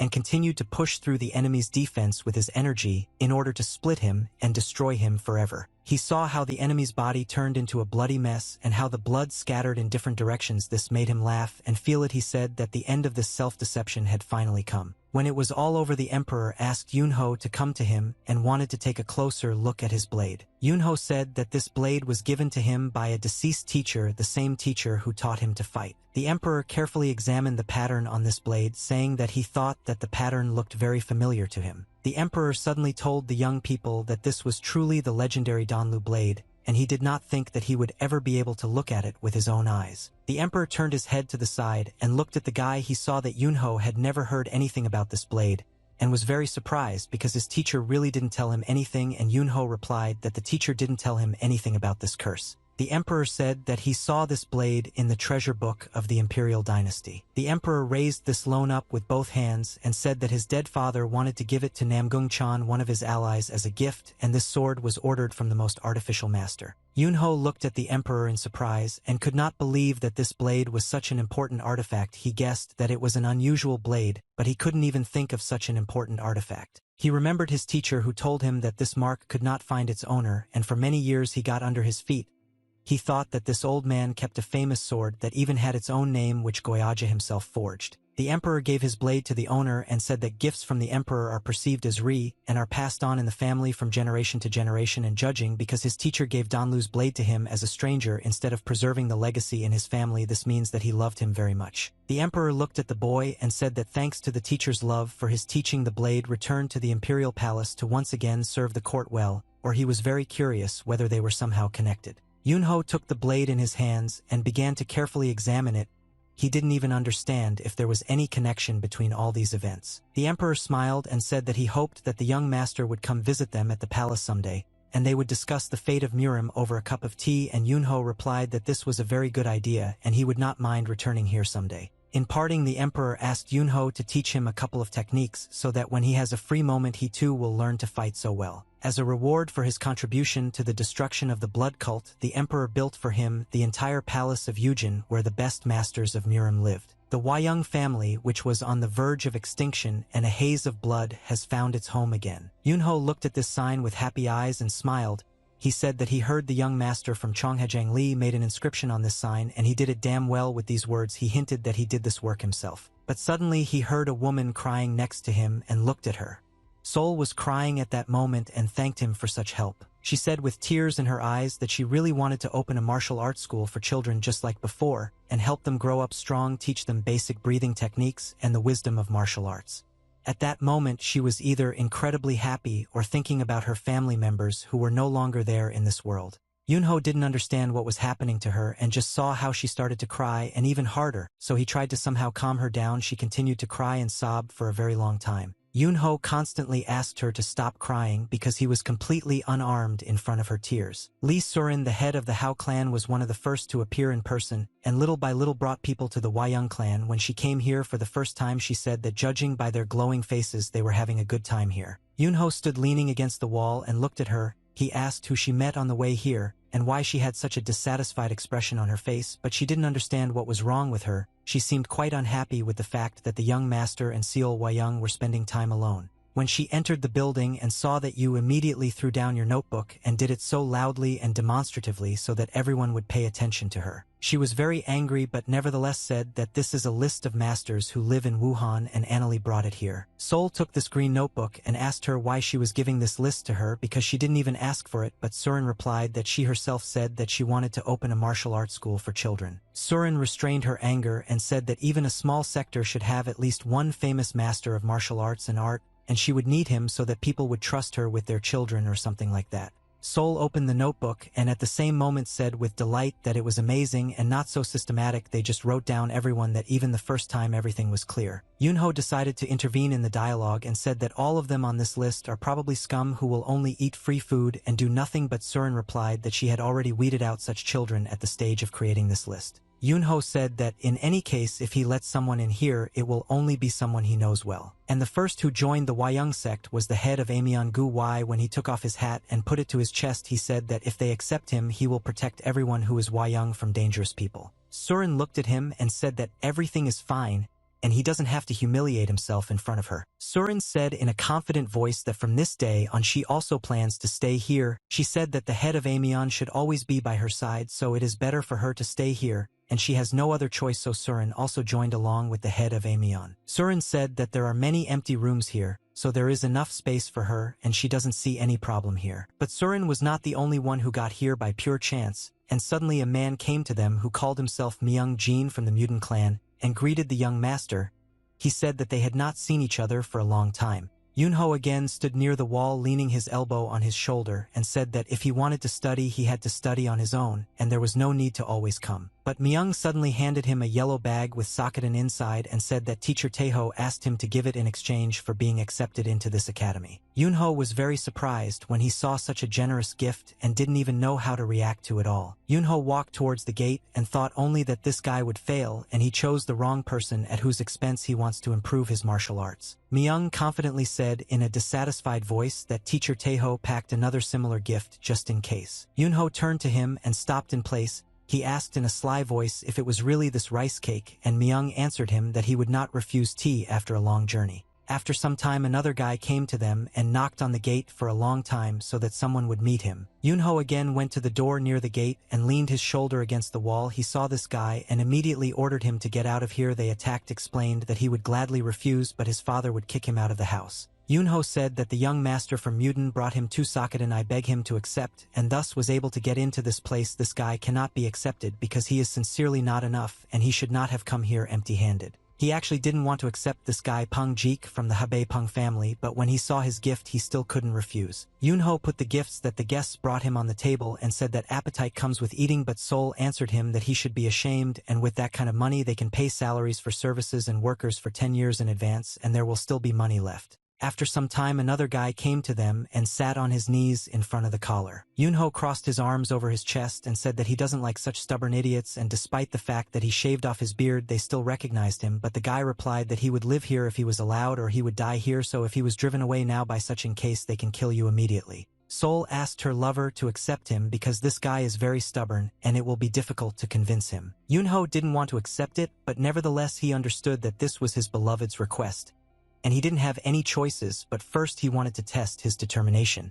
Yunho went with this guy to one of the large rooms that would be used for training in the future. Yunho said that he would give him a test task and he would need to fill this building with firewood to the very ceiling in 5 days, but the guy said that it was impossible to do this in 5 days. Yunho turned his head at him, looked at him with a dissatisfied look, and said that he was right and 5 days is too much, so he gives him 3 days to complete this task. Lee Chagwan, the former head of the Aso clan, carried out his master's order and filled the barn with firewood to the very ceiling in 3 days, and was also accepted into the team. Yunho raised his head up and looked at the clouds. He said that he had not seen anything more beautiful for a long time. In any case, it's not so bad to smell the familiar smells again, the presence of people in the once empty rooms, and finally it felt like a place where people live. He was delighted with this thought. Yunho remembered his little friend the monk and thought that it was necessary to bring Lee Ryan here and install protective information, and now there is someone here to protect. He wants to sleep peacefully within these walls. All this time he did not show his concern, but nevertheless something has been bothering him very much lately,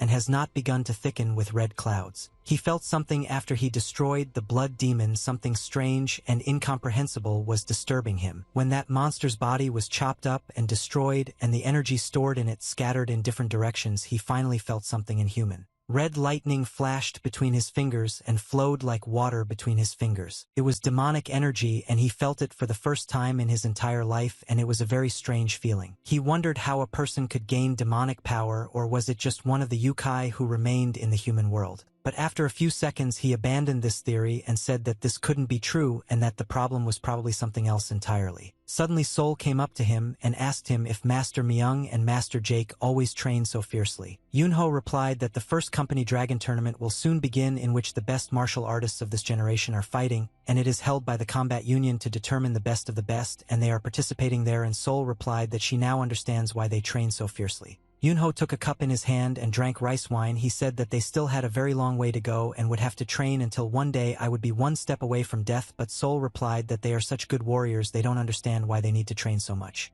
Yunho drank the rice wine to the bottom and said that when her martial arts will soon happen, these brats will seem like ordinary weaklings. Yunho asked her if she knew why he completely redesigned her training methods, and she assumed that it was because she lacked experience. But he smiled and said that this is not at all true, and with the unique style that is inherent in her family, and the technique of the Moon Lotus Heart Blade, he will make her an empress and a sword. She looked at him in surprise and said that she didn't understand why she should become the Sword Empress, but Yunho replied that giving her the strength to stand up for herself was a great way to protect her. He looked forward and thought that the horror of the possibility of losing her was something he never wanted to experience again. She lowered her head down in a frustrated voice and said that she appreciated his desire to help, but she was far from a genius and did not become stronger with training. Yunho smiled again and said that she herself may not notice, but she has become much stronger thanks to her new training. Yunho said that if she doesn't believe him, then she can also take part in the tournament and the original dragon and try her hand. He was thinking that he already had a lot of work to do. He didn't want to worry about problems in the Yukai world because he was now dealing with the Wayang clan. He came to a member of his team and said in a joyful voice that the Wayang clan was now also taking part in the tournament, and they would take places in the original dragon tournament. The warrior asked if he really wanted them to not take first, second, and third place in this tournament because this is impossible, and this time many outstanding martial artists are taking part in the tournament. But Yunho smiled again and said that no matter who they are, they will use them as another step on the way to the top, and if the students take the highest places in the tournament, they will simply be kicked out of the sect. But at that moment they were shocked and could not believe that they would be expelled from the sect if they did not take first place. It seemed unfair to them. But Yunho continued to look at them with a steely gaze and smile. He saw that they were already ready for training and said that now it was time to start warming up. Yunho used his internal energy and space manipulation technique to lift the stones up with the power of thought. Sol was the only one who was not afraid and thought that she would even get stronger and train so that she would win first place in this tournament. Yunho squinted his eyes and showed his teeth and said that from now on the training begins. Stones were flying in different directions, and it seemed like a real apocalypse had arrived at the training grounds. Large white clouds floated in the blue sky, constantly changing their shape, merging with each other. Lee Ryan shows along the path, moving one foot after another, and saying that now that he's thought about everything, it's starting to piss him off. His face was dissatisfied, and he said that they had fun there and relaxed in the military union and the imperial palace, and only after all of this they invited him to join. Angry because he considered himself some kind of servant for them, and they didn't even pay him for it and didn't even pay for or buy consumables. A large number of people gathered near the entrance to the palace, and Lee noticed them from afar. A representative of this palace came to them and said that he did not understand where they heard that everyone would be accepted here,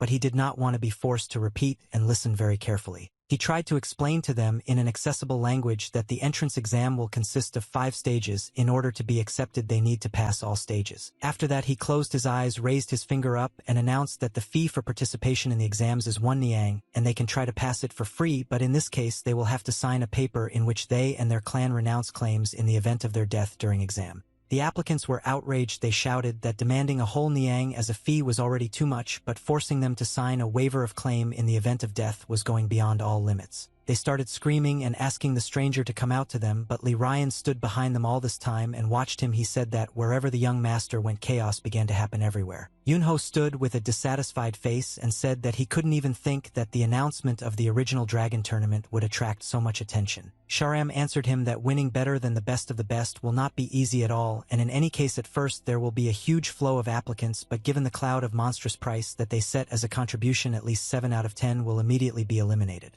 The thugs said that in any case those who agree to pay the money can receive a field to the person and be sent back, and he himself does not fully understand that there is actually a martial arts school or business here. Yunho replied that most likely it won't come to that, but just in case let Gui take the 4th exam, and he bowed his head and accepted this offer. Yunho said that Jake would take the 1st exam and the 2 of them would share the 2nd and 3rd stage, but the guy didn't understand why he would take the 1st exam and got angry because of this. Yunho answered him in a calm voice that in sparring against him Myung Jin was the best and Hwayoung took 2nd place and he is far beyond the top 3. She looked at the guy and said that he was idle more than everyone else, so it was only natural that he would take the 1st exam. The big man scratched his eye and said that he could take over the 2nd stage, and Myung, standing nearby in blue clothes, replied that then I would exclude everyone even then, so it would be better for him to take on the 2nd stage as one of his training sessions. Yunho started to get angry and said that this is not just a training but a real practice and no one should pass, so the teachers should try. I didn't hear the familiar voice that called my older brother and turned my head back. He saw his friend the shaman who was standing next to Sol and was very dissatisfied with something. He said that he needs to tell exactly what exactly and where he will do it now in order to know everything. Yunho sat opposite his friend and said that in any case, he had already finished working on the protection, and the shaman replied that the protection was now perfect to such an extent that no one could break through their protection. Yunho replied that in this case he needs to look at this sect too and he will pay him as much money as the shaman asks, and Lee doesn't know that Yunho will do exactly that. Lee Ryan was proud of himself because Yunho used to constantly tell him that he is not capable of anything and he does not have any gift or talent for establishing protection, so he can look for someone else. Sol looked at Yunho and actively tried to tell him something, but he didn't understand what she wanted from him. Suddenly Sol says that it's okay if they leave tomorrow, so he should spend time with his friend today and have a few drinks, but Yunho didn't want to drink today and said that they should leave immediately. Lee Ryan asked him where he was going and did he really want to leave him alone again, but Yunho also continued to show his character and asked if he really needed to look for someone else. Lee asked if he wanted to go with them to the Shaolin Temple. The shaman shouted in a joyful voice that the Shaolin Temple is the guiding star of the righteous path of martial arts, the place where everything does not originate and he dreams of getting there. This was the place where all those who fell into the trap of the teachings of the Buddha and found their heads and became monks gather, and whom everyone lays out their legends. A large statue stood right in the center of this temple. It was a beautiful statue that was looked after every day. Yunho got angry when he saw the Buddha statue in front of him. He reacted like this every time he saw him. Lee looked at his friend and asked his older brother why he has such a strange character and he absolutely likes it all day, but Yunho answered his friend that he has been talking a lot lately. Sol asked to inform teacher Myungayo that the envoy of the Hwayoung sect had arrived. He closed his eyes and bowed. I told her that he had been waiting for their arrival and was glad that they had finally arrived. The monk pointed with his hand to the main entrance and said that he would take them to the abbot, but Yunho asked why it was so quiet here, and the shaman said that he was starting to get angry that Yunho didn't like quiet places. They saw a red house with a green roof that stood right in the center of the square. On the table lay a green notebook on which the moon lotus heart technique was written. The monk sat on his knees in front of the table and told his interlocutor that his father was worried about him much more than about these secret records. The old monk was very calm and reserved. He said that everything would have turned out much better if his father had come and looked at her. Salt was opposite him and tears began to appear in her eyes, and she remembered about her father. She became very painful. Yunho stood all this time and looked at the sky. He was thinking about the technique and the moon lotus heart blade. He stood near the stone fence and said that the entire Hwayoung family was destroyed by the blood cult from the secret energy management technique that this book contains, and the shaman finally began to understand what was happening here. At that moment Yunho thought that now that he was thinking about it again something didn't add up. He remembered this monster and thought that judging by the martial art of the bloody demon they found another solution, and it should not have been a technique for controlling internal energy that would allow him to maintain balance. Poet's reason he was very curious to know why this monster who was even able to absorb demonic energy really wanted to master this technique. Suddenly, I heard someone's voice saying that the teacher had a new guest. The teacher walked out onto the square, stopped, put his hands behind his back, and looked at the sky. The shaman reported that she felt a huge amount of strength from him and asked her older brother if he knew who this man was. The old man turned his head to the left and looked carefully at the guys. He looked at them with his eyes very slowly and carefully. Yunho looked at the old man and immediately thought that the head of the fighting union, the King of Swords Namgung Jin, was standing in front of them, but he did not understand what this man had forgotten here. He looked at this old man with long gray hair and a long gray beard and thought that he couldn't come all this way just to meet him, and he thought that he was going to pretend that they didn't know him even though they already met several times in a past life. Starry said that he had heard a lot about the blood cult and he learned about this unpleasant incident between the Cream and the Heavenly General after the death of Chin Sachik. The old man said that the martial union owed a debt to Yunho for a lot of what he had done, but the young master replied that it was just trifles and there was no need to even thank him for it. The old man said that his brother constantly mentioned Yunho they met and he very clearly remembers the smile on his face every time he did it. Yunho said that he became very curious how much the old man knew about him and how much he had heard about him. The teacher replied that he himself was curious about all this, and that was the only reason he came here to meet young Master Yunho. The guy squinted his eyes and a shadow appeared on his face. He couldn't believe what a great man he was. He wanted to meet him, and suddenly he saw some kind of teacher's gesture. The teacher extended his hand towards him, and this was like the greatest reward for him because such a great man really wanted to get to know him. Suddenly the old man said that he wanted to look at his blade and asked the boy for permission. Yunho was wary because he didn't understand how this old man knew that he was going to the Shaolin Temple, but the fact that he came all this way to test how strong Yunho was made him wary. But nevertheless he simply smiled and looked at him with a sly look. He said that he agreed and did not mind collaborating with him. Yunho shook the old man's hand and thus agreed to this old man's tyra, but he did not know what exactly this man was planning. For a moment he closed his eyes and completely concentrated on the handshake, as if the world around him began to disappear. The old man using telepathy conveyed a message to the guy that if he had studied martial arts in addition to wielding a blade, he would have achieved much more because he had an ideal body. The old man felt the energy of this boy and was surprised and could not believe that such a young man had such a large amount of internal energy. He was impressed that this child could perfectly use such a large amount of energy, and he understood that this was the power given to him from the higher world, and perhaps the words of his brother that one day he would surpass even himself turned out to be true.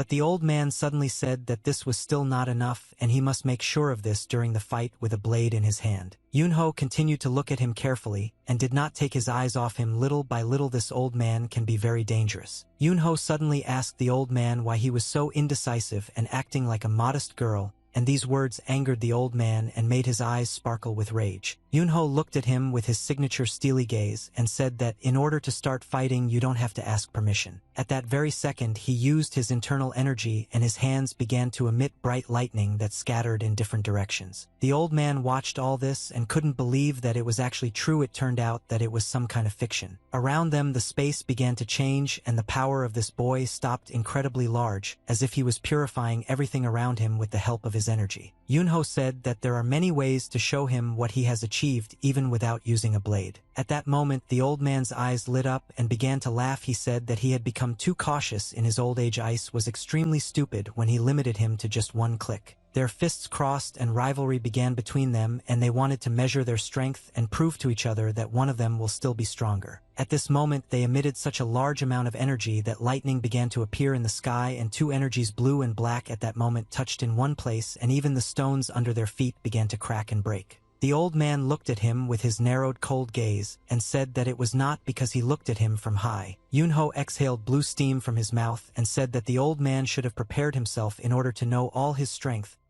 He would have to show everything he is capable of and everything he has achieved in his long life. Night fell, and in one of the publications a dialogue between two old men was heard. One of them said that Mount Songshan was shaking violently, which caused serious excitement. After this he said that the young monks grabbed his robe so tightly and sobbed so loudly that he could hardly calm them down, and he apologizes for the inconvenience he caused. The master said that thanks to the elder monk, he had an incredible fight, and the elder told him that he hesitated whether to meet with him because he was tired of too many prying eyes and ears. He smiled at the monk and said in a sly voice that now he understands that it was his elder brother who taught him. Mano asked the master how this boy performed in battle and smiled at the master. Suddenly the master showed his pancake hand. Blood was flowing from his hands and the skin was disheveled, and the monk was shocked when he saw this. He showed his hand, and there was no skin at all, only meat and blood was on his hand, and the monk understood that the master was now feeling incredibly pain. The master said in a calm voice that the words of his late brother were true to the last drop, and he was convinced of this with his own eyes today. The master said that this boy surpassed him, and he cannot even be compared with the first heavenly demon because this guy is an incredible genius comparable only to teacher Jean Sanfen. He remembered the moment when a large amount of energy was released from his hand and said that perhaps he had even reached the level of the founder of Zen Buddhism Damo, and he would become comparable to me and the greatest martial artist in history. Before his eyes there was constantly that same memory when this boy looked at him with his glowing eyes, and this steely gaze did not give him peace. Even though he was the greatest master in Murima at the moment, he still felt weak when he was around this boy. When the traveling energy touched the explosion was incredibly powerful, and this happens very rarely when two such strong energies are nearby. Yunho informed his opponent that his energy had reached its limit and asked him to stop because he might hurt himself. But the master perceived this boy's words as a mockery of himself and asked him not to worry because these are just trifles and he is not afraid of such threats. I used my internal energies a little more to show my true strength, and at that moment the skin began to disappear from the master's hands and the blood scattered in different directions. Reported that he used all his strength that he had accumulated throughout his life and put it into this blow. He looked at his bloody hand again and said that there was no need for this and they shouldn't have crossed blades because this boy was definitely stronger, but now he wondered what would have happened if he hadn't stopped his attack. The monk let his head down, closed his eyes, and sighed heavily.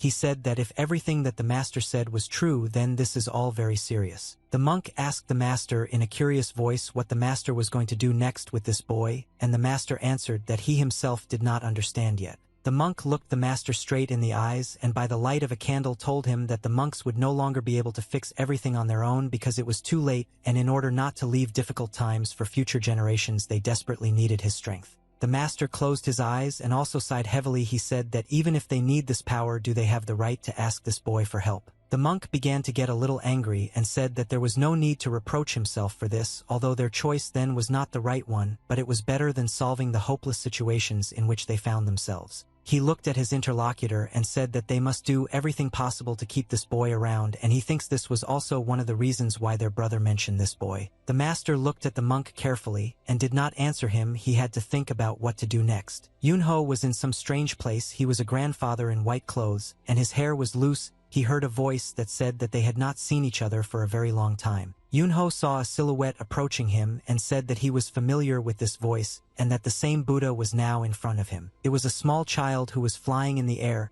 He was also dressed in white clothes and there was a red dot on his forehead.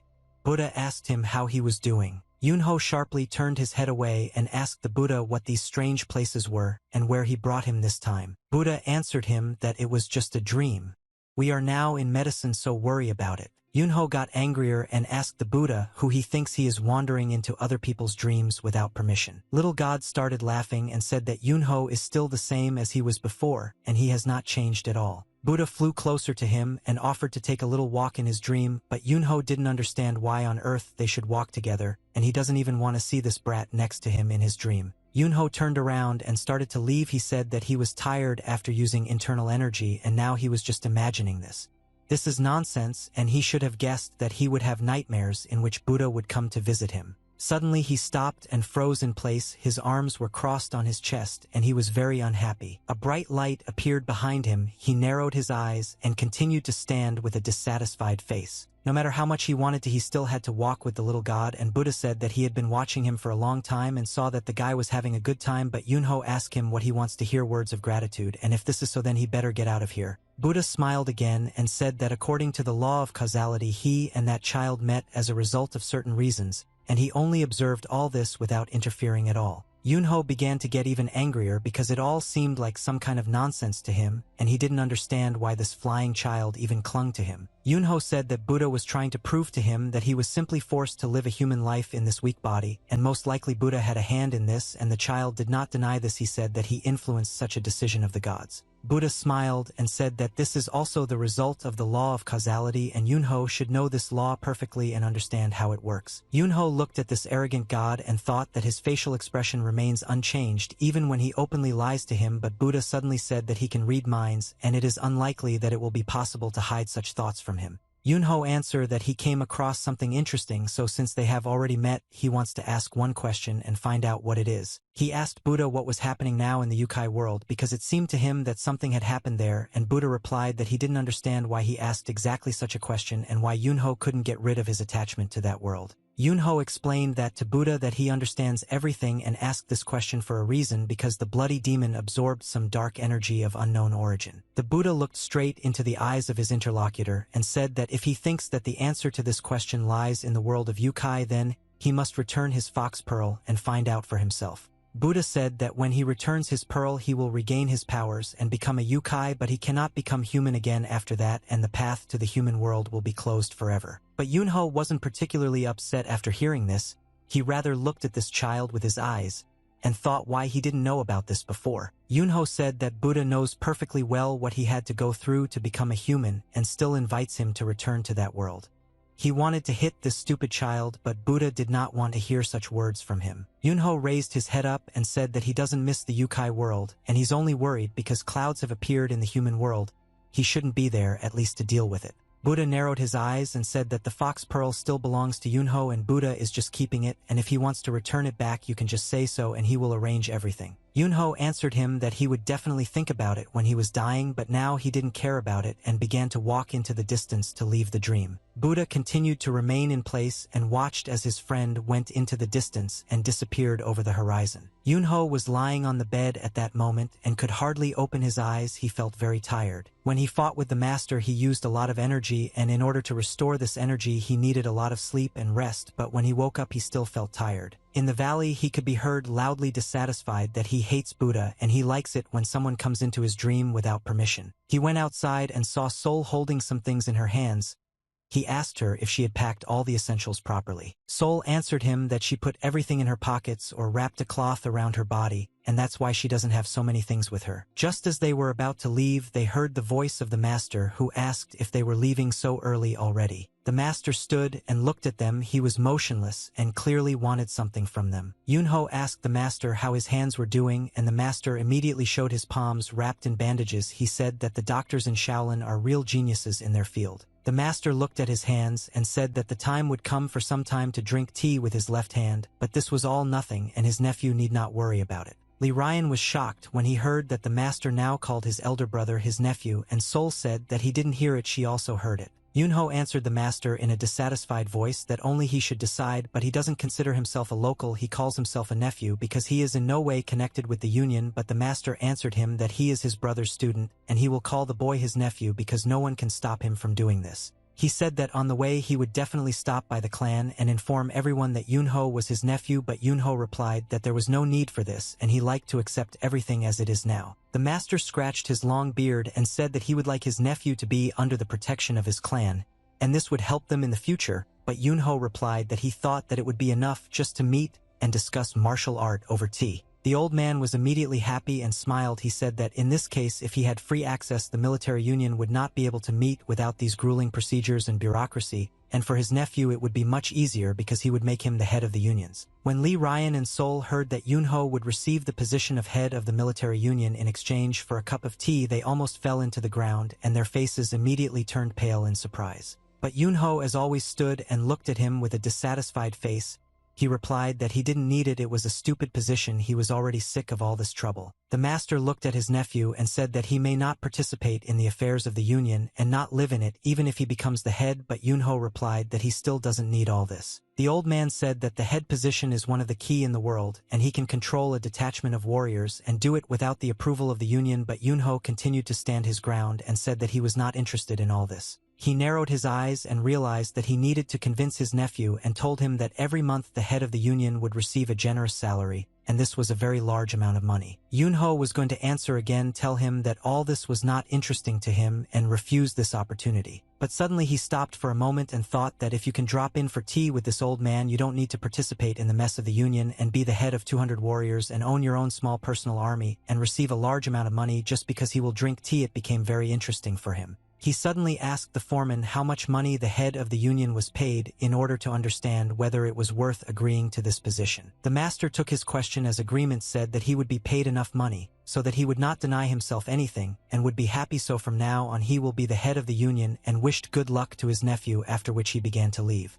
Lee approached him and asked his older brother if it was normal for the most important positions in the union to be handed out just like that, and Sol thought that they should congratulate Yunho on receiving such an important position. But Yunho didn't feel joy, and he understood that there was a catch hidden here somewhere, and he didn't even understand whether he should be happy or upset. The master at that moment realized that he had succeeded in achieving his goal, but he had to go to extreme measures to betray the most important position in the union just so that I could get this guy next to me. Instead of action, it is transferred to the Wayang sect, which was currently undergoing training and recruitment at the combat academy. Scar at that moment made a rapid dash forward and struck with his blade. He is very fast and controlled, swinging his weapon, trying to strike his opponent and attack him. But suddenly the enemy disappeared somewhere, and he didn't even have time to see how quickly this guy moved too. After 1 second, he noticed that his opponent was to his right and made another quick blow to damage him. This time the guy was able to dodge the blow and flew back. This guy stopped for a moment and said that he expected me that the 4th test on a different level would be so difficult. Sharam looked at this guy and told him that he was the first to reach this test, and after all everyone else failed much earlier and were not able to try it for themselves. The guy smiled and said that he would be the first to face the heavenly bloody blade in battle. But Scar thought differently and said that this would never happen and took a fighting stance with his sword outstretched in front of him. The guy looked at his opponent with a stylish look from under the hood and smiled because he was absolutely not afraid of him. He penetrated despite the fact that he was very strong. The Wayang sect continued its qualifying stages for the strongest participants. When Yunho arrived back, everyone was surprised because he couldn't believe his eyes that the trainers now looked so terrible. They all looked exhausted and beaten. Bruises were visible on their faces and bodies, and their clothes were torn. Yunho asked for an explanation about what happened. He wanted to know what happened, and one of the trainers replied that a man had appeared stronger than all of them. They showed him a broken wall, and it was the work of that same guy. At that moment, he was sitting in the middle of the training ground and meditating alone. He laughed and raised his head up. This guy said that he hopes that today he will not be forced to wait to meet Yunho. At this moment, the young gentleman Wide Misha was approaching this guy with steps in order to see him. He stopped behind him and saw this boy sitting on the ground. He said that this guy was even able to destroy the wall. Yunho asked in a loud, dissatisfied voice if it was really his doing, and he turned the training ground into ruins. The boy who was sitting in front of him asked if he was the same bloody blade, and Yunho looked at him in love and saw that he had not seen anyone talk to him so brazenly for a long time. Yunho asked this boy who he is, how does he even allow himself to communicate with him like that, and the boy said that he just asked a question and wants to hear the answer. He turned his head towards him, who was wearing a hood, and asked if he was the most famous heavenly bloody blade here. Yunho at that moment was already starting to get angry and showed his sharp teeth and dissatisfied eyes because he would be used to putting such insolent people in their place. The guy in the hood is in love looked at Yunho. I didn't understand why he was running so quickly towards him. Yunho used his punch to push this guy away as much as possible and show him that he has no right to communicate with him so brazenly. After this blow, the guy flew into the wall and crashed his back into it, after which an explosion occurred and the wall shattered into a pile of small stones. Yunho asked him how he even dares to call his young master so brazenly in his own presence. Lee Ryan noticed that a large cloud of smoke appeared in the center of the training grounds. Lee said that he will now destroy everything while he is fighting and needs to be stopped before they destroy everything there. Sol didn't Master Gui say that the battle would be a little difficult, but he didn't say that everything would be much more serious, but Lee Ryan replied that we don't know anything at all, an elder brother. He turned his head to her and said that he would now quickly deploy a protective barrier so that the entire surrounding area would turn into ruins, and Sol asked to do everything very carefully so as not to get damaged and called him a master. But Lee Ryan smiled at that moment and said that he was not a master but a real shaman and asked to call him that. Yunho looked at this boy with a dissatisfied look and waited for the smoke to clear, so he could see what was happening to him. Yunho said that if this guy Tutu had created a real mess, he would have been a real corpse, but for now he was lucky. He slowly began to approach this guy, saying that in any case it wouldn't cost 1 coin to restore the training ground, and he didn't care whether this guy had money or not, he would squeeze everything he needed out of him when this bastard woke up. But as soon as he thought that the battle was over, this guy suddenly stood up. Yunho heard strange sounds and turned his head. He wanted to see with his own eyes that this boy was able to get up after such a strong blow. The guy smiled and brushed off the dust from his clothes. He said that even in Baku he began to tingle after this blow and did not even remember the last time he received such a strong blow. Yunho was extremely surprised when he saw that this guy was able to survive such a powerful attack so easily. In a loving voice, he once again asked this boy who he was. The boy slowly began to come closer to him. The guy said that Yunho belongs to that group of people who first punch in the face and only then ask what the person's name is. Suddenly he made very fast movements and disappeared. He moved as fast as air. Yunho felt that this guy was able to teleport behind him in a split second and did not expect that someone could move quickly at his age. He instantly turned his head back and saw this boy behind him who was already preparing to hit him. Yunho understood that this guy took him by surprise, and only poets were the reason he was able to strike him with his own blow and throw Yunho back. The young master managed to block this blow with his hands, but nevertheless he still received it, and he could not believe that someone was able to move so quickly and deliver such strong attacks. Yunho thought that this guy moves so fast that his body seems to disappear from space at the moment of his movement. He looked at this unfamiliar boy and realized that he was superior in speed to the head of the Peng clan and did not understand where he got such a deadly blow from his fist. The boy smiled again and looked at him holding a fist in front of his face. He said that he couldn't believe that Yunho remained intact after he felt the heavenly demonic fist, and it seems that all these rumors that were circulating in him were actually true. Yunho is not the first time I heard the technique of heavenly demonic fist. This is the highest martial arts technique of the celestial demon cult. Yunho asked why this boy is the head of the heavenly demon cult. The boy smiled with his sly smile and his eyes began to glow with a yellow light.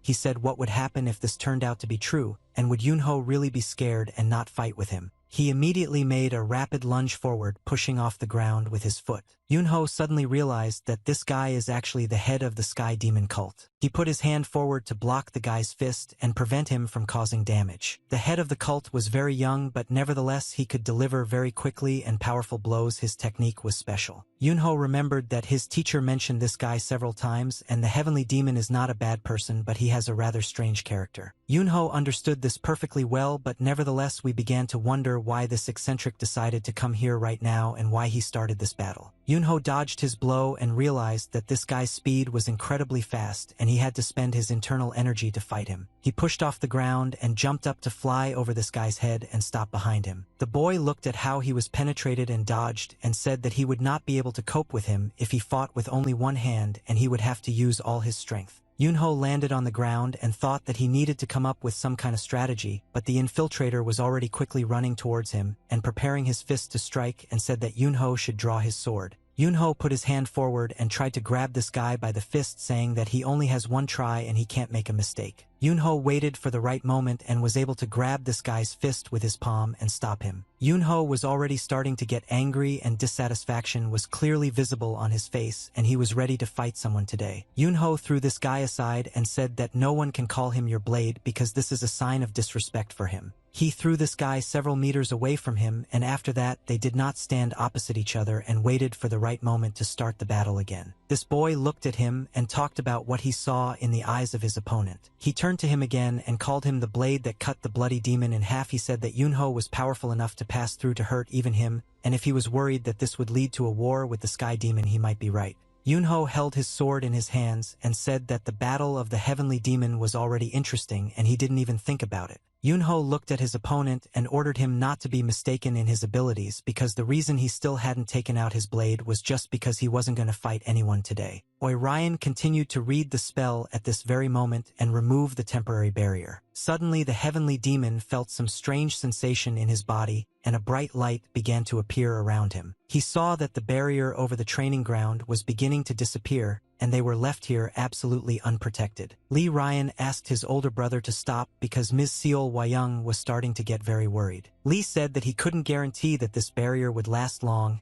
and Yunho praised his friend for doing a great job. Yunho was happy because they finally untied his hands and gave him freedom. He said that they wanted to draw their blade because they were afraid that the estate would suffer. But now he realized that the barrier had disappeared and immediately took out his blade to begin the battle. Yunho laughed and said that this petty upstart thought that the young master fought only because he was afraid of him, but he was deeply mistaken at that moment. The heavenly demon at that moment began to laugh loudly and said that he had never met such funny guys as Yunho. He laughed and said that in the battle against the head of the heavenly demon cult Bei Wiang, he did not draw his sword because he was afraid of damaging some house. Li Ryan suddenly realized that the head of the heavenly demon cult was standing in front of him and opened his mouth in surprise. Yunho began to get even angrier. He had never seen someone talk to him so brazenly before, and his eyes began to sparkle even more. But apparently the guy expected this. It was as if he was deliberately making Yunho aggressive and mocking his strength. But suddenly he felt some strange energy, as if someone with incredible power was trying to destroy all the space around him. Yunho used a very powerful blow from his blade, after which almost nothing could survive. Yunho laughed and said that it had been a long time since he had fought with anyone at this level of force and asked him not to talk nonsense. Yunho was already ready for battle. He didn't say that the Huayang sect and you are his home and he will protect it at all costs. The heavenly demon created a protective field with the help of his internal energy that left him unharmed after such a powerful blow. He looked back and was shocked to see his opponent just waved his blade with a slight movement, but it was enough to create such a strong blow. He looked at his fists and saw that they were shaking on their own. Internal energy and yellow lightning suddenly began to appear in his fists. He said that this was what he needed, and this was the answer to the question that he had been looking for so long. He said that a man who had reached the pinnacle of mastery had finally appeared, and he was now standing in front of him. Yunho continued to smile because he was preparing for a serious battle and asked this demon not to blame him for his death, because if he died then that was his fate. Yunho took a fighting stance and used a technique called Sky-Cleaving Blade. The heavenly demon began to laugh because he had not heard anyone use this technique for a long time and received incredible pleasure from the mere mention of this technique. He also began to emit a large amount of energy and said that this and the technique had such a wonderful name that he would not even be sorry to die after this technique. Two strong opponents stood opposite each other and prepared for a mortal battle. The heavenly demon made a rapid leap forward and wanted to get to his enemy as quickly as possible. Yunho also didn't want to stand still and made a quick dash in order to quickly fight him. They were in the air, and after a few seconds they could not touch their spinners and blades in one blow. This guy was using his strongest technique called Heavenly Demon Fist and was preparing to put all his power into it. Yunho used the second style of his technique, which was called the Moon Cleaver Strike. When his blade and the enemy's fist touched, an incredibly powerful explosion occurred that was unlike anything before. This explosion was so strong that it could be seen several kilometers from this place. After the explosion, nothing was visible for several minutes because smoke and dust were flying in the air after a powerful blow. Li Ryan hid in his ruined stone walls and watched it all from afar. He wiped his face from dirt and dust with his hand and was glad that he remained alive after such a strong blow. He came closer to see what was happening to them, but he didn't see anything because of the smoke. He asked his older brother if he was okay. Yunho answered him a few seconds later and said that he was standing here and everything was fine with him. Li asked his older brother if he is alive and has not received any injuries, and Yunho replied that the shaman can rub his eyes, and you will see with your own eyes that everything is fine with him. Li asked what was happening to the head of the Sky Demon cult and did he really just die after being hit. But Yunho looked at the shaman with a dissatisfied look and didn't answer anything. He was just silent. After that, he looked back and saw that his infiltrator was still standing and in a fighting stance. Yunho said that he is the only one from the list of masters who is able to challenge the Sword King Namgung Jin, and even the bloody demon could not withstand the blow of his blade. He smiled and said that I am a very strong guy. He has not met such interesting opponents for a long time. This guy was able to stand on his feet even after losing knowledge, and this is his value. The doors to the room were closed. You could hear some snoring behind the doors. The heavenly demon was sleeping in bed after he fought with Yunho. He spent a lot of energy. He needed to rest. He slept very soundly, and no one disturbed his sleep, and no one came into his room until he woke up. From the central meeting room, the voice of teachers could be heard who could not believe that this guy was the head of the heavenly demon cult. Yunho looked at the teachers with an unwavering gaze and said that he doesn't know how true it all is, but this guy himself told him so. Yunho explained that this guy said that his name is Bei Wyan and he is the head of the heavenly demon cult, and that's all he knows at the moment. Surin over his words and began to scratch her chin with her index finger. She said that the very fact that the head of the celestial demon cult appeared alone in the central plane begins to worry her, and such cases in the past can be listed on one hand. She looked at Yunho with a dissatisfied look and said that if he managed to defeat this guy, then he probably better know this guy's martial arts level and how true it is that he is the head of the heavenly demon cult. Yunho looked at her in surprise and asked why she really wanted to know if he was who he said he was, and one of the teachers said that this guy could be an ordinary imposter. Yunho smiled and explained that if he were at the level of an ordinary martial artist, then one would suspect such a thing, but this guy does not seem so simple at all, and he was at least on the same level as the head of the martial union. I decided to ask Yunho for health when he had already fought with the head of the fighting alliance. Scar at that moment stood behind Mrs. Surin and said that if the young master made such a conclusion, then he must really not be lying. One of the teachers narrowed his eyes and said that comparing the skill level of the head of the union and the head of the heavenly demon cult with such indifference could be taken as an insult. The big guy decided to ask Yunho how strong he really was. The guy sat silently and looked at them displeasedly and did not want to answer this question. When the guy woke up, he went outside and met Mr. Yunho there. The guy smiled and closed his eyes, after which he said that he now has no money at all. He explained that now he only has 1 silver coin, which is all his money, but Yunho at the same moment showed him the exit and said that he had to pay for the restoration of the training ground and had to find the money somewhere. The guy smiled and explained that the heavenly demon would soon find him, and then all problems would be solved by themselves, so you shouldn't worry. He leaned his elbows and hands on the step that was slightly above his back and said that he was damn hungry after fighting at full power for the first time in a long time. He looked down on him with contempt and asked again why this idiot came here. The heavenly demon replied that he would like to come up with a good reason for this, but he doesn't have any reason and just wanted to make sure that the rumors he heard about Yunho were actually true. Heavenly demon said that ordinary rumors greatly exaggerate everything, so he thought that Yunho could not be as strong as they say about him, but he could not think how wrong he was. Yunho listened to all this nonsense that he told him and said that the heavenly demon must be completely confused.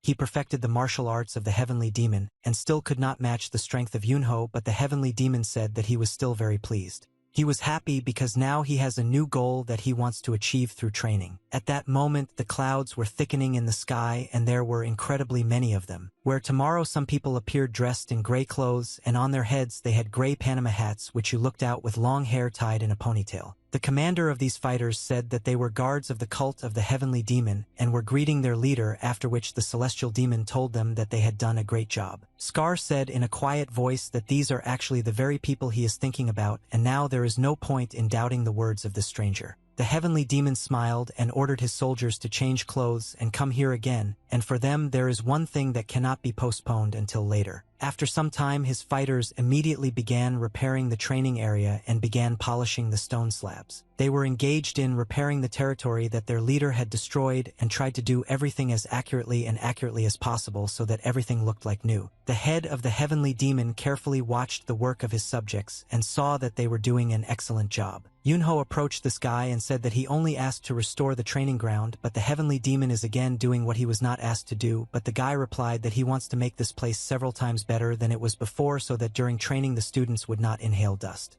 Yunho asked why it matters to him whether students inhale dust here or not, and the heavenly demon replied that he cares because he is also going to train here. Yunho looked at him with a dissatisfied look and asked him why he decided that he would train here. But at that moment he heard the voice of one of his teachers who turned to him with some kind of request, and Yunho turned his head towards him. The teacher was very frightened and asked the young master to come to him for a minute because he should hear it. He said that he had sent a message to the head of Chonghajang and he said that he was here now. The old man suddenly appeared before his eyes and said with joy in his voice that judging by the lightness without any disturbances around the construction site is still at the very beginning. Yunho was shocked when he saw this old man here because he didn't understand why the hell he came here, and the teacher standing behind her replied that he warned that this was not a joke. Yunho think about this moment that it doesn't matter how friendly the head of the union is to him because he definitely won't be happy that the head of the heavenly demon cult is here now. Yunho took his friend by the shoulder and said that he can do what he wants, but he shouldn't. He's releasing the heavenly demon and must definitely hide it somewhere. They went to the central room where they always greet guests and conduct basic negotiations. The old man looked at the medallion that was lying on the table and said that his nephew is now the head of the military union, and the conditions under which he will take control are the same as discussed before. Fno picked up the combat union token. Murin examined it carefully and said that the old man could just send someone here and don't come with me. The old man replied that he didn't think it was right to force someone to take a position against his will, and besides everything otherwise give the head sign through a third of the hand. Yunho stood up from the table, folded his hands, bowed to the old man, and said that if they had completely figured it out, then it was time for the old man to leave because he had a lot of urgent matters here. He couldn't waste time. The old man was dissatisfied with this answer and said that he had come here in person and his nephew could have a cup of tea with him as a sign of his arrival. But suddenly a heavenly demon entered the room and stopped near the door. He said in a vile voice that he did not expect to see old man Namgung here, who cannot see anything beyond his nose. Yunho at that moment became incredibly angry because he ordered his subject not to let this heavenly demon come here and hide it somewhere. The heavenly demon grinned and said that the old one was aging very quickly. The last time they met his hair was just starting to turn gray. Namgung turned his head back and looked at this brat in surprise. He didn't understand what the heavenly demon was doing here and how the wind brought him here. The guy began to slowly approach the old man and said that if Namgung planned to link the heavenly bloody blade with a military alliance, then it was already too late. He smiled and stated that the heavenly blood blade had recently passed his test and he had already agreed to become the next head of the heavenly demon cult after he left. These words made the old man feel furious and did not turn to the young master and ask whether what this impudent person just said is true. Yunho waved his hand and told his uncle that it was better to step back a little because now it will be hot here. After 1 second, a heavenly demon flew into the face of this arrogant brat and broke it when it crashed into his face. Yunho was incredibly angry and said that if he comes here again to insult his people and bother them, then he better get out of here right away, and if he came for you to drink tea, then he should close his mouth and sit quietly in the corner and be silent. The heavenly demon at that moment felt very guilty and blood began to flow out of his wear and tear. He said that it was just a joke, but the uncle looked at his nephew with pride because he did not expect such an act from the boy. Night fell. Stars began to appear in the sky, but they were covered by clouds that flew across the sky. A light appeared in the buildings that illuminated the streets of this sect. He hung up his cup of rice wine and said that he used to drink barrels of it, but now he refuses alcohol and doesn't understand what happened to him. The guy crossed his arms over his chest and said that she gave up alcohol during his training, but the interlocutor replied that earlier he said that he could get drunk in a terrible state and the next morning he would fight as if nothing had happened. He smiled and said that in any case it's better to tell me what it was like to learn from a person who disgraced him and whether he was able to achieve anything. The guy made a dissatisfied expression on his face because he didn't really want to talk about it, but he openly shared with him that he would have fucked the hell out of him right now if he hadn't touched. And the interlocutor was already drunk and his face was red.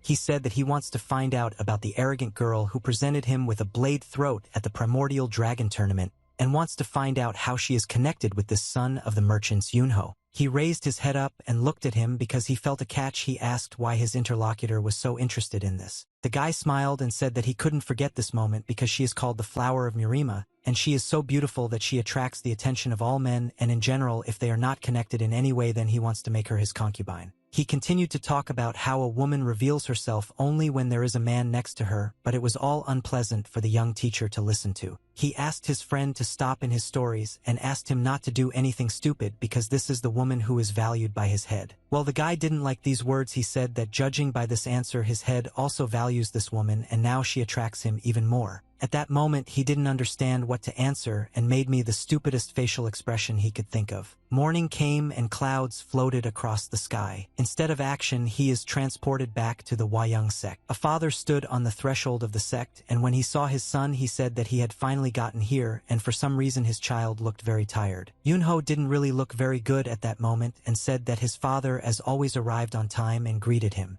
Yunho decided to personally lead his father to the building and said that it seemed to him that if he watched them for even a minute he might break something. She asked his father to intervene and try to calm these two down. The father didn't understand who he needed to calm down and who his son was talking about now. Yunho looked at his father and said that he was speaking to the martial union tree and the head of the heavenly demon cult. The heavenly demon was very tired. He had not slept for a long time and his eyes turned red. He continued to convince the old man that the fighting alliance should never worry about anything. Namgung was as tired as his opponent. His eyes were also red, and he continued to parry his opponent and told him that the Heavenly Demon sect was only rebuilding the training ground here and was not doing anything else. The Heavenly Demon continued to say that he has no idea how this old man became the head of the fighting union, to which Namgung replied that anyone can become the head of the cult of the Heavenly Demons there. You just need to master the martial arts of the Heavenly Demons, and that is enough to control this gang and bandits. Salt went down to the basement and Balashika Karova when Week said that they had completely run out of alcohol. He easily said that everyone here likes to drink a couple of glasses before going to bed or when they are not at training, everyone except Master Myung-jin. The servant said that he would go buy some more alcohol from the brewery nearby because they have good reviews, and Mrs. Sol asked if this was really necessary she could ask Mrs. Surin for this favor. The servant smiled and said that Mrs. Surin went to the higher association this morning after the head himself personally came to pick her up. Sol smiled sweetly and said that in that case she wanted to go to the brewery with him, but the servant immediately asked her if the sect leader would go with them as an escort. She smiled and said in a joyful voice that despite the fact that she lives in Wuhan, she still knows absolutely nothing about the surrounding lands, and she really wants to look around. At this moment, the masters were training at the training ground and fighting with each other. They struck very quickly and at the same moment blocked with the help of their techniques. The Heavenly Demon watched this fight and heard the enemy attacking with his fists and saying that Myung-jin could not cope with him. The Heavenly Demon sat on a rocky hill and said to his friend Yunho noticed how much he liked to watch his master subjects become stronger every day, but Yunho immediately asked him counter questions and asked if he really looked like a proud bird at that moment. One of the masters trained alone, he spent his blows with a club on a large log. Each blow had incredible power and was capable of breaking this large log, and the Heavenly Demo asked if this was the leader of the Green Forest Fortress. Yunho told him that he was a very capable warrior, but since he had only properly mastered a few martial arts, he was now learning the basics from scratch. The Heavenly Demon smiled with a new smile and said that he wanted to start training him because it reminds him of those days when he himself could not do anything, and despite the fact that their teaching methods may differ, he is still sure that his method is one of the best.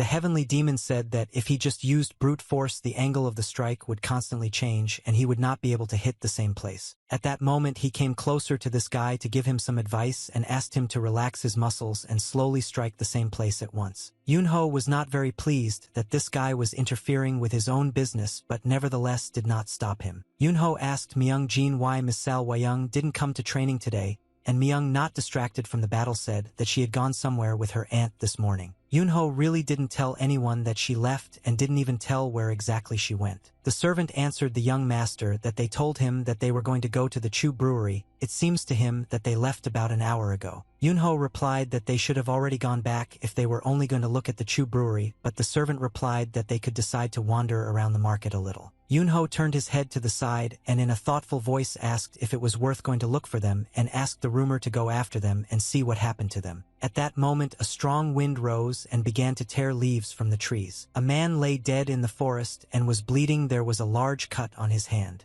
Blood was leaking from the person's body and she was unconscious and lying on the ground. One person approached the barn and stated there that the women who accompanied her no longer had any problems because they took care of her and offered to go back because the master of the Dragon Wind Blade put on a real show. The guy stood near the door and smiled. He said that this girl had become much stronger after the original dragon tournament. She was lying in an abandoned barn, her hands were tied, and her mouth was bandaged with a dirty rag. This man said that looking at her tied up like this could leave the impression that she was just a weak and helpless girl. He looked closer at her face and said that she could bring them a lot of problems because the same merchant's son was constantly following her. Moyan Su smiled again and said that he would show everyone what happens to those who look at the Moyan clan with contempt. He walked away from the barn and ordered the soldiers to go to the family estate and place the girl in a secret room in the family dungeon. The soldier looked at him with a stony face, and despite the fact that he might not like this task, he replied that he would complete it in the best possible way. Evening came and night gradually filled the sky. The aunt's corpse was brought to the sect and covered with a blanket so as not to frighten everyone present here. The servant stated that in the morning she was absolutely healthy and full of strength, but suddenly the servant found her dead in the forest absolutely by accident when he noticed traces of the battle and blood,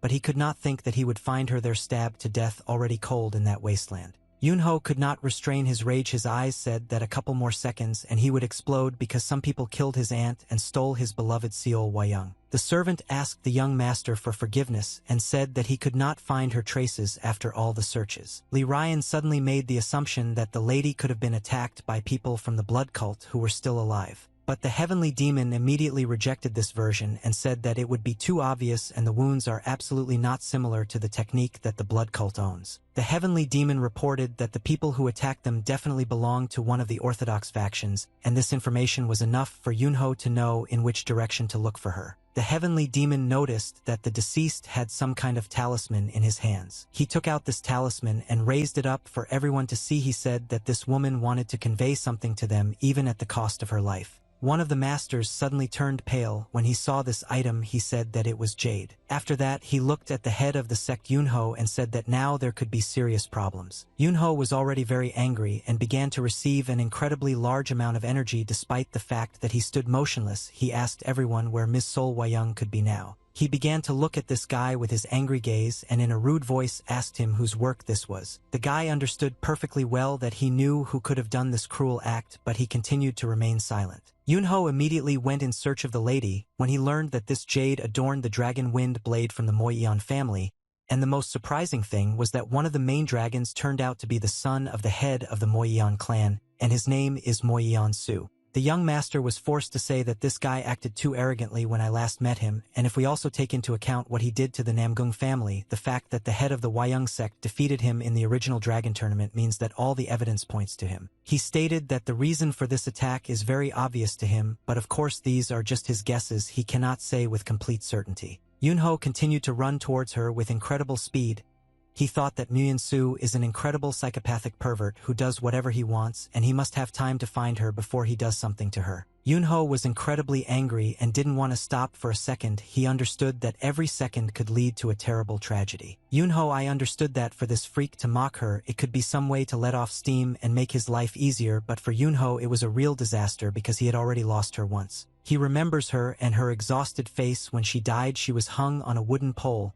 He still cannot forget this nightmare. Yunho several times, and after all his anger increased after he remembered this terrible moment from his life and promised that he did everything possible to make this bastard suffer. But suddenly he heard the voice of a heavenly demon who asked him to stop for a while. The heavenly demon ran towards him and said that the son of the head of the Peng family was not completely sure of what he said, but Yunho was already ready to tear this guy into pieces. The heavenly demon said that some bastard from the Moyeon family could really be behind this, but the Moyeon family itself is a respected and significant member of the Orthodox faction, but Yunho didn't care about them at all because they wanted to offend his mistress. He said that he absolutely doesn't care who they are. If they dared to offend his beloved, this means that they will have to answer for their actions. But the heavenly demon asked him to listen to himself and said that if they now go in search of Lady Hwayung and carry out a massacre there, they will only turn their allies into enemies. Yunho asked her in an angry voice if he really thinks that such nonsense is bothering him now, but the heavenly demon asked him to think about these words. Yunho got even angrier and said that if he even tries to stop him one more time, he will simply cut the heavenly demon into pieces. The guy had never seen him in such rage and didn't even know what to answer because he was scared. Yunho, I realized that I couldn't waste any more time on this stupid chatter and immediately made a lunge forward, pushing off from the rock. The heavenly demon continued to stand still and did not move. He felt that his body was numb with fear because he had never seen such furious eyes. Suddenly he said that it looks like the whole world of Murim is going to be upset because of one crazy idiot from the Moyeon family, and this guy doesn't even know what he did. It was already deep night outside and the moon was right in the center of the sky and worked like a big lantern. The servant came to his master and said that he had bad news. The master, in a frightened voice, asked him again what his son had done. The servant said that he could not do anything, and Su ordered him to oppose the head of the Hwayung sect if he refused to help him with the kidnapping of Lady Hwayung. He promised that he would kill him. The gentleman lowered his head down and his hands began to shake. He said that he asked this guy not to create problems until he becomes the next head of the family, but this guy knows no boundaries. The gentleman thought that the heavenly bloody blade is not only under the protection of the head of the military union, but also under the patronage of the emperor, and he doesn't care what this incident is. The law will forever become a stain on Su's reputation thanks to his notoriety. He became even more upset thinking that he had already gotten rumors for his terrible performance in the original Dragon tournament. If all this became known to the public, he would definitely not be able to make him the next head. The gentleman looked ahead and thought that they had serious problems, but they needed to be solved immediately. He asked his servant where Su was now, and the servant replied that he and the girl were in a secret room in the dungeon. The master ordered his service to listen very carefully and said that they should pretend that they have no idea what happened today and tell Su to immediately come to him and shut up everyone else who was with the dragon wind blade. The commander bowed to his master and said that he understood the order and would personally escort the head of the Huayang sect to Wuhan, but the master immediately told him that he was completely misunderstood. He ordered this girl to be killed immediately and to do it as quickly as possible. The master said that her body should be cut into 12 parts and burn each piece,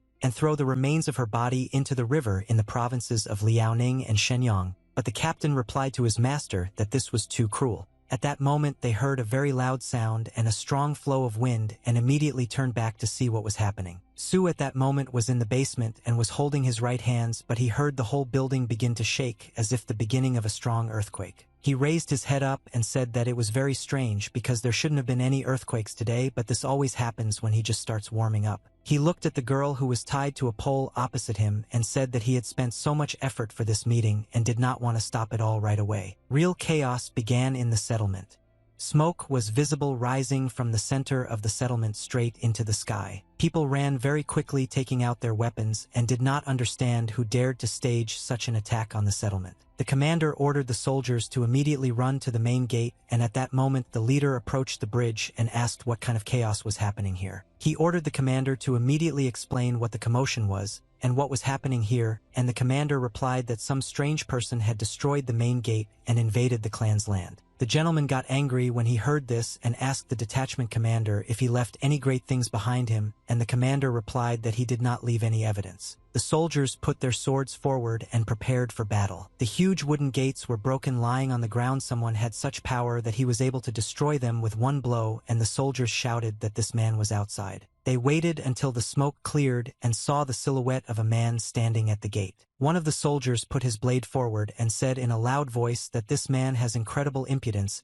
He must immediately explain by what right he does such acts in the middle of the night. Yunho said in a quiet, hoarse voice that he felt that she was here and no one could stop him. He ordered these soldiers to immediately hand over Moyan Su to him.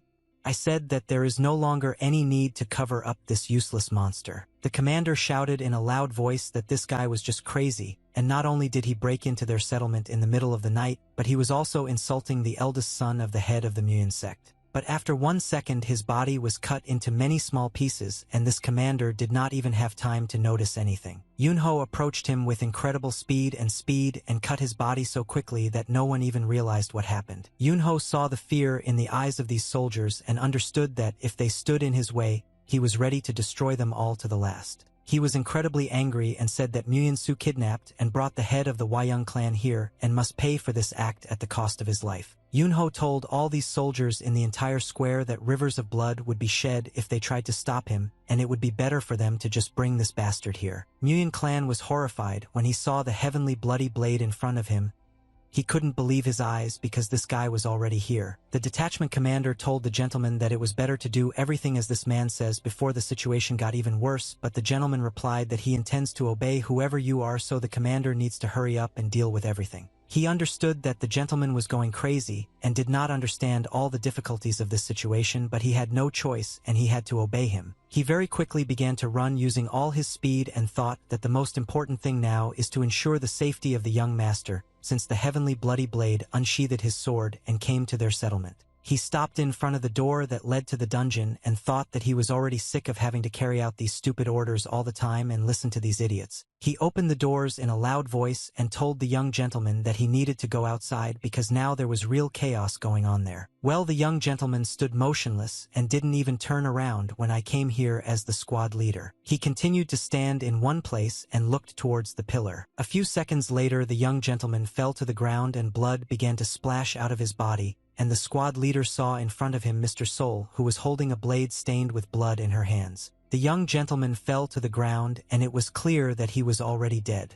The squad leader immediately ran to him for help, but the lady continued to stand motionless. Suddenly she grabbed the blade in her hand and changed its position. She exhaled steam from her mouth and looked at this commander with wild eyes. He was very angry with her and shouted that she was a crazy stupid girl and had made a real mess here. A battle was taking place on the street in which Yunho destroyed everyone, prevented him from going forward, and cut their body into a large number of small pieces. He left nothing from them except scraps of clothing and took out all his anger on these weak soldiers. Yunho moved forward very quickly, destroying his enemies, and did not spare anyone. Yunho left behind only puddles of blood and dead bodies, absolutely ruthlessly destroying his enemies. Yunho felt that she was somewhere nearby and that he would soon get to her, but the anger in his eyes continued to radiate incredibly powerful energy. It took him a few minutes to destroy the huge army that was trying to defend the settlement and hinder it, but now all that was left of them were dead bodies and pools of blood. He saw new soldiers in front of him and asked which of them would attack him next. The soldiers shouted that this is not a man, this is a real monster, and they will all die here if they fight him. Suddenly a gentleman appeared and ordered his date not to retreat back, and not everyone still dares to call themselves warriors of the great family if they are afraid of one enemy. Yunho's voice, which told him that all he could do was hide behind his guards and yell at them. Yunho looked him straight in the eyes and said that it seems to him that they understand perfectly well that he is deceiving them in order to increase the number of victims, and it is very strange that they still obey his stupid orders. Yunho continued to say that with these actions he wants to win the favor of the public, when rumors about what happened spread throughout the world, and he wants to downplay what his son did using their sacrifice as a cover. Yunho narrowed his eyes and said that this idiot better think about what he is willing to do to protect his vile son. If he is willing to kill a large number of people for this, then he is an ordinary dog named Moyan who... These words made God angry, and he didn't know what was the right thing to do because this opponent was very insightful despite the fact that he was quite young. The master ordered his Neath soldiers to listen to the nonsense that this video says and take combat positions because now everyone will have to fight against him. The gentleman started shouting that his son is not here now and he has some ulterior motives guided by which he wants to connect his son and this accident to create a stir,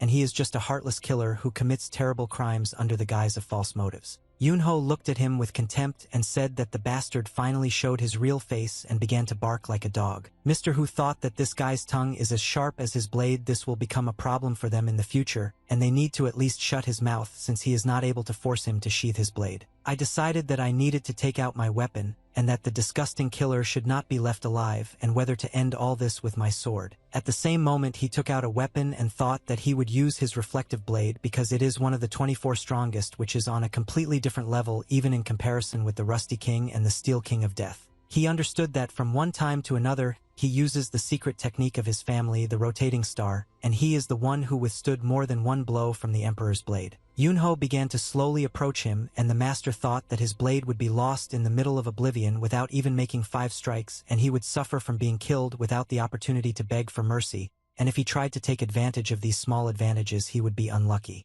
Yunho looked at him with his glowing eye and felt incredible rage. When the gentleman saw the look of this monster, he became scared because he had never felt such strong energy and such anger from anyone. Yunho didn't want to waste a lot of time fighting this fool and immediately struck his first blow to cut this opponent in half. Yunho said that Hu thinks too much of himself and he is an ordinary dog with lousy blade technique and will never be able to resist him. The last thing Mr. Hu thought was that this guy is incredibly fast and he is even stronger than the Emperor's blade and he has never seen anything like this before. After this blow the gentleman fell to the ground and his head split into 2 halves and began to bleed, and the soldiers immediately lost their fighting spirit because this man had just killed even the head of the clan. Yunho looked at them and said that all these people sacrificed themselves because of their master's lies, and to those who still doubt the truth, he gives the last chance to leave here alive. He ordered them to immediately put their weapons on the ground and leave here and not even think about drawing a blade before he and the head of the Wayang clan leave this place. Blood was flying in the air, and it seemed that the sky that night was stained with bloody stains. Wayang Seol touched her blood-stained hand to the wall and paused for a moment. She walked up the steps and out of the basement and then stood in the doorway. When she raised her head up and she saw him, and for a moment she was very happy because she was able to see him and he did not leave her. She saw that a young master was standing in front of her, and he was able to find her and came here to save her. Yunho smiled when he saw her alive in front of him and said that she understood everything correctly, and someone like Moyan Su doesn't even dare to compete with him.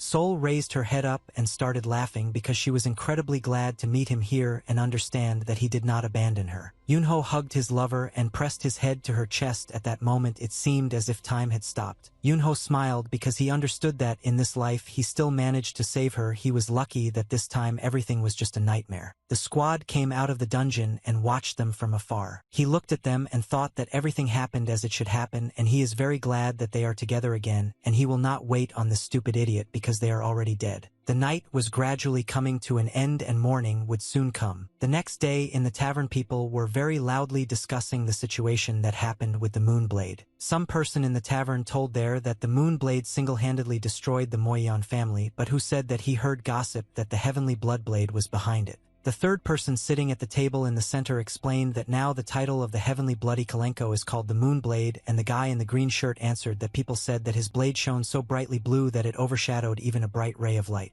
The guy in the green shirt asked him how many people died, and the man in the red shirt replied that more than 100 people died tonight fighting him. The third guy in the red shirt, who was sitting farthest, said that it scared him, and if he thought about the situation well, he cut down 100 martial artists alone in one night, but they didn't understand why the Moonblade did it in the first place. One of the men said that people talk about this and everyone has different versions, but they better be careful with their words.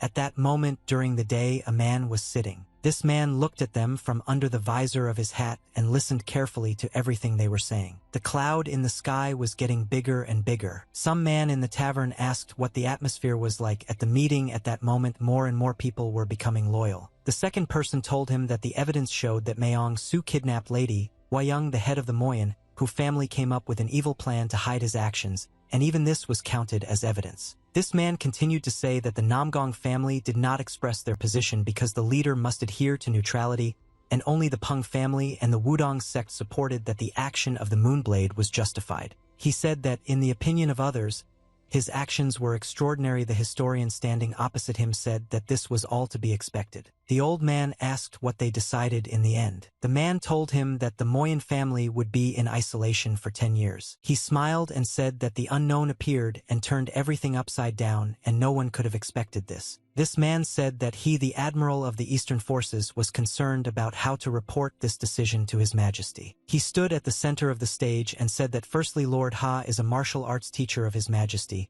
and he was personally appointed by him as a great master of the third rank, and he did not understand how they dared to bring to justice a great master without the permission of the emperor. He raised the tone of his voice and said that also after studying the circumstances of this case, they did not find that Lord Ha was simply trying to save Lady Wayang kidnapped Moyan. It seems to him that the head of the Moyan who family has developed a plan against Lord Ha to cover up his son. He turned his head and looked high at everyone present, and then said that therefore this tragedy should be considered as a consequence of the wrongful actions of the Moyan family, and still intend to hold Lord Ha responsible for it. When the old man heard all the information, he was beside himself. I was surprised and couldn't believe my ears. Well, after a few seconds he calmed down and said that it looked like he was the emperor who directly intervened in the Murim matter, and this was very bad, to which his interlocutor replied that in any case it was lucky that it all ended without chaos. He narrowed his eyes and thought about everything he had just heard. He said that this can be considered a successful outcome of circumstances and take advantage of it. The heavenly demon said that when Yunho burst in there with a crazy look, he thought that everything would be destroyed, but he only killed hundreds of people and returned back home. The heavenly demon said that this did not upset him a little, but nevertheless, he still killed a large number of people, but Yunho just continued to silently sit next to him. Yunho suddenly said that at first he intended to do the same as the heavenly demon told him, regardless of whether she was alive or not. He remembered his teacher and remembered the words that the teacher told him about not shedding too much blood, even if bloodshed is inevitable and it is necessary to reduce the number of victims. Yunho said that he was gradually growing up, and this phrase was in his head that evening, although before he would not have even thought about it. Heavenly Idea smiled and said that he was talking about this, and said that Yunho was a great guy for being able to restrain himself, and a sea of blood would disturb his sleep. In the courtyard of the sect, some loud screams were heard, as if someone was constantly in a discussion. Yunho said that his subjects know that because of these incidents he is hated by the arrogant bastards and orthodox factions, so being around him will be very dangerous, and will not bring any benefit, to which one of the teachers said that his concern for their position makes him upset.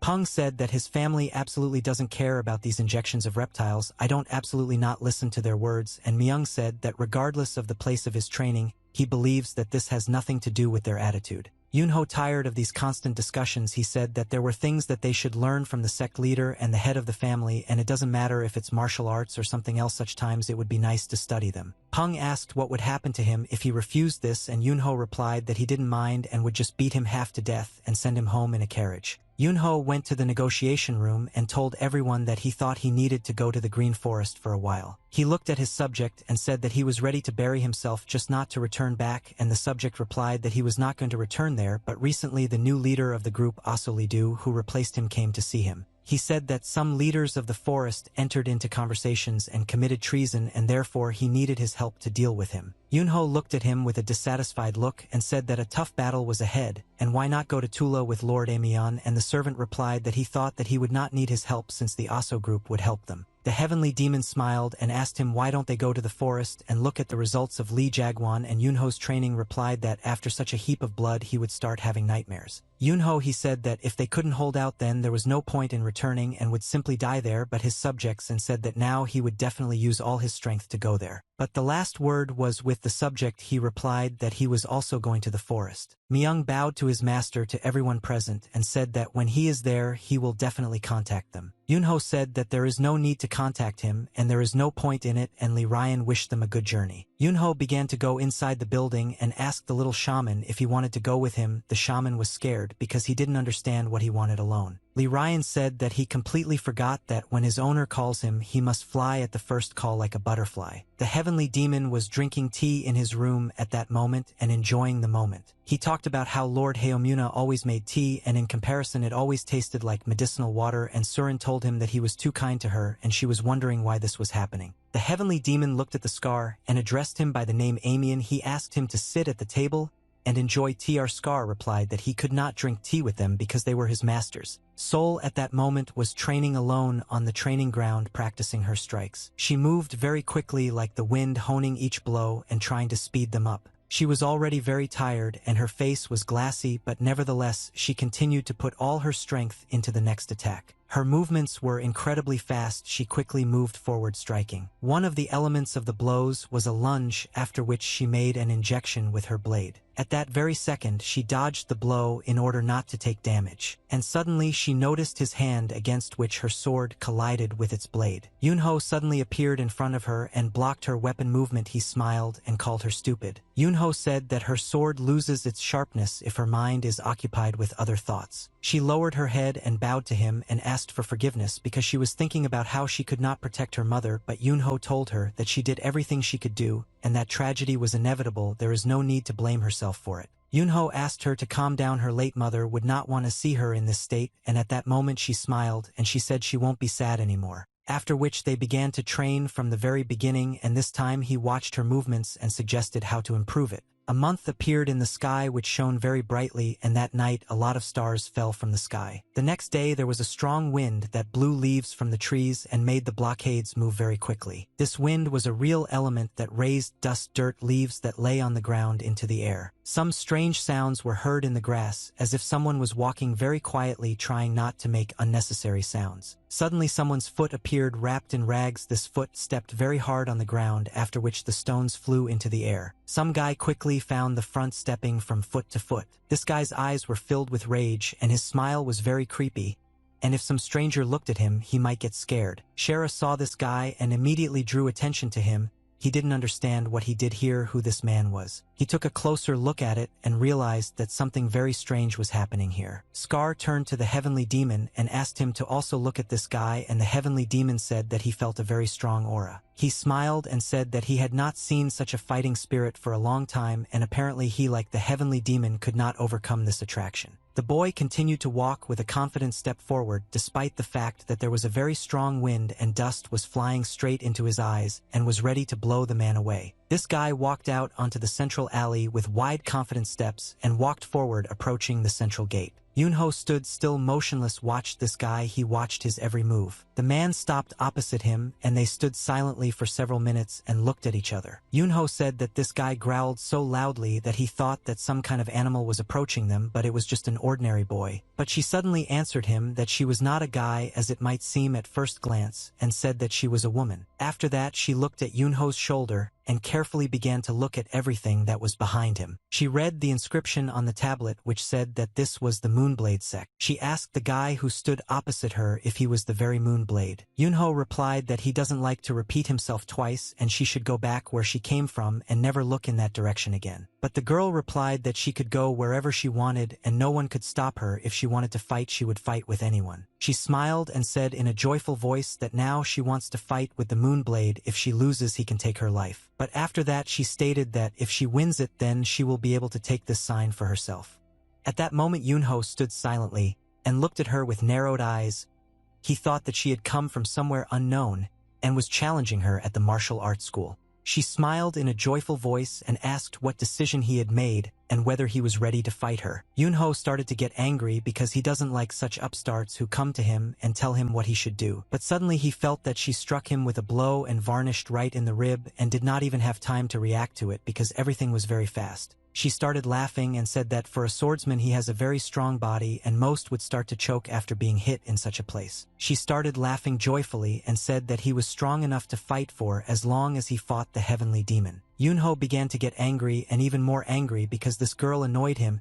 He didn't understand why she was behaving so brazenly and didn't understand if she was really ready to lose her life just to fight with him. Yunho remembered when she punched him in the stomach and he realized it caught him off guard. He couldn't even imagine that a woman could develop external chi energy to such an incredible state. He remembered the words of his teacher who told him that the shortcomings of a small amount of internal energy are very visible. He closed his eyes, smiled, and said that in exceptional cases it is possible to surpass this practice to the limit of external chi energy, and it can be said that using internal chi is not the only correct answer. He looked at his teacher with a distrustful look and asked who was the strongest warrior among those who practiced external energy. The teacher got drunk and answered him that there was one master who had reached the realm of transcendence. He is this warrior, the king of wolves, and the girl who stood in front of him was very reminiscent of this very warrior. Yunho got into a fighting stance again and thought that the teacher probably knew that the wolf king was a woman but didn't tell him about it in order to tease him. She smiled and shouted very loudly that from now on she would fight seriously. She made a swift dash forward and hit him with her fist, but he managed to quickly dodge this blow. The wolf king turned his head back and couldn't believe that her piercer was able to dodge such a fast blow. But Yunho decided not to waste time and immediately dealt an attack to damage her,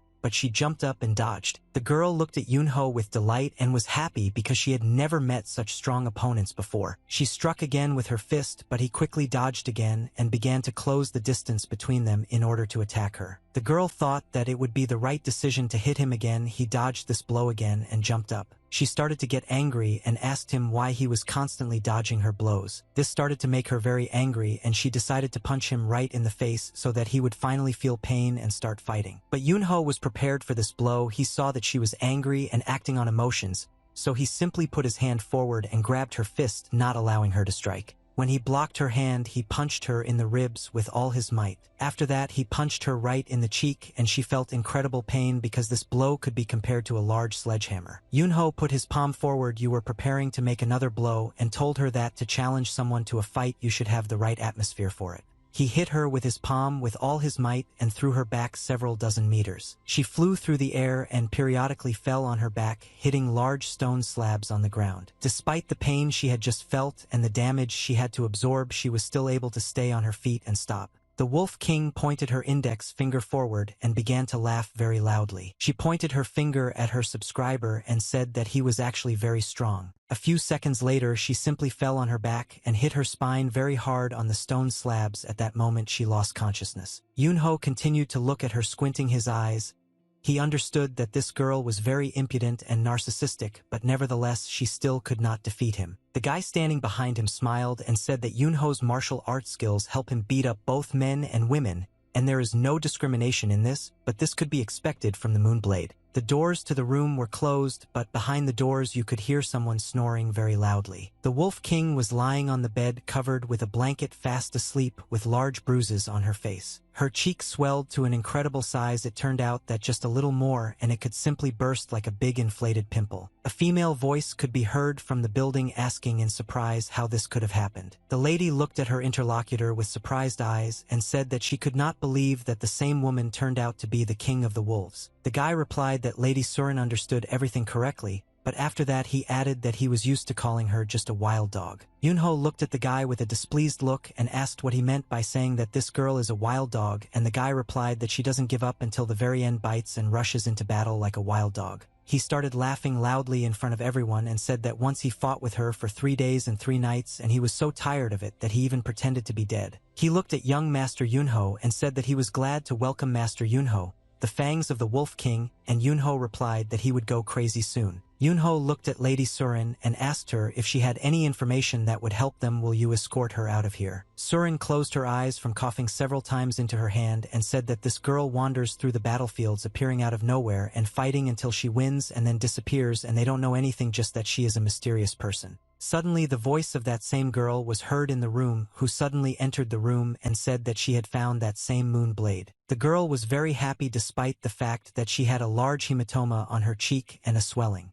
She said that she had taken a short nap and was now full of energy again. But suddenly she saw something very strange, sparkled, dissatisfied expression on her face because she did not expect to see it here. She saw an old man and a heavenly demon in front of her and asked what he was doing here, but the heavenly demon said that it had been a long time since we had seen each other. She smiled and said that she was glad to see the old man again, but today she had no time for the heavenly demon. The Wolf King approached the young master and said that she wanted to fight him again, but Yunho clearly didn't like these words. After some time, very loud cries of pain were heard on the street. The Wolf King fell to the ground and hit her head. Apparently this has been going on all day. Yunho stood in front of her in a fighting stance and prepared for his next attack. Yunho was very unhappy that this girl could not calm down and constantly wanted to fight with him. The girl who stood behind watched this battle and was shocked. She said that this battle was so great that it deserved to be written into the history of martial arts. The heavenly demon said that he couldn't even watch, let alone enjoy the battle, and what's the fun if he knocked her out with one blow right as the fight began. Yunho was very angry and said that if she decided to fight him again,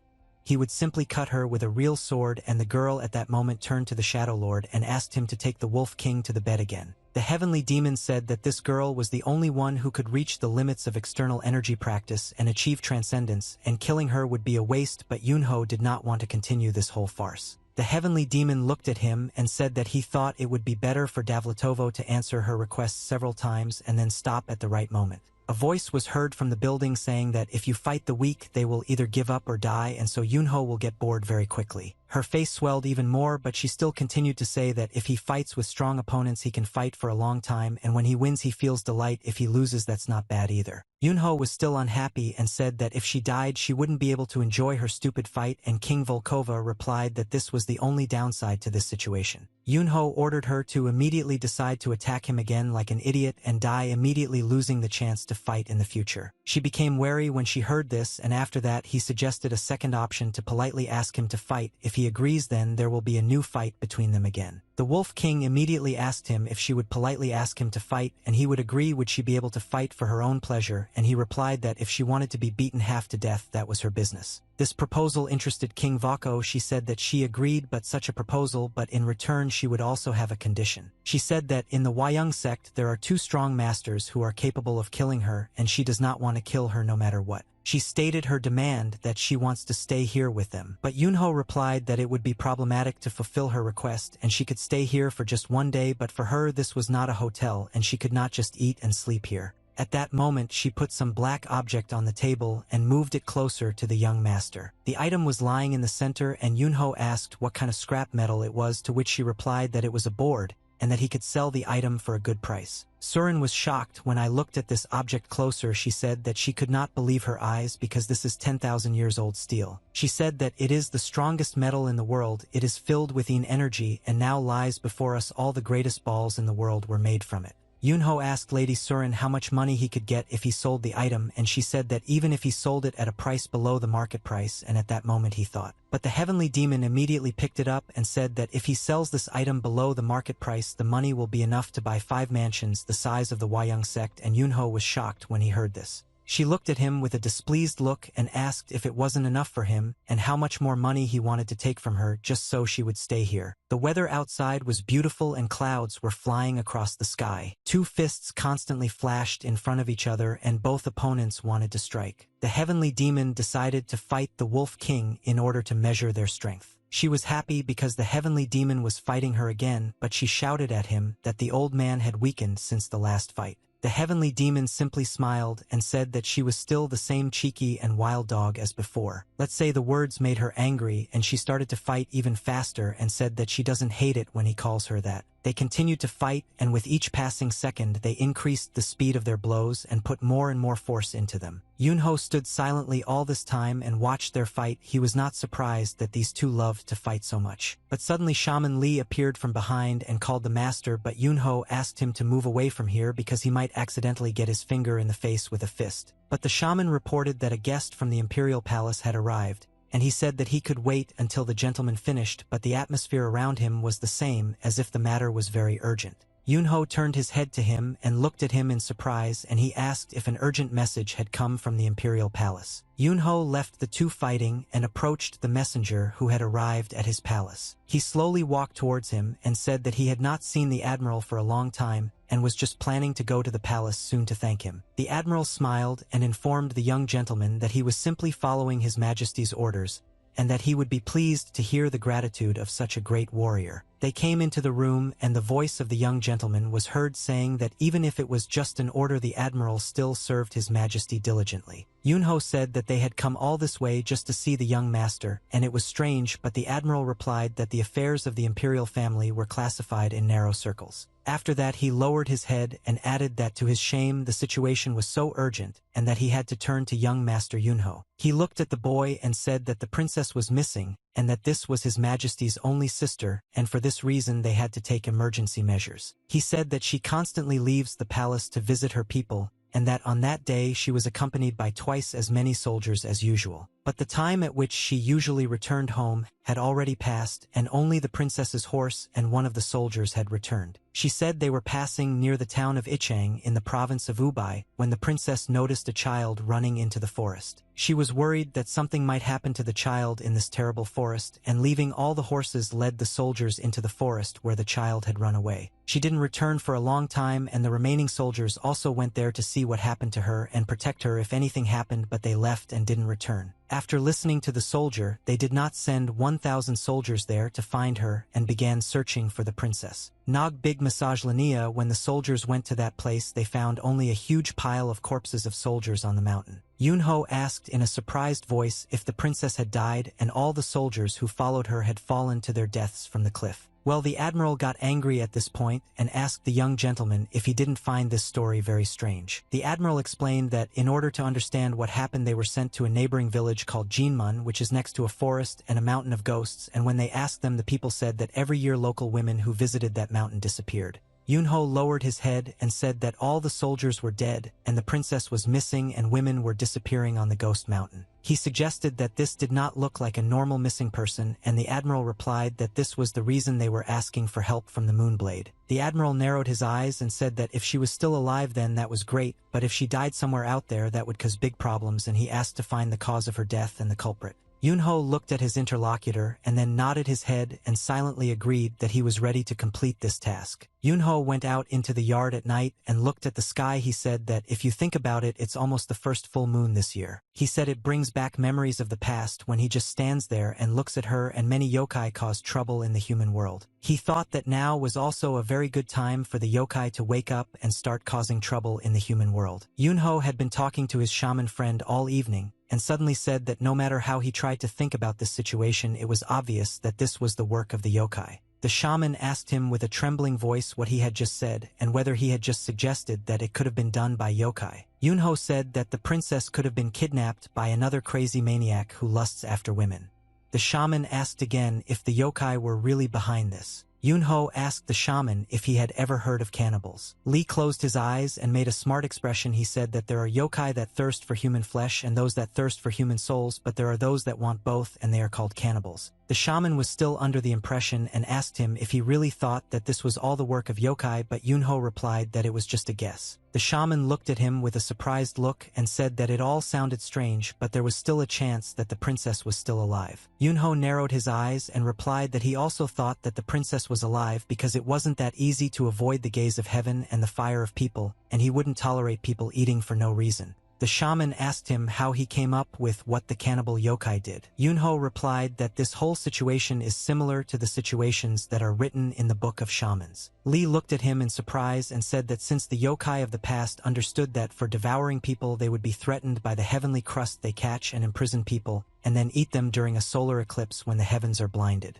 He stood up from the table and started to leave, and as he said goodbye he said that this conversation had aroused his curiosity and asked him to wait here for a bit. Lee took out the book and said that this was a precious book given to him by his teacher. It was called the Chongren Almanac. Lee put the book on the table and said that with the help of this book, he can find out when solar eclipses occurred in the past and when they will occur in the future, and Yunho replied that this is a very useful thing. Lee carefully looked at what is written in the book and said that in this way in the eclipses of the present and the past it is written that the very last eclipse, if you replace the new cycle of solar and lunar eclipses with days and add the old one. He suddenly felt a strange sensation on his fingers and looked at them carefully. Lee said that here in the book it says that the next eclipse will be in 4 days between 1 and 3 o'clock in the afternoon, and Yunho looked at him in surprise. Yunho asked if the shaman was so sure of this, but Lee replied that even with a margin of error the next eclipse would be exactly in 4 days. Yunho thought about his words and realized that he needed to take some action immediately because later it would be too late.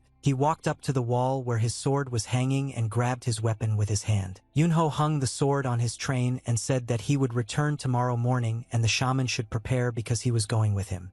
The shaman asked if he was so sure that yokai did all this and why did the shaman need to go with him. Yunho narrowed his eyes and asked the shaman in a teasing voice if he was scared and afraid that they would actually encounter a yokai. But these words angered the shaman, and after that he said that in front of him stood a better exorcist in Murim who was not afraid of such monsters. Yunho flew into the air and after that said that the shaman should prepare, and at that moment he went to one place. Yunho flew through the sky and thought that he died because he slid 1,000 soldiers at once and nothing would happen if he went to sea. He thought that time was running out and it would be nice to use the girl as bait so that he would show himself. It was already dark in the mountains and fog surrounded the mountains, and the only light was from the windows of the houses. The sign said that this was a demon cave and that it was forbidden to enter. But Yunho was not stopped by this inscription and continued to move forward. He went down into the cave and found his chest there, which he hid so that the saws in this chest would feed on the powerful energies. Yunho took one of the capsules and said that he felt his yokai energy in each of these capsules. He looked at the capsule that held his hands and said that he would take some with him. But suddenly he threw both the capsules back into the chest and said that it was enough. His energy was not as mediocre as that of the blood demon, and besides he did not convert the energy of the yokai into his own internal chi.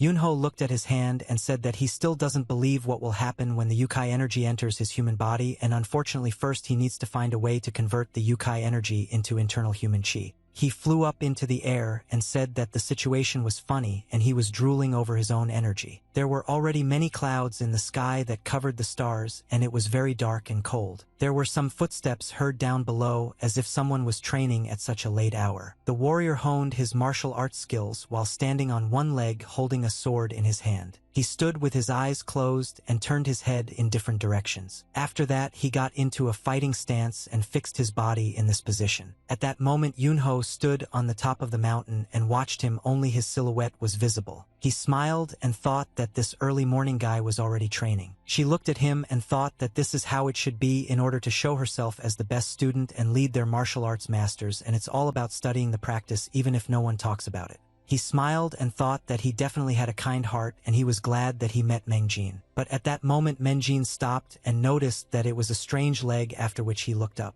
But when he looked at the mountain there was no one there, and he thought he was just imagining things. At that moment Yunho had already flown away from that mountain so that no one would see him. It moved very quickly in space and was impossible to notice among the dark sky and clouds. Yunho stood near the exit of the Moon Blade sect and told his beloved that he must now help the one who once helped him. She was very upset when she heard that he was leaving and asked if he really had to go there now. Yunho asked her if she was worried about him, but the girl replied that how could she not be worried if it could be a real yokai. At that moment the heavenly demons and the Wolf King came out of the gate, who were warming up their joints before the battle with yokai, and a shaman was walking with them who said that they were ready to fight him. Yunho asked them if they really wanted to go there. The sky demon smiled and said that he dreamed of seeing what a yokai looked like in real life, and the wolf queen replied that she couldn't just let this battle pass her by. Yunho agreed with them and said that he would still need bait if he had to get out of there. Yunho turned to Goi and asked him to keep an eye on the sex while he was not here, and the guy replied that there was no need to worry because it was not Surin who ordered the guards to be placed around the estate.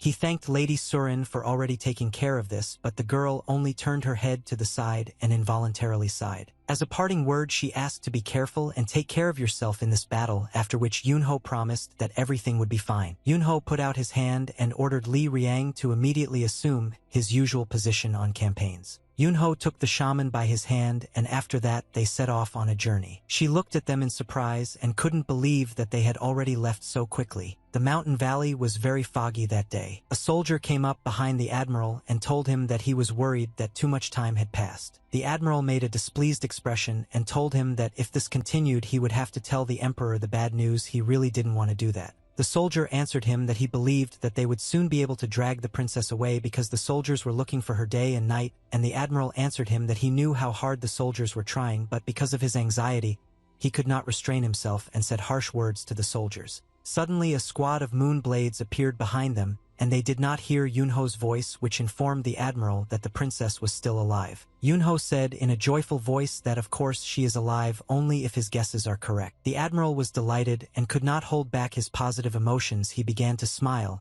and said that he was very glad to hear this from the young master. They moved to a military tent that was in the garrison, and Yunho said that it was necessary to recall all the soldiers from the forest before sunset, and they would only distract from completing the task. Yunho said that they would climb the mountain when the moon was high in the sky. The admiral said that if the princess was alive then every second counted and they couldn't waste time, but the young master replied that they just needed to keep that fact in mind, and going up the mountain right now would be a waste of time. The admiral was dissatisfied with the KGU, heard this order from the young master but nevertheless agreed with him. He said that whatever the reason it must be very important. The admiral came out of the tent in a loud voice and informed all the soldiers that they needed to remain ready in the barracks, and he ordered them to stop climbing the mountain. The heavenly demon stood on the top of the mountain and said that there were a lot of people here, and Queen Volkova replied that it was just a bunch of nobodies. The sky demon smiled and said that despite this they fought bravely against the blood cult, but the wolf queen was again dissatisfied, and she said that there was nothing great about the blood cult scum. Li Ryan pressed his lips together and began to whisper something. He raised his eyes upward and looked attentively at the sky while simultaneously chanting some spells. He looked at the mountain that was opposite him several hundred meters away and said that he felt that there was something there and that it was definitely not a person. The moon came at night. A big bright lantern was right in the center of the sky. There were many memory roots in the forest that seemed to move through space on their own. But Yunho quickly dealt with these roots by cutting them with his sword. The heavenly demon walked along with the detachment along this thorny forest and said that the soldiers were probably looking for the princess everywhere, but they missed this thorny bush at the very entrance to the mountain because it was not even touched, and this is not normal. Li Riang turned to his older brother Unho and said that it seemed like a warning not to climb the mountain, but Unho gave these words. Yunho said that these roots only irritate him and nothing more because this is the only function that they cannot perform. He became very angry and used his powers to cut all these roots with one blow and clear his way. The sky demon started laughing when he saw this and said that the guy had a very explosive temper, but Yunho ordered him to shut up immediately. The tree branches blocked the sky and the moon, and the team gradually moved into the depths of this valley. They walked along the mountainous terrain, and the Queen of the Wolves was getting bored with these hikes, and she wanted some fun in the form of a fight. She scratched her ears and head and looked at the sky with displeasure as if she had discovered something there. But suddenly she called the heavenly demon and told the old man that something strange was happening with her ears, to which he replied that it was not only with her ears that this was happening, and that this whole place was actually strange. The bride of the demons became and said that as soon as they entered the mountain, the sound of the wind and the sounds of insects disappeared somewhere. These sounds gradually disappeared, and now nothing is left of them at all. Li Ryan watched his older brother simply walk forward and ignore their chatter. Yunho suddenly stopped and said in a dissatisfied voice that their enemy was already close. After that, they all looked into the dark misty valley in front of them, and the elder brother said that it seemed like he was watching them in the darkness, and it seemed like he didn't want to show himself, most likely because of the recent pursuit by the soldiers.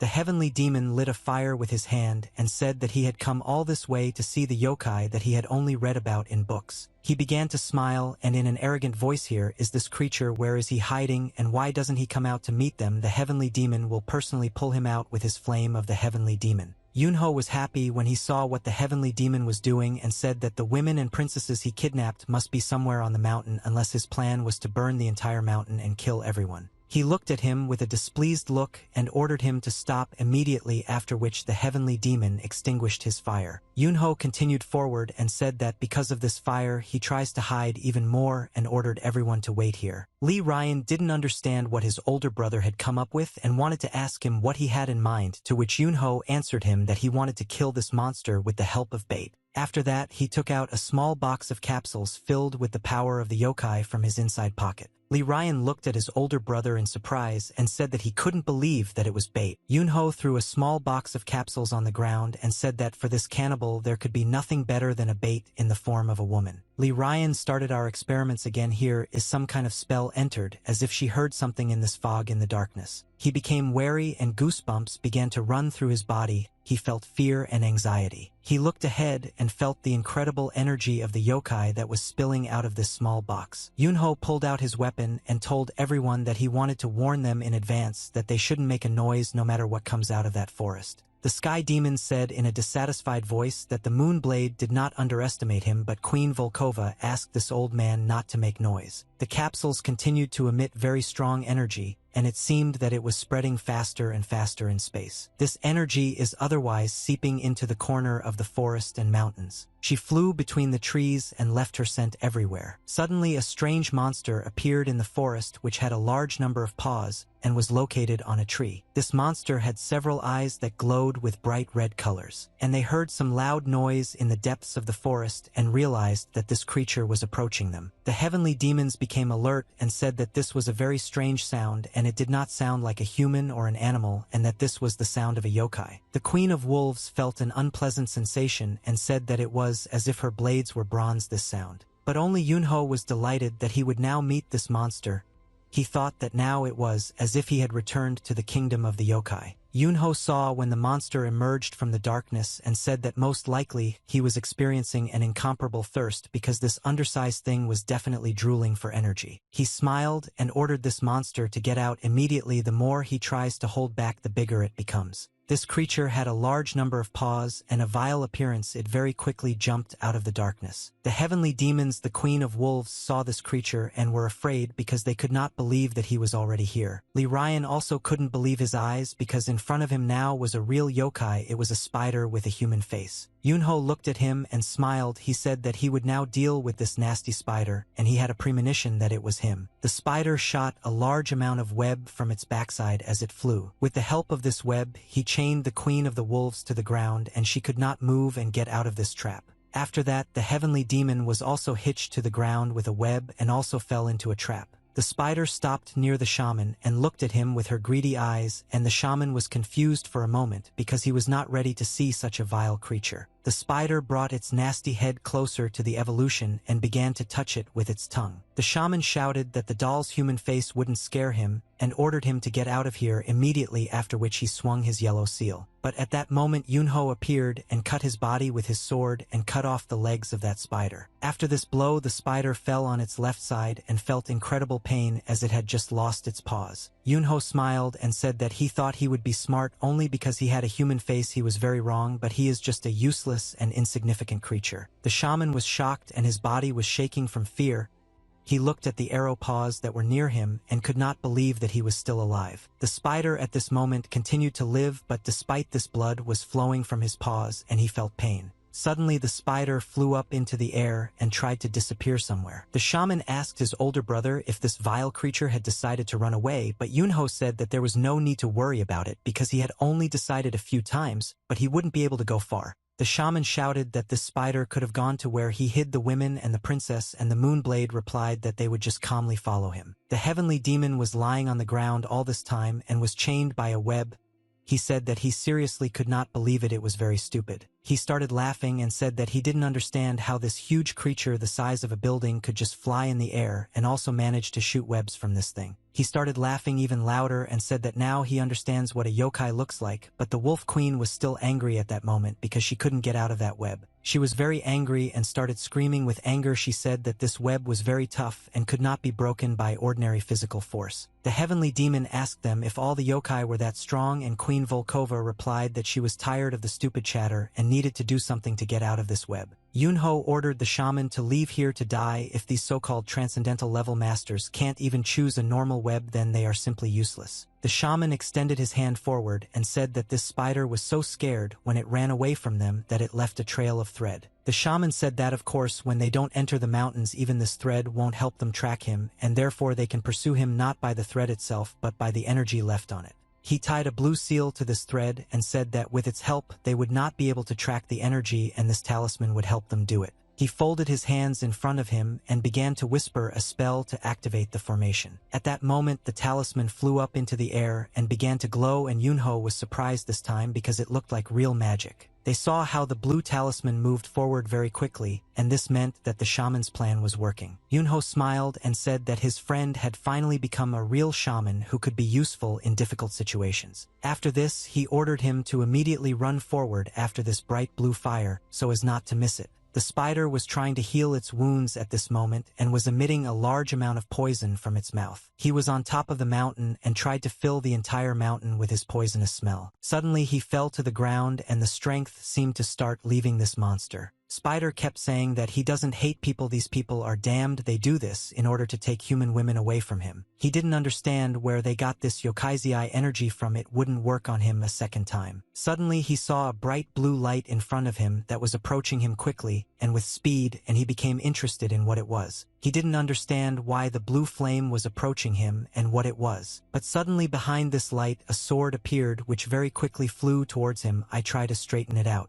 The spider didn't have time to react to the sword that was flying towards him and lost the other half of its legs. The spider's legs were cut off from the cliff, its body remained on top of the cliff, and Yunho ordered his ball to return back. Yunho, what is this? With the spider kindled a lot of poison with the help of which it dulls the feelings of people, and it was poets that caused the soldiers not to be able to find it. Yanho turned his head back and asked the shaman if everything was okay with him, and the shaman answered that he was still holding on but didn't think he could get any closer. He jumped onto that part of the rock and stepped on the spider's body with his foot, after which he ordered the monster to stop screaming loudly. Yunho said that if they weren't in the yokai kingdom, then his screams would have already come running and torn him to shreds. Yunho looked at this monster and said that during the years that he hid in the human world, he lost his brains, and moreover his head was occupied with thoughts of devouring people and counting the days until the next eclipse. Got angry when I heard these stupid words from a person. He said that a person can't know anything about the life of a yokai. Yunho looked at him with his questioning gaze and said that he was curious to know if the king of the yokai knew about the spider Yanho,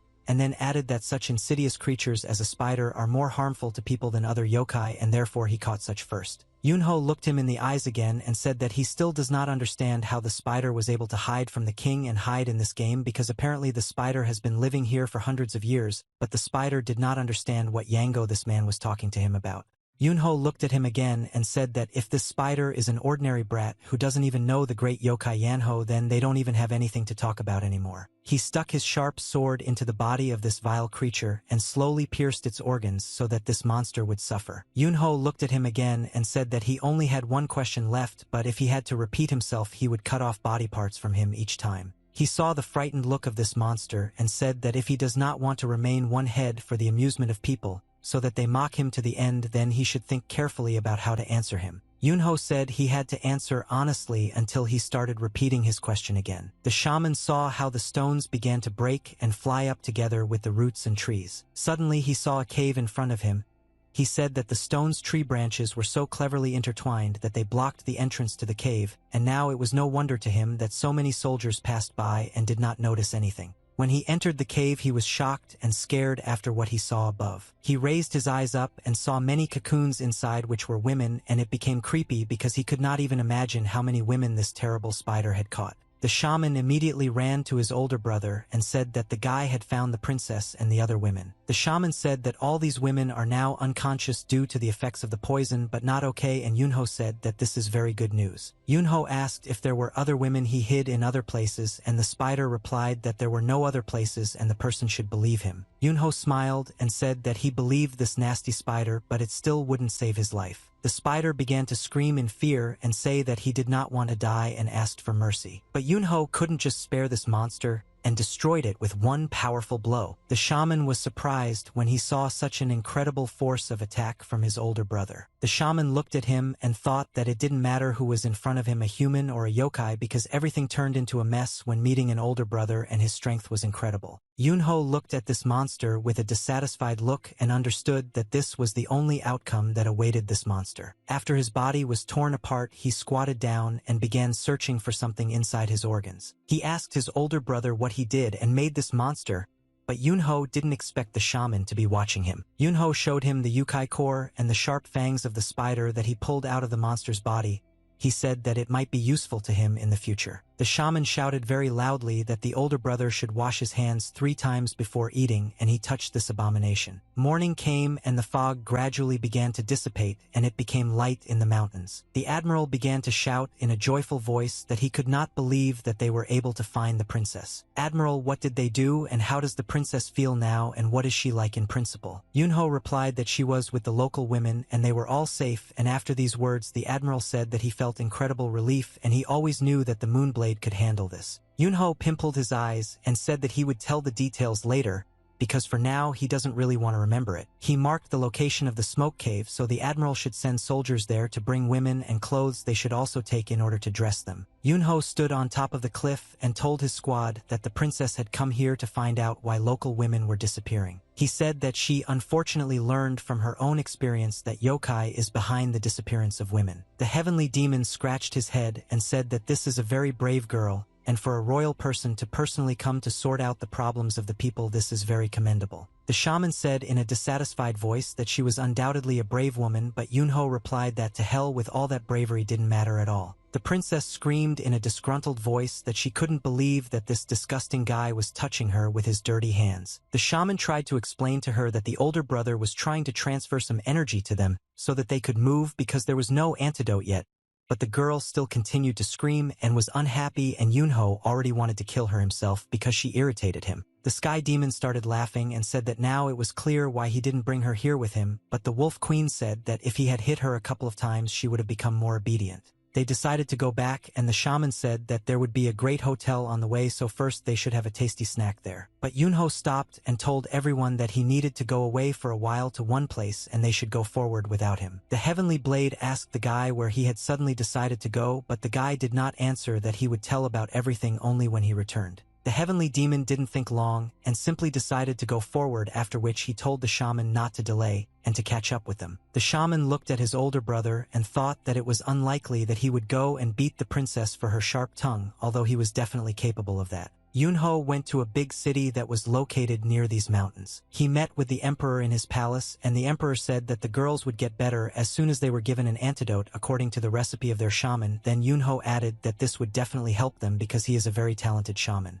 The young emperor smiled and said that the Moonblade had once again provided great help to them and the imperial family. The emperor said that the Moonblade had only taken his sister but many sisters and daughters from other families, and he was very grateful to him, and Yunho replied that it was his duty and there was nothing special about it. But suddenly the young emperor said that there was another side to this situation, and the Moonblade became embarrassed when he heard this. The emperor lowered his head and said that it was hard to believe that all this was the work of the cannibal yokai, and that he had only read about these creatures in ancient records and did not think that they actually existed. Yunho replied that yokai exist to this day, they just rarely appear in the human world, to which the emperor replied that it was now clear to him and that it still exists and that it was strange. Yunho said that there is no need to worry about it because in the future he is thinking about paying more attention to this issue. The young emperor said that he was now much calmer and would provide any possible support. Yunho asked the young emperor if he could ask for something in return. The emperor curiously asked what he wanted to ask for the Moonblade. Yunho said that he wanted to meet Guyaja, and his face became cunning ear small. The young emperor was surprised when he heard such a strange request to meet with Master Guyaja,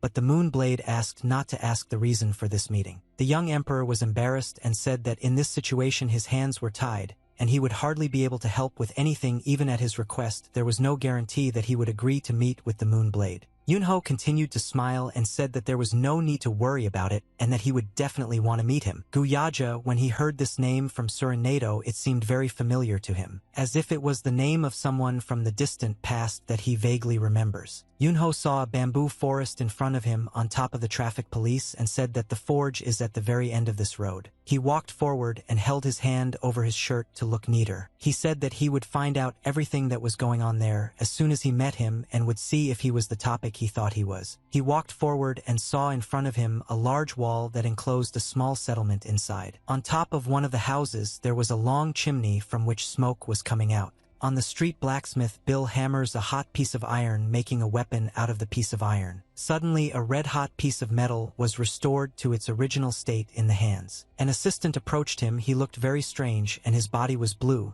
and he did not look like an ordinary person.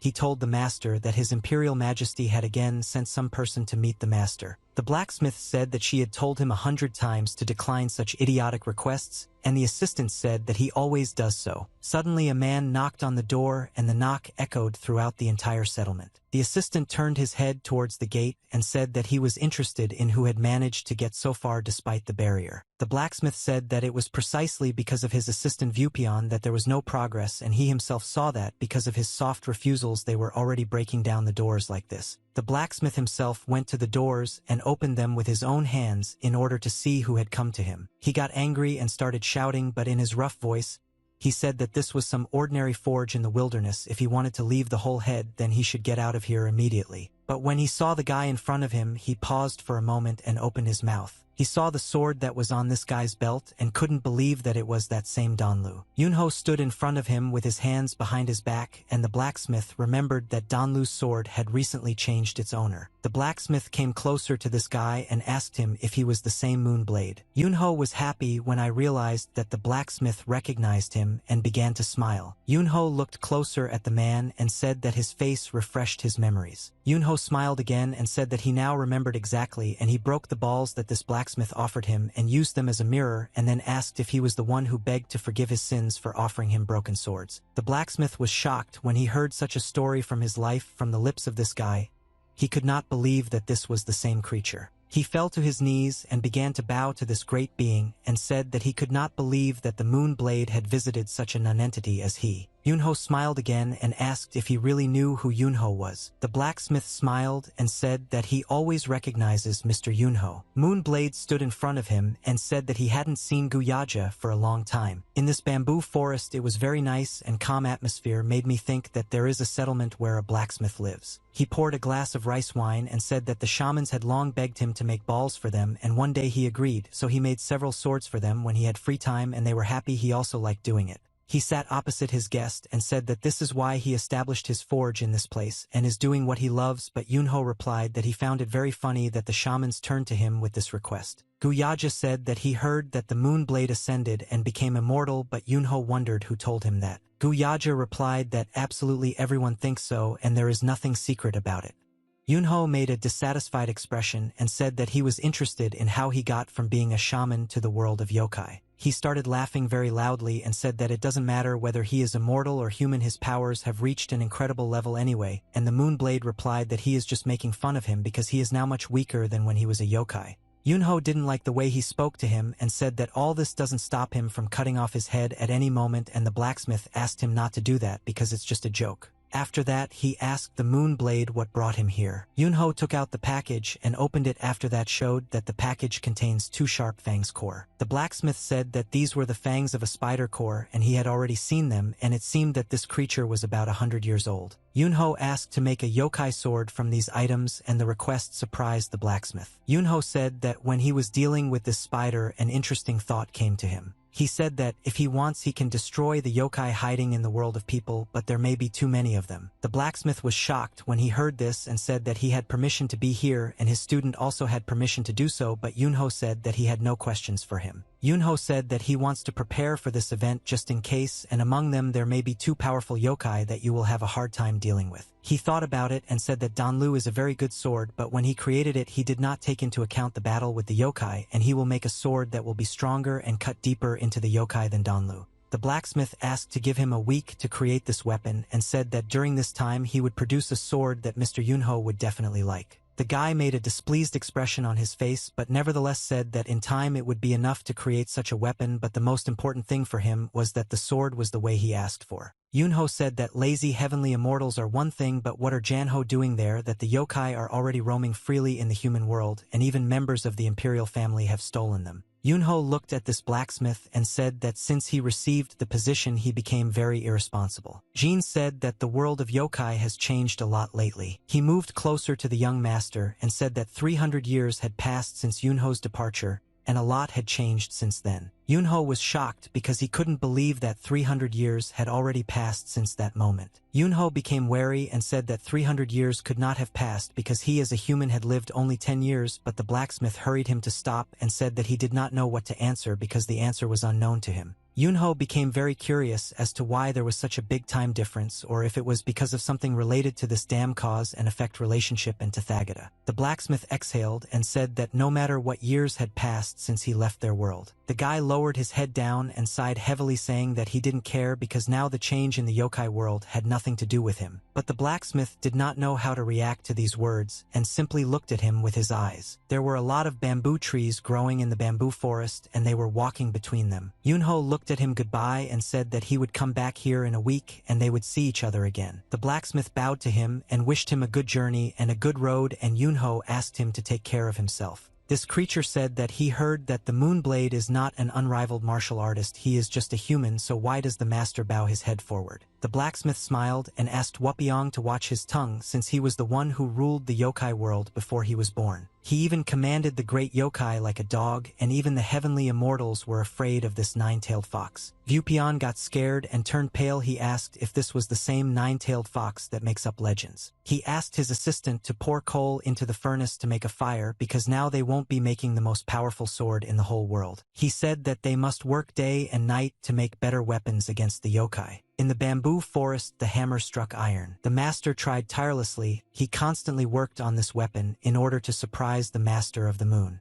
Yunho returned exactly a week later as promised. When he saw this weapon, it was Shakarova. He couldn't believe that in front of him was the very sword that he asked to forge for him, and this sword looked magnificent. The blacksmith said that he specially gave it the appearance of an ordinary ball so that it would not attract people's attention, but when Yunho took your weapon, he said that even a woman could use it and the video is very easy to use. The blacksmith asked if Yunho was happy with the weapon that had been forged for him. Yunho looked at him, narrowed his eyes, and understood that this sycophant wanted compliments. He immediately pointed the sword at his neck to threaten him. The blacksmith did not understand what he had done and why Mr. Yunho was behaving like this. But Yunho enjoyed the fact that he was bullying this guy and could show him his strength. Yunho smiled again and said that he must have done a great job since he was scared by the sight of that weapon. He threw him a box with, as in straw, said that now it belongs to him and it is a gift from the Moonblade. The blacksmith grabbed the box with both hands and began to look at what it was. He put the box in front of his face and asked the gentleman what was inside this box.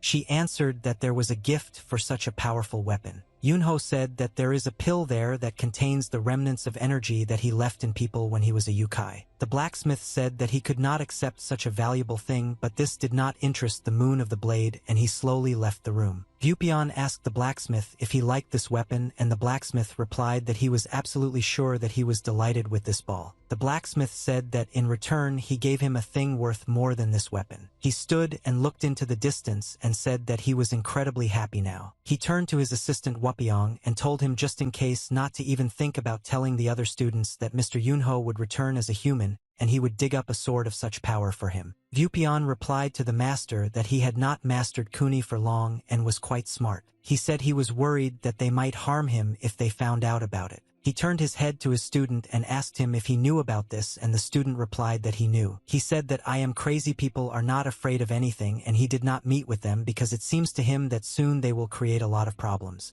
Wupyeong replied to the master that if he continued to delay meeting them, he would eventually die in pain, but he could not believe that they were still asking to meet him. Vupion said that he didn't speak, but they looked adamant that if he doesn't meet him soon they won't kill Vupion. These words made the great master of blacksmithing think, and he became wary. Yunho only asked to search for tea even more and said that perhaps he would find many yokai hiding in the human world. Master thought about the fact that he didn't tell Yunho about this because he said that the doings of the yokai world don't concern him. He looked up and suggested to his apprentice to close the forge temporarily and wait a little longer. Vupion asked the master what the great moonblade gave him, and Ma replied that he didn't need to know. The morning came and the clouds flew across the big blue sky. On the central gate there was a sign with the inscription Moonblade Sector. They looked closely at the sword that the moonblade brought and could not believe their eyes. They said that this sword looks like an ordinary one, but strange energies come from it, and still could not believe that it is real to have against yokai. Yunho replied that this weapon was made from the core and fangs of the spider they destroyed, and it was the work of Guyaja the Great Marten. The heavenly demon could not believe that the very same great blacksmith that the whole world is talking about made a personal sword for him. He gave this weapon to his beloved and told her to keep it and use it in case of danger. Heavenly Blade immediately asked her to go to the training ground and use this sword and see how Lady Wayang would handle it,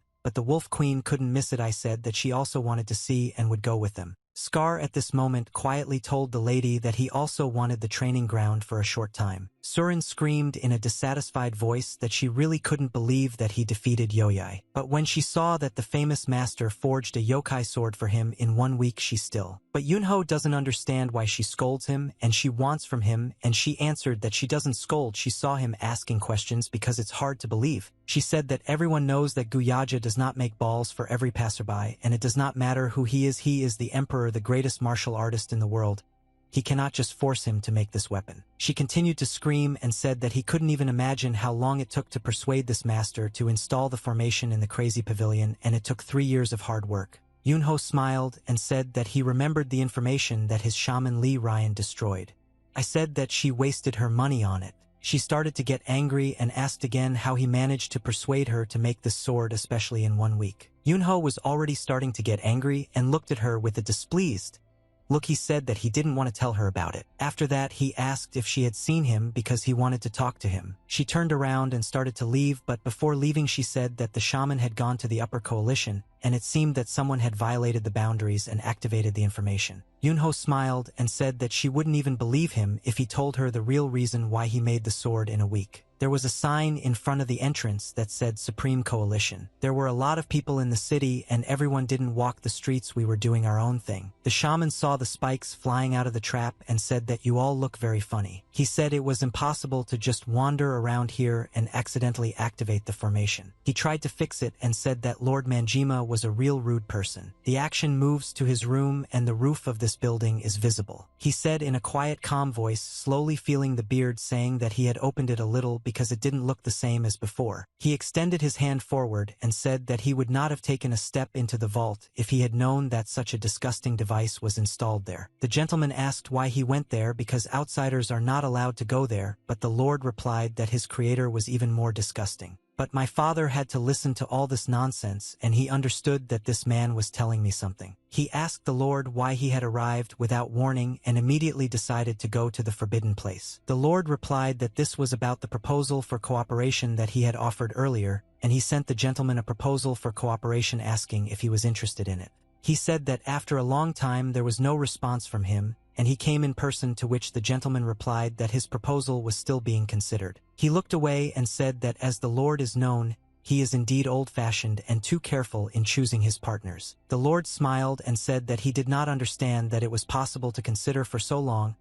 He should not have any concerns because the proposals came personally from him, from Lord Mangyam Han Yunwu. The Lord said that if he doesn't trust him, then their conversation will go to another plane, but the Lord started laughing and said that this can't be because they haven't known each other for so many years. He smiled and said that this is a large-scale project involving the Imperial Palace and trade unions by sea, and I just think that one should be extremely careful before taking such a step. He narrowed his eyes and looked at him with displeasure because he understood that the gentleman did not want to have any business with him. He spread his hands to the side and said that it was easier to pierce the bull's skin than to fight with the master and his stubbornness. A shout could be heard from the building that he couldn't wait too long and asked that his proposal be considered as soon as possible. The lady turned her head to the side and asked in a surprised voice what kind of guest had decided to come to visit them. The maid replied that Master Han Yunwoo of the 10,000 Gold and Young Masters Association Han Jinsun had decided to come to them. The lady replied that she had not seen her brother for a long time, so she would like to visit him together with her father. They will punish her, nothing will come of it. The maid replied that she could personally go to the Moon Clique sect and ask him to come to the gas station. The mistress replied that everything was fine and that her brother was probably very busy. Suddenly some guy showed up and asked her how she felt about spending time with him instead of her busy brother. He smiled from the front and said that he hadn't seen Miss Young for a long time and that this guy was young Master Han from the 1000 Gold Association. She looked at him and said that she did not understand why he was walking here and not accompanying the master because of the association. He replied that all this time he had been discussing business with his father. He smiled and said that he wanted to take a walk in a quiet place to cool his head and get some air, and asked how about having some tea and spending time together. She replied that his offer was rejected. She had to finish her planned studies for today, but he did not understand why reading books was the only way to learn. He smiled again and said that men and women talk to each other and thus gain new experiences, and this is the most important learning in life. But instead he got hit on the cheek and flew to the side. Ha didn't understand what had just happened and saw how her interlocutor flew to the side and was now lying on the floor and was in pain, but at that moment Yunho appeared next to her and hit him. Yunho asked this guy in a dissatisfied voice if he really thinks that this is a brothel and he can behave like this here. He said that this guy doesn't even know who he's flirting with right now. Ha looked at her older brother in fear and asked him what he was doing here. The gentleman asked the Lord how long he planned to stay there, and the Lord replied that he would never leave until he received an answer. The gentleman looked at his servant and said that he needed to make sure that his stay here was more comfortable. The servant pointed to the gate and said that he would personally lead the lords to his room. The gentleman began to get angry because the Lord irritated him and he did not like the behavior of this scoundrel. The clouds quickly flew across the sky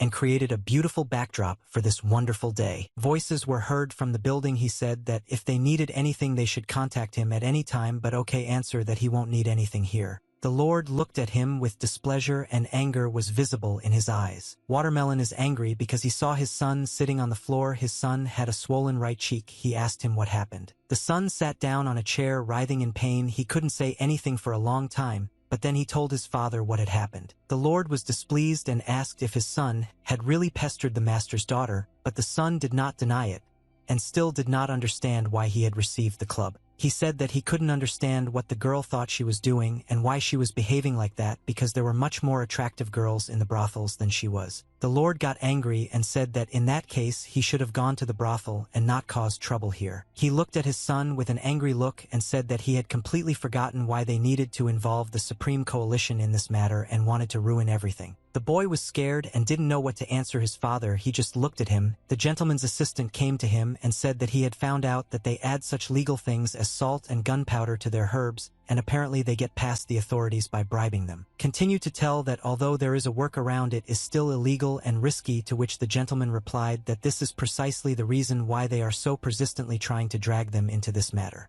He looked at his vice lord and said that although the masters of socialization had come up with everything, but if everything didn't go according to plan and they didn't plan to share the responsibility equally among everyone. He asked him about the information about the Prosperous clan, whether they managed to get anything, and the assistant said that the leader of the sector sent them information about them. He said that after absorbing more than 5,000 warriors of the unorthodox faction after the death of the Death King, this new faction is growing rapidly. He explained that there is rumored to be some big shot behind them, but this has not yet been confirmed. He lowered his head down, narrowed his eyes, and said that this was an old puppeteer. She suggested that even the head of the association 10,000 Gold act under his manipulation. But suddenly his daughter came into the room and told her father that she had brought someone. She held her older brother Yunho's hand and told her father that she had found a nice present for him. Yunho replied that he came here because he heard that the shaman Li Ryan had come across a pig because of the association. Father and his assistant started laughing when they heard Yunho calling that idiot so funny. The clouds floated across the sky with incredible speed and velocity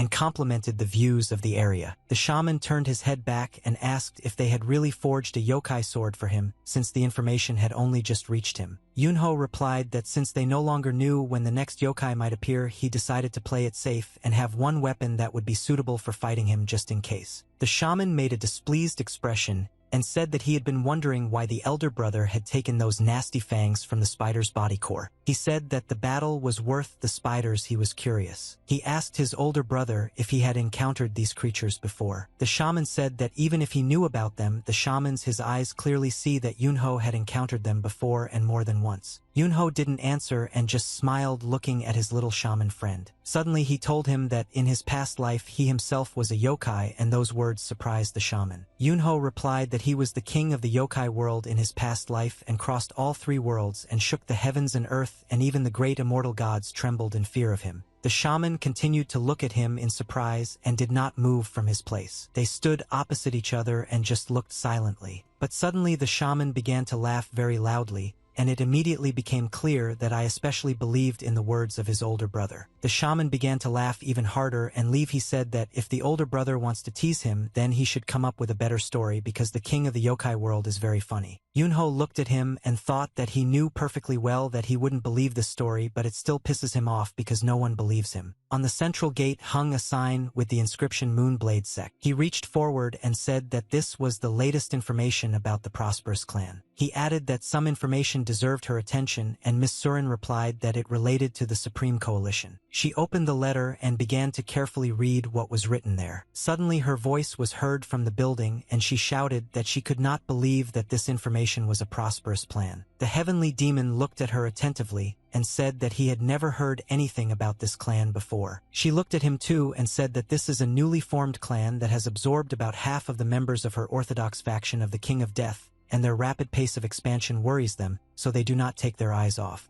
She also added that they are not involved in the smuggling business that the 10,000 Gold Association started, so they do not provide information to the Lord of the Supreme Coalition. Yunho replied that his father only does legal business, so why should it bother him, but she replied that it was relevant to the matter, that he wanted to know why the 1,000 Gold Association keeps asking him for partnership. She said that in any case we agree with the recently received information that I have something to tell. She explained to them that the Prosperous clan was currently trying to absorb the Green Forest faction, and they had already attracted their leaders. Yunho said that if this is not a simple rebellion of the leaders, Jagwan must be having a hard time right now. He asked how green it was now, and she replied that more than half of the warriors of the non-orthodox faction were there. Yunho said that if he was too worried about this and did not retreat, but the heavenly demon replied that he had not met someone who was fun to teach for a long time. It would be sad if he died. After that, he looked at the guy and asked how the Moonblade felt about it and whether he would regret it if he was involved in countless battles and died senselessly. But Yunho just smiled at him and didn't answer. They ran forward quickly as if they were afraid of being late somewhere. The heavenly demon tied his hair into a bun with a red elastic band and tried to overtake Yunho all the way. But the Moonblade just kept running. Don't pay any attention to it. The heavenly demon asked him if he had figured out what he wanted to start with, but the guy replied that he would start with a prosperous clan. Yunho looked ahead and said that it must be his father, and intuitively understood that the master of the 10,000 Gold Association intended to use him, and even so he hesitated to cut off ties with him because they were recent friends.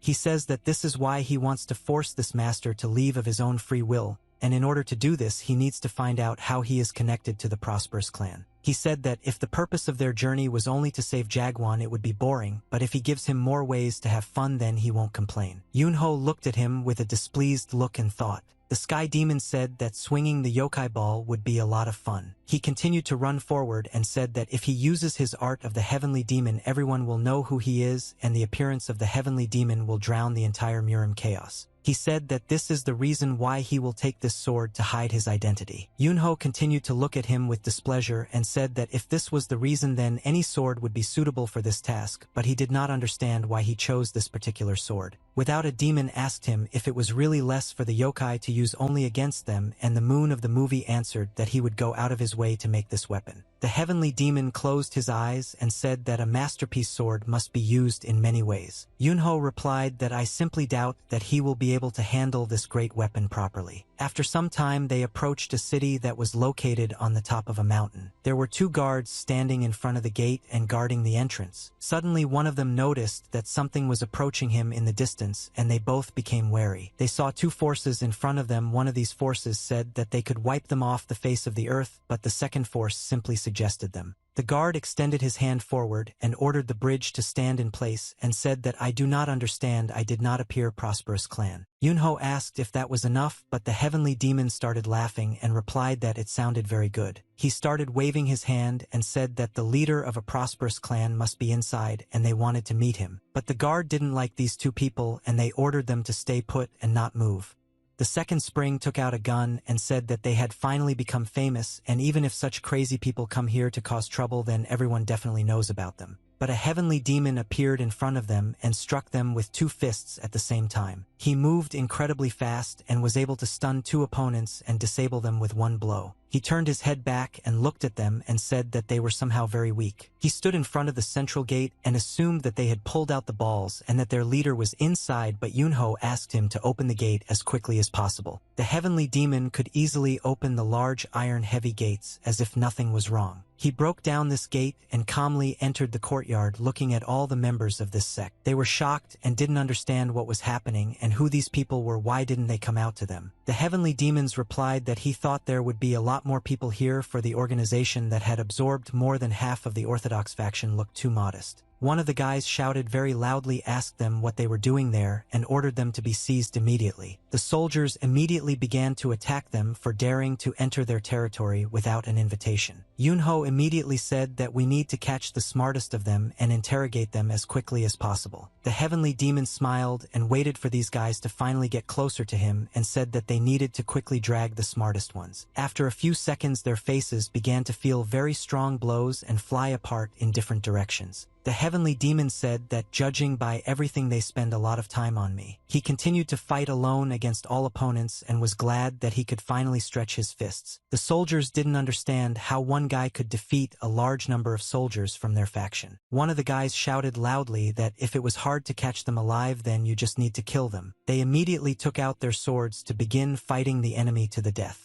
Yunho said that it was time to take out the yokai sword and see how it works in a real battle. But the heavenly demon stood in a fighting stance and said that the time had not yet come, and how could the great sword be used in the fight against ordinary subordinates? They tried to attack him and damage him, but it was all useless and the blows simply missed. He grabbed the shirts with both hands in mid-flight and lifted them into the air. The heavenly demon said that at least I should not be able to cut his deed. After he lifted them into the air, he threw them as far away from himself as possible. Their body crashed into the rest of the guys and half of the soldier fell to the ground, and the heavenly demon said that these weaklings could not deal him a single blow. Yunho looked at this guy and thought that the heavenly demon was a real crazy idiot because he couldn't stop at all during the fight. But suddenly in the crowd of people he saw one guy who didn't look like a warrior at all and was holding a book in his hand. This guy looked like a smart member of this faction and he fit the description like no one else. Yunho said that this was exactly the one he needed, and so he immediately went to praise him. He jumped on their heads, stepping on their faces with his boots. Yunho said that this guy looks very smart and suits him. He grabbed him by the neck with his hand and did not let go until he told him everything he needed to know. Yunho said that he wants to chat with him and hopes that this guy is also not against such a nice conversation.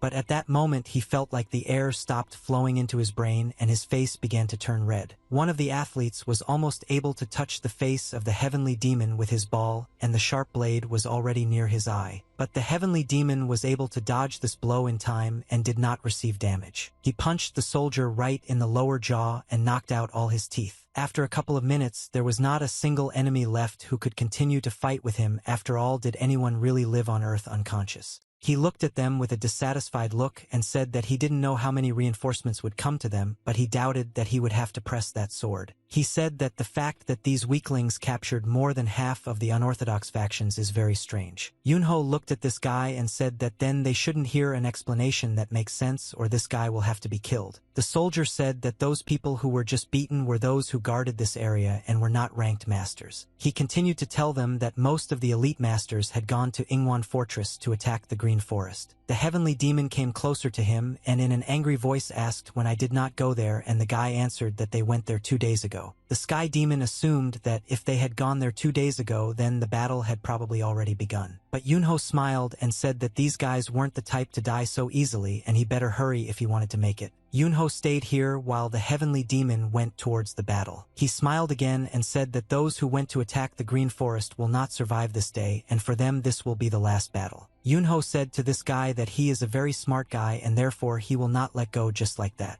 Yunho said that you guys should think about how to save at least his life if he wants to save it, of course. A fire broke out in the city and buildings were burning with bright flames. There were corpses of people bleeding to death on the stairs. Yunho was in the building and his hostage Yunho couldn't believe that this scoundrel Han Yunwoo was able to finance all this, and even the head of the department was involved in this. He threw documents in different directions while the hostage sat quietly and listened to everything this warrior said. Yunho held another document in his hands and said that now he knew why he had so persistently offered partnership to his father. He turned his head back and said that he had planned to let them go free this year, but now he would not let any of them go unpunished. He asked the hostage if he was right or if he thought his words were wrong. The hostage said that the leader of the clan who has reached the level of even with evidence is not someone who is easy to reach. Yunho hid one of the documents in his inside pocket and said that it would be a bit too much to show up and kill someone who works for the emperor's family and who probably has a lot of people supporting him. He said that in that case he would go directly to the emperor. He looked at the guy, smiled, and said that after all he is the emperor's martial arts master and a third-rank great mentor. The hostage thought that the great mentor of the third rank was teaching the emperor martial arts. If this turns out to be true, then everyone will definitely come to an end. Yunho suddenly looked at the guy and asked him what he was still waiting for. After that he smiled slyly and told him to show him where to go because he needed to take care of the clan's prosperity. The guy at that moment realized that they had gotten involved with the wrong people and now he has big problems and now he doesn't even know if he can even save his life. On this day in the mountains there were a lot of birds flying in large flocks. This was due to the fact that there were a lot of corpses in the mountains and scavenging birds flew here from all the nearby territories. One of the guys stepped forward and informed the leader that the leaders of the 5 squads had made several attacks. Although their side had not suffered major losses, he assumed that it would be difficult to capture the Inwen Palace in the time allotted by the deputy chief.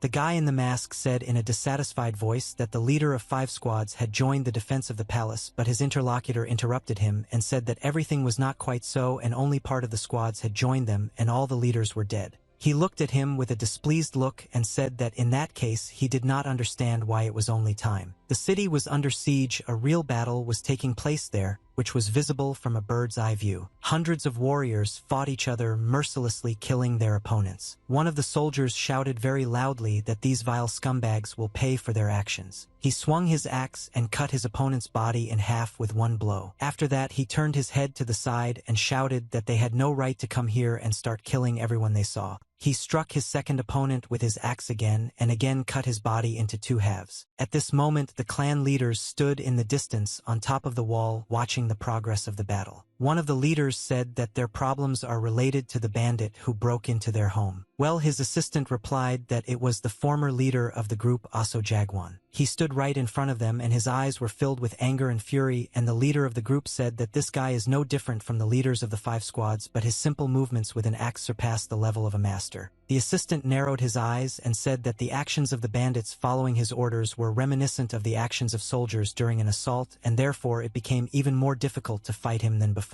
The leader of the group, Soman Lice, suddenly said that it was necessary to take into account how many bandits were gathering in the mountains, and it was not surprising that someone like him appeared, but regardless of the reason they could not afford any delays. One of the guys jumped into the air and prepared to strike, but the resistance squad was already waiting and preparing their swords to meet them. The heavenly demon was running towards the battle with all his might at this moment and did not want to miss this battle. He tried to accelerate to maximum speed to get there as quickly as possible. It was clear from his face that he was already tired of running for so long, but he still wanted to get there before the battle ended. So he had to speed up even more and add a little more speed to his run. At this point, Yunho continued to learn about the internal structure of this clan in order to understand how to destroy them from within. He learned that the leaders of a prosperous clan communicate only through close assistance, and in most cases you will have to contact the boss, and in fact he really likes being alone, that he built himself a residence and built in an isolated place. Yunho came closer to this guy and said that he was even interested in how much longer this guy would respect these bastards. But the hostage felt that Yunho was starting to get angry, and he became scared, but he said that meeting the head of a prosperous clan of this scoundrel does not build anything and showed where to go.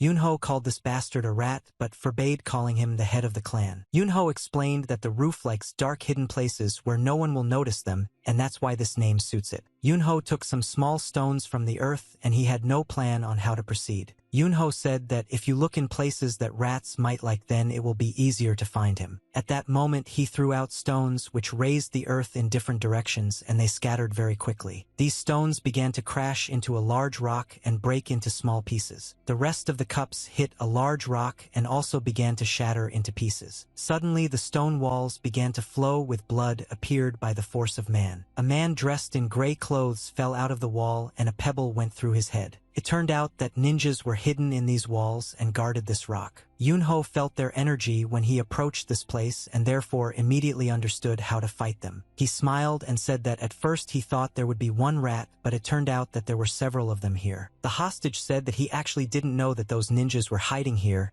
and therefore couldn't warn the Lord, but Yunho replied that he didn't say a word about those ninjas. When they entered the cave, they saw a waterfall flowing down from top to bottom. It was very dark and damp in the cave. It was very unpleasant to be there, and he wondered how the rat could hide for so long. The hostage pointed forward and pointed to a dark structure made of branches and said that they needed to go there, and he was right there. Yunho watched this construction carefully and felt that there was something fishy about it. He clearly didn't like this place. Yunho suddenly said that it really amazed his imagination.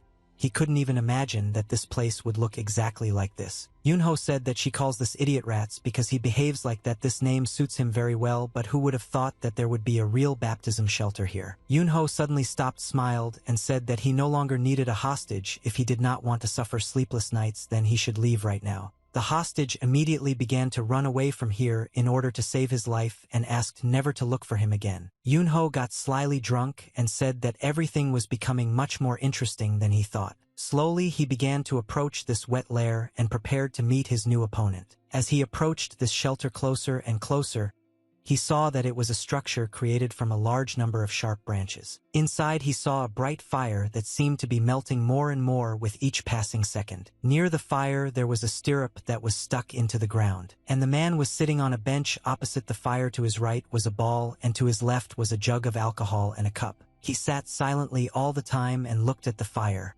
He was here all alone for a long time, but it didn't bother him. Suddenly I heard footsteps behind me, and noticed them turning my head a little to the left. He thought that it was his next servant and said that he had already repeated more than once that one should not come to him without permission, but he had not heard anything in response. Suddenly he decided to say that this is a very bizarre place, and he tried to create an atmosphere of home so as not to be so bored being away from it.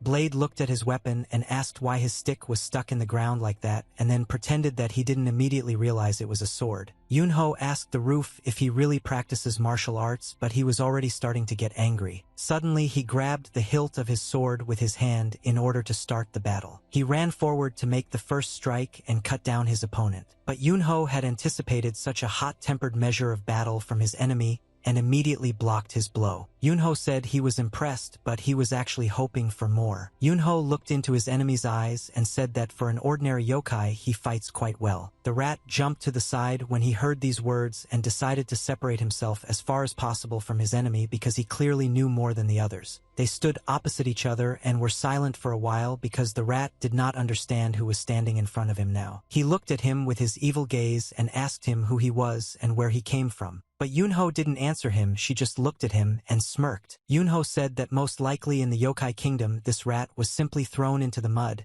and he was an ordinary scoundrel who was afraid to raise his head because it could be torn off. He assumed that rats were the reason why poets came to the human world and took a leadership position as the leader of a prosperous clan, and his wife had enough power for him to behave so arrogantly that he did not know his place. But the rat became even more angry and asked him in a loud voice who he was. Yunho slowly began to walk from the side of the wild beast and said that he does not know how a rat would learn his art, but probably he cannot use the energy of the yokai as internal energy, and it seems that he simply matters the form of combat techniques and then sloppily masters the energy on top. But the rat got even angrier and started screaming at the top of his lungs and asking him for the last time who he was. Yunho looked at him with a sly look and said that he was a person who was well acquainted with the yokai video and knew these creatures very well. Yunho said that unlike the world of yokai here you need money to develop and increase your strength, and he must have understood this too, so he found a way to earn money. Yunho doesn't care at all whether he uses the association for 10,000 gold or captures the Green Forest, and honestly if he touched the Supreme Coalition Yunho wouldn't blink an eye. He smiled again and said that he wouldn't have even come to fight him, but his essence would not have been exposed if he hadn't crossed the line. Yunho very quickly pulled the blade out of its sheath and ordered it to attack the enemy, but he himself did not even lift a finger. The rat was scared at that moment because he didn't expect the enemy to be so fast and so fast. Suddenly the sword cut his face and caused him very serious injuries and severe damage. Yunho ordered his weapon to return back, and in a split second it was already in his hands. Yunho put his sword aside and said that the world of people and yokai are very different, but they have one similar principle. Yunho, I'll explain that this principle is that if you stick your nose into someone else's business you can lose your head. The rat became even more angry and radiated his energy with incredible force. Suddenly he began to transform and change his appearance, and his body gradually began to be destroyed and recreated. His face turned into the face of a real rat, and his teeth were sharp and long thin whiskers stuck out of his muzzle. He turned into a real rat, a disgusting stinking rat that looked at him with its nasty red eyes. He showed his true form and saw no point in hiding it anymore. He held a weapon in his hand and his tail was visible above his head. Why shake his jaw, she said, that he can't be killed just like that with cheap tricks. But Yunho wasn't scared by these words, because he already had a plan on how to proceed. He looked at the rat and thought that it was just an ordinary yokai of average level, and it was slightly stronger than the spider that he had recently had to kill, but I wonder how much stronger you are than the martial arts that he practiced. He made a swift dash forward to begin the battle and said that he would soon find out what this rat was capable of. After that, he threw the sword forward and ordered him to attack the enemy. The rat managed to block the ball in time and direct it in the other direction. Yunho was surprised because this rat was able to reflect such a blow, which meant that he had actually learned something. He ordered the sword to speed up and noticed that the rat sees through the attacks. I managed to block the weapon, although it is not the level that he used against the leader of the blood culture, and he is almost at the same level as the masters from the list of 24. He is this rat, and he uses his energy incorrectly and makes many mistakes. If you think about it correctly, then he just managed to achieve such power in a short time. The sword flew towards him again and picked up speed in order to pass through the enemy's chest. But the rat was able to jump in time to block the ball's attack and direct it in the other direction. The sword plunged into the stone floor with incredible speed and pierced him. The rat began to laugh because she had just felt that she had repelled all the enemy's attacks. This was the beginning of her being more experienced and stronger. He immediately began to run forward towards his enemy in order to finally begin attacking him. But Yunho was not afraid and prepared to repel the enemy's attacks. The rat swung his weapon with all his might and hit the ground, after which a crack appeared in the ground and a bright flash of red light. The cave began to break into two halves, and a bright explosion of red light was visible. His lair made of sharp sticks was destroyed in an instant after such a strong blow. He stood in the center of his den and watched as everything he had built for so long began to crumble little by little, but it was important for him to see his opponent die. He waited for Damon to clear up so he could finally see his dead enemy. The smoke gradually began to disappear. He saw a large crack in the ground that he left after his blow. But Yunho was still alive, and at that moment he took his weapon, which was stuck in the ground, with his hand. The rat turned its head back and looked at its opponent in surprise. Yunho looked at his weapon and said that he saw how much force the rat put into his strike, and said that it was very insulting because an ordinary mid-level yokai was able to create such a powerful ball technique simply by imitating it. He smiled again and said that if he had known earlier that day when that monk came looking for him, it would have been completely different. He said that he would not kill that monk but would simply convince him to become his master, and called it a real shame. But the rat began to get even more angry and again decided to strike with his weapon from above, but Yunho at that moment was only thinking about how he could become strong enough not to vomit the heavens to the earth or could cut off the Tathagata's finger. But suddenly the rat felt a lot of pain and started screaming. There was a bright glow in his chest and a hole appeared there. Yunho very quickly pierced his guide's body with his weapon, and at that moment it became clear that all this time he was just playing with it in order to see what it was capable of. He smiled again and realized that he could create a faster and or stronger sword technique than the one he had now, but the past could not be returned. The rat's lair had one big hole instead of an entrance. He continued to hold the sword in his hand despite the fact that his body had already been pierced by the deadly weapon. He had a large hole in his chest from which drops of blood were flowing. He held his hole with his left hand so that it would flow out more slowly and was still ready to continue the battle. The rat didn't understand how this guy was able to transit the body so quickly and cause him such severe injuries. Yunho replied that martial arts are about delicate handling of pure internal energy chi, and at his level it is not that difficult to control the skin. He continued to smile slyly and said that a rat who simply imitates martial arts movements would hardly ever be able to understand this. Yunho said that to his great surprise, thanks to the roof, he had gained excellent experience and now understood a lot of new things about martial arts, but the rat at that moment could barely stand on his feet and was shaking in pain. Yunho said that now if he ever meets a yukai who pretends to be a martial artist, he will know how to deal with him. The rat did not want to give up and began to scream very loudly that this vile man was infuriating him and decided to strike the final blow in order to kill him. The rat flew into the air and swung its ball. He shouted that this man had been playing with him like an animal from the very beginning. Yunho blocked the strike with her sword and prevented the rat from attacking him and inflicting a crow. Yunho smiled and said that his hand was already going numb from holding it in that position for so long. He threw the opponents aside and did not allow him to continue his attack. He smiled again and said that unfortunately apparently he had nothing more to learn from the rat, and that is why he was no longer needed alive. He activated the sword power from the surrounding sky again, and blue energy began to spill out from behind him. The rat at that moment realized that he was finished and would not be able to block another blow. For this reason he once again struck the ground with his sword and created a very strong energy wave that was supposed to hurt the enemy. Yunho prepared to block this attack and not let him attack. Yunho activated a technique called the First Sword and commanded it to create a cloud rift. After activating this ability, a very bright flash of blue light appeared that began to destroy everything that was in front of it. The light became brighter with each passing second, and the entire cave began to gradually and sharply collapse. After a few minutes everything was in fog, and from the rat's lair there were only broken branches scattered throughout the cave. The sword stuck out in the rubble and resembled a grave where a yokai rat was buried. Yunho slowly approached this place in order to make sure with his own eyes that the one who penetrated was definitely dead. He began to pull the weapon out of the ground to take a closer look at it. Yunho said that this rat was not as strong as the blood demon he fought, and his weapon was a regular old sword. He looked to the side and thought that in terms of internal energy management the rat was definitely better. Well, it seemed obvious to him because he was a yokai. Yunho threw his weapon aside and saw that not far from him lay the severed head of this rat. He looked at the severed head for a few seconds and thought about something. He remembered that this rat communicated with his clan only through subordinates and realized that most of the messages went through the leader's form. He said that it didn't matter how well he disguised himself as a human because it was hard to believe that his subordinates didn't notice his true nature as a rat. Yunho slowly started to leave this cave and said that judging by how difficult it was to contact him, they must have known who he was, and at least the vice leader in whose hands all the messages were. But suddenly we felt as if we felt something very strange and decided to stay here. He turned his head and looked back in surprise as if he noticed movement behind him. He looked at the rubble that was left after the battle and thought that the vice leader could also be here. Dark clouds were ringing in the sky and the remains of the battle were flying in the air. Evening came and it was getting on for the night, but the battle continued. It was already dark in the mountains, but despite this the groans and cries of soldiers could still be heard. The ground of the battlefield was stained with blood, the blood of the body and body of each of the warriors. A man along the path that was on the cliff watched a pile of corpses that lay on the sides of this path.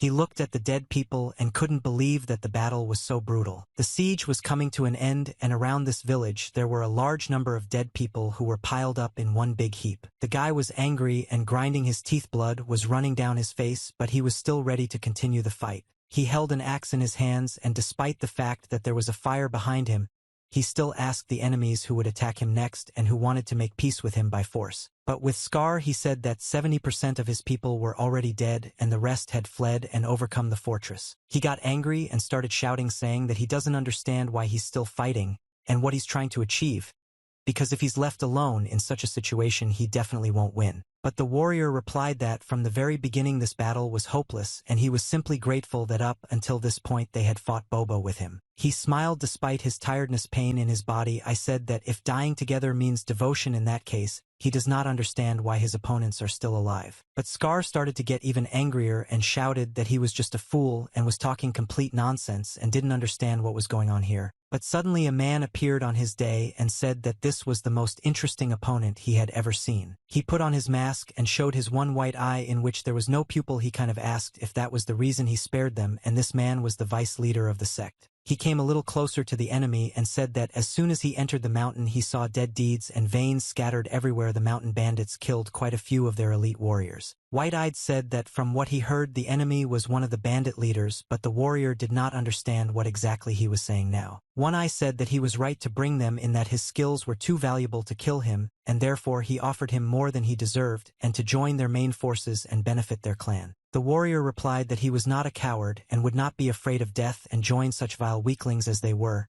and even if they generously fed him as if he were in a garden it would still be dog food, and he understood this perfectly well. The one-eyed man was surprised because this guy actually decided to refuse his offer, and the warrior replied that he had nothing to lose and he had already resigned himself to his death. The one-eyed man said that there would be no more offers, and if he doesn't agree now, he will definitely have no other option but to die. But the warrior said that if he gives him his severed head and shoulder, only then will he think about whether to agree or not. One-eyed began to merge because this guy was actually very stubborn, but he understood that he himself chooses his share. He turned to Scar, who was standing behind him, and said that apparently he did not spare this war, I just could not cope with him, and Scar replied that he was only going to convince. The one-eyed man said that he already understood human nature, that it was completely different from the world from which he came. The warrior saw that this one-eyed enemy was incredibly fast and began to approach him with speed, and he moved as fast as an animal. A few seconds later part of his broken shield flew into the air,